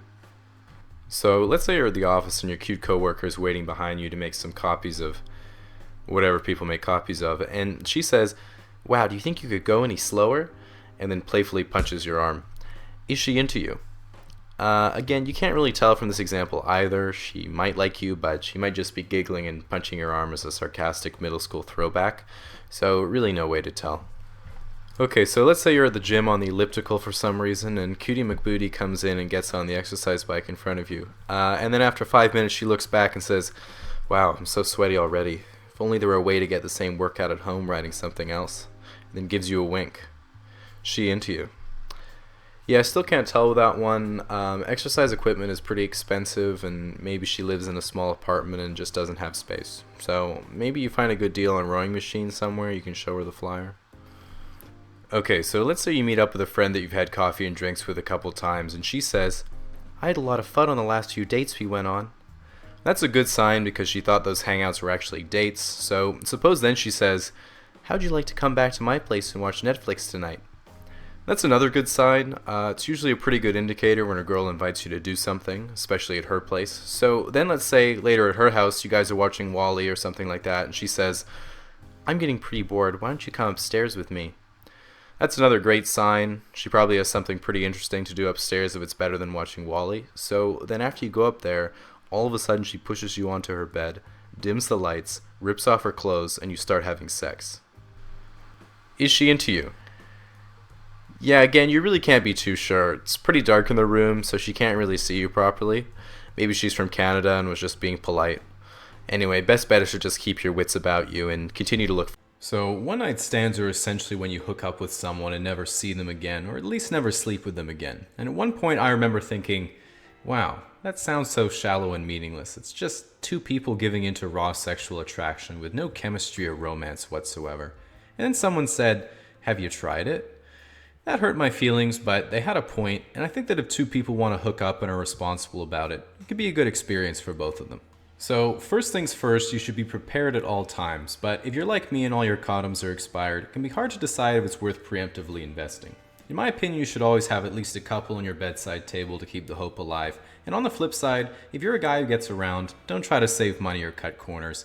I've heard some pretty ridiculous stories, and my friend told me that she heard of a guy who washed out a condom to reuse. That's being really stupid. Just turn it inside out. So once you're well stocked on the necessary prerequisites, you of course need to find someone else to help you make God disappointed. Whether you're meeting someone in a bar, on Tinder, or through your contact list, you have to be good at managing expectations. Even if both people agree they're just hooking up and you're on the same page, you won't be the next morning, so I like to be as transparent as possible. If she says, "I don't really do this kind of thing that often, what should I expect?" I'd just be honest and say it's about like a Coke can, but a bit shorter. So if you're hooking up with someone and there's a mutual understanding that you're probably not going to see each other again, don't be afraid to try some new techniques.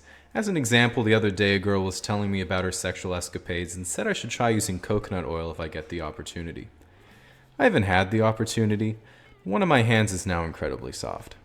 So the act of sex itself is a very beautiful thing. Not literally, it's really gross, but the concept is there. I don't have any tips because I know my lane, but I like to think of sex like the opposite of homework. Because with homework, I've always thought, I'm not looking forward to this. It's going to be really hard the whole time, and I'm going to take forever to finish. At least I'll be glad I did it. So when you wake up the next morning, the first thing you have to think about is the repercussions of what you just did.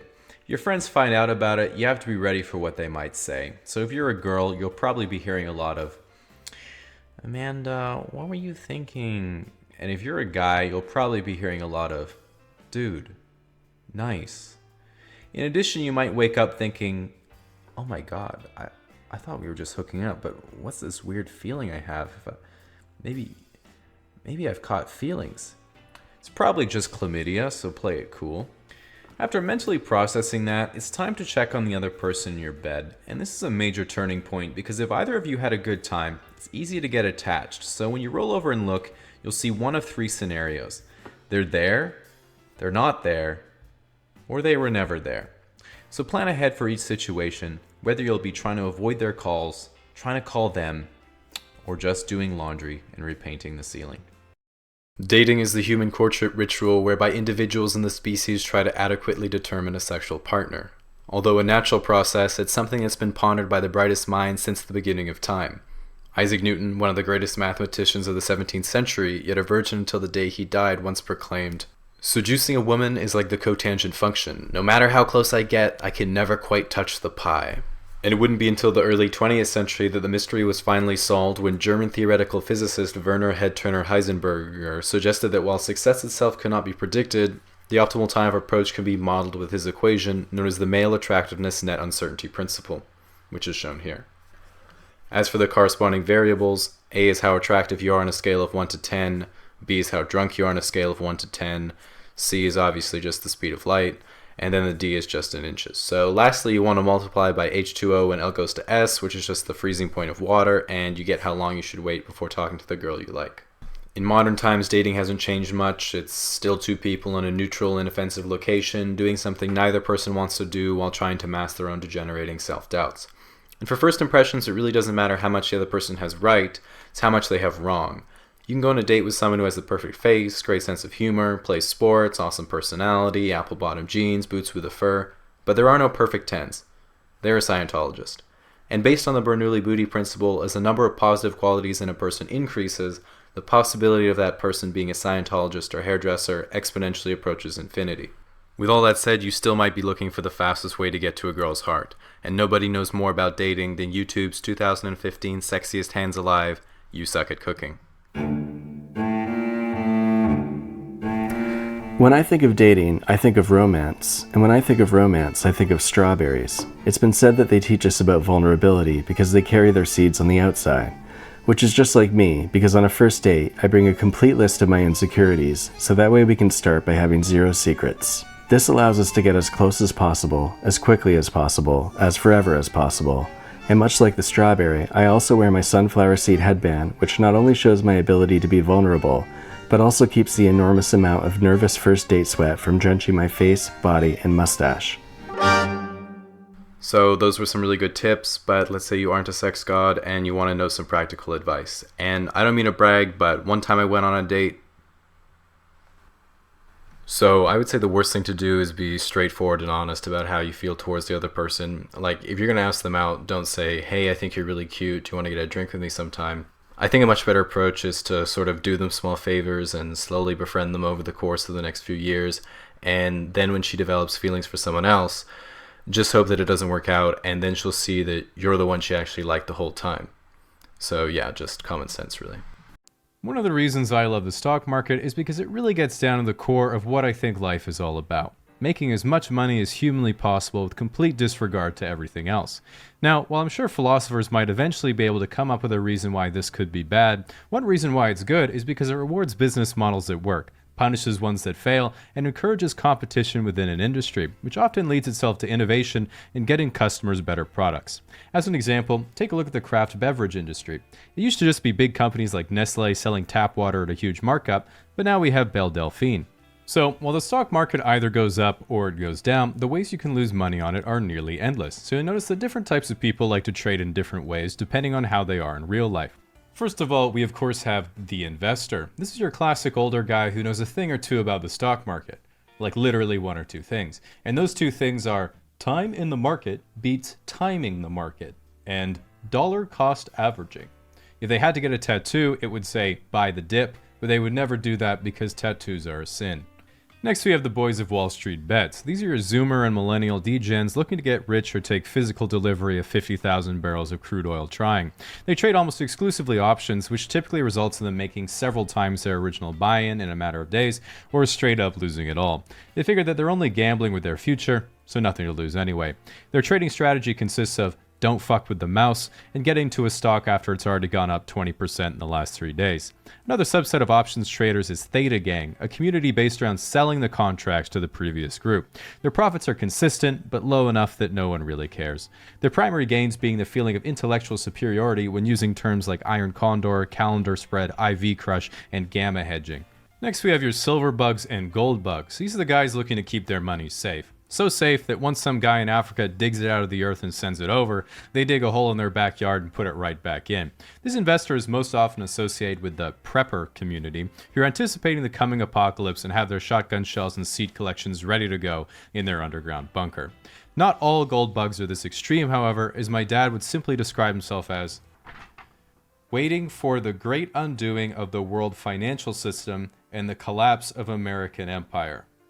Very similar to your gold bugs, you have the people who are into cryptocurrency. These guys are similar in disposition, but generally younger and less doomer. They don't keep gold or silver in a vault in their basement because that's where they live, kept warm by enough GPUs to melt Greenland.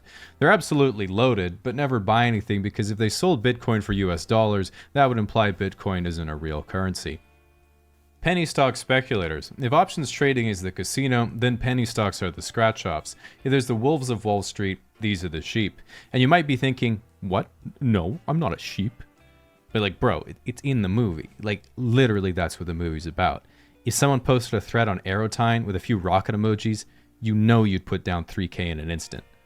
Quants. These are the MIT graduates with 3 PhDs who work with 20 other math geniuses on a specific machine learning algorithm in order to front-run the quartz crystal in the Chicago Mercantile Exchange's internal 24-hour clock by running a fiber optic cable that's 14 feet shorter than the closest competitor, thereby reducing the distance light has to travel so he can arbitrage a 1/4 cent profit per bushel on soybean futures.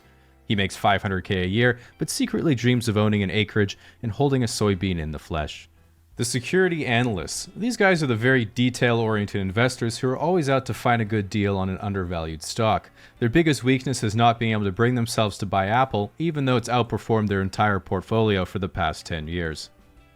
Of course, we can't forget, last but not least, Wall Street. This is your investment banks, hedge funds, and money managers. Big money, smart money, whatever you want to call it. Now, what most people think Wall Street does is this. Looks like Daryl from New Hampshire just bought $15K worth of Delta Airlines. Oopsie daisy. But what they actually do is this. Bring, bring, bring, bring. Hi, this is JP Morgan Client Services. Hi, can I buy $15,000 of Delta Airlines? Yeah, sure. There's a $5 service fee. Well, that's fine. Okay, it's done. Thank you.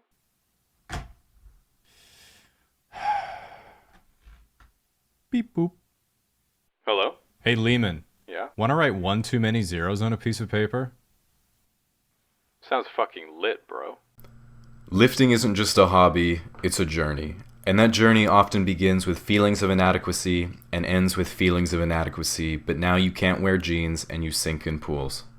Frankly, a lot of guys think they're going to be more attractive to women, but it turns out the only people you end up impressing are other bros who also enjoy looking at half-naked guys on bodybuilding.com. Nevertheless, if you want to get started, it's important to start off right, and I'm going to tell you the 3 steps to success. So the first step is obviously to make an Instagram account.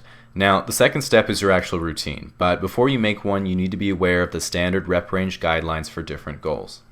If you're going for strength and size, up to 8 reps per set. If you're going for mostly size, 8 to 12 reps per set. And for endurance, go for 14 or more reps per set. Now, you might be wondering, what about 13 reps per set? And this is really the holy grail of lifting and what we call the tone zone.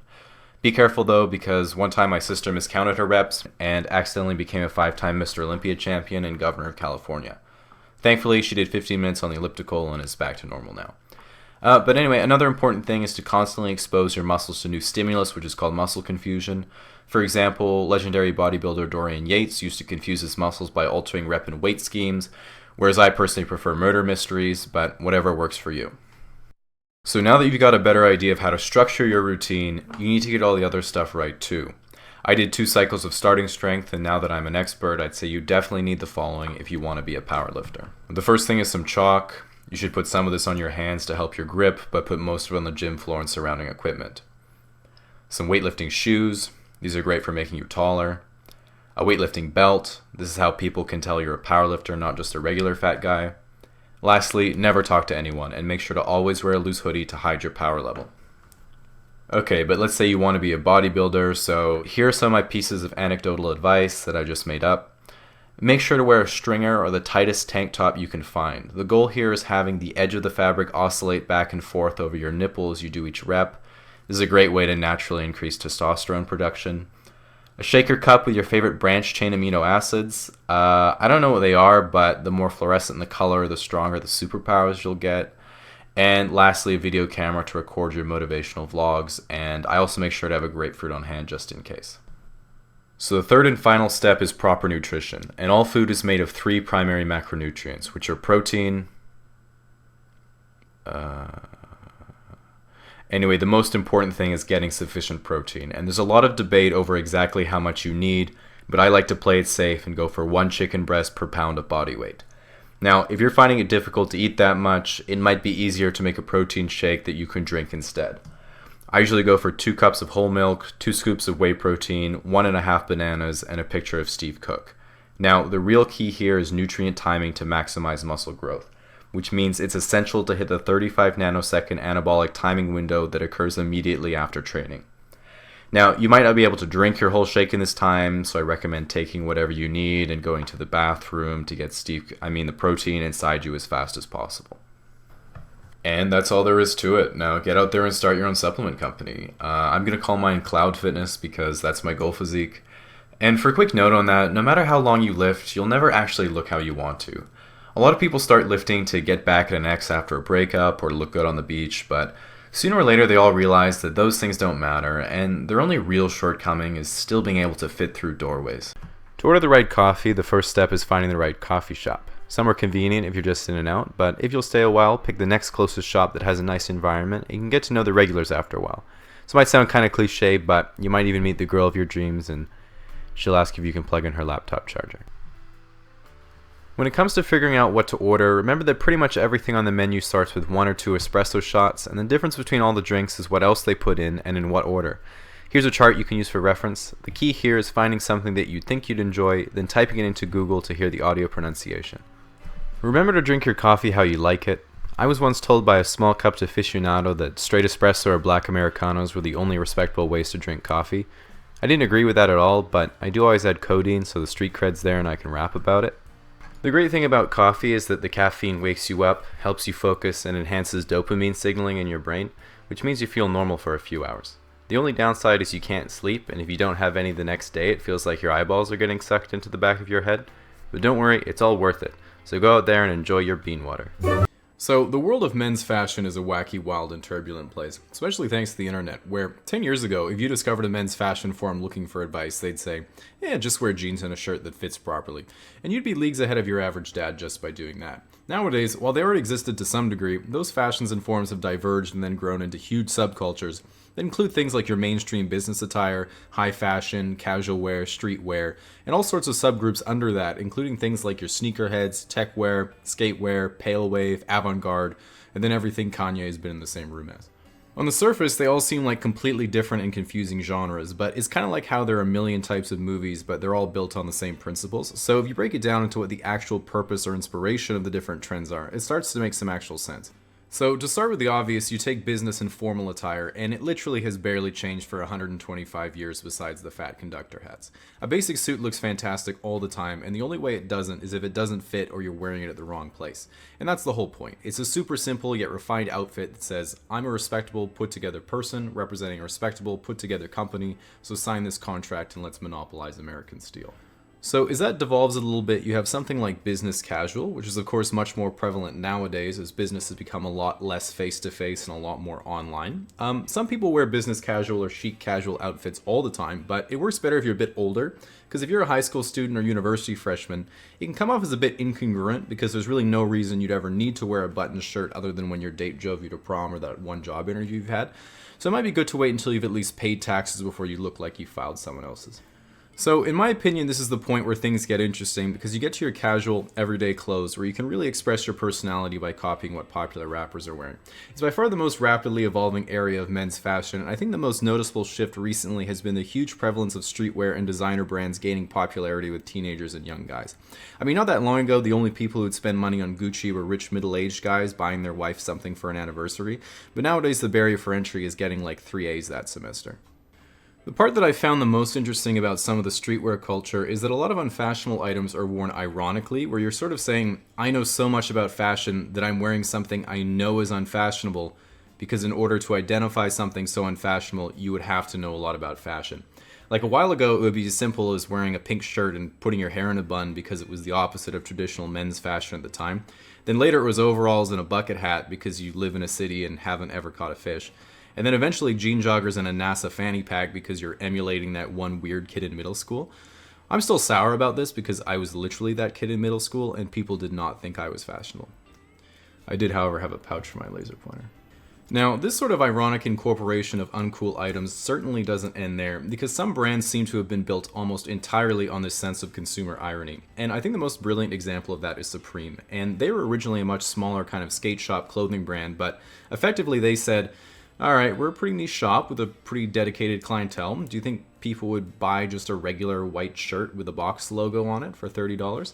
And it turns out they would, and as they got bigger, they said, alright, what about something like a Zippo lighter? And that sold out instantly, but as they kept getting more traction, they just said, fuck it. Nunchucks, sold out instantly. Tennis balls, sold out instantly. Fire extinguisher, sold out instantly. And at one point, they must have had a conversation that went, alright, what is literally the least useful, standalone item we could possibly sell? And someone said, how about a brick? Yeah, a brick. And look, Supreme was pretty big at the time, and everything was selling out, but would people actually pay $30 for a brick? And of course the answer was no. They didn't. Almost no one would pay $30 for a brick. They'd pay $1,000 for a brick because it sold out instantly. So anyway, hit me up for that collab. Like actually though. So once you go deeper into different contemporary fashions, you find some very interesting subcategorizations that explore the extremes of other genres, and some of them are pretty weird. So the most well known is probably high fashion, which does get a lot of flack for being weird, but it's really more of an advertising campaign and for showing off a designer's inspiration for upcoming commercial lines than it is for actual practical wear. So in a way it's almost weird by design, which is neither here nor there for me, but if we start looking at the niche clothing that people do wear on a day-to-day basis, it brings us to some super interesting trends. So of course a massive group that's permeated all casual wear are your sneakerheads, and these are the people you might have heard of who would camp overnight to cop a fresh pair of Jordans, but they only really wear them once for Instagram and then they resell them the next day at 5 times the price to rich Asian exchange students. Something like normcore is wearing literally your entire outfit ironically, effectively dressing as blandly as possible on purpose. Pale wave is a sort of minimalism that centers around a lack of detail and subtle pastel color palettes. I quite enjoy this look because if people come over to my apartment, I blend in nicely with my IKEA furniture. Then there's all black everything, which is also a pretty solid choice if you don't like sorting laundry. I mean, I think it's cool because it makes your washer's spin cycle look like a portal to the 4th dimension. That's pretty neat. And then something like avant-garde, which is sometimes called goth ninja, is way more complicated, but is fundamentally about being able to sneak up on people perfectly camouflaged in the urban environment, and then being able to tap them on the shoulder and they'll drop dead instantly. Lastly, we have techwear, which is the most technically advanced clothing possible. Your jacket weighs about 14 micrograms and is resistant to all 4 seasons simultaneously.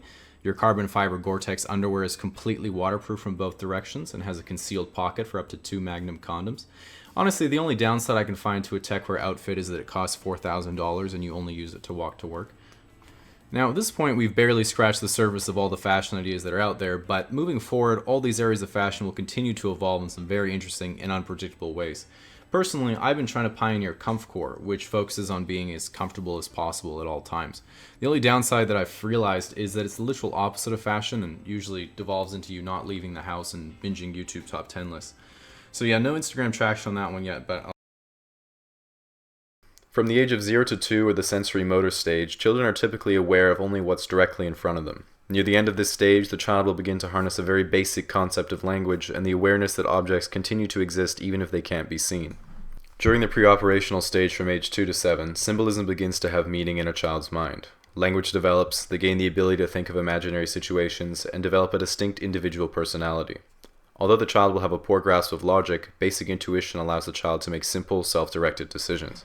In the concrete operational stage between the ages of 7 and 12, children demonstrate logical thinking, become more aware of events external to their own experiences, and have a well-established capacity for hypothetical thought.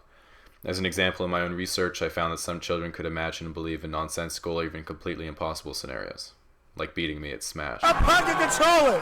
Forfeit, my nigga! He forfeits! By the age of around 15, adolescents are able to demonstrate true abstract reasoning. While all of the primary cognitive functions have been established, social skills, fashion sense, and the ability to seduce a potential mate are extremely limited. While many express difficulty in developing these skills over the course of their lives, some suffer from an affliction that slowly degrades their sensibilities over time. Usually abbreviated to PE, in Europe it stands for personality erosion, in America it stands for personality ejection, and in Canada it stands for professional engineer. Although it can be hard to diagnose, common symptoms include wearing zip-off cargo pants, extensive pencil collections, and making a lot of money. From the age of 18 to 25, the brain will slowly reach what is generally considered to be its developed state. Anecdotally, many report feelings of having a fully established personality at this age, and most further changes in the brain are generally related to memory, learning, and skill acquisition. At this time, it's not uncommon for individuals to feel a sense of wonder and confusion as they're exposed to life as an adult for the first time. While often doubtful and concerned, most young adults have a strong sense of ambition and eagerness for success in their lives. It's very common to have visions of future accomplishments and tremendous drive to pursue passion, fame, and riches. By the late 20s to mid-30s, they realize it's okay to be a failure. Towards the late 30s and early 40s, many have gotten married to someone who isn't perfect but certainly available. For the first time, many have discretionary income, which they may find fleeting joy in spending on vehicles, niche hobbies, or expensive shit for their kids so they can vicariously flex on other families at school. By the mid-60s, most are retired and wondering where the last 25 years in this timeline went before realizing that maybe it was there the whole time, but it seemed to go by so fast that it was like it never happened at all. Individuals finally have the time and financial means to try everything they wanted to do in their youth, but are no longer physically capable of doing it. Those who turn 80 consider themselves part of the lucky few who do so. Many of their friends are gone, moving around is difficult, and cognitive degeneration often impacts their ability for basic function. Eventually, people they love stop spending time with them out of desire, but out of obligation. Now, I know most of my audience is guys under 35, so the last couple of slides don't apply to you yet, and hopefully they won't have to, but I think we've all seen something like this in a loved one. My dad's getting close to 70, and he thought he was just how he was, but actually after getting him the right treatment, he said he's felt better than he has in 40 years. I want to talk about the behind the scenes of how casually explained videos are made. As with almost any project, it all starts with a first idea. I've been asked before how I go about writing something when I'm having a hard time getting started and I'm not feeling inspired, and it's simply a matter of being contractually obligated and having your livelihood at stake. So once I come up with the main idea, I make a bullet list of all the main subtopics I want to talk about, then I write the jokes that just come naturally to me right away. Okay, so after that I like to start fleshing out each bullet point with more information. Even if it's not funny, it can help explain the topic, and you often find new points to jump off of as you go. Most of the time I do it from my head, which is probably why I'm not in university anymore, but if it's a bit more of a foreign topic, I usually do a bit of research. Nothing too in-depth, usually usually Wikipedia or what comes up on Google is fine. So after that stage, I repeat the previous steps until I have about 2 pages of content. One of the most common strategies for writing is writing more than you need, trimming out all the bad parts and errors, writing more, trimming out all the bad parts and errors, and repeating until you have something of sufficient quality. Not everyone writes exactly like this, and personally I don't use this technique because my scripts are always perfect the first time. One of the biggest struggles of writing things that are supposed to be funny is being able to tell if it is funny. Partly because you spent so long revising the same line over and over again to make sure it's exactly how you want it, that you can't even tell if it's good anymore. So it's a smart idea to run everything by your friends and family to see what they think first. You don't usually get honest feedback because they don't want to see you cry. They leave that to the YouTube comments. But the real art is being able to differentiate between real laughs and sympathy laughs. I found that pretty frequently the jokes I spend the most time on no one cares about, and the ones I almost didn't include hit the hardest. I figured out it's because I don't know what I'm doing. Now, after the trial run is over and my eyes have dried, I take all of my expanded bullet points, put them in some kind of sensible order, and then write all the transitions to tie them together into some kind of narrative. At this point, I basically have a finished script and I start thinking about drawing the pictures. I've been asked before how I decided on the art style I have for my videos, and I didn't actually decide anything, it's just the best that I can do. So I started with Microsoft Paint, but I've since stepped it up to Photoshop, thanks for noticing, and I use After Effects to put all the pictures and the audio together. I use a snowball mic for recording, and when you're doing that, one of the hardest parts that most people don't think about is choosing the delivery for a line. I have no comedic range, so this is fairly straightforward for me. Syncing the pictures with the audio is a bit frustrating, but you know you're on the home stretch. Then once you hit that magical render button, all the hard work is done. After one particular video, my friend said, "Wow, nice work. You obviously spent a lot of time on that one. Must have been at least 3 or 4 hours." Usually takes me 40 or 50 hours an episode, but if there's anything I believe in, it's always try to take a compliment, because you never know which one might be your first. At this final stage, it's time to publish, and I always try to publish at 9 a.m. Eastern, which means 6 a.m. where I live. You can schedule your posts, but I always stick around in case something goes wrong, and sometimes it's hard to sleep because I'm so excited to impress all the strangers on the internet that I've never seen. Lastly, if you're thinking about making videos or writing, just get started and learn as you go. I will warn you though that even if you're funny in real life, it doesn't mean you know how to write something funny, and just because you can write something funny doesn't mean you're funny in real life, sadly. And remember, if you associate your character with your real self, people you know will start wondering where the joking ends and your actual self begins. A distinction I myself can no longer make. So keep your wits.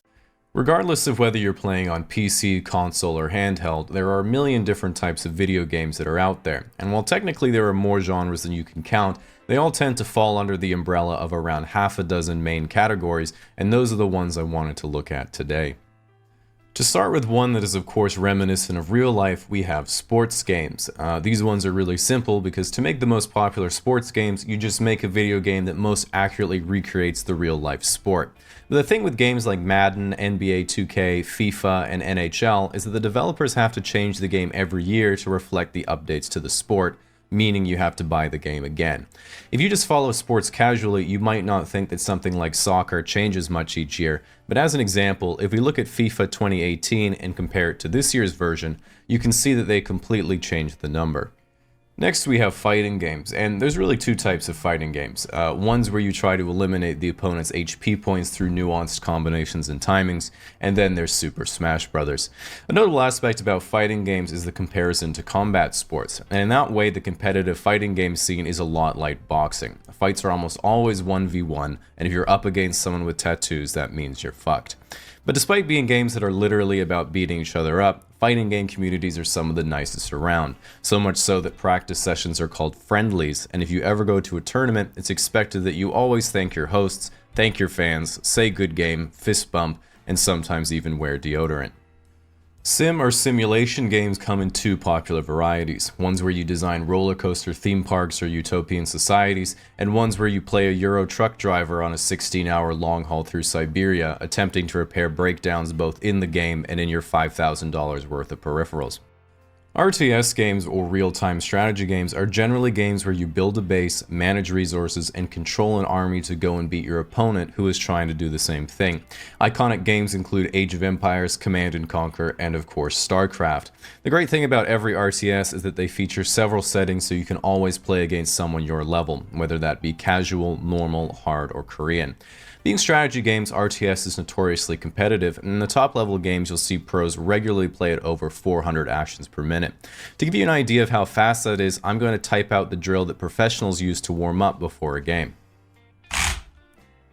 That was me doing 2 lines of coke off the keyboard. Coincidentally, this is the same warm-up that most YouTube Let's Players do as well. Multiplayer online battle arenas, or MOBAs, are games where individuals actively work against each other in order to defeat the enemy.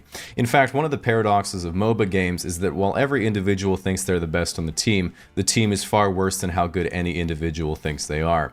This inescapable skill cap can be explained by how every time you play support, your carry sucks and your team loses, and every time you play carry, your support sucks and your team loses. Then when your teammates try to point out that you're the common denominator, you can ignore them completely because they don't speak English. Next, we have RPGs, or role-playing games. There's RPGs where you have a huge world to explore, called open world RPGs. There's more linear dungeon crawler RPGs. There's MMORPGs, which let you play with other people online. And there's a bunch of subgenres beyond that. Because they're role-playing games, they're typically set in fictional worlds where you get to do things you're not able to do in real life, like shooting lightning out of your hands and taking money from dwarves. Furthermore, a lot of RPGs have incredibly in-depth stories that no one pays attention to. This is unfortunate because a lot of them have brilliant writing. As an example, a lot of RPGs have a starter quest where you find a glowing amulet just sitting on the table, and when you talk to the person standing literally right next to it, they say, "Wow, you found this ancient and important piece of jewelry. You should return it. I'll follow you for the rest of the game and help you now." And usually you're just thinking, this is Lord of the Rings. Shooter games are one of the most popular genres due to their variety. You can have single-player story modes, online team deathmatch, capture the flag, defuse the bomb, or of course the most popular genre right now, Battle Royale. For those unfamiliar, Battle Royales are games where you drop either solo or with a team into a large map and fight until the last man standing as the map decreases in size. The trick to these games is that the companies release the game for free in order to get a lot of players to fill the lobbies, and then make money by selling skins and cosmetics to customize your character. And while this means the company makes almost no money from most players, it does mean that they make almost all their money from our friend Rodney. And while a lot of people think that Battle Royales are a fad, I think it's good that so many young people are playing them, because even something like Fortnite is a metaphor for everyday American life. 100 kids are dropped off by a school bus into college campus and try to survive as long as possible as they avoid an encroaching circle of unvaccinated children. Lastly, we have casual games, but don't let that name confuse you. Casual games are anything but laid back. This is because they're typically party games that you play with people who don't usually play games, and that means you have to make the decision of whether you're going to keep your friends by showing restraint or stomp their casual asses on 200cc Rainbow Road. So today's my birthday, and before I choose where to invest my skill points, I thought it'd be a great idea to share the best pieces of advice that I picked up in my lifetime. The format's going to be a total of 10 quotes that I found really meaningful, and each will be followed by my interpretation. I chose 10 simply because I think it's pretty standard for these kinds of lists, and it's also the highest number I can count to, so let's get started. Number 10. So I was in a hotel one time and found this great quote in the Bible. "So God created mankind in his own image. In the image of God he created them, male and female he created them." Basically just remember to pull out. Number 9. No one plans to poop their pants. This just means to always plan ahead, the old buy a plunger before you need one, but also have an emergency fund and spend a bit below your means in case something goes wrong. Number 8. Elon Musk can't dunk. That is to say that no one's cut from a different cloth, you can't be the best at everything, and it's important to play to your own strengths. Number 7. Always remember that 4 to the power of 1/2 is 2, 9 to the power of 1/2 is 3, 16 to the power of 1/2 is 4, and so on. Which just means don't forget your roots. Number 6. The key to success is mastering the fundamentals. Basically, just constantly make workers and don't let your chrono boost pile up. Number 5. The glass is neither half full nor half empty. It's a matter of your own perspective. I was texting a few girls once that I was like 5 foot 9 inches, and some saw it like I was taller than about half of most guys, while others saw it like I was shorter. I'm more of a realist though, so since then I've always made sure to specify that I'm talking about 2 separate measurements. Number 4. Be attractive to the kind of person you'd like to be with, and also be yourself. I really like this because it's really one of the more thought-provoking oxymorons. Number 3. Hybrid builds usually suck, so min-max your life. As in, don't study and socialize, study or socialize. This is something that really doesn't apply to everything, so use your judgment. One thing that I started doing that's a bit more advanced is completely cut out regular coffee, so now I only drink decaf, but I add my own cocaine. Number 2, be like science, which just means that everyone's happier when you just say you're wrong or that you don't know. So next time you realize you aren't on the right track in the middle of an argument, you can just try my usual line, which is, "Hey, I never really thought about it that way before. Thanks for showing me another perspective." Cunt. And finally, my number 1 piece of advice is no matter how old you are, if you feel lost in your life and don't know what to do, just realize that you're not alone. No one has a clue what they're doing, and no one's path is a straight line trajectory from start to finish. Oftentimes it seems like there's a million things you could be doing, but nothing that's just right. But you have to get started before you know exactly where you're going, and the goals that you set aren't always destinations, but they are directions. And you can never know what you'll find if you're only looking from where you are right now. If anything, try something new, if only to prove that it's not the right choice, and you'll be amazed at the people you meet, the way your perspectives change, and ultimately what your ambitions and dreams become. And really, this is the best advice I could possibly give, and it's something I'm really going to incorporate into my own life. Like, right after I get off Reddit. Making a living playing your favorite sport has been a dream of youth worldwide for decades, but only recently has the dream of making a living playing your favorite video game become just as viable. And the good news is you don't need special genetics to become an elite gamer. The only thing that can stop you is mandatory military service or a wife and kids, all things any self-respecting gamer would be avoiding anyway. The first true esport was of course chess, and because back in 6th century India they hadn't invented anything for Kramnik to complain about yet, you had to use a physical screen instead of a digital one, and move each piece manually as no one had figured out how to put them into the mouse. After your opponent took their turn, you had to update the position electronically in your brain in order to generate the next move, clearly wasting everyone's time. Noticing this, chess was also the first esport to receive a balance patch when someone during the Renaissance castled their king. While everyone thought this was a bit suspicious, he then showed that he was legit by saying, en passant, and took someone's pawn illegally. From that point on, everyone was so tempted to make a suboptimal move in order to show that they knew something other people didn't, the balance patch became the new norm. Since chess becoming the first esport, no one invented a new one for about 1400 years, until arcades started to become popular in the late 1970s and everyone started to care about what really mattered, making money playing video games, and the prize pools have only gone up since then.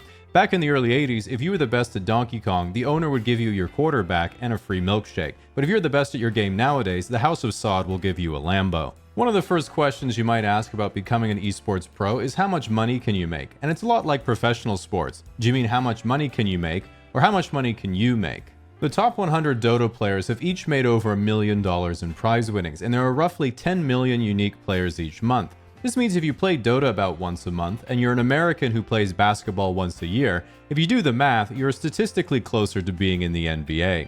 The way you can tell you've made it as a pro gamer is when people refer to you in person by your gamer tag instead of your name. This is because at one point, the entirety of your consciousness was once put towards the question, who am I? And you discovered an identity that truly resonated with your inner being. OG gamer tags carry weight because they're like domain names. If someone says, oh my god, is that Mango? With just one letter replaced by a number, you might have no idea who they are, but you know it's a flex because it's like saying you own boobies.com. One of the dangers of becoming good at a game, especially early on, is that the single most impactful event that can occur to a competitive game is the developers just fucking changing it. Take the competitive Fortnite scene. At its peak, Epic detested the competitive meta of the game because all the tryhards were actually building forts, making it hard for 6-year-olds to shoot them. So after doing everything they could to prevent this exploit, like putting in a giant sword in planes, Epic finally patched the forts out and put in Ariana Grande, which solved the problem. Because matchmaking pairs you with evenly ranked players, getting bopped by someone better than you is essentially unavoidable in any competitive games unless you're literally one of the best in the world. For this reason, some people start looking for something supplemental to the game to help their performance, and inevitably exploits are found that ruin the competitive scene and give you a huge advantage. In RTS games, it's map hacks. In FPS, it's aimbot. In fighters, it's controller mods. And in Hearthstone, it's mom's credit card. Companies, of course, know that people cheating in their game causes other players to stop playing, so they don't take too kindly to it. But what do companies themselves think about their games becoming esports? A company like Valve thinks, awesome, we'll help fund some tournaments to grow the scene. Pretty much every other company thinks, awesome, we'll help fund some tournaments to grow the scene until it's no longer in shareholder interest and then immediately drop support. And Nintendo says, go fuck yourself. Because of the difficulty of achieving greatness, the question that any young person who enjoys video games asks themselves is, do I have what it takes to be a pro gamer? And the question every single adult male asks themselves is it too late? Just in general. The problem is, if you're 14, no way you can compete with adults who've been playing for years. But if you're an adult, obviously you can't compete with 14-year-olds who are playing all day. Because of this, we all know there's no way to hurt a guy's feelings faster than saying, you play that game all the time.